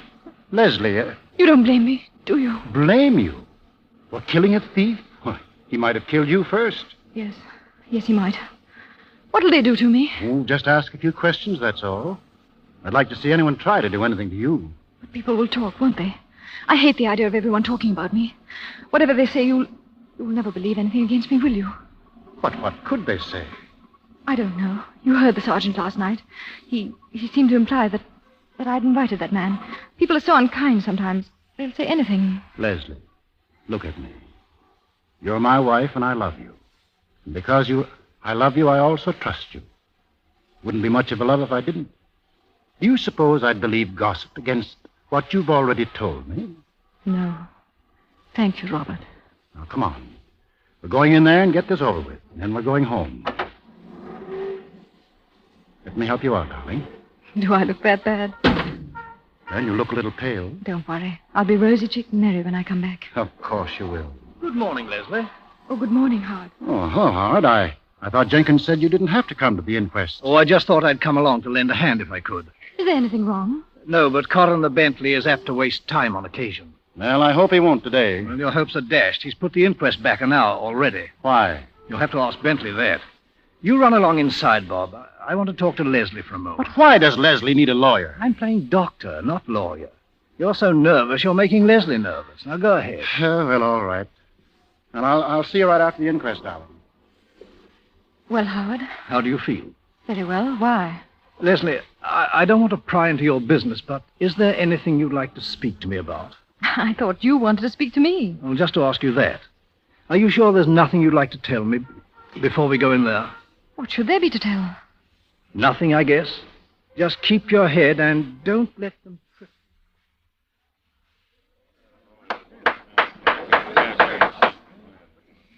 And that's all you have to tell us, Mrs. Crosby. That this man Hammond forced an entry and that you shot him. Yes, that's all. May I go now, Coroner? Just a few more routine questions, Mrs. Crosby. Just a few more routine questions. Are you going to keep her here all day? Bob, sit down. Mr. Crosby, while this inquest may seem a trifle informal to you, please remember that this is still His Majesty's court. My husband is worried about me because of last night, Mr. Bentley. Go on, please. Mrs. Crosby, do you recall that last night Sergeant Jenkins called your attention to the fact that this man Hammond had evidently poured some of the liquor from the decanter into the glass? Yes. Sergeant Jenkins remarked that he must have been rather cool to take the time. On the other hand, he might have felt in need of a stimulant and poured himself the glass for that reason. Yes, very possibly. Oh, what difference does that make? Mr. Crosby, if there are any more interruptions, I must ask you to leave. Mrs. Crosby, I shall come to the point. I wish to ask why your fingerprints were also upon that glass. Quiet. Well, Mrs. Crosby? I see no reason why my prints shouldn't be there. Clean glasses take fingerprints as well as used glasses. It's probable that sometime during the day I arranged the glasses to make a more orderly appearance on the tray. Yes, that is possible. Sergeant Jenkins didn't happen to think of that. But you see, Mrs. Crosby, when Sergeant Jenkins examined the prints upon the glass, after he brought it down here to headquarters, he was struck by the peculiar fact that your prints and Hammond's prints were found in such a position that it led him to believe that he had handed the glass to you or you to him. You seem to be very sure they were my fingerprints, Mr. Bentley. Well, we don't know that, of course, Mrs. Crosby. It'd be only in case of an arrest that we'd take them. Then you think that I perjured myself here? I ask only for any explanation you may wish to give. You believe I sat and talked with this Geoffrey Hammond and then shot him? Did you, Mrs. Crosby? Or rather, did you pour him the drink? No, I did not. If I had, it would deny the story to which I have sworn. It's only sheer chance that placed the two sets of fingerprints in that position. Then you deny that you ever knew Geoffrey Hammond. You deny that you ever saw or talked with him before last night. I've sworn to that long ago. Then, Mrs. Crosby, I wish to make a brief explanation. The inquest was delayed this morning because Sergeant Jenkins made another trip to your home after you and your husband had left. Well? Mrs. Crosby, can you offer a logical explanation as to why Hammond's fingerprints were not also found on the decanter? Why were only yours found upon it? Can you explain that, Mrs. Crosby? You've got to let me think. There must be some reason. Yes, and the reason is that you poured that drink for Hammond. You testified you never knew him, yet the facts prove that you poured him a drink. Can you explain it? Yes! Well... I've known Jeffrey Hammond for years. He came to my house last night. We talked for a while and then... And then you shot him? Yes, I shot him. I shot him! Mr. Coroner! Mr. Coroner! I refuse to allow my client to testify further without benefit of counsel. She may have counsel. Sergeant Jenkins, take the prisoner. Leslie Crosby, you're under arrest for the murder of Jeffrey Hammond.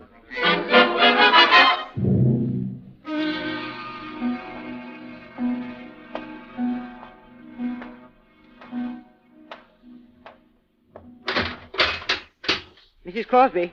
Yes. Her husband's here. Do you wish to see him? Oh, yes, please. 5 minutes, Mr. Crosby. I'll be waiting out here. Thank you. Robert.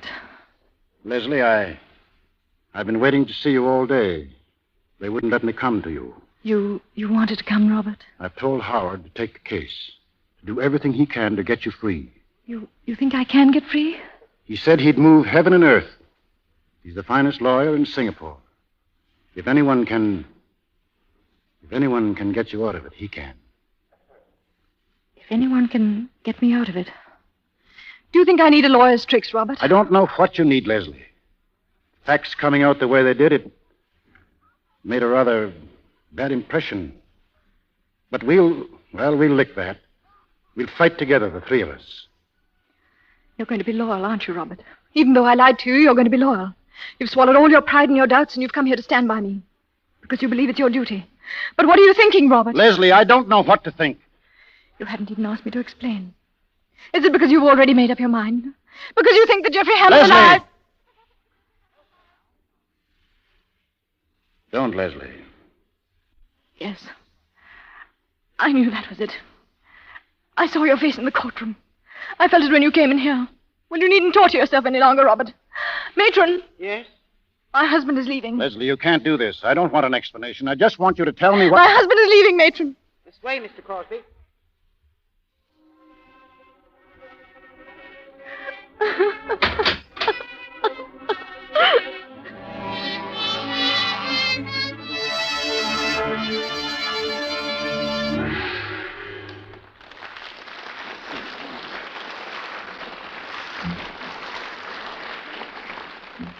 We have just heard Act One of The Letter, starring Merle Oberon, Walter Houston, Ralph Forbes, and Eric Snowden.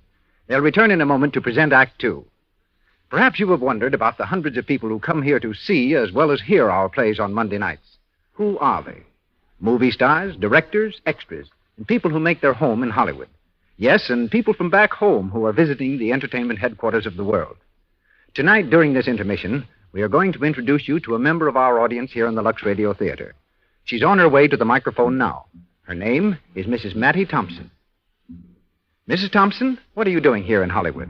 I'm a visitor, Mr. Ruick. How long have you been here? Just exactly 4 days. Where is your permanent home? In St. Joe, Missouri.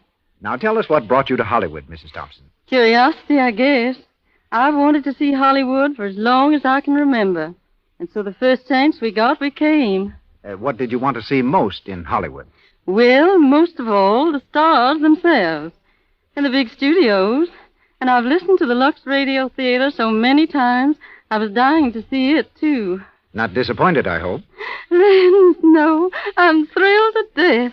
Imagine me talking into the same microphone as Merle Oberon and all those other stars.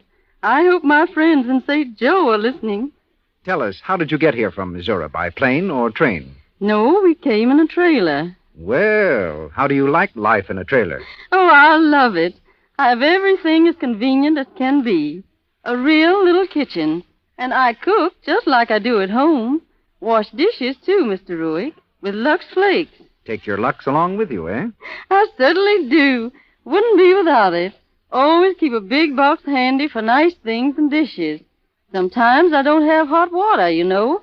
And Lux Flakes are wonderful the way they suds up, even in cool water. I'd like to say this, too, that it's absolutely true what you tell us about Lux being better for your hands. I'm glad to hear you emphasize that, Mrs. Thompson. Yes, it's true, and last winter it was brought home to me very decidedly. I visited my sister-in-law and helped by washing dishes several days with the soap she used. It wasn't Lux. In just a few days, my hands were red and chapped, and my nails looked terrible. It certainly taught me to be grateful to Lux. Thank you, Mrs. Thompson. We're very grateful for your loyalty to Lux Flakes, and we hope you get the most out of the rest of your stay here in Hollywood. I'm going to do my best. Fine. Now, our producer. We continue with The Letter, starring Merle Oberon and Walter Houston with Ralph Forbes and Eric Snowden.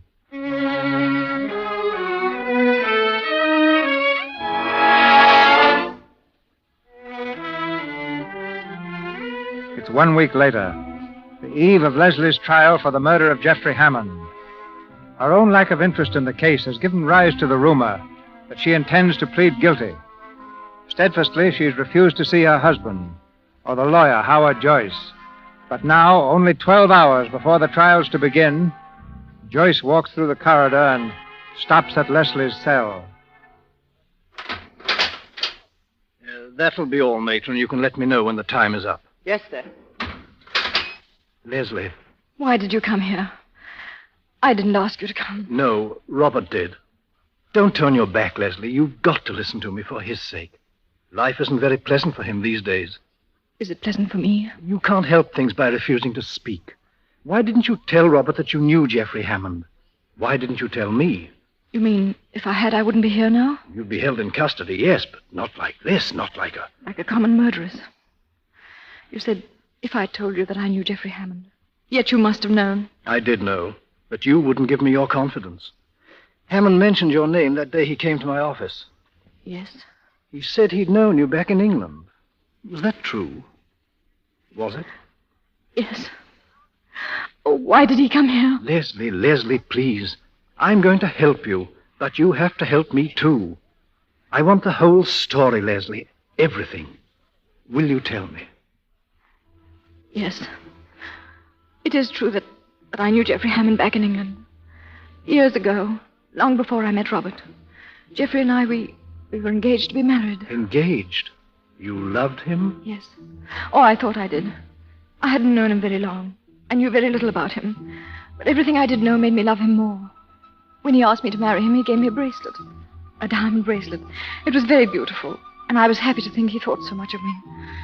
And then one morning, I was alone in my flat. The doorbell rang.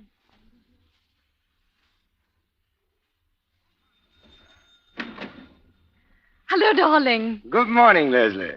What are you doing here in the morning? Isn't your office open? Well, I imagine so, Leslie. I've a bit of bad news. Where's that bracelet I gave you? The bracelet? Well, I don't wear it all the time, Geoffrey. Where is it? It's in my bureau. Why? Get it. Why? Because I need it. You want it back? Yes. You don't know the favor I'm doing you. I don't know what you're talking about. Hasn't it occurred to you that it was rather an expensive bangle for a man like me to be buying? But you bought it for my engagement. I bought it. Yes, that's good. Didn't I tell you never to wear it in public? I've only worn it once, the other night at the theater. Exactly. The one place Markow would see it. That bracelet, my dear, was stolen. Stolen? Geoffrey, you're joking. You're not a thief? No, not quite. Merely, shall I say, a broker. This Mr. Markow goes by another name in the very politest society. He gave me that bracelet along with some other stolen goods to sell for him. I kept out the bracelet, sold the rest, and added a few pounds of my own. He was quite satisfied until he saw that bracelet on your arm the other night. Oh, yes, he knows we were engaged. Now he believes I haven't played quite fair with him. You better give it to me, Leslie.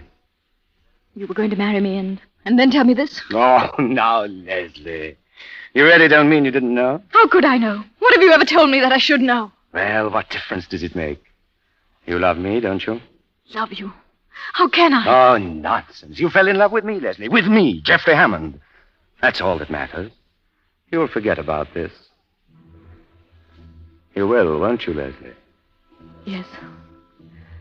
I'll get the bracelet for you. When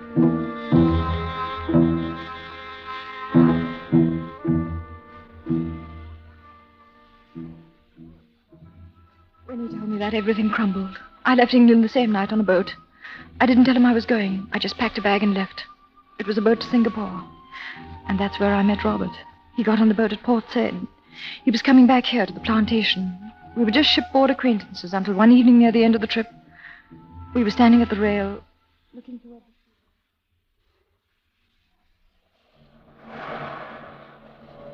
You see along the shore over there how the jungle comes right down to the water's edge? Well, Miss Stevens, it's just like that on my rubber plantation. One moment it's cleared and civilized, and the next you're in the jungle. Well, I hope the captain steers well clear of it. I'd hate suddenly to find myself facing the jungle. Well, we have a saying out here that facing the jungle isn't as bad as facing Singapore itself.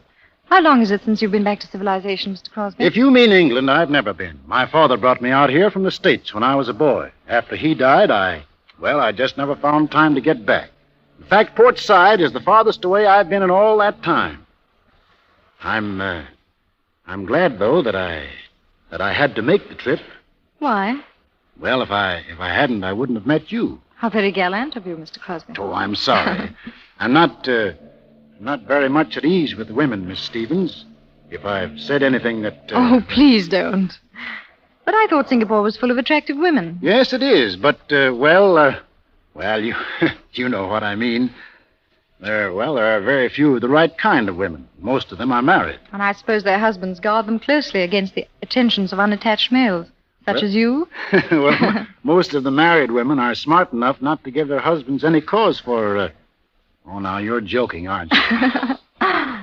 I guess I have been in the wilds too long. Do you really live such a prosaic life as you've been trying to make me believe? Well, it isn't very exciting, if that's what you mean. We have a good background for romance and adventure, but our lives on the plantation are as colorless as the sap from the rubber trees. As you described your life to me last night, it didn't sound very colorless. Now, maybe you made me see it in a new light. Are you sure it wasn't just the trip? No, being away? I'm very sure. Miss Stevens, why don't you stop off as my guest at Singapore and come up to the plantation? You could stay over at my friend's, Howard Joyce and his wife. He's the best lawyer in Singapore. They'd like to have you. I know they would. Thank you, but I really must go on with the boat.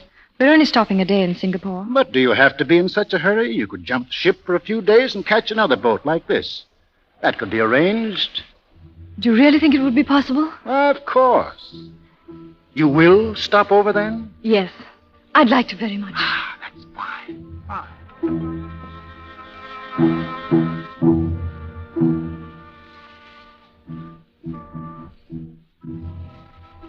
As you know, Howard, I didn't catch another ship out of Singapore. You and Grace were at our wedding. You've been our closest friends. You know that Robert and I have been happy together. Apparently so happy that I never would have guessed that all along... That all along I was in love with Geoffrey Hammond? Oh, I might have thought I was for a bit. But now as I look back, I know I wasn't. But Geoffrey Hammond was the first man I fell in love with.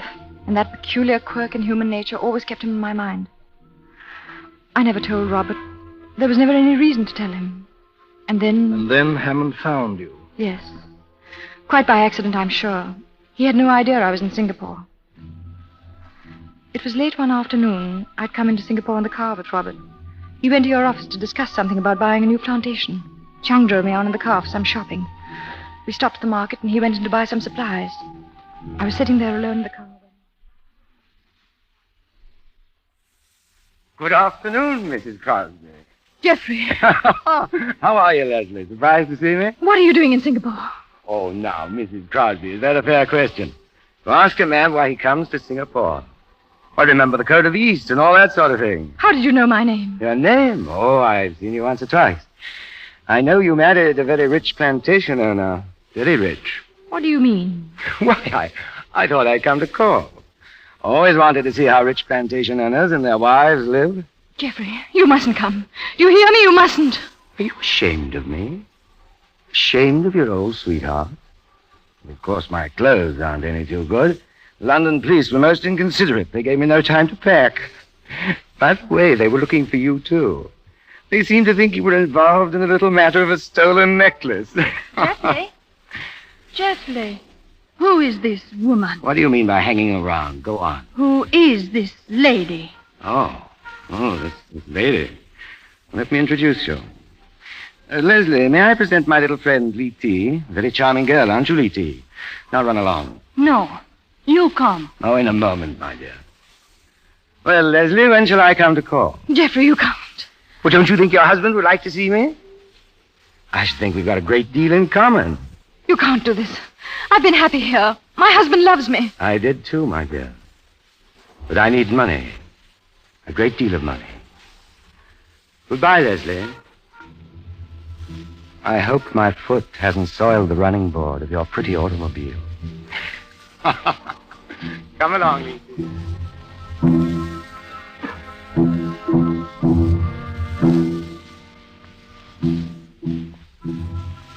I was frantic after that. I saw everything shattered again. My life here, my love for Robert, and his love for me. I saw Geoffrey several times on the street. I tried to plead with him, but he only laughed and kept hinting about what he'd tell Robert. I couldn't stand it any longer. I sent for him that night. Robert was away. I wanted to ask him once more to please let me alone. He came about 10. I saw at once that he'd been drinking. He made me pour him a glass from the decanter. Your liquor's very good, Leslie. Very expensive, I imagine. May I have another, please? Haven't you had enough? Please go. Oh, I say, you're not very hospitable, Leslie. You asked me here as your guest, and then you... I asked you here for one purpose only. To beg you to let me alone. Now, Leslie, be reasonable. You know how fond I've always been of you. Would you deprive me of the pleasure of your company? You don't want my company. You want money. Well, one can always use money. This is blackmail. You're a blackmailer. I've been called worse without being frightened or offended. Geoffrey, please. I have no money. If I had, I'd give it to you gladly. Anything just to be left in peace. But I'm not rushing you, my dear. You may have time. All you want. Very well. I'll get some money somewhere. But then you've got to promise to go away. For good. Oh, of course. Meantime, we can still be friends. Good friends. We can't. Why? We were good friends once. You haven't forgotten? You must stay away from here. If my husband found you... Oh, yes. Husband's a very jealous man, isn't he? Then we mustn't let the husband know. What are you talking about? I'm talking about you, Leslie. And me. I don't... Oh, he must never know you sent for me, did I? No, that wouldn't do, would it? Because then he'd think we waited for him to be away. And then he'd see you'd given me a drink. And then... Oh, then he'd look into your eyes. And find that you really love me. You're mad. I don't love you. Not now, not anymore. You can't change, Leslie. You loved me once. Let me go. I'll never let you go. Don't touch me. Put me down. Oh, Leslie. Should have told me about that step being there. Might have hurt you. Come here. Don't move, Geoffrey. Oh, dear, unfortunate my falling like that. Gave impulsive little Leslie a chance to reach for a husband's gun. But you can't frighten me, my dear. Suppose the houseboy hears you shoot me after you sent for me. Sent for me as a guest. Stand back. Robert will be awfully jealous that he didn't get invited, too.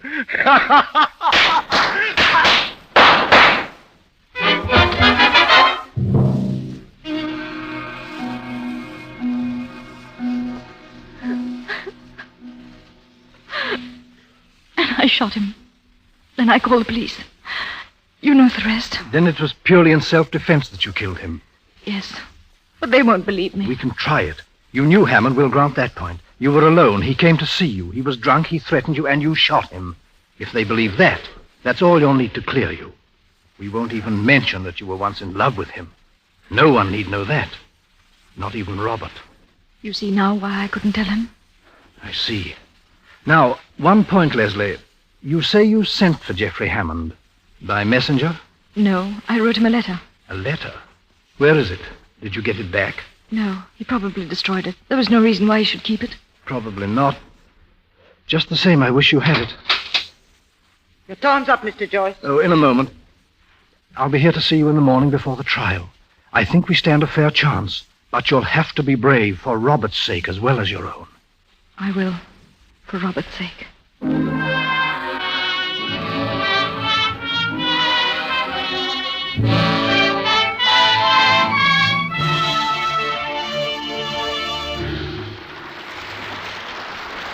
We pause for station identification. This is the Columbia Broadcasting System.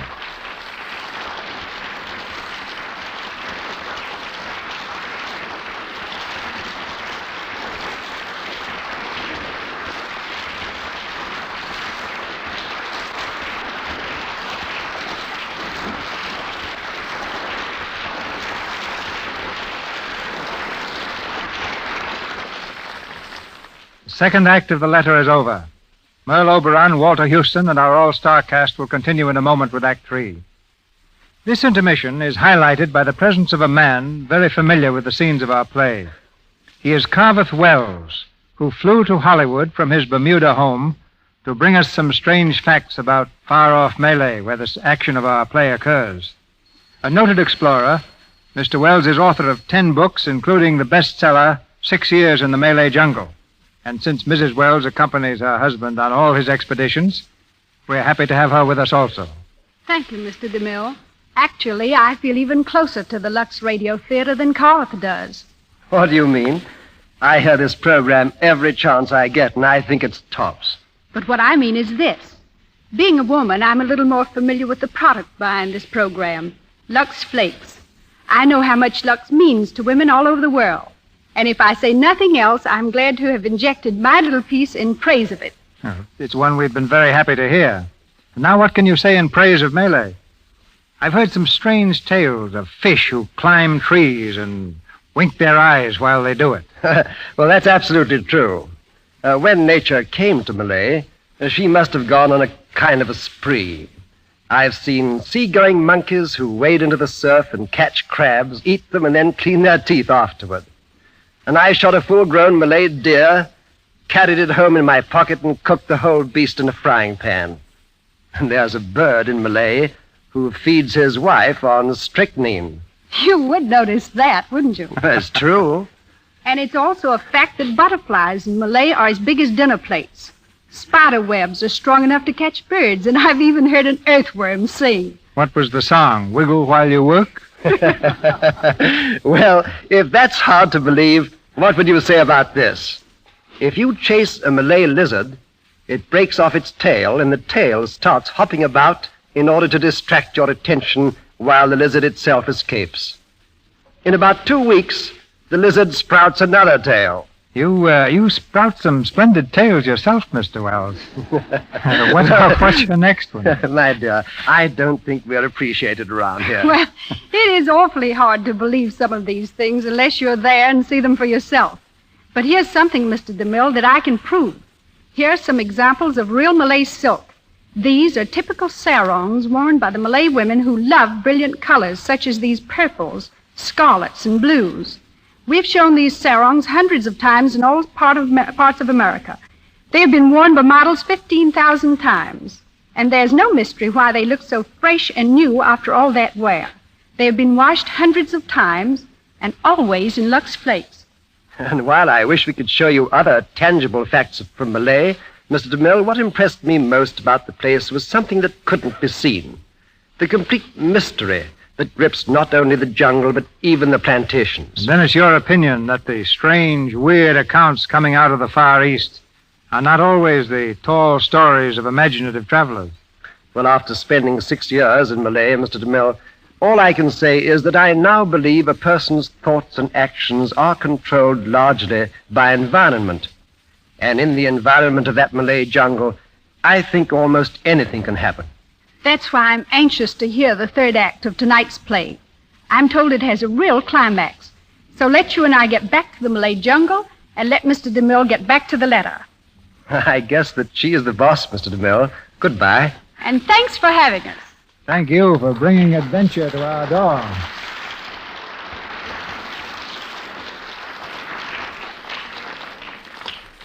Once again, the letter. Starring Merle Oberon and Walter Houston with Ralph Forbes and Eric Snowden.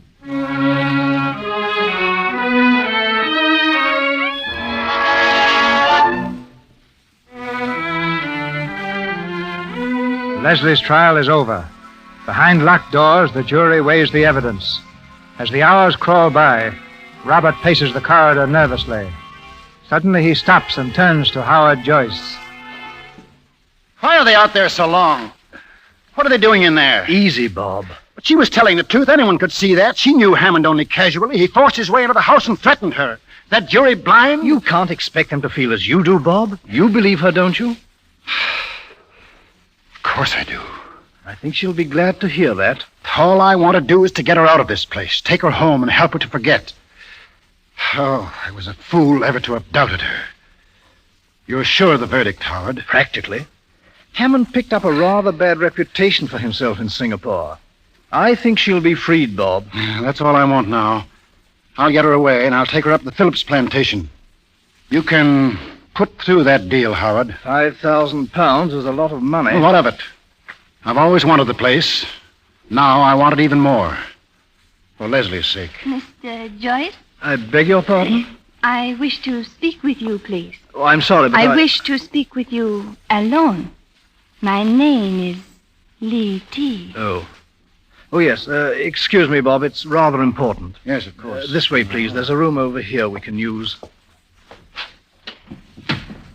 Well, what is it, please? I think you know already, Mr. Joyce. Do I?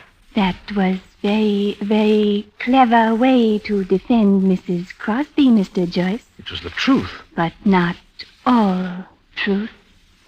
You see, I knew Mr. Hammond very well. Yes?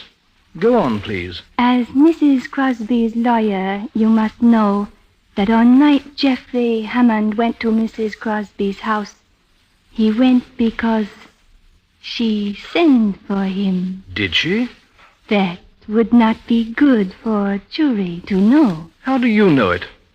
I was with him when letter came. If you testify to that, it'll only be the testimony of a jealous woman. There are any number of ways to discredit your story.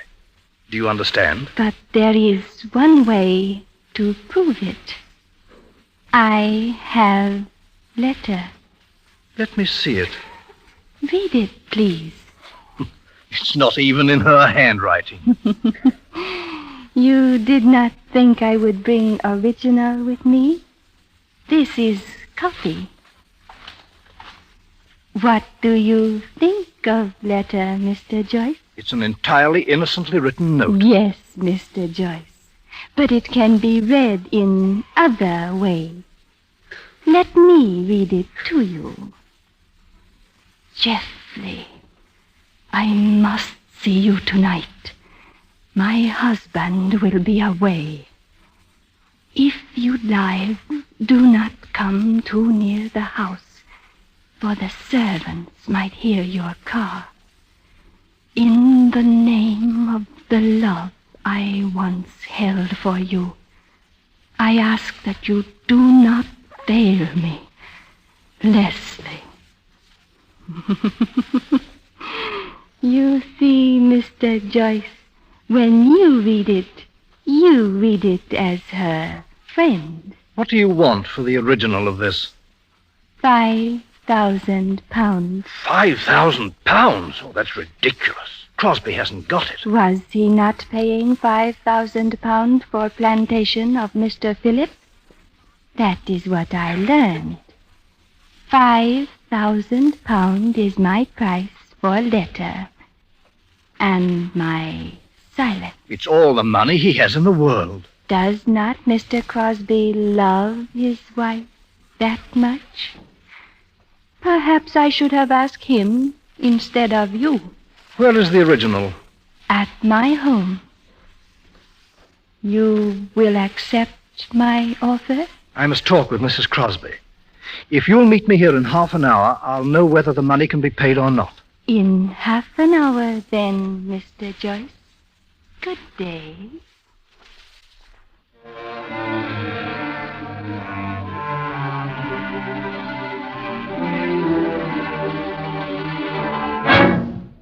And that's the amount she asks, Leslie.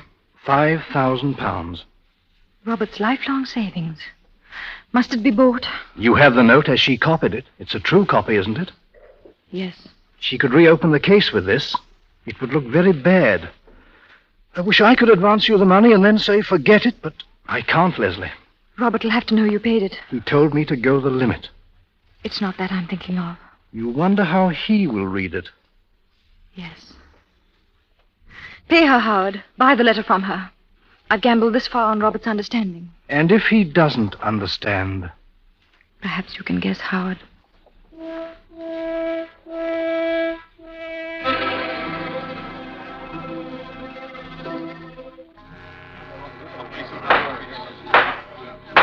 Gentlemen of the jury, have you reached a verdict?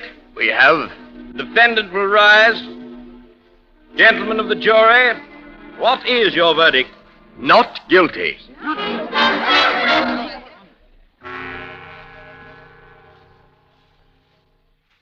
See, Leslie, I had Chung and the boys change the room all around. I did everything to make it look different, Leslie. Or is it so much changed that it only makes you remember that night? I'll only remember that you thought so much of me you wanted to change it, Robert. It's just like starting all over again. Leslie, was I so awfully jealous? Was I? I was to blame for it, Robert. No, you weren't. But I'm going to make it up to you now, darling. You'll see.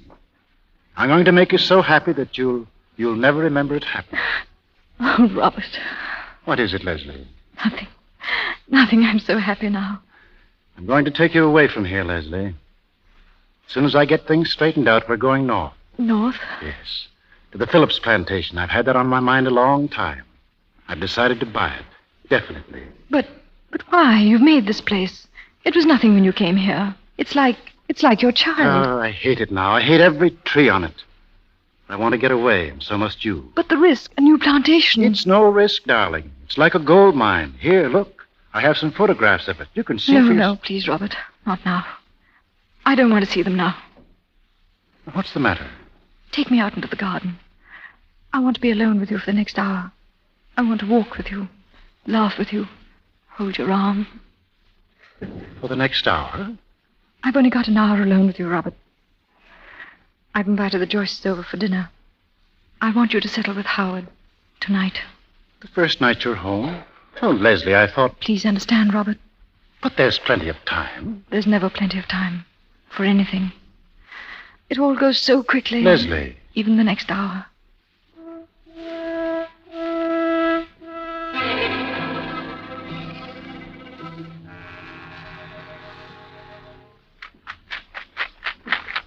What's the matter, Howard? Doesn't the noise of this shaker cheer you up? Perhaps I need some of the contents. You've been around with a long face ever since you and Grace came out. Or are you just hungry? I'm sorry. How's this face? Better? Well, very little. Well, we're ready. Where are the wives? Leslie? Oh, Leslie? I thought they were out here on the porch. No, I think I saw them go into the garden a few minutes ago. Then they'll have to miss this round. By the way, I'll cheer you up a little. What's it going to cost me, Howard? Oh, wait till tomorrow. Forget it tonight. Just be happy with Leslie. No, I think Leslie arranged for these few minutes. She wants it settled. Oh, well, we can wait until tomorrow or later in the week. Business is business, Howard. May as well get the money while you can. Most of it will be gone soon on the Phillips plantation. Well, how much is your fee? Very well. Nothing for my personal services. Oh, no, wait. We're friends and all that, but... But there was an additional out-of-the-pocket expense. Well, I told you to spend anything you had to. How much? I'm afraid it's going to be stiff. All right. I'm holding on to the table. Come on. How much? £5,000. 5,000... Why? I almost believed you for a moment. That's what I must ask, Bob. Want to clean me out, eh? Sure you don't want the plantation, too. Yeah, I shouldn't have put the Phillips matter in your hands, eh? Well, Howard? Why don't you laugh? Are you serious? I wish I weren't.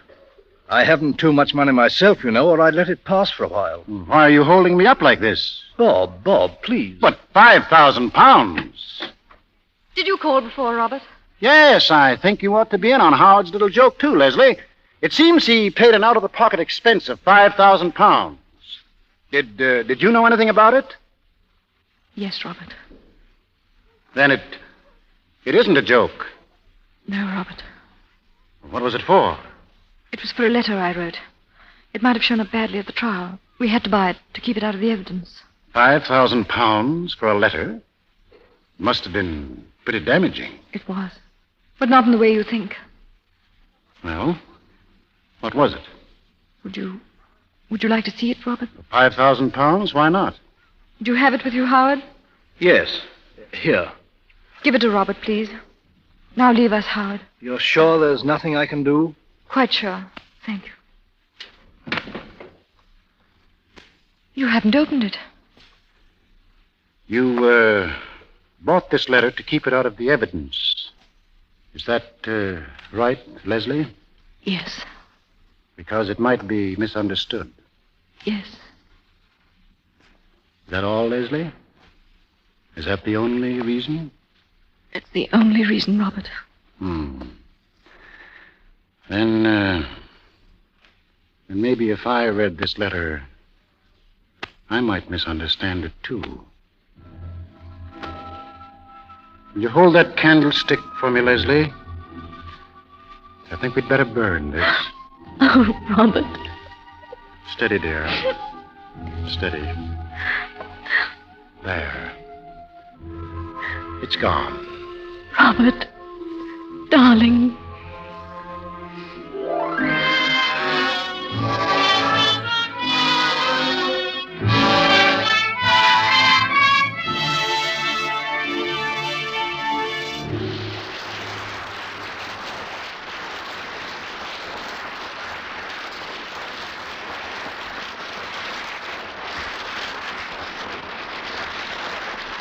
And that, ladies and gentlemen, rings down the curtain on tonight's play. However, in just a moment, Merle Oberon and Walter Houston will return with Mr. DeMille. At this point, may I remind you that next week is National Cotton Week, and your own favorite store will feature new cotton fabrics which are smarter, more beautiful in color and design than ever before. These new cottons and linens are really fine fabrics, and you will see them made up in all sorts of exciting new fashions, from fascinating town and country frocks to formal evening dresses. You'll enjoy wearing them because they look so fresh and so summery, and because with Lux Flakes they'll stay lovely looking so long.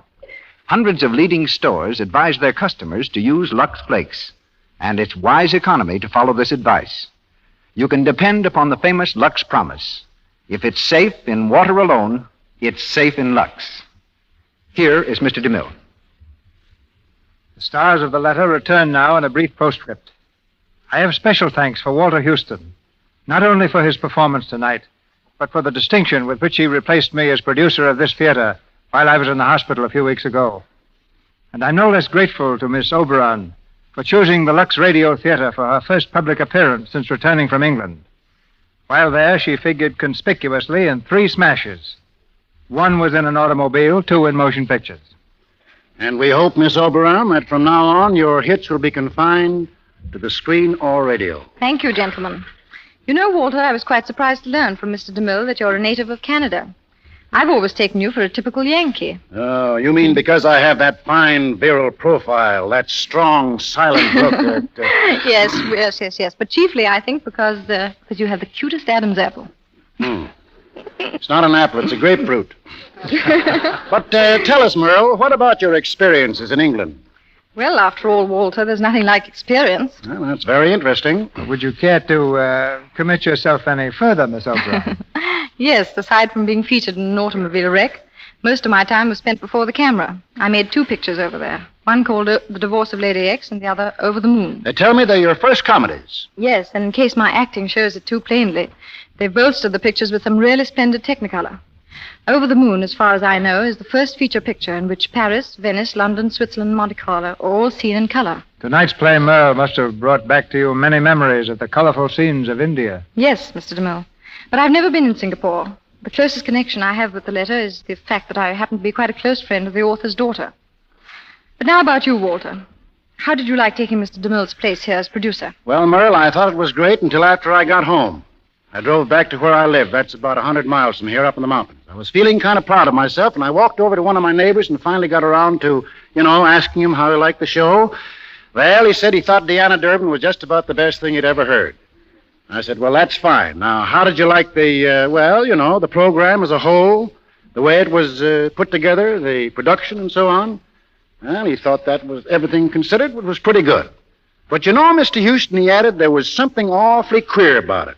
They had some man on there trying to take Mr. DeMille's place, and if I was you, I'd do something about it on account he was using your name. What did you do, Walter? I went home and built another chair. An amateur carpenter, eh? Yeah, so far, but if I get any more comments like my neighbors, I think I'll turn professional. Good night, C.B. Good night, Mr. DeMille, and many thanks. Good night, Merle. Good night, Walter. Thank you.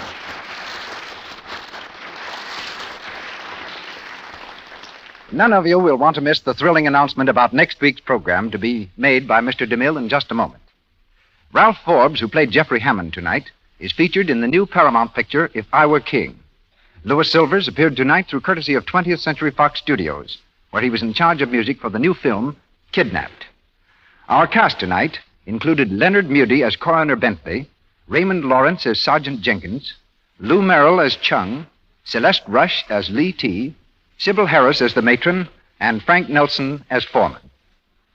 And now we want to join in the celebration of National Foreign Trade Week.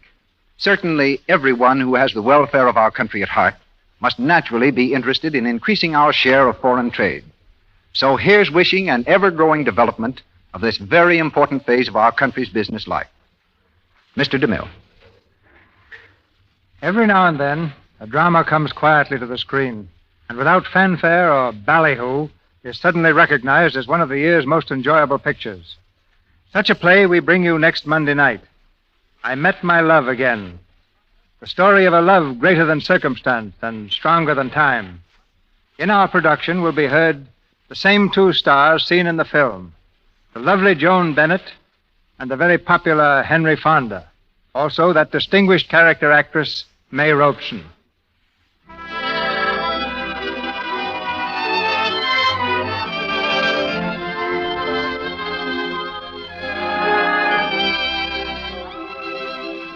Our sponsors, the makers of Lux Flakes, join me in inviting you to be with us again next Monday night when the Lux Radio Theatre presents Joan Bennett and Henry Fonda with May Robeson in I Met My Love Again.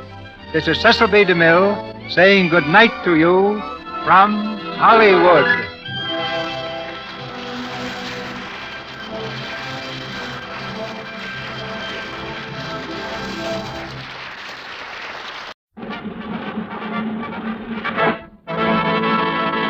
From Hollywood, California, the Lux Radio Theatre presents Joan Crawford and Basil Rathbun in A Doll's House.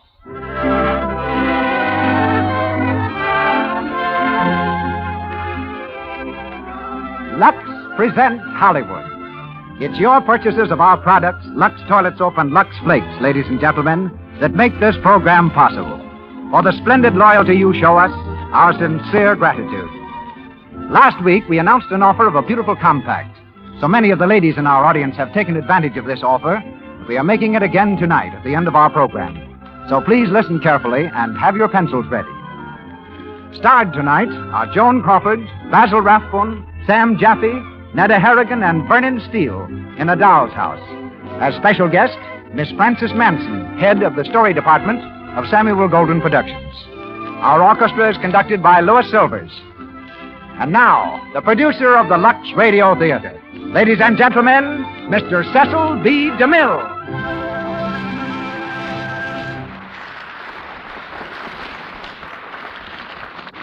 Greetings from Hollywood, ladies and gentlemen. Tonight's play is the work of one of the loneliest figures in literature, Henrik Ibsen.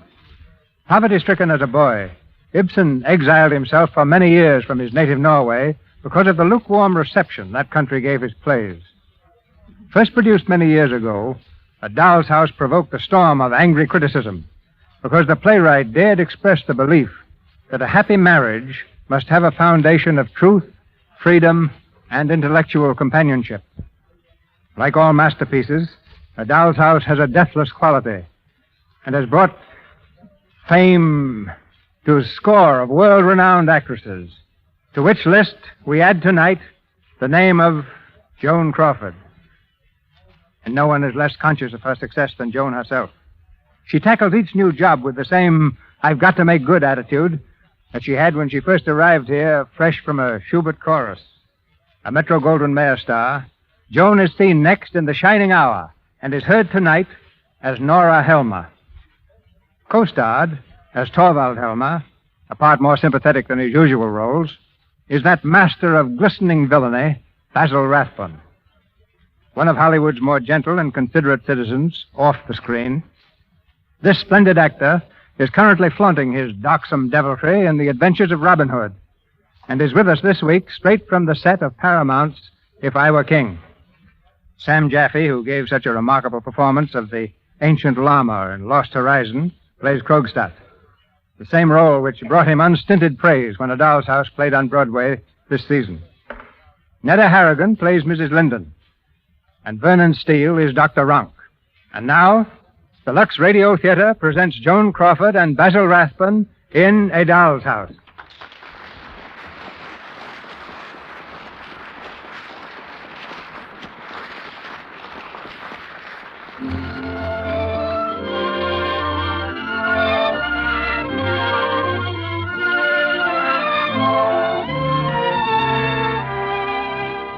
The year is 1890. We're in a little town in Norway on a gray September afternoon. Along the windy street in a quiet section of the city, a young woman walks hurriedly, her long dress whipping out behind her, her face half buried in an old-fashioned muff.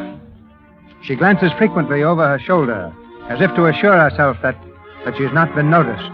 Then she stops, and after a final nervous glance, darts quickly into a doorway.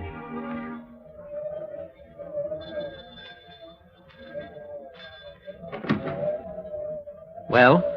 It's I, Mrs. Helmer. Oh. Come in, please. Sit down, Mrs. Helmer. Thank you. Wasn't it a little indiscreet of you? To come here, I mean. Oh, I was very careful, Mr. Krogstad. I'm quite sure no one saw me. I hope not. Did you think it over, Mr. Krogstad? The matter we spoke of yesterday? Yes. The lending of money, Mrs. Helmer, is a serious business. Oh, I know it is. It's even more serious when the loan is to be made to a wife without the consent or even knowledge of her husband. Oh, but he mustn't know. He mustn't even dream that I've borrowed the money. That's why I came to you. You've known him at the bank. Yes, at the bank and at school. But we were never very friendly. Well, you worked with him. You must know how he feels about being in debt. He has a dread of it, Mr. Krogstad. He thinks debts are immoral, almost criminal. He'd never allow me to owe the butcher or the baker a single krona. And now you wish to borrow a great many kronas. Because he needs it. Oh, you know how ill he's been. And now the doctors say that he must go away to rest. A long rest in Italy. And if he doesn't go, he'll never be well again. I want to save my husband's life, Mr. Krogstad. Mrs. Helmer, I wish I could help you. Does that mean you won't? Oh, but I'll pay it back. I promise I will. I'll save and I could make money other ways. I'm very clever at copying. Mrs. Helmer, is there anyone you could get to sponsor the loan? Sponsor it? To sign the note with you and act as surety. I mean a man, of course. Well, I don't know. There's no one I'd like to ask for fear Torvald would find out. Well, you have a father living. My father? Oh, would he do? If he'd sign the note with you, yes. Oh, then he will. I'm sure he will. Very well. Oh, thank you. Now, here is the note. Yes? When you come back to me with the note signed by you here and your father's signature down here, I'll let you have the money. Oh, how wonderful.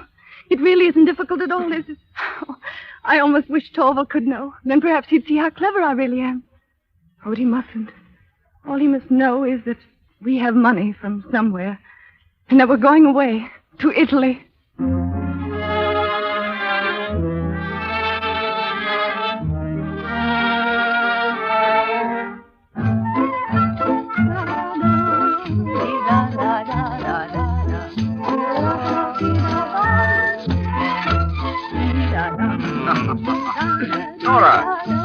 Nora, come and sit down. Don't tire yourself out dancing like that. What's up, Now, sit down, Nora, please. Oh, Torvald, isn't it wonderful? I feel as if I belonged here, as if I'd lived in Italy all my life. Oh, and now I've learned to dance the tarantella. Yes, and you dance it beautifully, Nora. Oh, it's so easy to dance here, where your heart is life. Aren't you glad I teased you until you brought me? Very glad. Oh, and the rest has been good for you, Torvald. So good. Oh, nonsense. I never needed a rest. Oh, no, of course you didn't. It was just for me, and I love you for it. Well, you can hardly thank me. I could never afford a trip like this. It was strange, your father leaving you that money. Strange, Torvald? I always thought he was rather improvident.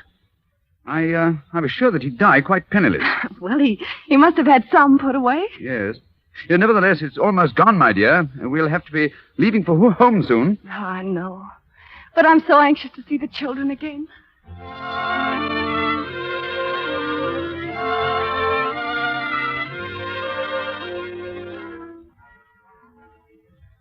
Ellen, you can put these flowers in water. Oh, flowers too, ma'am. Oh, yes, Ellen, and so awfully expensive. Oh, did the Christmas tree come yet? Yes, ma'am. I put it in the kitchen so the children wouldn't see it.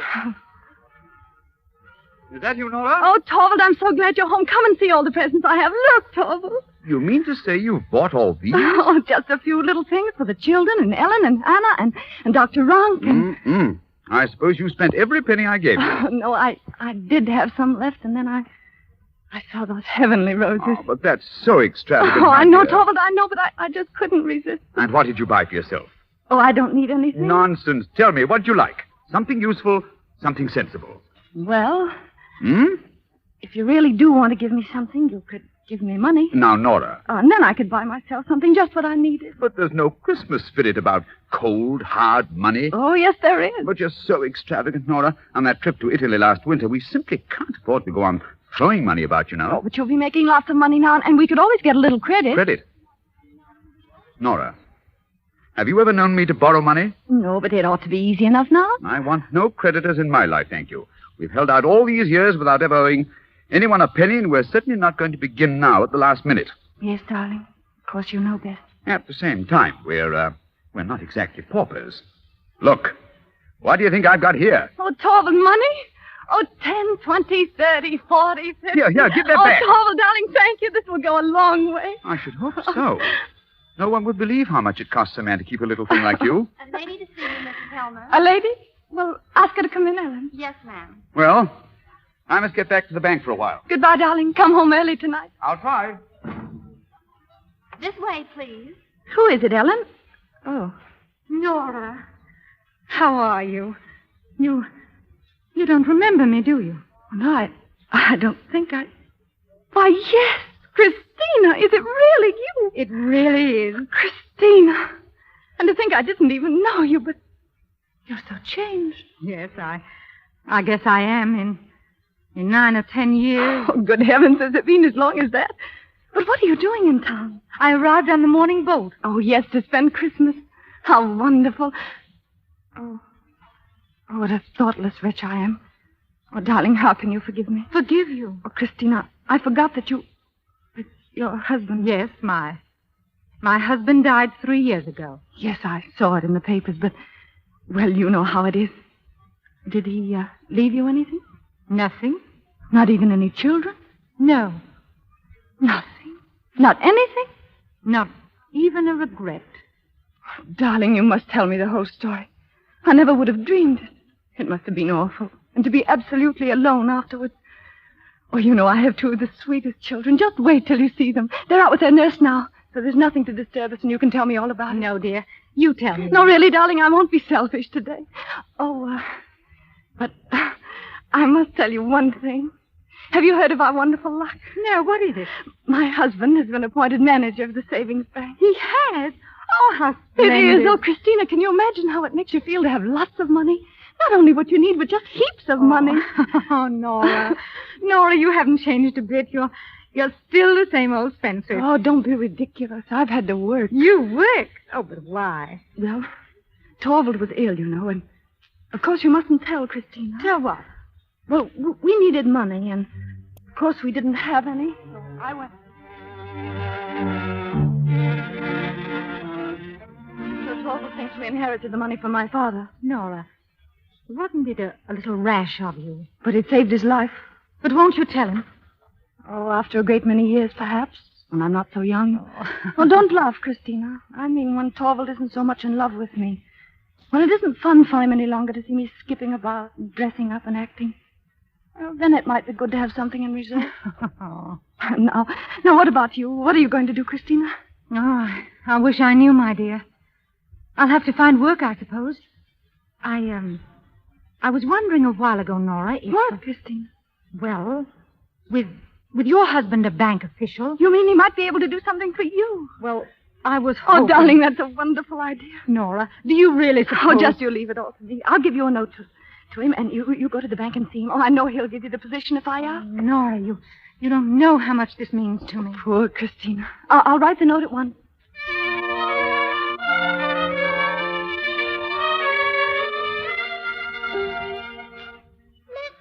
Godfrey. No, I want to see Mama. Ellen, make him let me. Where's Mama, Ellen? Children, come in, darlings. Mama's here. Mama, he threw a snowball and hit me. I did not. I hit him back. Oh, my baby. Such cheeks. Darling, you've been out for hours. Aren't you frozen? I'm warm. I saw a dog, Mama. He ran after a man and he growled. I saw the dog, too. Oh, did you, my sweet? And the man picked up a stick and the dog ran around biting people. Really? Oh, I know he didn't bite you, though, did he, darling? I'd like a dog. I'll just take their coats, ma'am. Oh, yes, Ellen. Can we play now, Mama? Of course, darling. Any single thing you want is Christmas Eve, isn't it? I want to play blind man's buff. Blind man's buff? All right, now you know what you do first. I know, Mama. Oh. It's a man, Mama. What do you want, Mr. Krogstad? You see, the door was open, and I thought... My husband's not at home, Mr. Krogstad. Yes, I know. Children, go to Ellen. Come on, Emmy. Wait for me.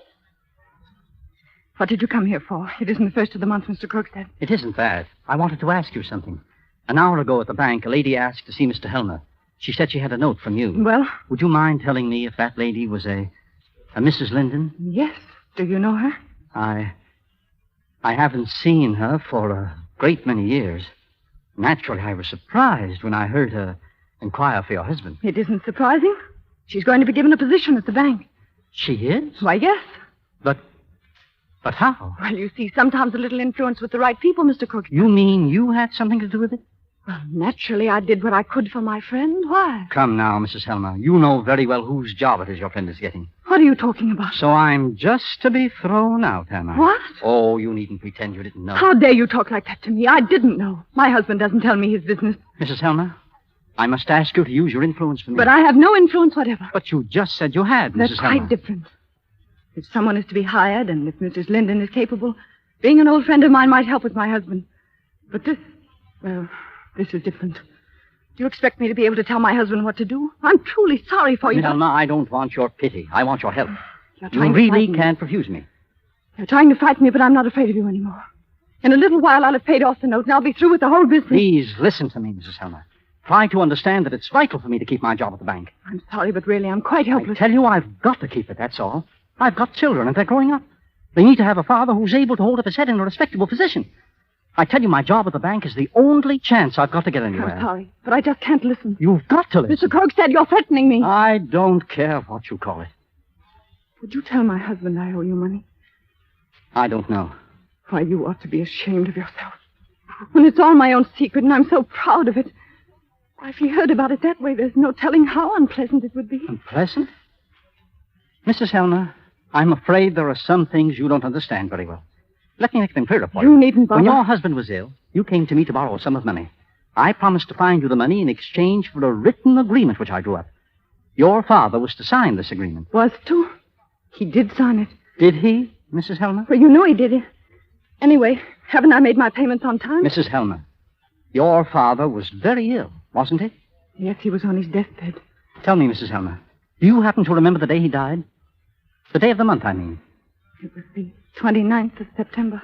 Ah, that's correct. But you see, I made a little investigation for myself, and I discovered a rather remarkable fact, which I can't quite explain. What remarkable fact? The remarkable fact is, or seems to be, that your father signed this paper 3 days after his death. I don't understand. Well, neither do I, Mrs. Helmer. Here your father dies on the 29th of September, and here he signs his name on October the 2nd. There's the date, don't you see? Now, isn't that remarkable? Perhaps you can explain it. Your father really did write his name here himself, didn't he? No. No, I wrote it. Do you realize what you're admitting?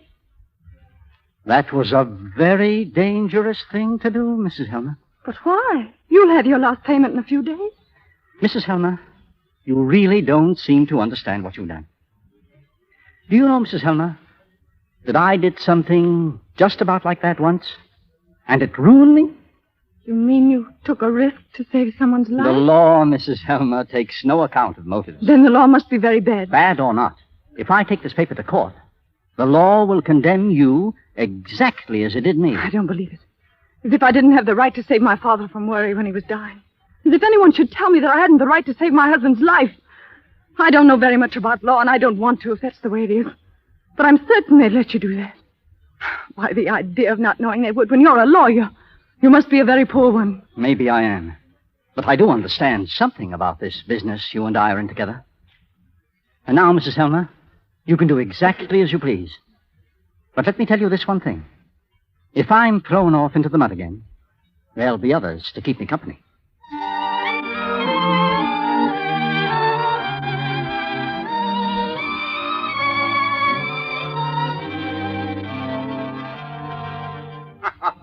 Well, I must go, Torvald. No, not yet. It's Christmas Eve. I don't hear Nora persuading me. Oh, what? Oh, yes, please stay, Dr. Rowan. No. I have patients waiting for me in the morning. People are as sick on Christmas Day as any other day. Then you must come again tomorrow. I will, if I'm still alive. Oh, what a way for a doctor to talk. Good night. Good night. Good night, Doctor. Well, I still have a little work to do before bed. Oh, no, Torvald. I want you to talk with me. Now, what would that be about? By the way, was anyone here this afternoon? No, just Christina. You gave her the position, Torvald. Oh, yes. Yes, but when I came home, I thought I saw Krogstad leaving the house. Krogstad? Well, he really was here, but just for a minute. Nora. Well, it was just for a minute. Nora, look at me. I'm very, very much surprised. Krogstad has been asking you to put in a good word for him, hasn't he? Are you going to be angry with me? And you were supposed to do it just as if you'd thought of it yourself. Well, yes, but I... No, Nora. And you could stoop to that, to speak to such a man, to make a promise, and then to lie about it. To me. Now, you won't do that again, will you, dear? Will you? Well, we won't say any more about it. Torvald, tell me, was it really something awful this Krogstad got into trouble over? Oh, forgery, that's all. You know what that means. But don't you think he might have been forced to do it? Perhaps. And I'm not so hard-hearted as to condemn a man for a single slip. Oh, no, of course not. And a man can redeem his character if he admits his crime and takes his punishment. Crime? But Krogstad didn't. He dodged and used all kinds of tricks. He was disbarred, of course, but he should have been sent to jail. But don't you think he had responsibilities, children? After all, he might have done it for their sake. Yeah, that's the worst of it. It's like a poison, especially for the children. How do you mean? Oh, I've seen it time and time again.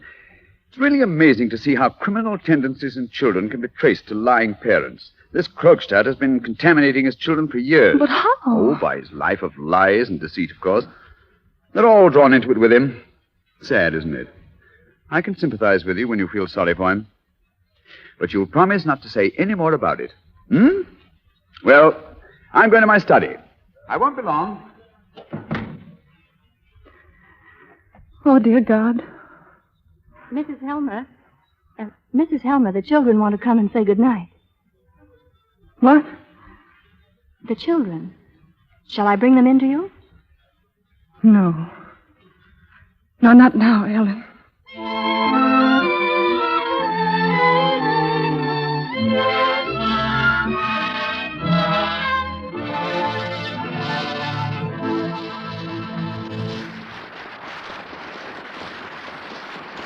So ends the first act of A Doll's House, starring Joan Crawford and Basil Rathbone. Before they return in the second act, we want to present to you in verse our own version of a few historical love affairs. We must admit we've improved on history a little, which is just another way of saying that you'll find our verse historically inaccurate. Anyway, we think you'll find it amusing. Our first subject is the devastating Helen of Troy. Greek Helen of Troy had a way with a boy that caused the upheaval of nations. To buy her a cloak, Menelaus went broke, and an army went short on its rations. But her jewels counted not, her robe... We jump now to colonial times and to the comely maiden, Priscilla. Priscilla was fair and had smoothly brushed hair when John came to woo her for Standish. But she wanted John with no pro or con. Why, the idea of Miles was outlandish. She got her own way and her confidence lay, not in clothes so demure and colonial. It's easy, why shucks. It's because she used Lux. It's a passport to things matrimonial. And now we come to Miss 1938, in whom we're all most interested. The girl of today wears a suit and beret. She ponders on color selection. But though fashions vary, they are still secondary compared with a lovely complexion. And she knows it still pays, as it did in past days, to keep her skin clear and attractive. And, of course, if she's clever, she'll do it forever with Lux, for its lather is active. The famous beauties of history understood the relation between lovely skin and romance. The famous beauties of our own day, the lovely stars of Hollywood, understand it, too. 9 out of 10 of them use Lux toilet soap to protect their beauty. Its active lather removes dust, dirt, and stale cosmetics thoroughly, guards against choked pores that cause cosmetic skin, dullness, tiny blemishes, enlarged pores. Protect the loveliness of your skin the easy Hollywood way. Use Lux toilet soap before you renew makeup, always before you go to bed. May I remind you that an important announcement comes at the end of our performance tonight. I suggest that the ladies have pencil and paper ready. Now, our producer. Joan Crawford and Basil Rathbun continue in A Doll's House with Sam Jaffe and Netta Harrigan.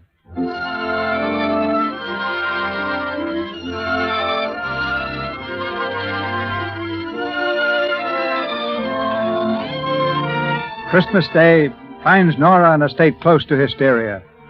Under the influence of her husband's stern philosophy, she's fearful of contaminating her children with her presence.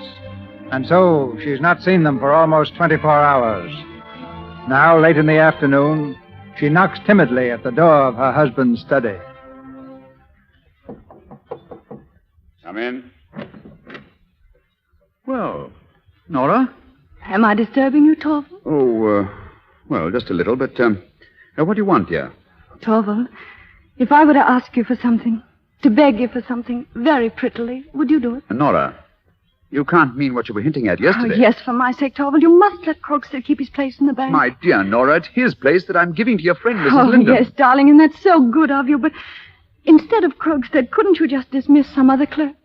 Dismiss some other clerk? What's the matter with you, Nora? Just because you were impulsive enough to promise to put in a good word for him, I'm to... No, it's not that. It's not that I said anything to him, but it's for your own sake, Torvald. I'm so terribly afraid of him. Why? Well, I hear he's rather malicious, and there's no telling what he might say. That's why I beg you. Yes, and the more you plead for him, the more you make it impossible for me to keep him on. Oh, darling, please. Now, there's no use going any further with this. The matter's closed. I've just sent a messenger out with a letter. What letter? Krogstad's dismissal. Oh, call it back again, Torvald. There's still time, for my sake, for your own. Oh, listen, please, Torvald. You don't know what might happen because of it. Now, come, Nora. What do you expect me to do? Worry about being slandered or blackmailed by a wretched fellow like Krogstad? Really? I can forgive you only because I know it's proof of your love for me. And that's as it should be. Let what will happen when it comes to the pinch. I think you'll find my shoulders are broad enough to bear the burden. No, you'll never do that. I won't let you. Well, we'll do it together then. We'll share it. Man and wife. How would you like that? Now. Stop worrying. It's just your imagination. I'll tell you what. Take your tambourine and practice your tarantella. Tarantella? Yes. You're going to dance it at the Stenbogs' party tonight. You haven't forgotten, have you? No, I remember.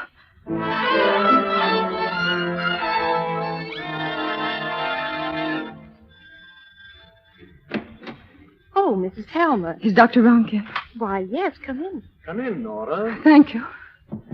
Well, sit down, Nora.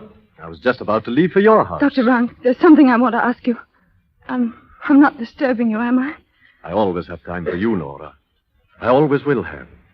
Just as long as I'm able. As long as... What does that mean? Does that frighten you?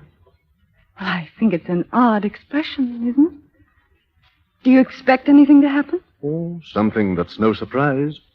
Is there something you've really discovered? I've been auditing my life account, Nora. Oh, you discovered something about yourself. Yes, and it looks as if I'm bankrupt. Before very long, my poor carcass will be rotting in the churchyard. Oh, what a dreadful way to talk. Dreadful? Well, it's a dreadful business. There's one final test to be made, and then we'll know exactly when disintegration sets in. Oh, Dr. Rance. As soon as I'm certain of the worst, I'll send you my visiting card, and then you'll know that really serious things have I begun. won't listen. You know you're exaggerating. You just like to talk this way. You mustn't think of dying and leaving Torvald and me. You're our oldest friend. Oh, you'll get over it. The absent are soon forgotten. Do you think so? People make fresh ties. Although I do hate to leave it all. Oh, nonsense. You shan't leave us. And without leaving behind as much as a little token of gratitude. Nothing but some space. The first person that comes along can fill that. And just suppose if I were to ask you for what? For a great proof of your friendship. For a very, very great service. Would you, for once, make me so happy? Oh, but you don't know what it is. Then tell me. Don't you trust me? Oh, I do, Dr. Ronk. It's something you must help me prevent. You know how deeply, how really deeply Torvald loves me. He wouldn't hesitate a moment to give his very life for me. Nora, do you think he's the only one? What do you mean? Who'd gladly give his life for you? Oh. I wanted to say it to you once, before I go away. I'll never find a better moment. Well, I've told you. Now you know you can trust me as you can trust no one else. Dr. Brown. Well? How could you be so... Why did you say that? It was all so nice before. Nora, oh, please. I can't tell you anything now. You mustn't punish me, not that way. Let me help you, No, Nora. you can't do anything for me now. Besides, it's not... Oh, I really don't want any help. I have to leave now. Goodbye, Dr. Ron.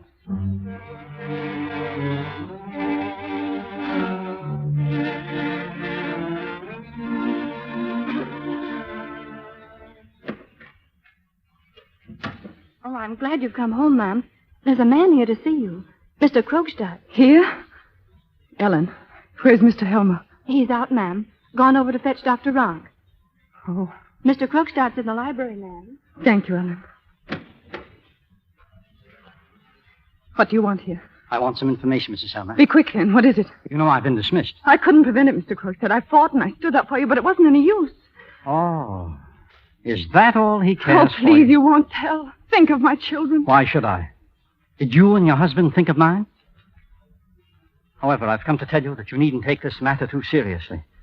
I'm not going to use this information I've got. Not for the present, anyway. Oh, Mr. Krogstad, I knew you wouldn't. In fact, no one need know. It can remain just between us three. Oh, no. My husband must never know. Why? Are you ready to pay off the balance? Well, no, not at the moment, but it won't be long before it's all paid and then... No. I'm going to hold on to that note. Why?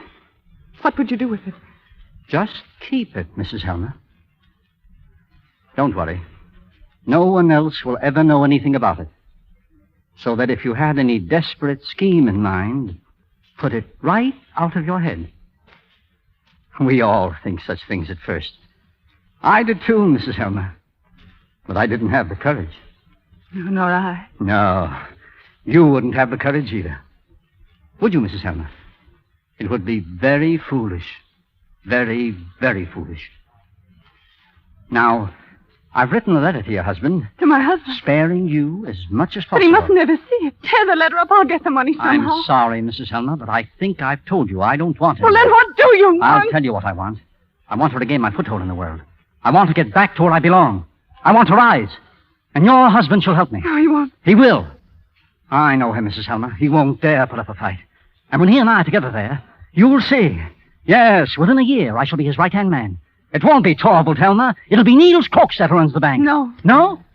Who will stop me? Somebody who has the courage. Oh, you can't frighten me.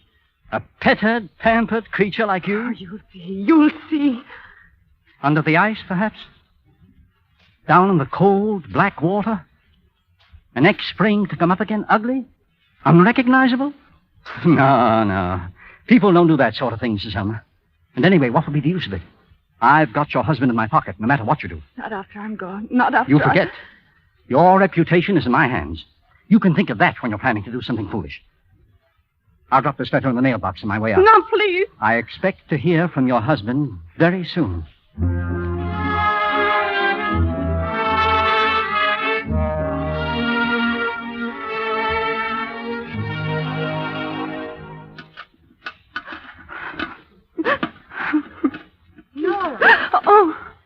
Oh, Christina. What are you doing, my dear? I'm trying to get the mailbox open. But where's the key? I haven't one.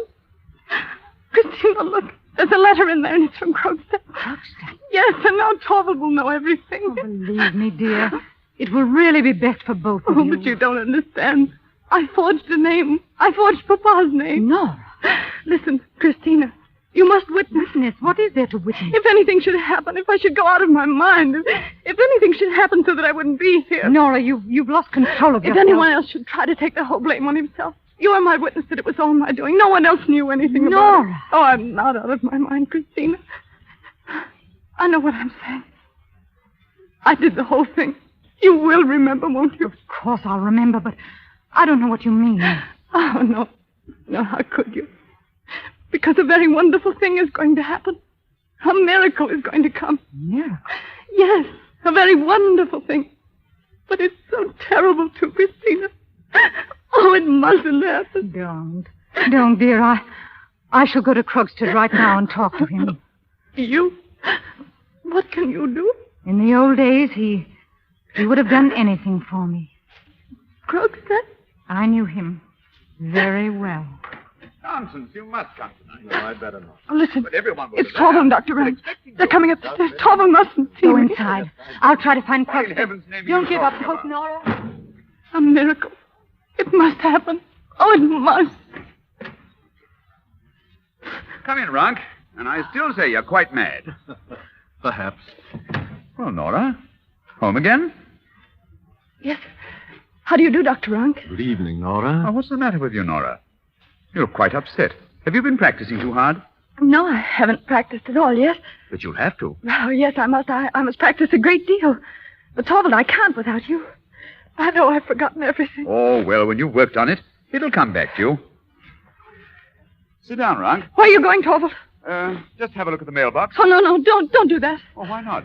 Torvald, I'm sure there are no letters there. Well, just let me look Oh, at no, it. if you don't rehearse with me, I won't be able to dance tonight. What?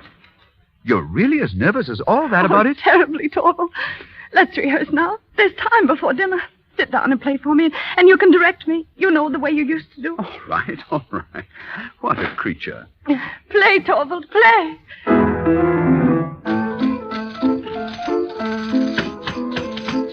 Slower. I can't do it any slower. Not so violently, Nora. But I must. Oh, Nora, that will never do. Oh, Torvald, please. I told you I needed to practice. Let me play for her. Perhaps we can do it slowly. Oh, yes, please. Now, look, Torvald, sit here, and then you can watch me. All right. Now try to calm yourself. Yes, darling, I will. How's this, Torvald? Is it better? Nora, there's no need to dance until it's a matter of life and death. Right, stop. This is all out of control. Stop, I say. Nora, I don't see how you could have forgotten everything that way. But I told you I had.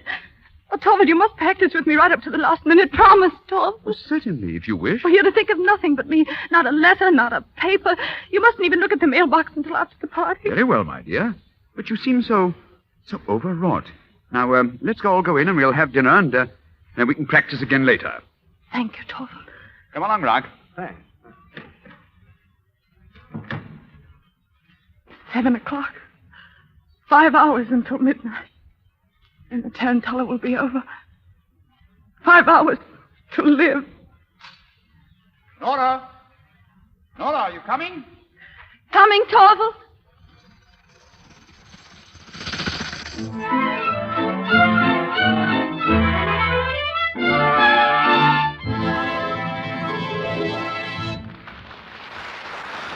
We pause for station identification.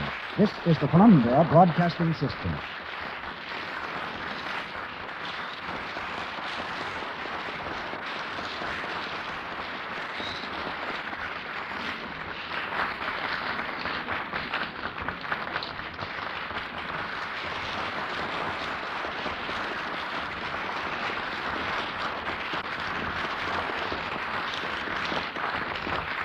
curtain falls on Act 2 of A Doll's House. Before we hear Joan Crawford and Basil Rathbun in Act 3, we spend this brief intermission with another personality from backstage Hollywood, Frances Manson, chief story editor of Samuel Goldwyn Productions. Miss Manson came here from Columbia University, where she taught short story writing and advertising. Today, she's one of that highly important group who, seeking for good motion picture stories, wade through the vast mass of material turned out by the world's authors. And now, Miss Manson, what's your story? A complaint, Mr. DeMille. We've had a very definite lack of story material. If good stories were only half as plentiful around Hollywood as Lux soap, I'd be a lot happier. There's a cake of Lux in practically every dressing room in Hollywood, but there are only about 10 good motion picture ideas in every 1,100 stories. In spite of the fact that about half the letters that come to producers are from people claiming they have great ideas for film stories, we're still screaming for new material. Many of these unsolicited stories may be great, but every unknown writer who sends us one is certain of receiving it back promptly and unopened. We can't give them a chance because we can't take a chance. That's it. A lot of people think we're just waiting for the opportunity to steal their ideas. Obviously, that isn't true, and here's a typical example. We received a letter from a man who said, I have a great idea for Gary Cooper. Make him a cowboy in his next picture and let him fall in love with a society girl. Please send me a check for $1,000 immediately, as I am going on my vacation next Tuesday. I assume he went on his vacation without your assistance. Right. You know as well as I do, Mr. DeMille, that such a vague suggestion doesn't mean very much. An idea like that is so obvious that it had already occurred dozens of times to writers at the studio and hundreds of times to people outside the studio. As a matter of fact, in reference to this particular case, Mr. Goldwyn had already started work on a picture called The Lady and the Cowboy with Gary Cooper and Merle Oberon. Imagine how embarrassing it would be if we read every manuscript we received. Without a doubt, a manuscript would be bound to contain an episode somewhere in it that might slightly resemble part of our movie script. And human nature being what it is, we would never convince the would-be author that we had not stolen his play and changed it around to suit ourselves. The safest plan for all concerned is the one we follow, namely not to open any manuscript which comes in unsolicited. This is the firmest rule in Hollywood. Then what outlets are open to the would-be screenwriter, Miss Manson? My advice is this. Prove your ability first, write for the magazines, for the book publishers, or the play producers, and we'll grab you without further delay. In other words, if you want to write for Hollywood, don't write for Hollywood until we ask you. Well, what do you think of the ones we've already asked? As a rule, the important screenwriters are quite as temperamental as actors, but at times you can't blame them because the producers they work for are temperamental too. Heresy, Miss Manson. That requires explanation. I can recall one producer who summoned in his writers and said he wanted the scope of the story to be much bigger. This isn't big enough, he said. I want it to be great. I want it to be infinitesimal. And the producer was not Mr. Goldwyn. Then there's the producer who reluctantly agreed to read a certain writer's story. All right, he said, I'll read it with an open mind, but I may as well warn you, I think it's terrible. But writers, in turn, are often something of a problem to producers. For instance, Robert Riskin has to write every line of a screenplay in longhand. S.K. Lauren has to go away and do his creating in a shack. Joe Swirling will spend weeks at wood carving and not write a single line, then suddenly appear, call for a dictaphone, and give forth a complete shooting script without having put a word down on paper. Still, in my opinion, the screenwriter is entitled to every bit of individuality he cares to assert. The fact remains that he delivers the goods and contributes what, to me, is the most important phase of pictures, the story. Thank you. Thank you, Miss Manson.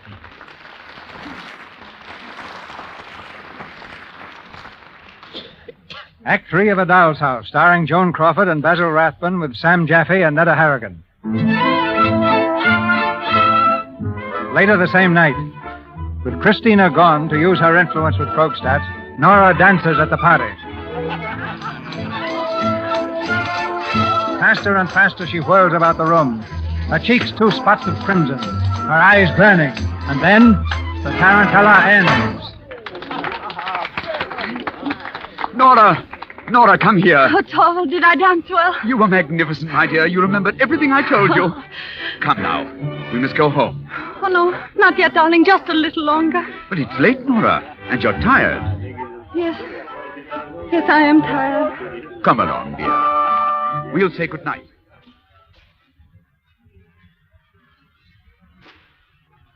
so slowly, Nora. Let me help you. I'm even more tired than I thought. There we are. You see, I was perfectly right not to let you stay any longer. Yes, darling. Everything you do is right.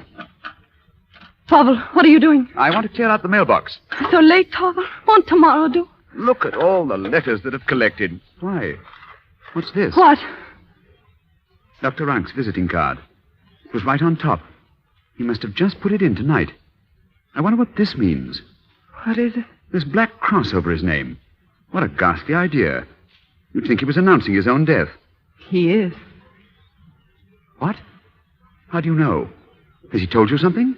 That card is his farewell. He's going to shut himself up alone and die. Oh, poor old Rank. Of course, I knew we couldn't hope to keep him long, but so soon. And to go off alone, like a wounded animal. When one goes, it's best to go silently, don't you think? I just can't realize that he's gone. He'd grown into our lives so. Ah, well, perhaps it's for the best, at least for him.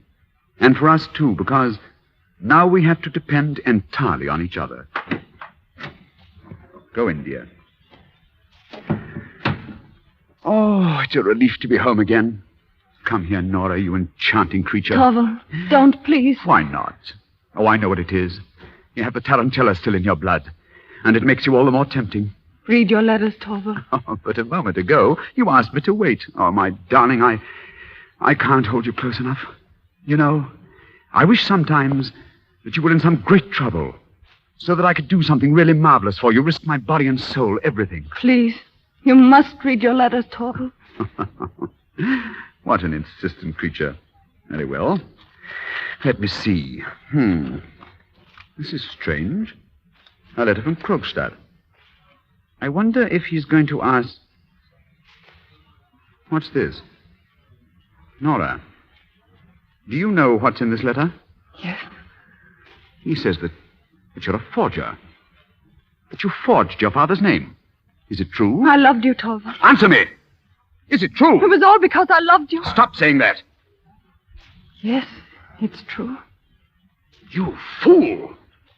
What have you done? Torval, you're not going to take this on yourself. You're not to try to save me. Oh, don't be melodramatic. Do you understand what you've done? Yes. You've ruined my future. Do you know that? You've put me in the hands of a scoundrel. From now on, he can do whatever he likes with me. Demand what he chooses. Domineer over me as much as he likes, and I must submit to everything. When I'm out of the world, you'll be free. Out of the world? Oh, this is no time for fine phrases. What good would it do if you were out of the world? He blabbed the story just the same, and people might even suspect me of having been a part of it. Did you ever stop to think of that? They'd say that I was at the bottom of it, that I'd egged you on. And it's you I have to thank for all this. You whom I've petted and spoiled all our married life. Now do you understand what you've done to me? Yes. I just can't believe it. I've got to keep him quiet somehow. That's it. People simply mustn't find out that there's anything at all out of the way. Well, we'll make things look as though nothing had happened between us. And oh, what can that be at this hour? What is it? A letter for you, sir. Mr. Krogstad asked me to deliver it. Krogstad, give it here. Oh, what more can he do to me now? Torval, Be quiet. Why? What? Look. It's a promissory note. It's your note. He's returned it. I don't understand. What does he say? Returning your wife's note. I regret my actions in this matter. Mrs. Lyndon has convinced me that... Oh, Nora! Nora, thank God! I'm saved! I'm saved! And I? You too, yes, of course, darling. We're saved, Nora. It's all over. It's finished. I'll tear it up. I won't even look at it. The whole thing shall just disappear like a dream. Oh, Nora, these must have been terrible days for you. Yes, they have been. Yes, I see now. You did it because you loved me. It was just that you went about it in the wrong way, dear. You didn't have the experience to know how. But the next time, you see, dearest, you must come to me. You do realize that, don't you? Nora, you're not going to remember the things I said, are you? Why, the whole world seemed to be falling to pieces around me. It's all going to be forgotten. I forgive you. Thank you for your forgiveness, Torval. Thank you. Is that all you have to say to me? Why do you look at me so strangely? Now, dear, you'd better go and get some sleep. I shall not sleep tonight. But it's late. It's not so late. Sit down, Torval. Nora, what do you mean? Your face is so cold and set. Sit down, Torval. Nora, you frighten me. I don't understand you. That's just it. You don't understand me. And I've never understood you. Until tonight. What do you mean? Doesn't one thing strike you as strange as we sit here? Nora, what are you talking about? We've been married 8 years. Doesn't it occur to you that this is the first time we two have talked together seriously? Oh, my dear child, what have you to do with serious things? I've had a great injustice done me, Torval. First by my father and then by you. Your father and me? Yes. When I was at home, Father used to tell me all his opinions, and I always agreed with them. He used to call me his doll child and play with me, just the way I played with my dolls. And then I came to live in your house. Oh, what a way to talk about our marriage. Well, I mean, I changed hands. From his to yours. And I heard your opinions and agreed with them. Or pretended to. Nora. I've been living here like a beggar by performing tricks for you. That's the way you would have it. You and my father are responsible. It's your fault my life has come to nothing. Nora, haven't you been happy here? No. Only merry. You've always been kind to me, but our house has been nothing but a nursery. I've been your doll wife, just as I used to be Father's doll child. And in the same way, my children have been my dolls. That's what our marriage has been, Torval. Well, perhaps there is some truth in what you say. But, Nora, from now on, it will be different. Yes. Very different. I'm leaving you, Torval. What are you saying? I can't stay with you. You've lost your mind. I won't allow it. I'll spend the night with Christina, and tomorrow I'm going home. You mean that you propose to leave your home, your husband, and your children? And have you considered what people will say? I don't care what they say. From now on, I must think things out for myself. Oh, you talk like a child. Desert your home, you can't. These things are your duty. Your sacred duty. I have other duties equally sacred. Name them. My duties toward myself. Before all else, I'm a human being, just as much as you are. And if I'm not, then I must try to become one. Nora, you're ill. I almost think that you're out of your senses. I've never felt so clear or so certain. Clear and certain enough to forsake your husband and children? Yes. Oh, then there's only one possible explanation. You don't love me anymore. Yes, that's just it. Nora. I'm sorry, but I can't help it. I don't love you anymore. You're clear and certain of that, too? Yes. And can you explain to me at what moment you ceased to love me? Yes, I can. It was this evening when the miracle that I expected to happen didn't happen. It was then I saw that you were not the man I'd imagined. I don't understand you.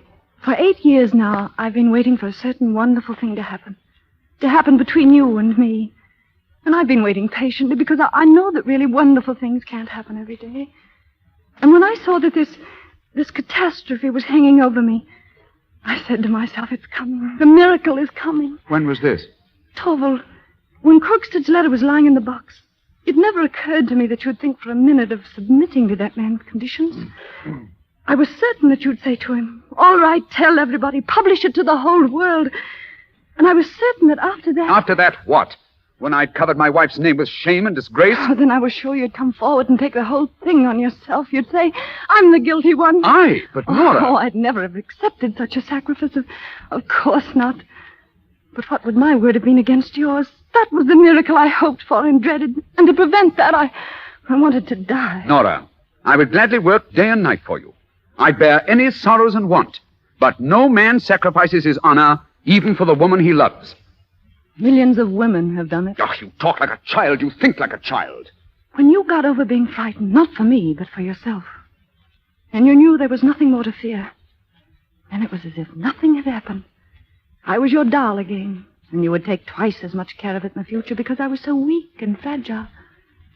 Torval, it burst on me in that moment that I'd been married for 8 years to a man I hardly knew. But you're still my wife, now and always. Torval, when a wife leaves her husband's house, as I'm doing, I've heard that in the eyes of the law he's free from all duties to her. At all events, I release you from all duties to me. Here's your ring. Give me mine. Here are the keys. Tomorrow when I've left town, Christina will come and pack up the things I've brought from home. I'll have them sent off to me. Is everything over? Nora, will you never think of me again? Torvald, I shall often think of you and the children and this house. May I write to you, Nora? No, never. You mustn't. But I must send you... No, I say. Can I never be anything more than a stranger to you? Perhaps someday. Oh, Torvald, if that, the miracle would have to happen. What's that? Both of us would have to change so that... Oh, that I no longer believe in miracles. Perhaps I do. Tell me, Nora. So changed that our marriage would be real, with a real love to hold us together. Goodbye. Nora, wait! Goodbye, Torvald. Nora! A miracle. Perhaps someday. Yes, that miracle will happen. It's got to happen.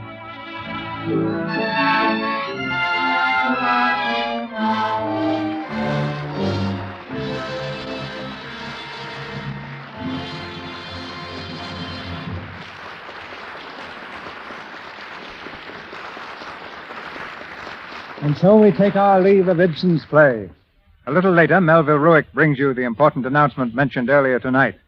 But now, we meet the two principal tenants of A Doll's House, Joan Crawford and Basil Rathbun. Basil, you're such a scoundrel in pictures, so persistently.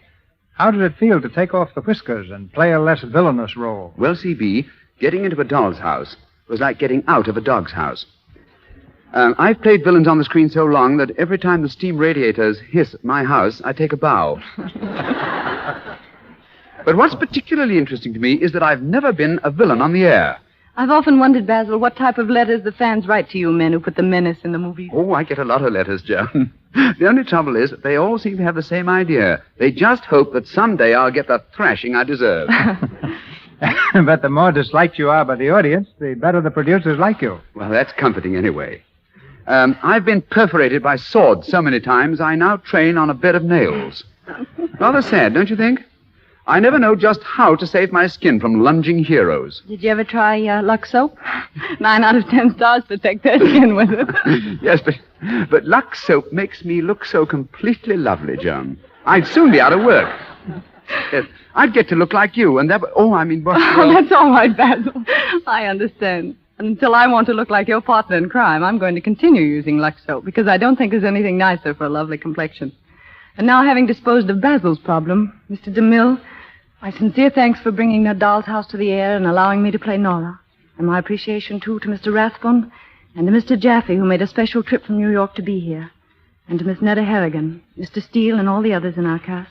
Thank you, and good night. Thank you, Joan. Good night, C.B. Good night, Joan. Good night, Basil.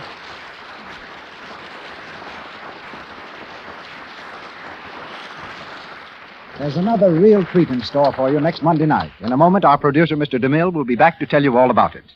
But while we are waiting, I want to tell you about our offer of a compact for the ladies. The response to this offer last week has been overwhelming, and it is repeated tonight so that no one need lose out. If you have not already sent for your genuine Van-style double compact, by all means do so tomorrow. Or if you have obtained one and want one or two more for a gift or for a bridge prize, you may have it now. It's difficult for a man to describe this compact and do it justice. All I can say is that it's swell. Perhaps I could help you describe it. Would you please? Just tell the ladies in our audience how this compact appeals to you. Well, this is really the sort of compact every woman wants. Thin and lightweight, a delicate horseshoe shape of graceful design, curved in the front and square at the back. And, of course, there's no advertising on it. The top is finished in gold effect and set in gleaming black enamel. The bottom richly tooled in a harmonizing pattern. It will remind you of a piece of fine old antique jewelry, and it's just as smart as it can be. The black and gold color combination makes it harmonize with any costume. It's a double compact with 2 compartments, one for loose powder and the other already filled with a cake of fine neutral shade rouge. And it's so easy to get rouge refills to match your own complexion. The clear, gleaming mirror is the full size of the cover. In many stores, this type of compact usually sells for $1. Well, thank you very much, but this compact does not cost our listeners $1. For the time being, our Lux Toilet Soap friends can get it for 3 Lux Toilet Soap wrappers and only 25 cents in coin. Send for yours at once. Now let me repeat that. You need only 3 Lux Toilet Soap wrappers and 25 cents in coin. Fold the coin into the wrappers and enclose in an envelope with a slip of paper on which your name and address is printed clearly. Don't send stamps. Address, Lux Toilet Soap, Box number 1, New York City. Your compact will be mailed to you promptly. This offer is good only in the United States. So, buy 3 cakes of Lux Toilet Soap tomorrow. Send 3 wrappers and only 25 cents in coin folded into them, together with a slip of paper with your name and address printed clearly, to Lux Toilet Soap, Box number 1, New York City. This offer is good only in the United States. Mr. DeMille. From the stern drama of A Doll's House, we turn next Monday night to the gay romance of Columbia's highly successful comedy, Theodora Goes Wild. Starring in the title role will be the same delightful comedienne whom you saw in the picture, Irene Dunn. And co-starred with Miss Dunn, the seasoned sensational comedy find, one of the most versatile stars in Hollywood, Cary Grant.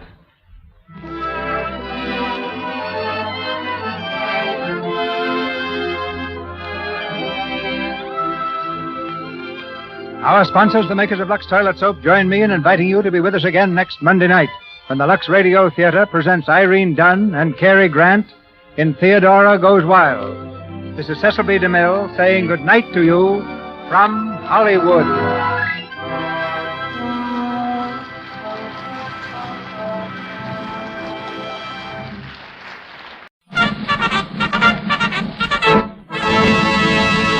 From Hollywood, California, the Lux Radio Theatre presents Carol Lombard and Basil Rathbun in That Certain Woman with Jeffrey Lynn.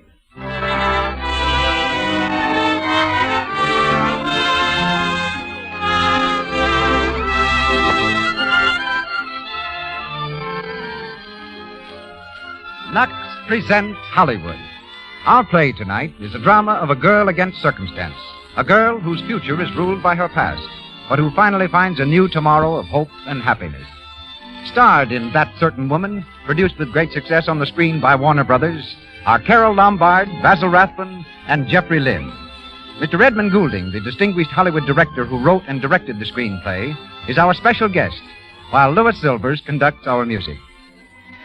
Just a word before turning our program over to Mr. DeMille.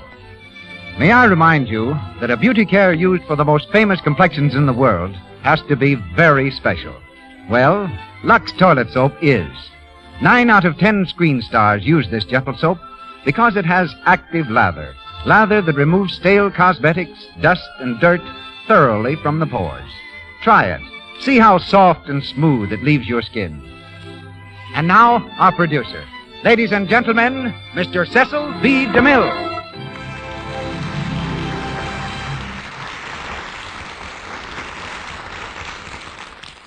Halloween greetings from Hollywood, ladies and gentlemen.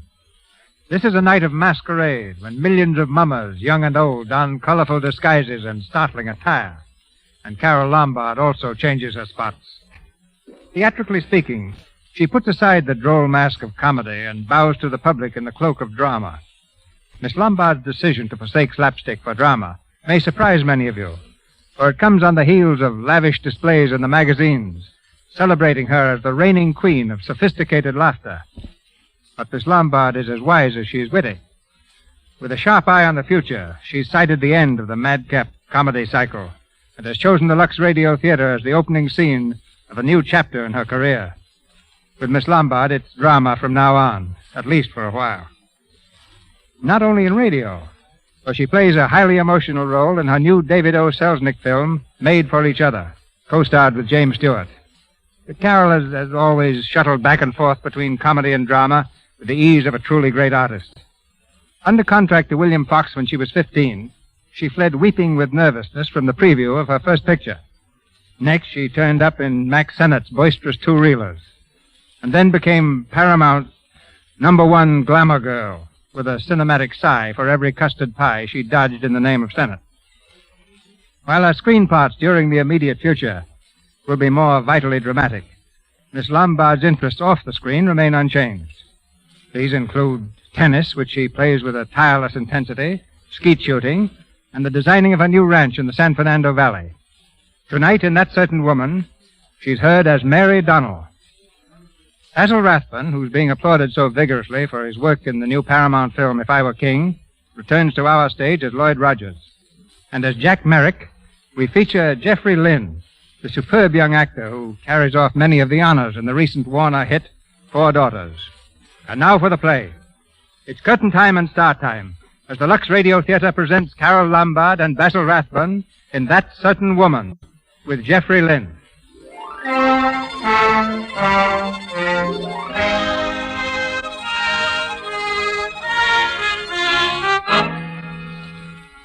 New York City, a few years ago, when gang wars made screaming headlines in the daily press. On the streets of the Times Square district, newsboys hawked the latest in a round of murder. Al Haynes shot, gangsta kill, Al Haynes shot, read all about it. In the window of a dingy hotel room, a white-faced girl stands listening, her hands clenched tightly in front of her. Al Haynes shot, gangsta kill, gangsta shot, read all about it. Suddenly, the girl can stand it no longer. Oh, Mary, don't put down the window. Why don't they stop yelling that? It's driving me crazy, Amy. Look, Mary, look, honey, now you gotta get a hold on yourself. You can't go to pieces like that. Al's dead, but, oh, Mary, Al's dead. That's news to them down there. Al Haynes was a gangster. He's dead. But Al Haynes was my husband. They don't think of that. They don't care. Mary, Why don't. didn't he quit? He said he would. He promised. Now it's too late. Don't, Mary. It'll be all right. They'll take care of you. He had a lot of friends. No, I don't want them. I don't want their help. I used to work, and I'll work again. Change my name. Funny, isn't it? I was so proud when I got that name, and now I have to live it down.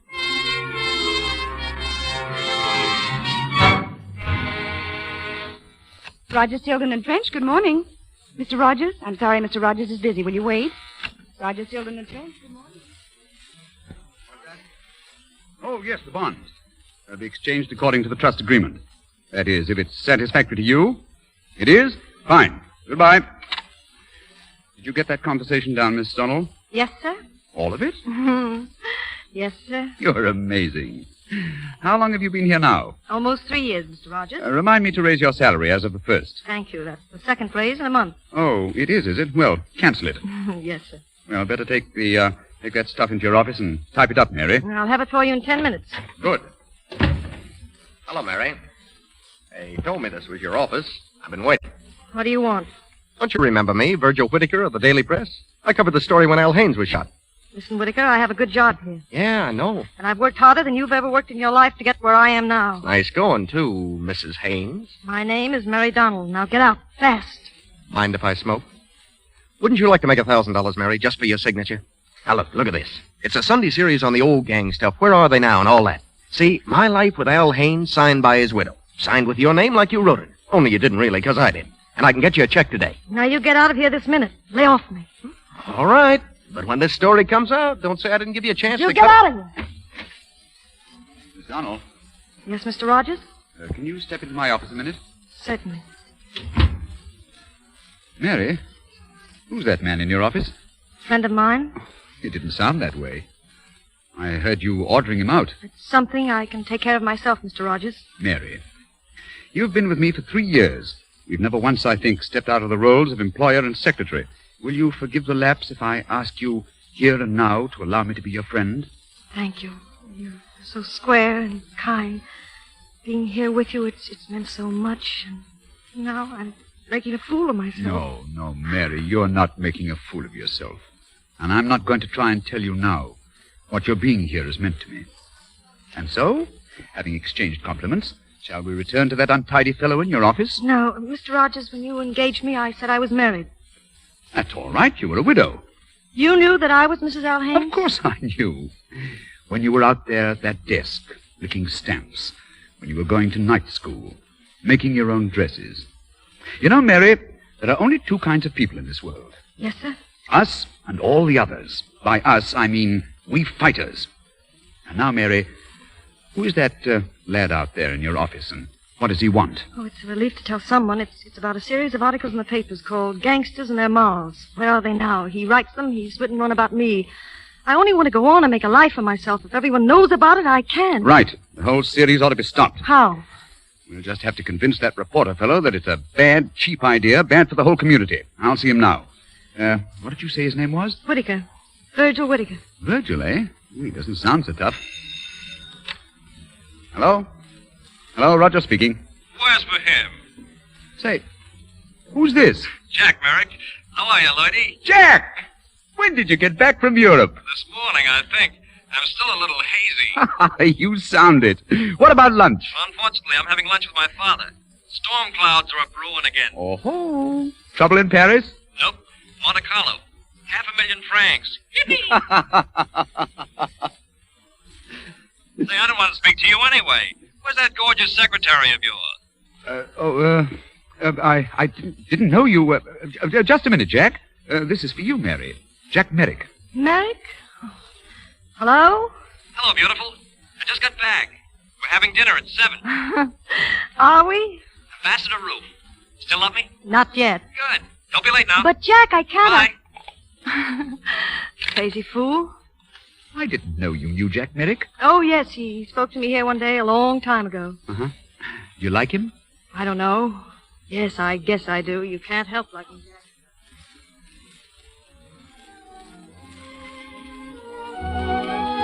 Now, don't be late. Ambassador Roof at 7.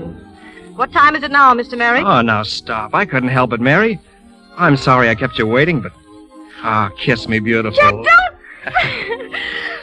Bad man. You're prettier than ever, Mary. I feel better the minute I see you. You know, I could hardly wait. I waited. Oh, well, I had to have a long talk with Dad. You know, my first day back and all. No, I know, Jack. Order your dinner. Oh, I dined with Dad. Oh, did you? How nice. Nice. I was dying. You don't know my dad. I can picture him. It's always been the same, ever since I was a kid. I'd say to myself, I'll just go in and tell him straight. And I'd go in, all set to tell him that I'm free, white, and 21, and I'm going to run my own life. And he'd just look at me, through me, and my throat would tighten up. You told me all this before, Jack. Let's go, shall we? Where? Anywhere out of here. You make me nervous.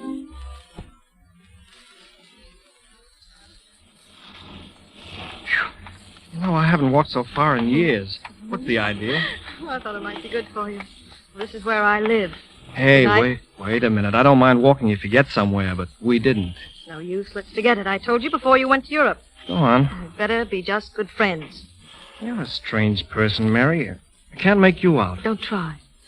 I suppose your private opinion of me is that I'm a sap. No, but I think you could cut more ice in the world than you do, Mr. Merrick. And that's just what I'm asking you to help me do. Help you forget that you've got money, a background, a father? Oh, thanks, but I'd rather not. Now, let me get this straight. I get a small job, we get married, and we fight the world together. Is that it? Why does it have to be a small job? You're a pretty smart fellow, Jack. A very smart fellow. Oh, when you say things like that, Kiss me. No. All right. Mary, I'll do it. I'll live your way. But listen, you know I haven't got the strongest character in the world. Would you be around to give me a hand? Perhaps if you were on the level. I mean, give me a hand. For keeps, Mary. I heard you. I said perhaps.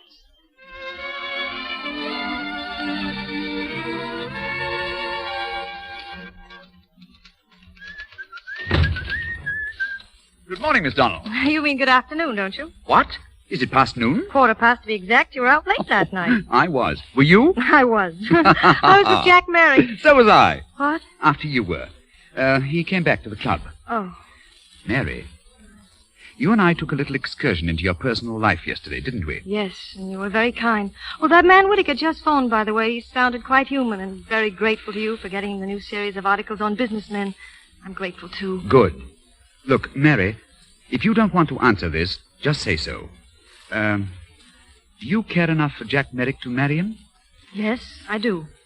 Last night, Mary, or rather, early this morning, I told young Merrick all that I knew about you. You told him? I dared to take your life for a moment into my own hands. Why? I felt that, well, Mary, you see, you'd have to tell him someday. What did he say? He can't wait to marry you. He told me your idea about his getting a job, and I told him, Mary, that I thought you ought to get married today. Today? And why not? I've said yes for you, but he wants you to call him and confirm it. Oh, but isn't it too much to ask him to give up? What? Oh, all his home and all that money. Money? Huh. I have money, Mary. Loads of it. And I'm one of the unhappiest men in the world. Are you? Oh, you know I am. And my wife has money, loads of it. But that doesn't make her happy either. However, I'm very happy at this moment. Happy for you, Mary. You know, Mary, life is really like a green horse. You pick up the reins, manage it, master it, make it jump, make it dance. Or maybe it's more like a circus, clowns and monkeys and those poor elephants that never forget and never know their own strength. Yes, and the people who swing from those strangest things up on the ceiling. Yes, but your hands are strong, Mary. You won't fall. Neither will Jack. Go ahead. You're the Flying Merricks, and God bless you. Call Jack at the club. Run away together. Elope. Oh, go on, Mary. He's waiting for you.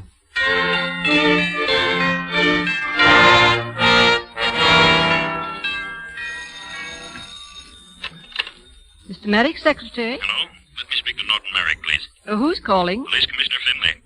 Oh, just one moment, please. Hello? Hello, Norton. Finley speaking. Well, go on. Go on. Located your son, all right. He's married. Married?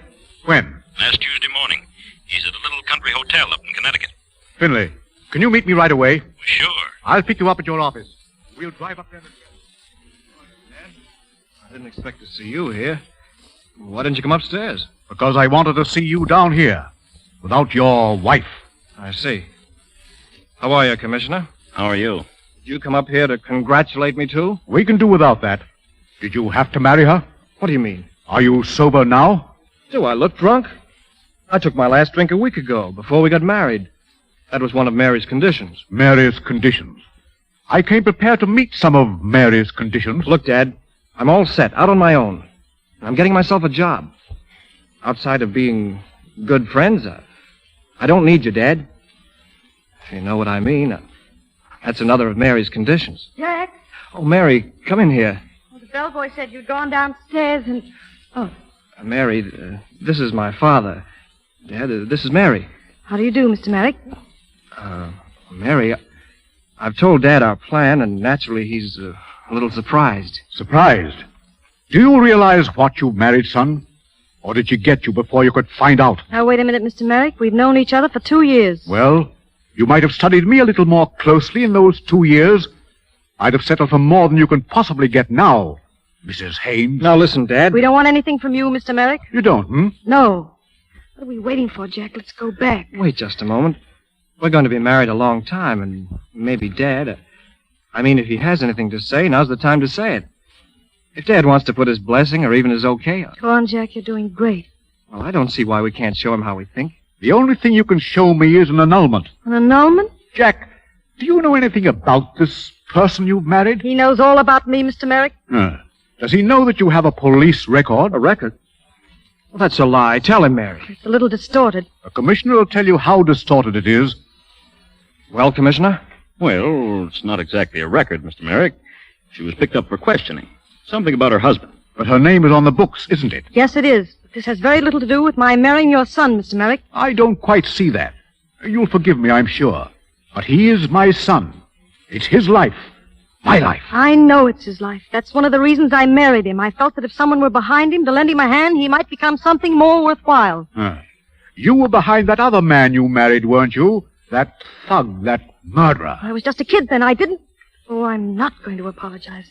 Jack, I'm leaving here now. Please come with me, if it's only for the sake of the few days we've been married. Yes, but Mary, can't we...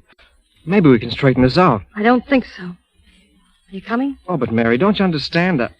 I only thought that this may be our last Jack, chance... please, only because I do love you. I know, Mary, but... You see, all my life, Dad has kind of hoped that...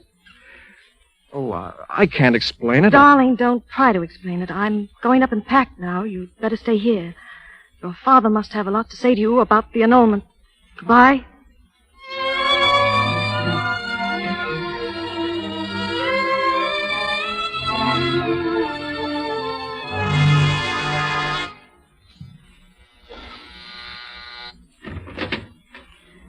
Good evening, Mary. Mr. Rogers, what brings you here?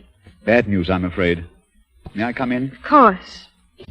Sit down, Mr. Rogers. I feel very important entertaining my former employer. It's about Jack, isn't it? Yes. The annulment's gone through, Mary. I heard this afternoon. His father did a good job, evidently. Oh, I'm so sorry, Mary. I feel responsible for this. I sort of pushed you into it. It's not your fault or Jack's either. He always warned me he had a weak character. Wouldn't it be too awful if his child takes after him? Mary. I hope it doesn't. I really hope it doesn't because... Mary, look at me. When did you know this? What difference does it make? A lot. We could have fought the annulment. No court in the world would annul a marriage. And they'd make him come back to me, wouldn't they? He probably would come to out of pity. Well, I don't want that. Someday he may come by himself. I'll wait for that day. You're not going to tell him? No. Oh, it isn't fair, Mary. I think Jack loves you in his own way. It's not fair to him or to you or to the baby. I'll take care of him if it is a him.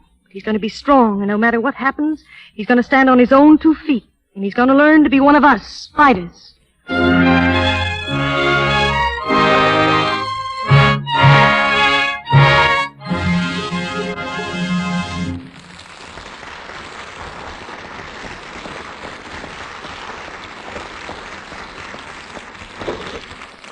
You have just heard Act One of That Certain Woman, starring Carol Lombard and Basil Rathbone with Geoffrey Lynn.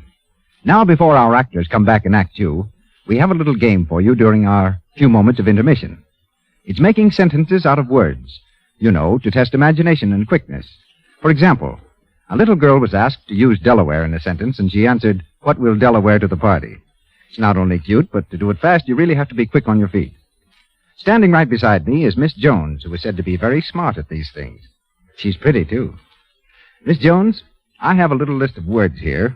You think you can put them into sentences? Well, I'll be glad to try, Mr. Ruick. All right, here goes. The first word is mention. M-E-N-T-I-O-N. Mention. Men shun girls who aren't dainty. Well, that's very good, Miss Jones. Now, the second word is very short. Twin. It should be easy. Twin. Oh, it's really easy to ensure daintiness.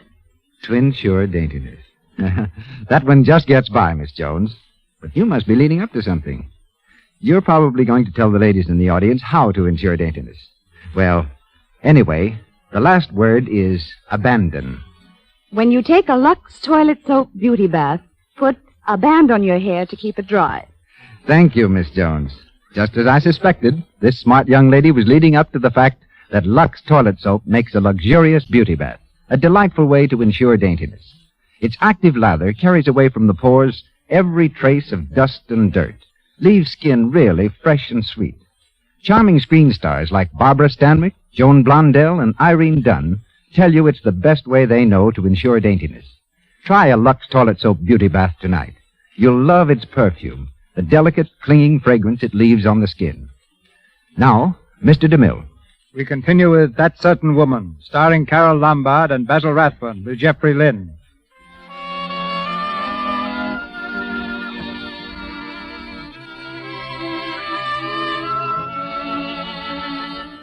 Two years have passed, and Mary's gone back to work for Lloyd Rogers. Her old friend Amy has come to live with her to take care of the baby while Mary's away. In the kitchen of their two-room flat, Mary sits at the table reading the morning newspaper. There's a story on the front page, a story about Jack Merrick. Mary's read it over and over until the headline sings in her brain. Jack Merrick weds Jean Carson in Paris. Happy couple to honeymoon in South France. Here's your coffee, Mary. It's nice and hot. I don't want it, Amy. I'm due at the office now. I'll grab a bite later after I've stopped jittering. I know, honey. Oh, gee, it's sure tough. But your life ain't over yet. There's lots of men around. Married in Paris. Taking a motor trip through the south of France. I guess she's that society girl. I think I've read the name. Oh, Mary, forget him, will you? I wish I could. It's like someone dying after a long illness. Oh, yes, darling.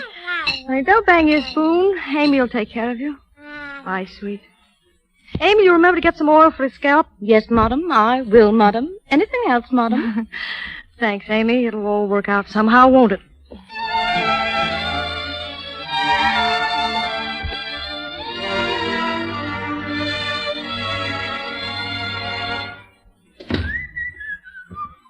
Morning, Mary. Morning, Mr. Rogers. Why do people work? Do you know? I don't. Not in a day like this. Oh, look at that sunshine. Mary, let's resign. I'm so tired of this office I could scream. Take a letter. To whom it may concern.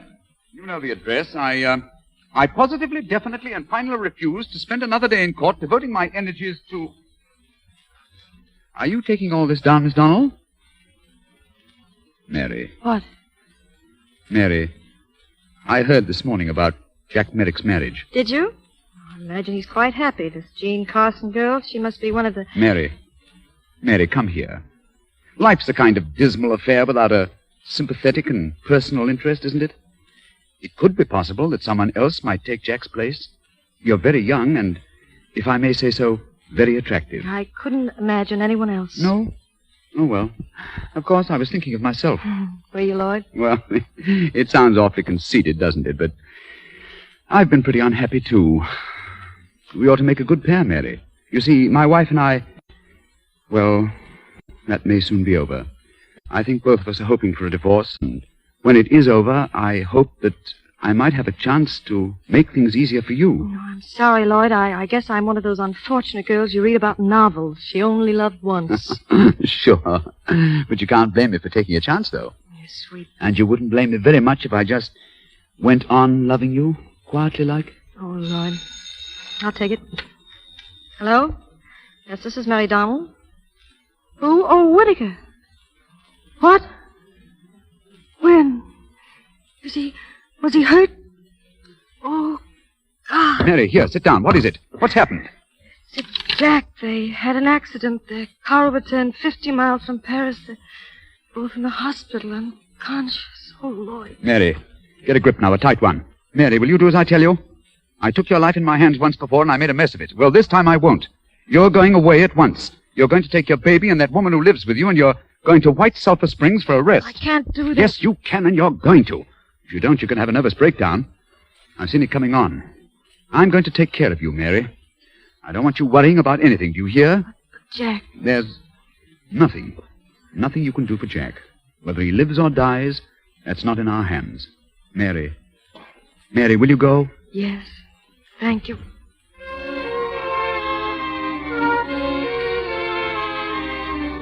Then she's all right?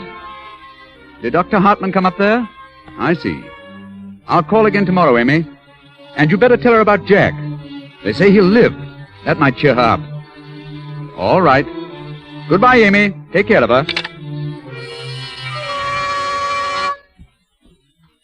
Then there's the matter of this consolidated case, Lloyd. It comes up Tuesday.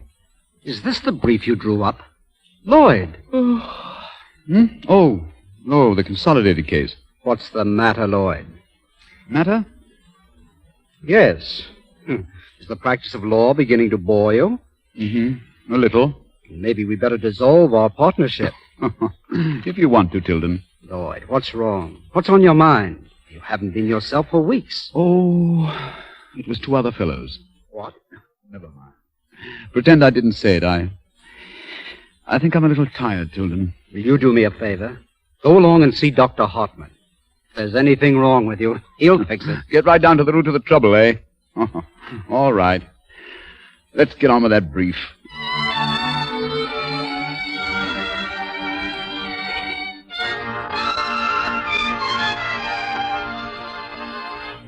Is that all, Doctor? Yes, you can dress now, Rogers. That's all. Well, what's the verdict?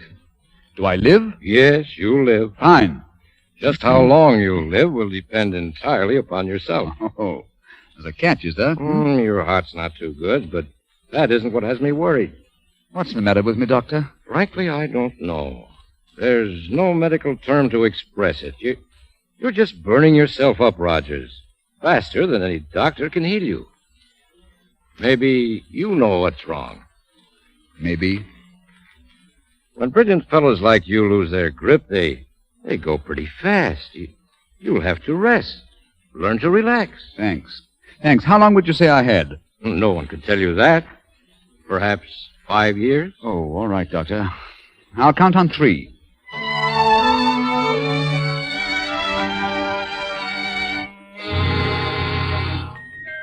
Happy birthday to you. All right, now blow the candles on the cake, darling. 1, 2, 3. One's still lit, Mummy. Come on and blow. Oh, gee, birthdays are wonderful, ain't they? I mean up to 4 years old. When they get around 40, well, they're not so hard. Oh, I'll answer. Don't let him eat too much cake.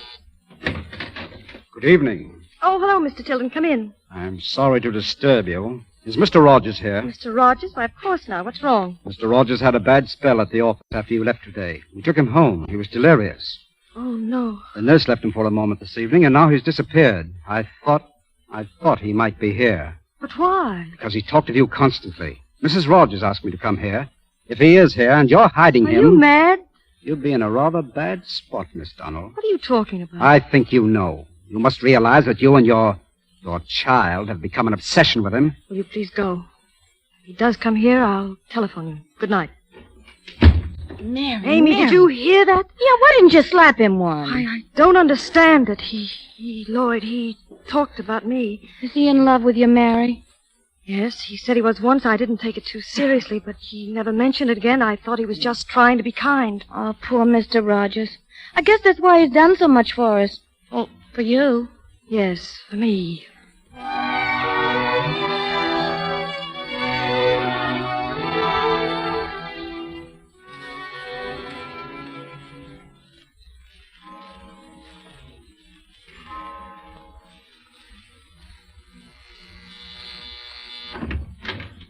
Lloyd. Mary, may I come in? Of course. Lloyd, what's the matter? Here, lean on me. Sit down over here. Oh, Lloyd. Mary, do you mind? I had to come to see you. Tell me that it's all right. Of course it is, but you shouldn't. Oh, now, please, don't be an alarmist. That's not like you. Everybody's been, they've been making such a fuss. I heard them, they said I was delirious. I wasn't, Mary. I was never more lucid in my life. I said that I loved you, Mary. And that was true. I've loved you for years. I loved you the day you married Jack Merrick. I told you that once, remember? Yes, Lloyd. That's why I came here now. Oh, I'm sick, Mary. I can't be with people I don't care about. You can understand that, can't you, Mary? Yes, Lloyd, I can understand. Just let me stay quietly, just for a little while. I'm all right. Really, I am. You can stay as long as you want. Thanks. I've tried to help you, Mary, and now you're helping me. Mary, you'll have nothing to worry about anymore. She has all she wants, her own money. I can do what I want with mine. Lloyd, what are you saying? I made a will, Mary. It's all yours. Oh, you shouldn't have. Please, I wanted to. Tell me that it's all right. Oh, what's so quiet here, isn't it? Just let me close my eyes. Just for a few minutes. Mary. Lloyd, listen. Lloyd. Amy!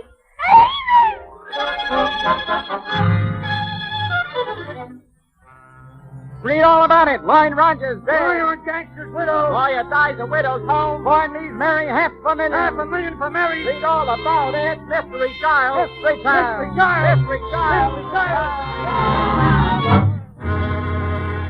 Come on, step on him, will you? Hold that kid high up there. I gotta have a picture of that kid. Look out. Come on there, smile, sonny boy. That kid's Come on, snap it up. He'll be bowling in a minute. Let him cry. Mystery baby cries for daddy. Great.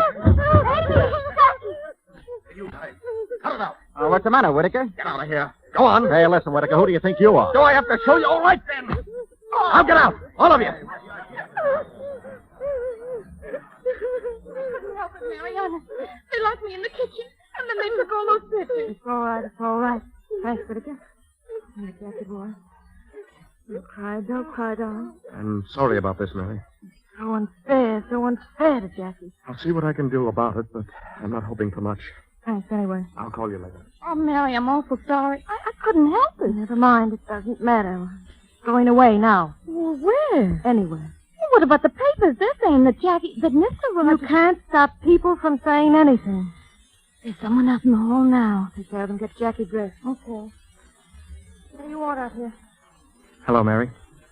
Jack. The door was open, So you came in. How have you been, Jack? Oh, so. You'll have to excuse the roughhouse. We had some guests. Yes, I think I saw some of them in the street. Too bad about Lloyd, wasn't it? Yes. I'm going away. Where? Europe, I guess. Europe.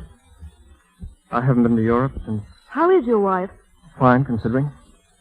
She'll never get out of her wheelchair. Yes, I heard that. I heard, too, Jack, that you've been splendid. Oh, well, I was responsible. I was driving the car. Mary, I've often thought about telling you how it happened. I was trying to forget about you over there in Paris. When Jean came over, I'd known her since we were at school. She stuck around, and one day we married. Yes? Then the accident, the smash. What a nightmare that was. Then when I was convalescing, they showed me poor little Jean, all battered up. Mary, she's got something. She's the bravest woman she is, really. She must be. I remembered things you'd said about running out and fighting. And you know, Mary, I've been working ever since, all the time. I'm very proud of you, Jack. I want Mommy to dress me. Mommy! Just a moment, dear. Is that's your boy? Yes, he's just 4 now. Would you like to see him? Why, yeah, sure. Come in here. Mommy, you dress me. Yes, darling. All right, Amy, I'll finish up. Okay. Well, there he is. This is Jackie. Jackie? Why not? I named him after you. Mary, how old did you say he was? How old would he be? Look at him, Jack. You mean that he's... Well, look at him. Do you want to believe that anyone else is his father, do you? Oh, but why didn't I know? Because if you'd come back, I wanted you to come back to me, for me. When Jackie arrives, he's gone. I can hardly believe it, Mary. Oh, Mary, he's beautiful, isn't he? Why did you hide him all this time? He's never been hidden. You were just too busy. Oh, don't be bitter. You can't, not now. Oh, Mary, listen. Could I steal him for the afternoon? Steal him? Oh, I mean, borrow him for a while. Come on, be a good sport. I am a good sport. Jackie and I are leaving as soon as we can get out. Not now. You can't, Mary. No? No. There's 3 of us. We've got to fight together. Mary, doesn't this make it all different? I don't think so. You belong to me, and you always have. So does this little husky. Definitely.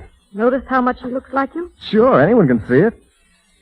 It's one of the newspapers didn't. Well, why should they? When your father annulled our marriage, he hushed it up and made one swell job of keeping it quiet. Was it for me to talk? No, but now I'm going to do some talking. Wait, Jack. We both owe a duty to this boy, right now. You can. Oh, yes, I can. I'm going to talk, plenty. I'm going down and see every newspaper editor in the city. I'll be back later, Mary. We've got a lot to talk about. Have we? Bye for a while. So long there, Husky. Well, Mary, now what? The same thing, Amy. Start packing. We're on our way.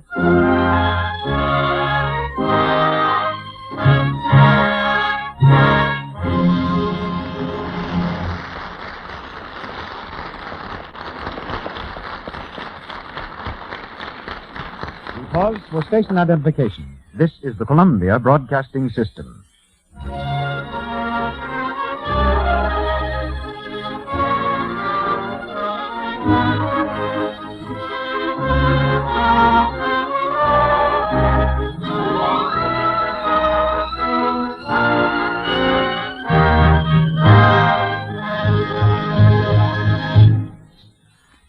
We have just heard Act 2 of That Certain Woman, starring Carol Lombard, Basil Rathbun, and Geoffrey Lynn. And we'll hear the 3rd act after this short intermission. But now we take a trip to Backstage Hollywood, as Mr. DeMille presents our special guest. It's not difficult to locate Edmund Goulding on a Hollywood soundstage. Just look for a gentleman whose face and air spell Ireland, and whose attire on the set, year in and year out, consists of a loose brass-buttoned blue jacket with turned-up cuffs, white corduroy trousers, and a very, very formal boutonniere. In spite of this exhibitionary uniform, Mr. Goulding is a shrinking violet who makes some of the best pictures in Hollywood. Starting out as an actor, he suddenly switched to playwriting, and with Edgar Selwyn gave the stage a startling hit in Dancing Mothers. As a director, he handled all those stars you saw in Grand Hotel without provoking a single flare of temperament. His latest efforts are White Banners, Dawn Patrol, just completed, and Dark Victory, now in the making. In addition, Mr. Goulding is both author and director of Riptide, and the original play from which tonight's drama, That Certain Woman, was adapted. First of all, Eddie, I want to thank you for the attention you showed me once while I was laid up in the hospital. I can't tell you how I appreciated your constant visits. Well, C.B., if a man can't give a friend a little attention... No, Eddie. No, it was more than just a little attention. That cheerful face of yours would breeze through my door 3 or 4 times a day. That's real friendship. Well, C.B. Yes, Eddie? I have a little confession to make. I had the room next to you in the hospital. Oh, were you ill? No, I was tired of it all. I was resting up. And it got a little boring, so alone. Well, thanks, Eddie, anyway. Well, you're welcome, C.B., but tell me, what ever became of that very beautiful nurse that was tending you? Oh, so that was it. Well, I suggest we get out of the hospital and back to the soundstage. How goes your new picture, Dark Victory? You know, we beat you to it on that one. We did Dark Victory here last spring. And if you hadn't done it in the Lux Radio Theatre, the chances are that I wouldn't be directing it now for Warner Brothers. I don't quite follow you. Well, most of the studios knew the story of Dark Victory, but for some reason or other, they shied away from it. Now, when you put it on the air last March, Hal Wallace, the production chief at Warner's, was so impressed, and so was I, that he bought the story for Betty Davis and George Brent. And I only hope we do as good a job with it as you did. Well, it couldn't be in abler hands, Eddie. All of which goes to prove, C.B., that we not only use the tangible product of this program at our studios, Lux Soap, but the intangible product is just as highly appreciated. Your beautifully done plays. And that double-barrel salute is appreciated. Now may we gossip about that certain woman? Well, I wrote That Certain Woman under the title of The Trespasser, one of the very first sound pictures of Miss Gloria Swanson. It did very well. Yes, it did, and I rewrote it for Miss Betty Davis, and we changed the title to That Certain Woman. They tell me you created that well-known song which was heard for the first time in The Trespasser. Love, your magic spell is everywhere. I'm guilty, sir. And it sold about 1 million copies. I'm doubly guilty, sir. I knew you before that, but I never knew you were a musician.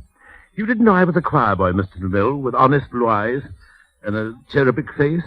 You probably used Lux.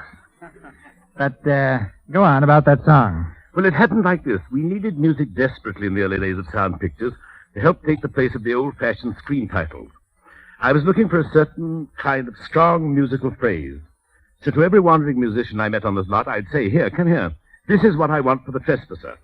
Tum-ta-da-da-dum, tum-tum-da-dum. Oh, very, very pretty, Eddie. Very pretty. Well, none of them seemed to be very impressed. So one day I whistled it to Gloria Swanson. She liked it and said, write it down. But we couldn't find a soul to write down the notes. I stayed up half the night whistling it so I wouldn't forget it.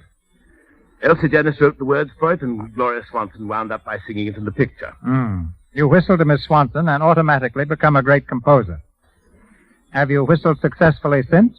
Yes, sir. I whistled for Miss Davis the other day, a song called Oh, Give Me Time for Tenderness. Have you forgotten it? No, we wrote it down. It's in the picture. How does it go? A gem, Eddie, a gem. But, how do you get those rhythm effects? Well, sir, confidentially, those are my knees knocking together. I sort of play my own accompaniment, and before my knees give way entirely, I'm going to step outside and stop from chattering. Goodbye, sir. Thanks. Goodbye, Eddie. Keep whistling.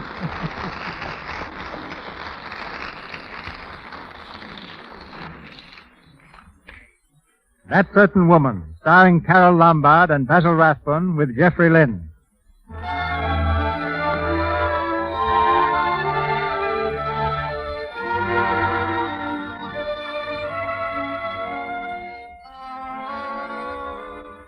It's the following day, and Mary's still in New York, for a court order was presented to her at the boat, an order demanding custody of her child. In fury, she's gone to the Merrick home, and now faces old Mr. Merrick across his library desk. Mary's desperate, the old gentleman composed. Now, please calm yourself, young woman, and listen to me. No, Mr. Merrick, you're going to listen to me. I've taken all that I'm going to from you and everyone else. Now Mrs. Al Haynes is beginning to be herself. I never knew anyone could be so completely heartless. You and your bailiff order. You admit that my bailiff and his restraining order have accomplished my purpose, which is to keep you and the boy from leaving the state. Yes, pending action against the custody of my son. That's what it said. Custody of my own son. My grandson. I'm prepared to believe that the boy you have is Jack's son. Since it is obvious that you're entirely unfit to raise the child... Don't say that to me. Don't you dare. I've given Jackie everything I could, everything he needed to grow strong and well, every care, every thought, every experiment of my life. He's everything I have, and you're not going to take him away from me. I intend to ask the court to remove him from further contamination. You talked to Jack about this? My son knows my decision in the matter. You signed the application for the court order? If you doubt its validity, try taking the child out of the state. Just try. I'd like to speak to Jack. May I wait here? My son is not going to discuss this with you. He wants that boy, and he'll get him. Yes, he may at that. So, you're beginning to talk sense now. Very good sense, Mr. Merrick. Yeah, I think later on you'll be happy in the knowledge that you did the right thing. The boy will have a real chance in life. Everything that money can give him, you will be free to travel. Have an amusing life. Plenty of money. You needn't go on. We'll handle the whole thing as delicately and generously as possible. Yes, generosity is your long suit, isn't it? Mr. Merrick, you've got all the cards, all the trumps. You're the winner, except for one ace. I've got the one thing that even you can never take away from me, and that's Jack's love for me. You want to take my son away from me? All right.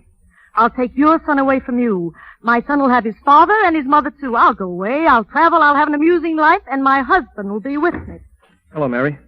Dad, what's this about a warrant or court order or whatever you call it? Didn't you apply for it? I did not. If you'll keep out of this... Keep out of it? What do you mean, keep out of it? You didn't say anything about any kind of a court order when I talked to you this afternoon. And you didn't know anything about it, Jack? Of course not. Dad, you're all wrong. I spoke to Mary yesterday. She need never have told me about the baby at all. And you need never have told the reporters. Jack, I'm only trying to cover you on this. Well, you don't have to. Might as well know right now. When I spoke to Mary last night, I asked if she'd take me back. She said no. But I'm not stopping at that. I'm going to talk to Jean, lay the whole thing right on the line to her. And you've got to help us, Dad. You broke this up before, but you were wrong. And you've always been wrong. You can't take people's lives and run them the way you run your business. Now, you go home, Mary. Go home and wait for me. I'll be there as soon as I can.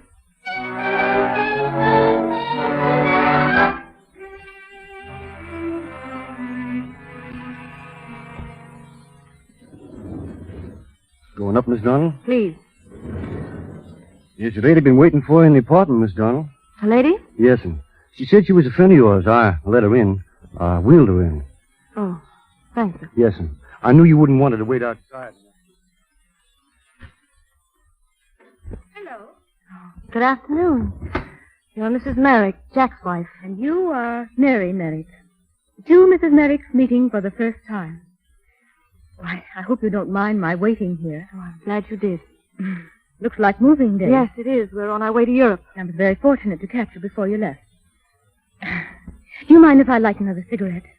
Oh, perhaps you'll have one. No, thanks. Jack told me about finding you yesterday. You and the boy, too. It knocked him off his feet. Yes? I believe he's going to tap it out with his father now. Yes. He wouldn't tell me a thing, but I have a pretty fair idea. You see, I've loved Jack ever since I was a child. Have you? Mm-hmm. I've always been teased about it. And I didn't know about you and Jack until after we were married.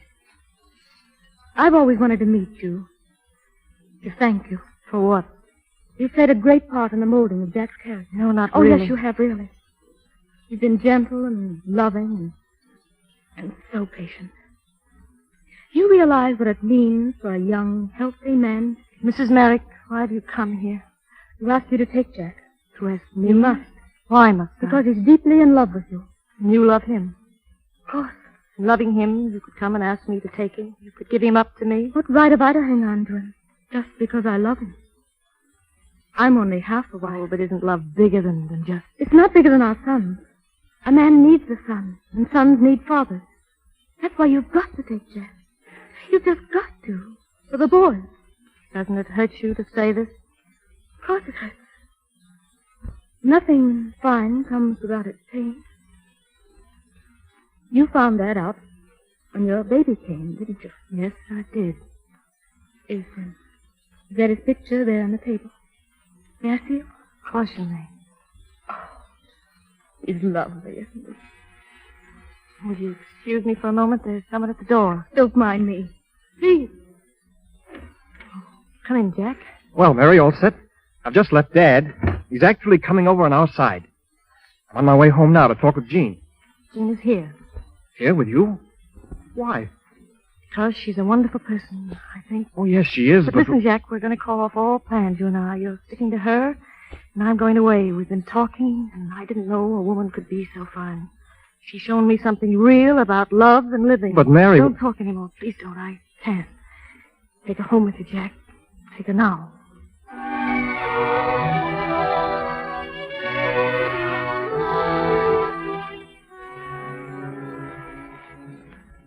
Oh, here he is, Mary. He's all dressed. Are you going out, Mommy? Yes, darling, you are. Mommy's going to stay here. Here, let me do that button. There we are. Oh, Mary, you can't do this. Shut up. You know where to take him, don't you? Mrs. Jack Merrick, 18111 West. I know where it is. And I still say you're crazy. You don't know what you're doing. I think I do, Amy. I hope I do. Go on now, please. All right. What about when nighttime comes and he starts wanting you? He always does. That's your job, Amy, and you will do it for me. Just make him believe that I never was. It's just as well. I'm bad luck to men. You're a little man, aren't you, Jackie? Aren't you? You're getting big. Yes, darling. Yes, my sweet. Take him, Amy. Bye. No, come back, Jackie. Here. You know, Mother likes your collar outside your coat. That's better. Go along now, darling. That's all. Goodbye. Bye, Mommy.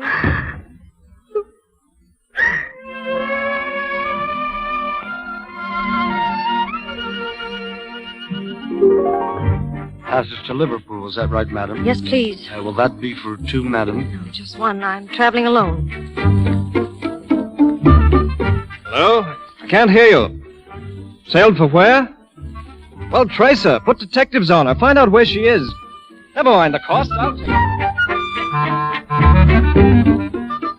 it. Single sweetness? For how long? I don't know. Make it by the day.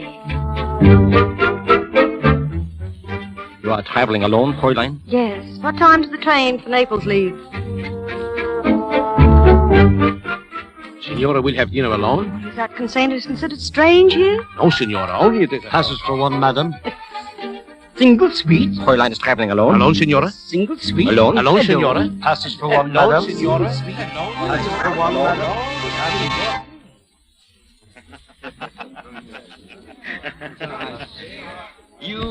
You wish a table, monsieur? Monsieur, you are looking for someone? Yes, there's someone here. Oh, there she is. That lady, monsieur? Ah, she is always alone, monsieur. For a long time now, she has been here, and she is always... Don't worry. I don't think she'll mind seeing me. Oh, very good. Do you mind if I sit down? I'm sorry, but... Jack... It's been a long time, Mary. Are you really so surprised to see me? I didn't expect it. How did you know where I was? London, Berlin, Naples, Paris. I've always known where you were, Mary. Have you? I never came because I knew you wouldn't want it that way. Thank you. I thought it would be best. It has been the best. Not for you. Oh, I've been busy. You know, traveling, it's like a drug sometimes. You get so used to it. Mary, aren't you going to ask? Ask what? About Jackie. Of course. How is he? He's beautiful, Mary. He's a wonderful kid. He gets to look more like you every day. Does he?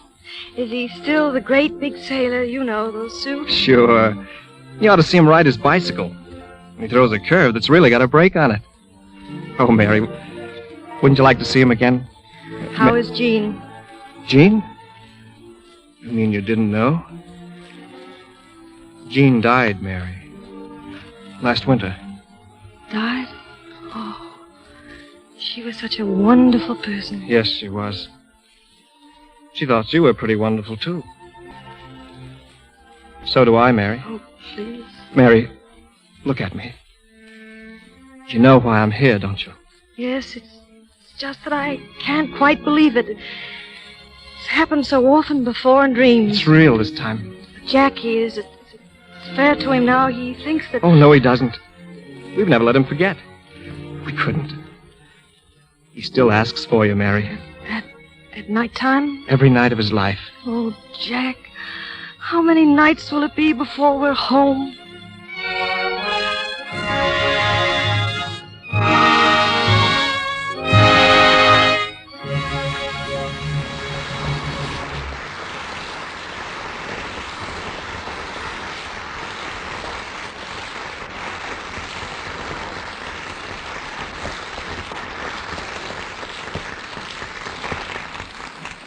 That concludes the dramatic portion of tonight's program and gives us a chance to meet Carol Lombard and Basil Rathbun on a much more intimate basis.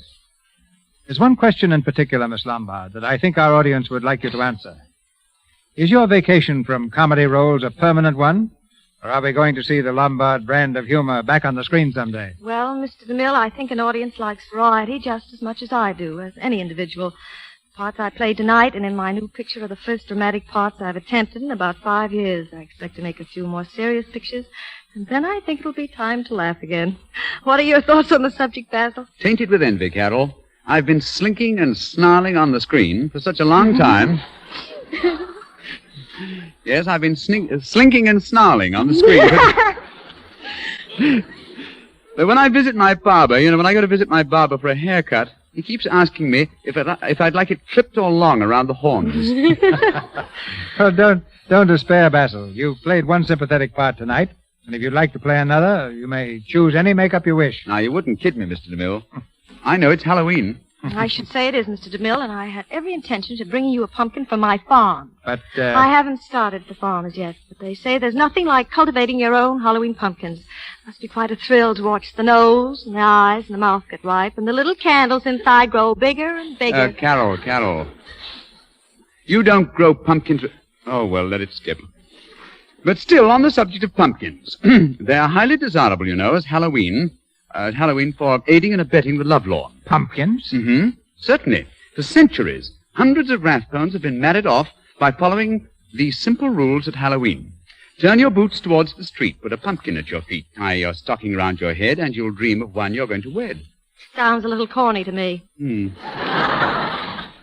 Well, it's strictly off the cob, I'll admit. But if you don't like that, you can always make a jack-o'-lantern, go out at midnight, walk around the block 7 times, and you'll also bump into your own true love. Ever try it, Mr. DeMille? Yes, once. Some years ago. Only my own true love turned out to be a certain Mr. Finnegan, the policeman on the beat. Since then, I've gone in for nothing more strenuous than bobbing for apples. What, no gate stealing or ringing doorbells? Before you force me to confess, Carol, let's change the subject. You might tell us what you think of the Lux Radio Theatre. I mean, as a listener. Well, I'll do better than that, Mr. DeMille. I'll tell you what I think of Lux soap as a user. In syllables of one word, I think it's swell. That goes for your program, too. And now, good night, Mr. DeMille. So long, CB. I hope you get your apple tonight. Happy Halloween to you both.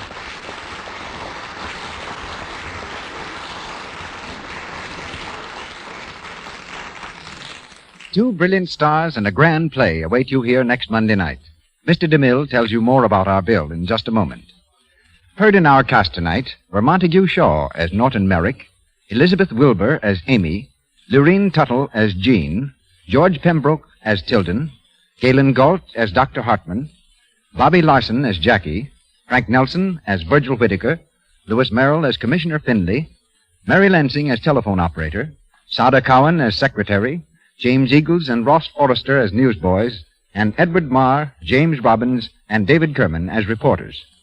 Jeffrey Lynn stars soon again with Priscilla Lane in the Warner film Yes, My Darling Daughter.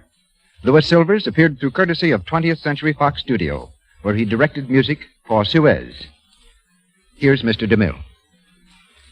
The dramatic problem of a girl who thought she could find no real happiness in love without a successful career comes to the stage of the Lux Radio Theatre next Monday night. This situation, which touches the lives of millions, becomes more vital than ever in Ursula Parrott's brilliant story, Next Time We Love. And starring in this romance of an actress and a newspaper reporter are two reigning favorites of the screen, the lovely Margaret Sullivan and the hero of my next picture, Joel McCrea.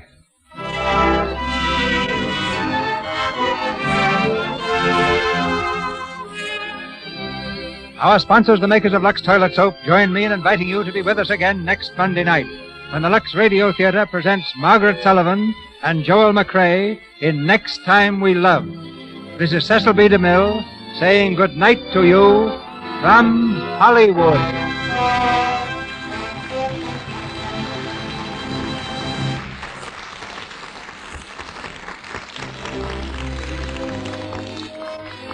Those of you listening in tonight who have young daughters probably know that this week we're commemorating an important birthday. The birthday of Juliette Lowe, founder of the Girl Scout movement in the United States. This, ladies and gentlemen, is Girl Scout Week, and we know you will want to join with us in congratulating this lively, growing organization. If you haven't a Girl Scout in your home, there's one in your neighborhood. She needs your interest in her. Make friends with a Girl Scout this week. Heard on tonight's program was I've Got a Date with a Dream from My Lucky Star. This program, ladies and gentlemen, came to you with the good wishes of the makers of Lux Toilet Soap, the complexion care preferred by 9 out of 10 lovely screen stars. Join us again 1 week from tonight. Be part of the vast audience that gathers each Monday night in this country and in Canada to hear Hollywood's celebrated stars in the best plays of stage and screen, produced by Cecil B. DeMille with music under the direction of Louis Silvers. Until next week, this is your announcer, Melville Ruick, bidding you all good night. This is the Columbia Broadcasting System.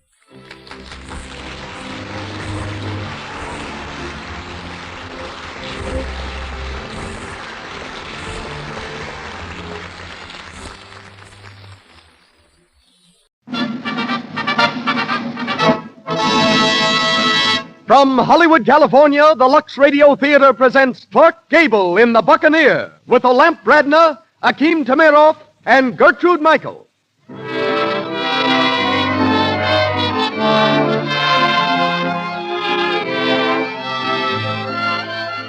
Lux presents Hollywood. In The Buccaneer, we bring you the romance, the thrilling drama of Jean Lafitte, hero and rogue of old Louisiana. Tonight's special guest is the distinguished author and historian, Mr. Rupert Hughes. Louis Silvers conducts our music. We want you to know how much we appreciate your loyalty. Your daily use of Lux Flakes makes it possible for us to bring you this program. Did you ever think of this? You can save steps and make your work go faster if you keep Lux handy in these 2 places where you can use it most. In the bathroom, for stockings and other things, and in the kitchen to help guard your hands from dishpan roughness.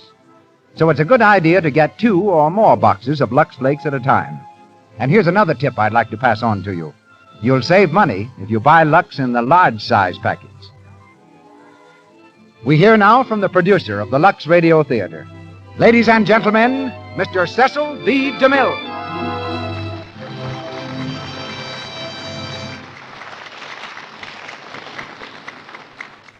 Greetings from Hollywood, ladies and gentlemen.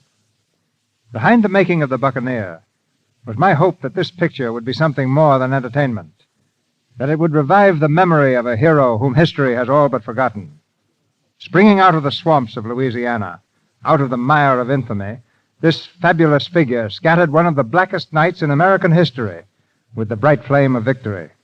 He was Jean Lafitte, the ruthless lord of Barataria, a pirate island only 90 miles from New Orleans.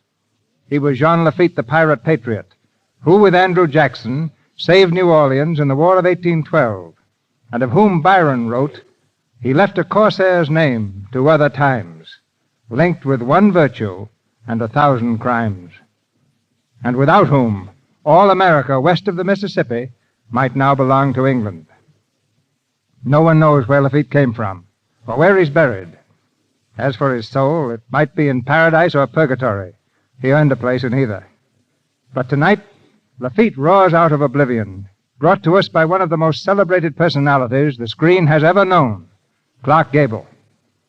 Mr. Gable is a Metro-Goldwyn-Mayer star, currently appearing in Too Hot to Handle. His next picture is Idiot's Delight. Olamp Bradna, Paramount's lovely Parisienne, makes her Lux debut in the role of Gretchen. As Dominic Yu, we give you that priceless performer, Akim Tamiroff. In the part of Annette, Gertrude Michael makes her initial bow on this stage, and Clara Blandick is heard as Aunt Charlotte. On to Louisiana. It's curtain time and star time as the Lux Radio Theatre presents Clark Gable in The Buccaneer with Olamp Bradna, Akim Tamiroff, and Gertrude Michael. In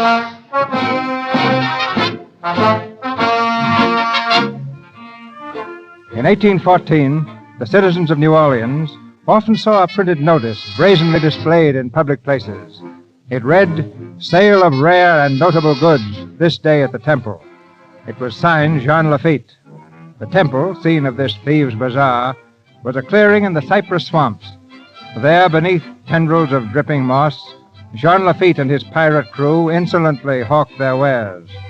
Through the crowd strolled pirate musicians, their faces lean and scarred, their music gay. The good people of New Orleans came to look and stayed to buy, no one asking where the goods came from. No one dared to ask. Now, what do you mean it ain't the best? That's the best Manila neckweed, or the best Manila rope. Silver? Did you say silver, mister? Look at this. Only one Spanish dollar. $1. Perfume sweet like Araby. Monsieur, you want to buy some little perfume? Thank you, no. I'm looking for Jean Lafitte. Ah, Lafitte? What for? Do I look like a soldier? You? No. Then you can tell me. This is business. Oh, business. Well, now look. You see that man standing by himself over there? That is Jean Lafitte. Perfume sweet like Araby. Don't seem to be very popular, Mr. Lafitte. I'm sorry, but I don't know what you're talking about. I was thinking of that placard that I've seen posted about. There's one on that tree. Reward. $500 for the capture of Jean Lafitte, dead or alive. Signed by the governor, William C.C. Claiborne. $500 reward for me shows that Governor Claiborne has a sense of humor. My name is Crawford. Senator Crawford of the Louisiana legislature. Oh. You weren't thinking of collecting that reward, were you, Senator? Hardly. But the British have a sense of humor, too. The British? And they make rather good friends. I'm sure the British think you're worth far more than $500. You think so? Try some of this wine, Senator. Thank you. Does my offer interest you? Very much. But it could stand a little more explanation. These are war times, Mr. Lafitte. You and your men could constitute a power in these waters. A power for the British? I thought you said you were a senator from Louisiana. That, I'm sure, needs no explanation. I see. Try to be back from your voyage in a fortnight. You will have British callers at Barataria. This is excellent wine. How much for the cask? 10 pieces of 8, 10 Napoleons, or $500 American paper. You don't think much of American paper, do you, Mr. Lafitte? I'm a businessman, Senator, and I don't think much of America's chances. Neither do I. I'll have the wine delivered to you. If you'll give me your... Will you excuse me? I have some important business. Of course. Wasn't that Miss Annette de Remy's carriage that just passed? I thought I recognized Miss Annette and her Aunt Charlotte. It was their carriage. You'll excuse me, Senator, but we're not exchanging confidences yet. Thieves' market. I can't understand why the authorities permit it. Oh, Aunt Charlotte. You always say that, but you always come. Don't be impertinent, Annette. $1 Spanish dollar. Perfume sweet like Araby. Madame, only $1 Spanish dollar. My man, did you come by these things honestly? Huh? Do I not look like an honest man? You certainly do not. Oh, Aunt Charlotte, please. He looks as if he'd cut anybody's throat for a picayune. Oh, me? Me, Dominique you, the cannoneer of Napoleon. Mademoiselle, Napoleon and me. Oh, never mind the details. How much is this perfume? That one. $3 Spanish dollar. But, madame, these... sweet like the breath of angels. Huh. It smells more like liniment. Oh, madame, impossible. Behold, I drink it. So. Madame, you are right, it is liniment. Come along, Annette. I've seen enough of it. Annette, where did she go? Annette, where are you? Annette! Annette, you're more beautiful every time I see you. Thank you, Mr. Lafitte. You were late today, Annette. I couldn't help it. My sister sailed for France. She's going to be married on a boat. There was such a crowd at the boat to see her off, I thought I'd never get away. I was in terror that I wouldn't see you.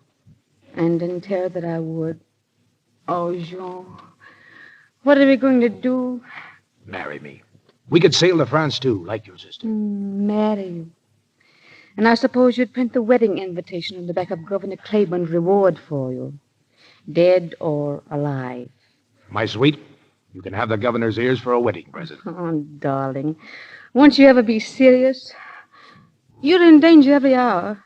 Every minute that I'm near you. Oh, Jean, we can't hide behind bushes and trees all our lives. Dearest, I want you to be able to come to my house like other men who are more respectable. Who are more honored. Oh, can't you understand? I want to be proud of my love. Well, there's nothing in your life I can share. I have wealth. I have barataria. Barateur is the word for cheap. It's a kingdom with 1,000 men and ships that sail the Caribbean and the Gulf. I can give you anything you... Yes, anything but self-respect. Yes, you're right, Annette. I can't give you that. Oh, Jean. Listen. What's that?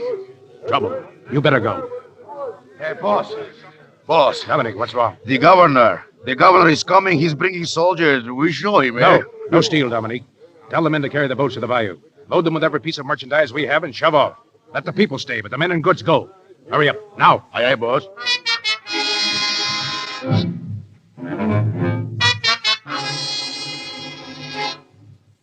Very clever of you, Lafitte.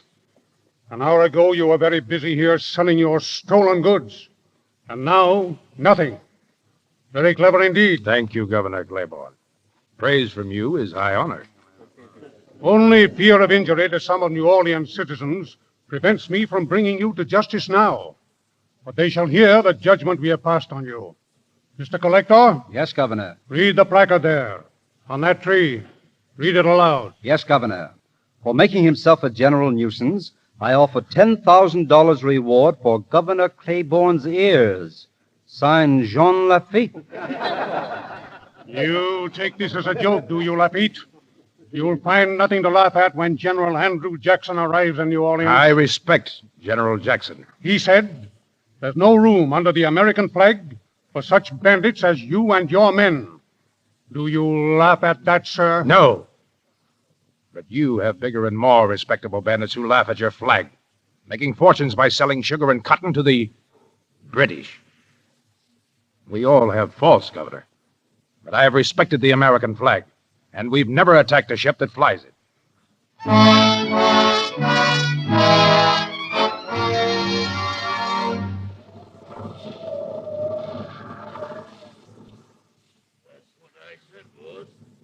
Let that governor scare us out of the temple.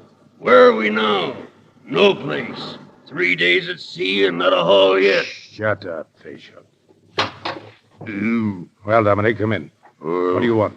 It is Brown, boss, on the Vulcan. He just scuttled a merchantman. She's burning. Does she look like a good haul? Well, boss, she's American. An American boat? Where? 2 points off the starboard bow, and she's up in flames. Well, this is pretty bad news. Get on deck. Lay her into the wind. Stay by to lower the longboats as soon as she loses way. Light no lights. Aye, boss.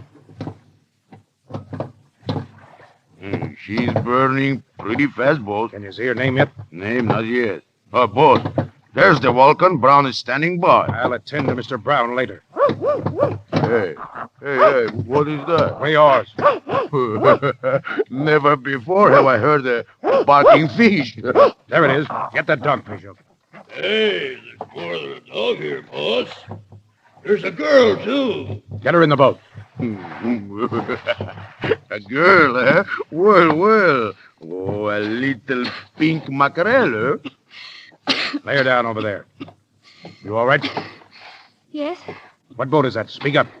Corinthian. Out of where? New Orleans, they attack us. They make me jump over. Boss, ask her, is there anybody left on board? We'll let Captain Brown tell us that. Pull over to the Vulcan.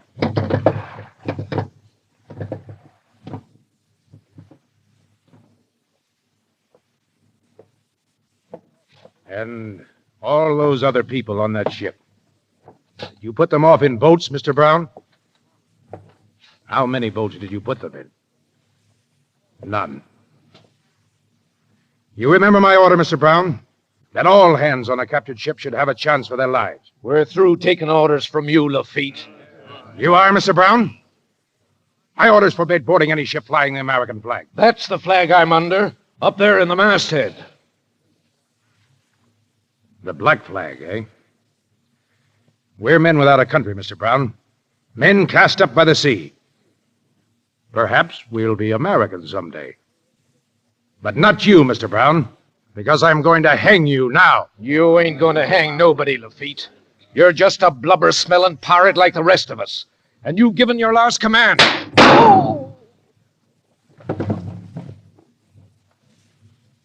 Any more complaints? Anybody like to follow Captain Brown? And stir yourselves. All hands to the braces. Square away the yard. Set your course for Marietta. Boss, hey, boss. What about that pink mackerel, the girl? She comes with us until she's well enough to leave. Well, she's all that is left of the Corinthian, boss. She make a pretty bad witness. I obey my own orders. She sailed under the American flag, and she's safe from us. Make sail! Aye, aye, boss.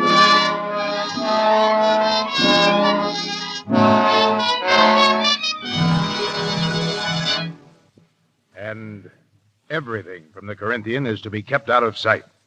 Nothing taken from that boat must be sold. You understand, Dominique? Oh, well, I know. You have your breakfast now, boss? Put it down there. Yes, sir. Good morning, Mr. Captain. Oh, good morning. How do you like Marietta? Well, I don't know yet. Your men say that I give them hemp fever. Did you hear that, Dominique? A gentleman does not laugh at a lady. Dominique, she says that you're not a gentleman. No, I say it to you. What makes you think that I'm not a gentleman? Your rings tell me. And what do you know about rings? 1 ring, it is a gentleman. 2 rings, it is a vain and foolish man. Now that you have enlightened me as to my multiple defects, go back where you belong. Dominique, keep this magpie out of my sight. Hey, come along, my little cabbage. But you did not tell me why I give the men hemp fever. Hemp is a rope, and men sometimes die of a rope. Oh, yes. As a matter of fact, the men are right. You're a walking death warrant for all of us. Me? Come here to me. What's the matter with your shoes? They squeak. I know that, but why? Because they're in the ocean. Well, take them out of the ocean. You're in a gentleman's home. A gentleman's home? No wonder the fine people of New Orleans, they laugh at you. They laugh at... How do you know? Were you ever inside their homes? Yes, I worked there. You worked there? You scrubbed their floors, but you've got nerve enough to stand there and tell me I'm no... All right.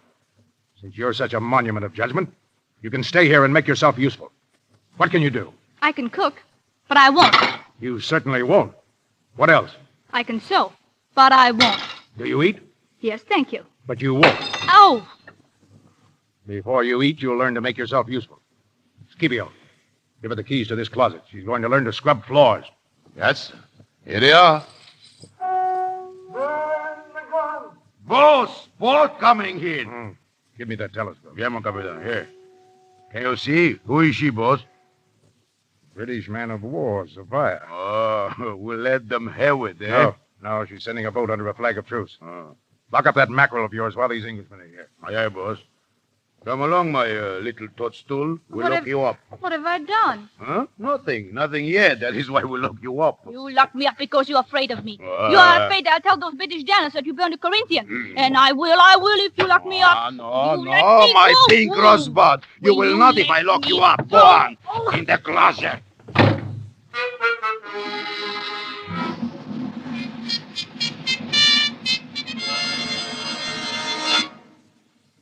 If you will join us in our attack against the Americans, Mr. Lafitte, every condition of those letters will be fulfilled.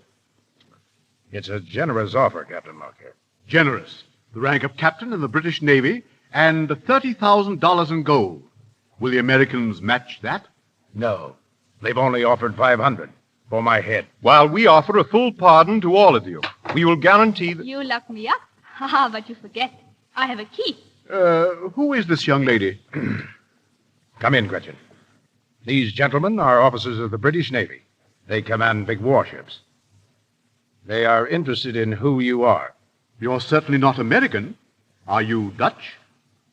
Tell them just who you are. I am the friend of Mr. Lafitte. Then suppose, just a friendly gesture, you leave us alone. Please? Yes, sir. Well, Mr. Lafitte, will you fight for the British? I must have a week for my reply. Does it take a week to make up your mind? On matters as important as this, my men have as much to say as I have. We are a republic and must put it to a vote.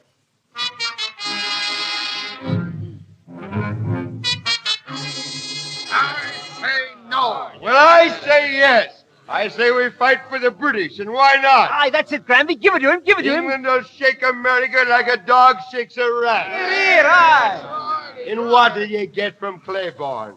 Nothing but the cramp iron, the cat, and the yardarm. But England offers gold and a clean pardon.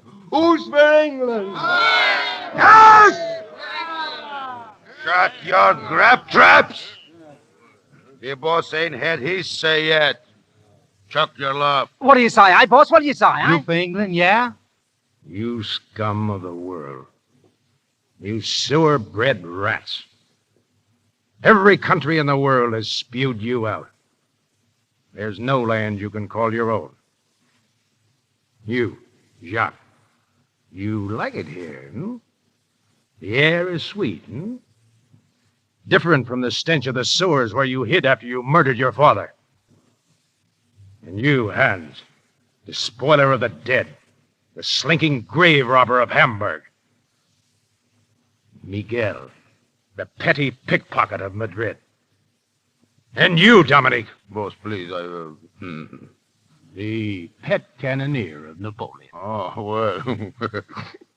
And Mouse, you deserter. What hole will you hide in to escape the lash in the yardarm? And the brave Granby. Shall I tell the story of Pensacola? Of the nun who prayed for your soul with your knife in her throat? And I'm the rottenest of you all. Because I'm your boss. All of us, the yellow-livered spawn of the world, thrown up here by a sea that's too decent to hold us. We land on the only shore that has let us stay. Louisiana. Louisiana, with long moss that hangs from the trees like the gray hair of a mother. And what do we do to her? We rob and kill. But still she lets us stay. And now, for the first time, this mother needs help. A powerful enemy is landing on her shores. You've heard her call, you white-livered squids. And what do you propose to do? Turn tail and run whining to the British, to lick the hand that you're afraid to bite. But Louisiana will never show the white feather. Neither will America. It's a young nation unprepared, with few weapons and few defenders. And it's getting licked. But I'm going to give it all I have. Who fights with me for America? Me, Dominic, you! Me, Gretchen van der Lippe.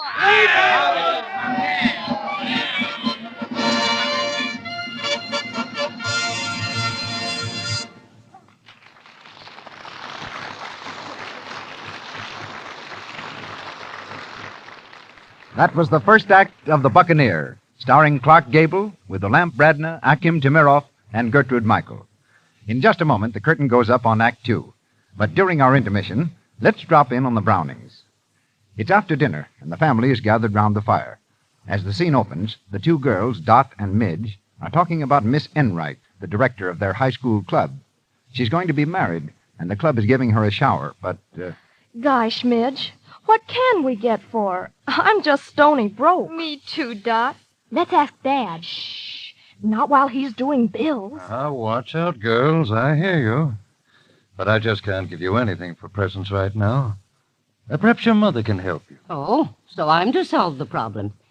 Well, here's a suggestion, girls. How about a serving spoon, like the one we got the other day? Oh, there were 2 pieces, Mother. A cheese server, too. Oh, you mean the ones you saved me money on? Yes, we certainly fooled you, Dad. 2 lovely pieces for only a quarter. And the box top from the large Lux package, Mother. Don't forget that. Gee, I bet Miss Enright would love one of those sets. Enright with Enright. Dad. But it's a swell idea. A great big sparkling idea. Well, it'll certainly help us out. Don't let me forget. I'll order some more Lux tomorrow morning, and you girls can have all the box tops. Oh, swell. Then we could get extra sets for Christmas presents, too. Why wait till tomorrow? Let's go see what's in the house right now. Come on, Midge. Dibs on the bedroom box, Dot. The kitchen box is mine. So the race is on to collect the tops from the large boxes of Lux Flakes. In fact, people everywhere are eager to get these two beautiful pieces of original Rogers silver plate, a stunning serving spoon, and a handy cheese server. Don't fail to get yours. Just send the top from a large box of Lux Flakes and 25 cents in coin with your name and address to Lux, Meriden, Meriden, Meriden, Connecticut. Mr. DeMille. We continue with the Buccaneer, starring Clark Gable, with Olamp Bradner, Hakeem Tamiroff, and Gertrude Michael.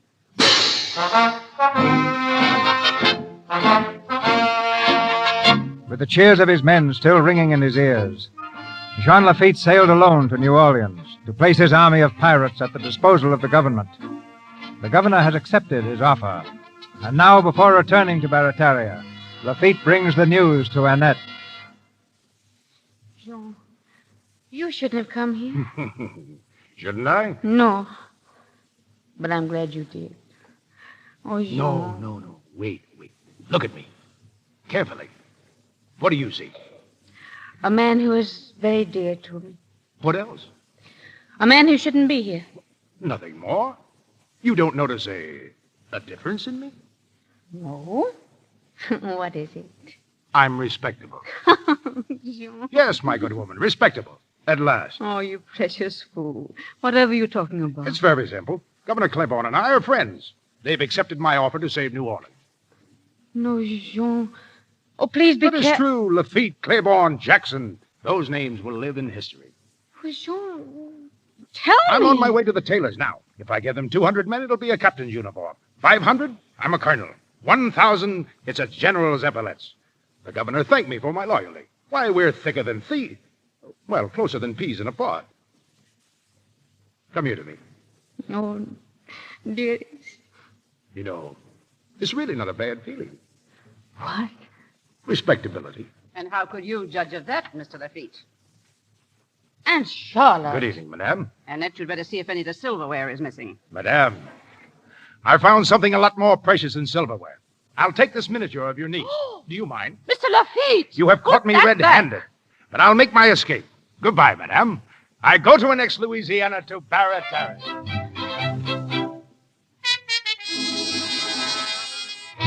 I'm very much afraid, Governor Claiborne, that you've been taken in. Would you mind being more explicit, Senator Crawford? There can be no doubt of it, Governor. And every man on this defense council will back me up. Look at the papers that John Lafitte showed you.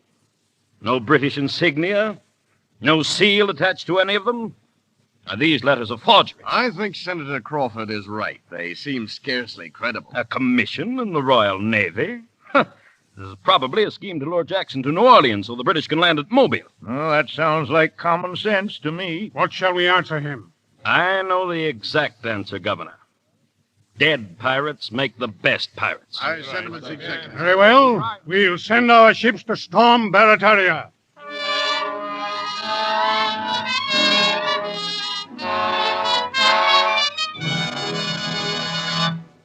And I make this while you were gone. Thank you. That's very nice, Gretchen. You see that, Dominique? Yeah. That's our flag now. Yeah, that is pretty, huh? But do you know if a white has 15 stars and 15 stripes? Why, yes. It's because, Dominique, huh? Do you know why it has 15 stars and 15 stripes? Oh, certainly I know. It is because, because the boss president liked it better that way. You are both very bad Americans. Every star and stripe is a state. Sew them together, and they are the United States. Oh, And I'll make it for you, Mr. Boss. A present. Well, thanks, funny one. They'll make us think of you when you're home in, What's the name of that place? Don't speak am Zuiderzee. Fine, fine. But don't speak am Zuiderzee is not my home anymore. Oh, yes, it is. You certainly can't stay here. I certainly will stay here. What? Pack your things. You're leaving today. I will go with you. Well, we're going into battle. Women don't know anything about fighting. Ha! You don't know anything about women. Does any man? Why don't you want to go home? Oh, because. Well, that's not a good enough excuse. Mr. Boss, who is that girl? The one in the picture you bring back. Oh, that. A lovely lady who lives in New Orleans. Oh. Is that why you want me to go home? You're a little fool, aren't you? Yes. I know that before you say it. Her hair is very pretty, too. And her eyes, they... I will go, boss. Boss, American ships are putting in. Aha, there you are, Dominique. American boats. They come to join us. Come on, give them a welcome. Hey, ring the bell! Ring the bell! All right, you men, get into the longboats. Pilot them to the landing. Viva los Americanos! Viva! Hey, boss. What are they doing? Firing on us. Fine friends you got, Godfrey. Let's give them a taste of their own style. No, hold your fire. Get back, I tell you. Don't fire. Dominique. Yes, boss. Dominique, get everybody out of here. Get them back to the bayous. Tell them to hide in the swamp. Hey, boss. Back to the bayous. All of you. Into the boats. Hey, get your families out. Get back to the swamp.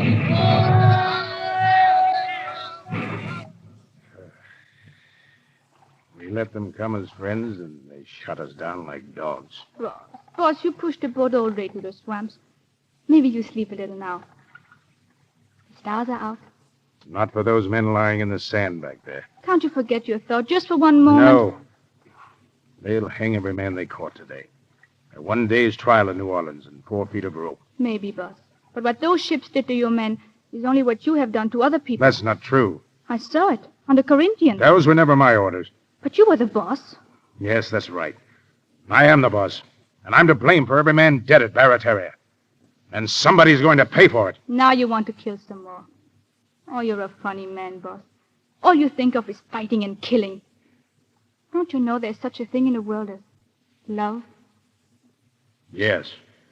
Now that's gone, too. Now you cannot marry that lady of the picture.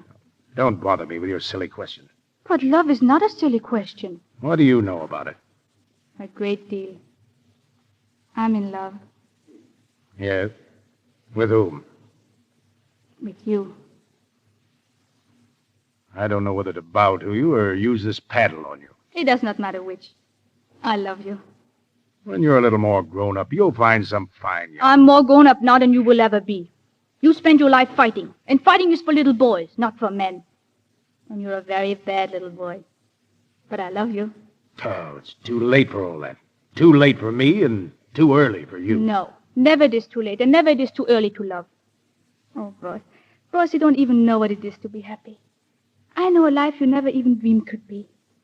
You laugh when I say don't speak am Zuiderzee.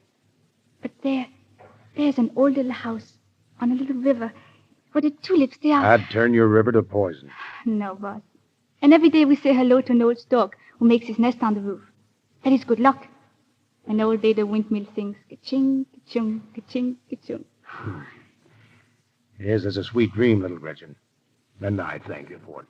Oh, don't thank me. Take me there. And leave my men rotting in cells or hiding like snakes in these swamps? Nothing will make you forget. No. The blood of my men is my own blood. We've got to get out of here. We've got to get on to New Orleans. I'll get those men out of jail if you have to kill more to do it. General Jackson must have known all about this. Jackson must be in New Orleans now. I'll see him there. You're a funny man, boss.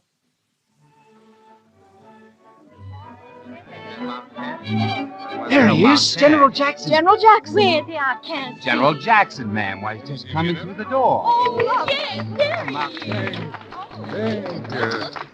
Thank you. Ladies, gentlemen, I'm honored by this gracious welcome to New Orleans. What can we do, General? How can we aid you? We need powder, food, and we need flints for our rifles.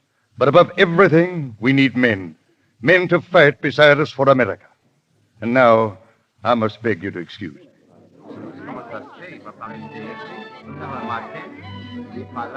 Time for your bill, Andy. What? Oh, no, not now, Mr. Peavy. Where's the defense counsel? Waiting inside. I'll show you, Andy.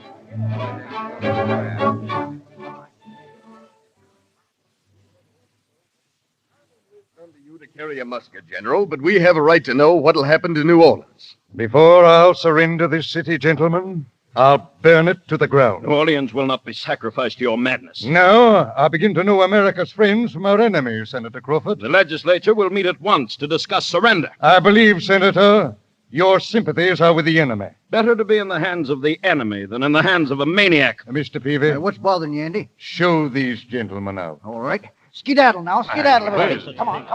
And shut the door, Mr. Peavy. I want to be alone for a while.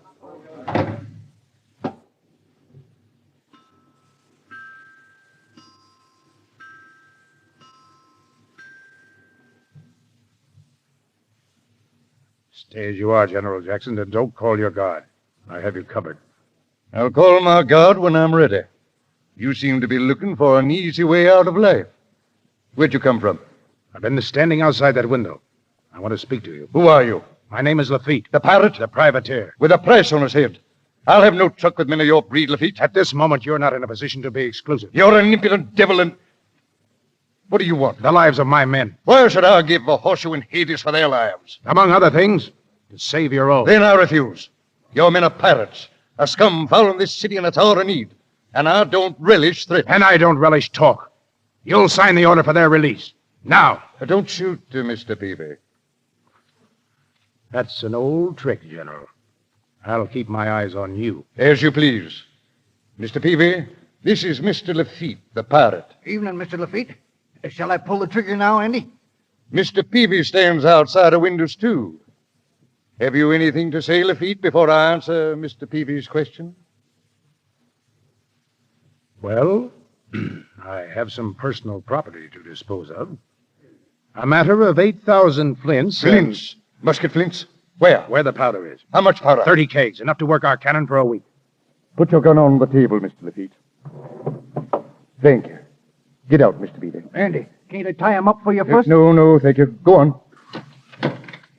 Are you lying about those flints? No, and I'm not lying about my men. The flints, are they in the city? When the last one of my men is released, I'll tell you. How many men have you? Enough to win this battle for you. Where are they? In the swamps and in jail. Well, by the They're men who live by fighting, deserters from every nation under the sun. I've a cannoneer of Napoleon, the blackest rogue unhung, and the best shot. All fighters. And all with bloody hands, eh? Like a soldier's. A soldier fights for his country. That's what we asked to do, and we're answered by bullets. You didn't ask me. I do now. General Jackson. What is it? What do you mean Monsieur by... Villeray, he must see you. This fella here, Andy, I guess he wants to see you, all right? Monsieur le Général, c'est incroyable, mais c'est vrai. Les Anglais ont apparu tout à Speak l'heure. English, man. Dans la maison même. Moi, je vais échapper seulement. Speak English. General, this man says the British have appeared at his plantation. Where's that? 8 miles from the city on the Bayou Cattle. Are they in force? The whole army. We'll hold the line of the Rodriguez Canal. Mr. Peavy, call the officer of the guard. Have the buglers sound assembly. Colonel Butler, we march at once by the Chalmette Road. The Chalmette Road, General. Major Hans, get your Mississippi Dragoons into their saddles. Take the advance. Yes, General. Get General Coffee here. Assemble all commands at Chalmette. Get every man and musket into the ranks. Rouse the town. Body of death, I need men. What's your price, Lafitte? Full pardon for my men. And for yourself? 1 hour's start when the battle's over. It's a bargain. I'll sign the release. Make it a carte blanche on the jail. All right. Now get your devils out of the swamp and the jail and bring them to Chalmette. Crawford hasn't surrendered the city. Body of death. If he gets that legislature to surrender... It won't. If Crawford isn't there... Then by the 7 plagues of Egypt, he shouldn't be there. If someone has to run him through. Thanks. I knew I'd like you, General.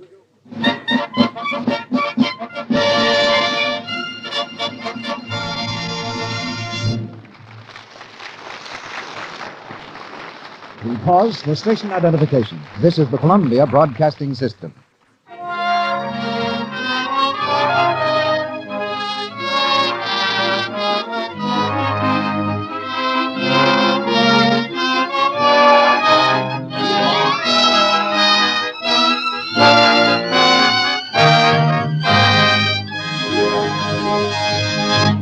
That was Act Two of The Buccaneer, starring Clark Gable with Olamp Bradner, Akim Temiroff, and Gertrude Michael, whom we hear in the third act following this short intermission.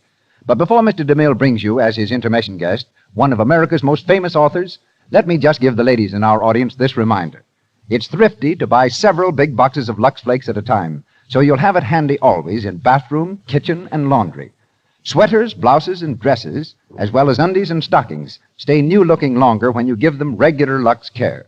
That's why so many women find Lux Flakes the finest clothes economy known. And let me remind you to have pencil and paper ready at the end of this program to jot down full details of the Rogers Silver Plate offer. And now, here's our producer ready to introduce our famous guest of the evening. One of the luckiest moves I ever made occurred many years ago when I bought a novel for the screen from Rupert Hughes. That started a friendship with one of the most talented men I've ever known. Rupert Hughes has written some 35 novels, hundreds of brilliant articles and short stories, a celebrated biography of George Washington, an encyclopedia of American music, contributed to a monumental history of the world, and is a real authority on early American pirates. He's been a director, writer, and producer for the screen, discovered Lawrence Tibbett, is a recognized sculptor, and is the uncle of Howard Hughes the aviator. He sleeps 4 hours a day, smokes 20 cigars, drinks 30 cups of coffee, and is one of the few famous men in Hollywood whose telephone number you can find by simply looking it up in the book. But how did I get in here? I was looking for my lost dog. He had me on a leash, but I got away. Oh, I know you. You're Dr. DeMille, aren't you? Doctor? I read that a college gave you the honorary degree of Doctor of Letters. Why? Probably because I have to do so much doctoring on the scripts you writers turn out. Ouch. As for that, didn't your own college make you a Doctor of Letters, too? Yes, but what good does it do me? I can't even write a prescription. Well, that doubtless saves quite a few lives. Speaking of saving lives, Cecil, I had an idea. I stole it from that glorious speech of Lafitte's, which Clark Gable delivers so powerfully. It shows how a vicious pirate offers to help turn a black danger into a golden victory. It's happened before, it can happen again. It ought to happen all the time. Pirates were people whom circumstances turned into criminals. Our country contains so much crime because, while a large percentage of lawbreakers are of low mental caliber, we still find men and women of tremendous courage, often of immense cleverness, devoting their gifts to evil instead of good. Almost all boys want to be pirates, fight Indians, or be policemen. The main thing is they want to fight somebody, anybody. Thousands of them go wrong. We try to check them with prison cells and hard labor, but nothing seems to do any good. Why? Because we try to repress them. We make no use of all that courage and restlessness. There's our crime against our criminals. It seems to me that what we ought to do, what we've got to do, is this. When we find a boy or a girl with a wild streak of adventure, a ferocious resentment of the dull life, we must offer that fiery soul an opportunity to use its energy for the benefit of itself and of everybody. We couldn't save them all, but we could save hundreds. We ought to learn a lesson from Lafitte. Realizing there's no taming criminals, the thing for us to do is to find some way of using them for their own happiness and ours. Have you a suggestion? No, I'm only a doctor of letters, not of souls or bodies. Then shall we get on with the program? By all means, but before I go, would you tell me one thing? Does either of those two nice girls get Clark Gable, or do they divide him up? Wait and see. Pity he's not the Gable twins, the Gable sextuplets. Rupert, please go quietly. I can take a hint. But first, thank you, Cecil, for bringing us these splendid stars and plays week after week. This theater, I think, occupies a definite place in American social life. I'm flattered to have been asked here. Goodbye. The key's under the mat for you, Rupert. Anytime. Goodbye.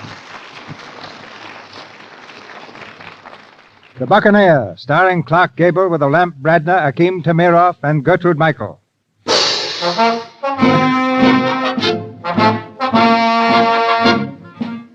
With the British on the march to New Orleans, a swift series of events crowded each other in the race for defense. Lafitte, with the order for release in his pocket, opens the jail doors for his men. We are free! The boss, he got us free!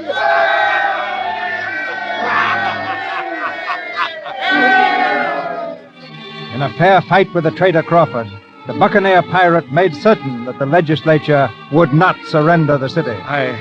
I'll fight you tomorrow at the dueling hooks. Oh, no, Mr. Crawford. You didn't give my men at Marietta a formal invitation to be killed, but here's yours.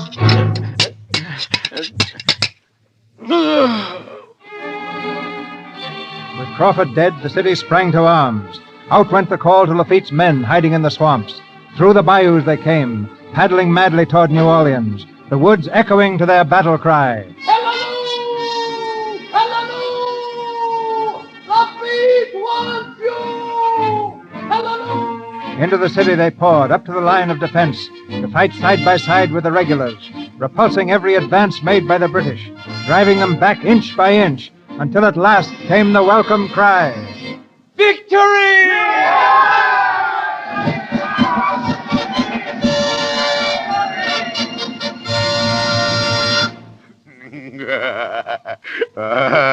My little sparrow, it was wonderful, eh? Everywhere you hear now, Lafitte, the great Lafitte, the brave Lafitte, Lafitte. Oh, his pirates, they saved the city. And I was there too, was I not, Dominique? Yeah. I helped the boss too when I carried the powder. Oh, certainly. Oh, my little cockroach, it is so good. Eh?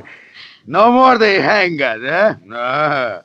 You know, tonight they give a victory ball, the great victory ball. And for who? Huh? For Lafitte. Oh, well, of course, Jack's son, he will be there too. But the victory ball, it is for Lafitte. And she will be there. Huh? In a lovely dress, and he will be a hero. Mm. And perhaps he will kiss her.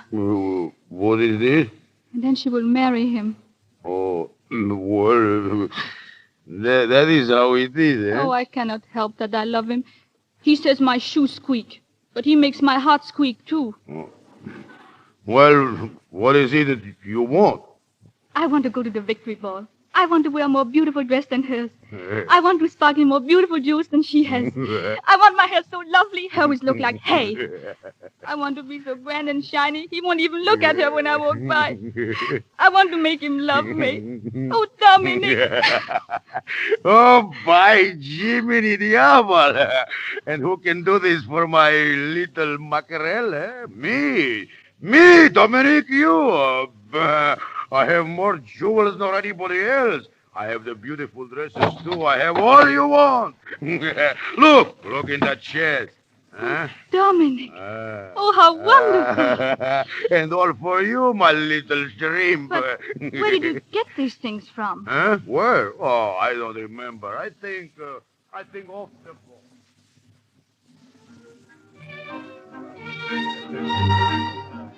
His Excellency, the Governor of Louisiana, Mr. Daniel Carroll, Captain John Lafitte.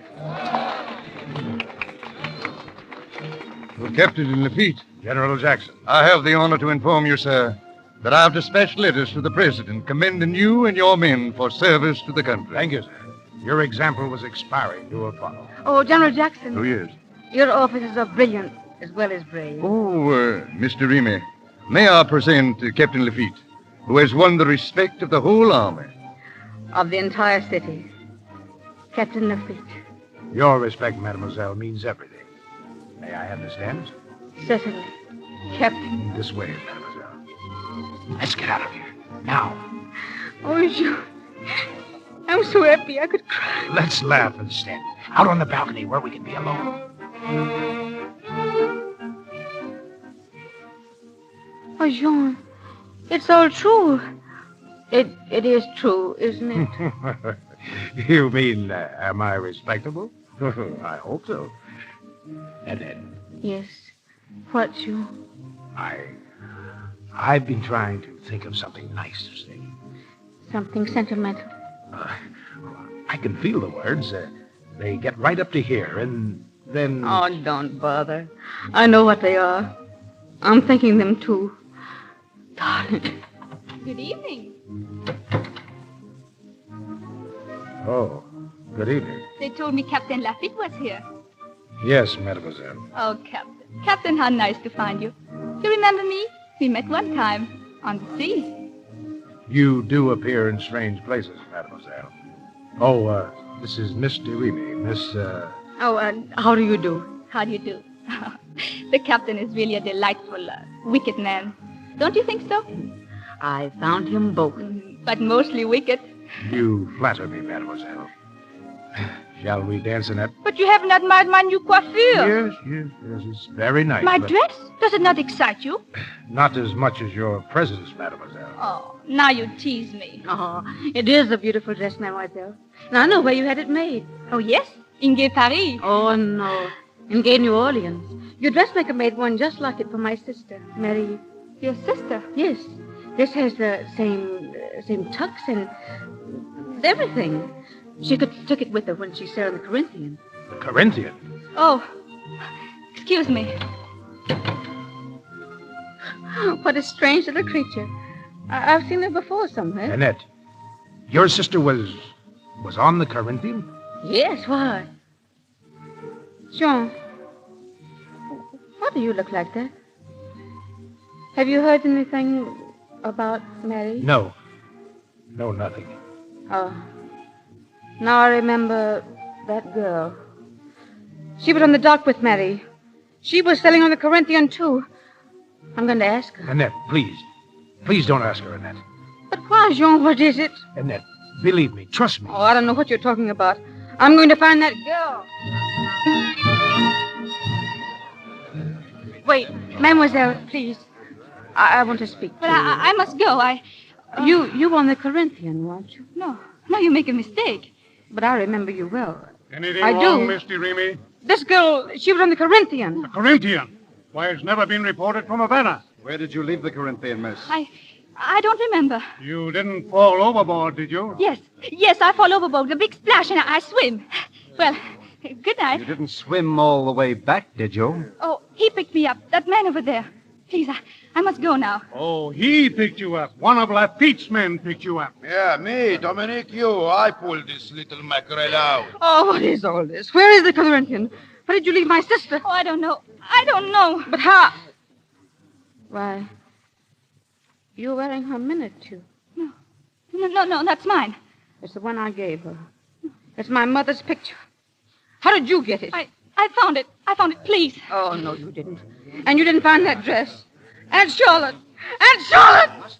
She's wearing Marie's dress. She's from the Corinthian. The beach man brought her. Where's the feet? Ask him. There's evidence for you. The Corinthian was attacked by Lafitte, wasn't it? Speak up, girl. Oh, no, he couldn't have. He couldn't. Speak up, you hear? Let this girl go. Why? She was a witness. So am I. I was there when the Corinthian burned. He admits it. No, Jean, I don't believe it. You couldn't have. Now, Lafitte. You wouldn't believe the truth if you heard it, Governor. Tell me, I'll believe. Tell us all. Gentlemen, the Corinthian was sunk, and every soul on board but one was lost. Not by you, Jean. Not by you. What difference does it make now, Annette? I was their boss. My son was on that ship. There were women on that boat. Every passenger lost. He can't get away now. Get her out. One moment, please. This city is under martial law. He's outside the law. He sank the Corinthian. They killed all hands. This is no affair of yours, General Jackson. I'm in command here. Lafitte, are you responsible for sinking the Corinthian? I am responsible. That's enough. Hang him! Come on, take your fire now! Just a minute. General, surely you're not going to defend this man? No, sir. But I made a deal with him. He joined our forces and he fought well. And for that service, I promised him a pardon for his men and 1 hour's start for himself. And by the eternal, that 1 hour's start he shall have. Thank you, General. Annette, I'm not as guilty in this as you think. I knew nothing of your sister. For your belief in me, I am grateful. But unworthy. Gentlemen, I leave you. An American, New Orleans.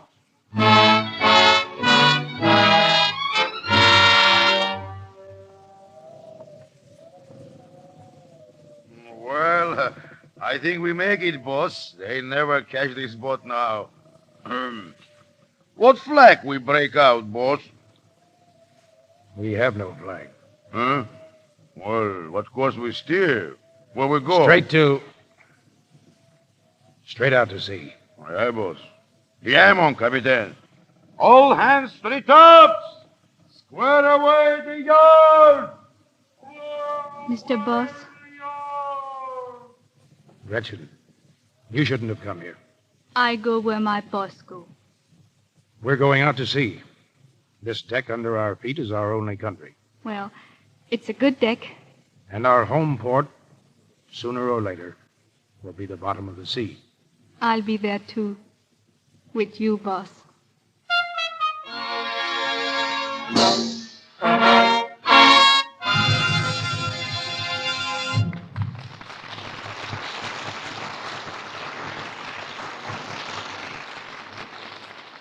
John Lafitte has sailed back into the past.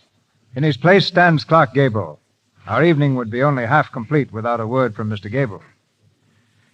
Well, I'll make it brief, Mr. DeMille. Those who saw your picture know, without my telling them, what a fine performance Frederick Marsh turned in as Jean Lafitte. I'm very grateful to you for giving me the chance to step into Lafitte's boots on the air.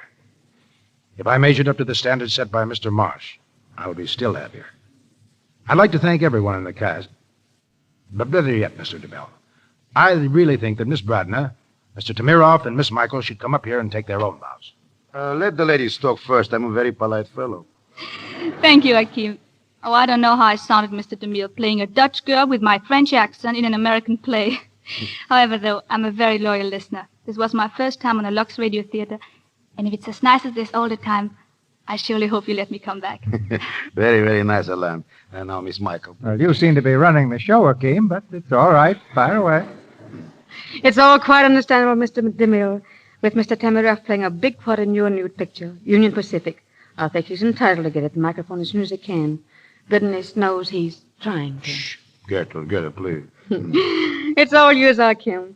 Thank you, Mr. DeMille, for a grand evening. Good night, Gertrude. Now, Mr. Tamiroff, go ahead with your latest barrage. Well, I just want to tell you, Mr. DeMille, I have all my homework done for my part in Union Pacific. You make me a bullwhacker, so I practiced for 3 months, and now I can use the bullwhip like nobody's business. I can snap a cigarette out of your mouth. You know, like that. You want me to try it? No, I've temporarily stopped smoking. Too bad. But let me tell you, making pictures is the best education in the world. Why, once I played a deaf mute, so now I can speak the sign language. Another time I was a fiddle player, so I studied and became a beautiful violinist. You know, sometime I'd like to play a man who makes $1 million. Good night, Mr. DeMille. Good night, bullfighter. In a few moments, Mr. DeMille will bring us exciting news of next week's play in stars. Meanwhile, I want to tell you more about that original Roger Silverplate offer that many people, including the Brownings, are taking advantage of right now. You see, the makers of Lux Flakes are giving us a serving spoon and cheese server for only 25 cents on the top from a large box of Lux. Both pieces are original Roger Silverplate in the graceful allure design that matches the teaspoon so many of you ordered from us in the spring. You know, with Christmas only 6 weeks away, this is a swell chance to get some lovely gifts for your friends. Give them this twin set, the handsome serving spoon and handy little cheese server. It's an exclusive pattern, one they can't buy at any store. The only way to get it is through this offer. Why, I bet they'll be tickled pink to own such fine tableware. And so will you. It's so rich-looking and gives such splendid wear. In fact, you get a certificate from the International Silver Company, the world's largest silversmiths, which guarantees satisfaction in regular use. Quite a bargain, isn't it?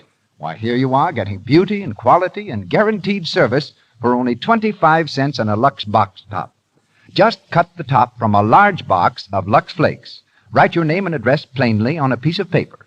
Wrap it around 25 cents in coin. Please don't use stamps. And mail it with the box top, large size, to Lux, Meriden, M-E-R-I-D-E-N, Meriden, Connecticut.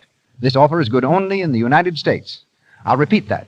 To get your Roger Silverplate serving spoon and cheese server, send 25 cents in coin and your name and address with the top of a large box of Lux Flakes to Lux, Meriden, M-E-R-I-D-E-N, Meriden, Connecticut. And now, Mr. DeMille. A young girl, flattered by the attentions of a handsome and celebrated pianist, accompanies him to a nightclub. Suddenly, a woman walks over to their table. The pianist tries to leave. He's shot. And the girl finds herself the principal witness at a sensational murder trial. The facts that come out in the courtroom mount into one of the most dramatic and unusual plays we've ever offered you, Confession. And appearing in Confession next Monday night, you'll hear 4 famous Hollywood artists, Miriam Hopkins, Claude Rains, Richard Green, and Anne Shirley.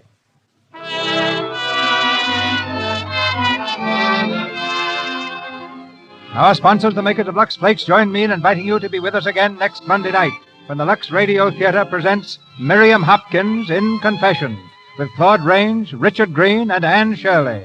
This is Cecil B. DeMille saying good night to you from Hollywood. Tonight we want to add our word of praise to the great work being done by the American Red Cross. All of us may have a part in the work of this great institution. Those who support the Red Cross form the backbone of a worldwide organization which gives its assistance generously and wholeheartedly to the victims of floods, hurricanes, fires, and other disasters which occur somewhere every year. Today, by your contribution to the Red Cross, you are helping to rebuild devastated areas, to care for the injured, and to provide for the helpless widows and orphans. Tomorrow, this great organization may be doing the same for you and yours. Give your support to the Red Cross now. Join your local chapter tomorrow. Olamp Bradner and Akim Tamiroff appeared through courtesy of Paramount Studio. Miss Bradner's new film is called Say It in French. Mr. Tamiroff's Ride a Crooked Mile. Frederick March will appear on the screen next in the Walter Wanger production, Trade Winds. Louis Silvers is from 20th Century Fox Studio. He directed music for their new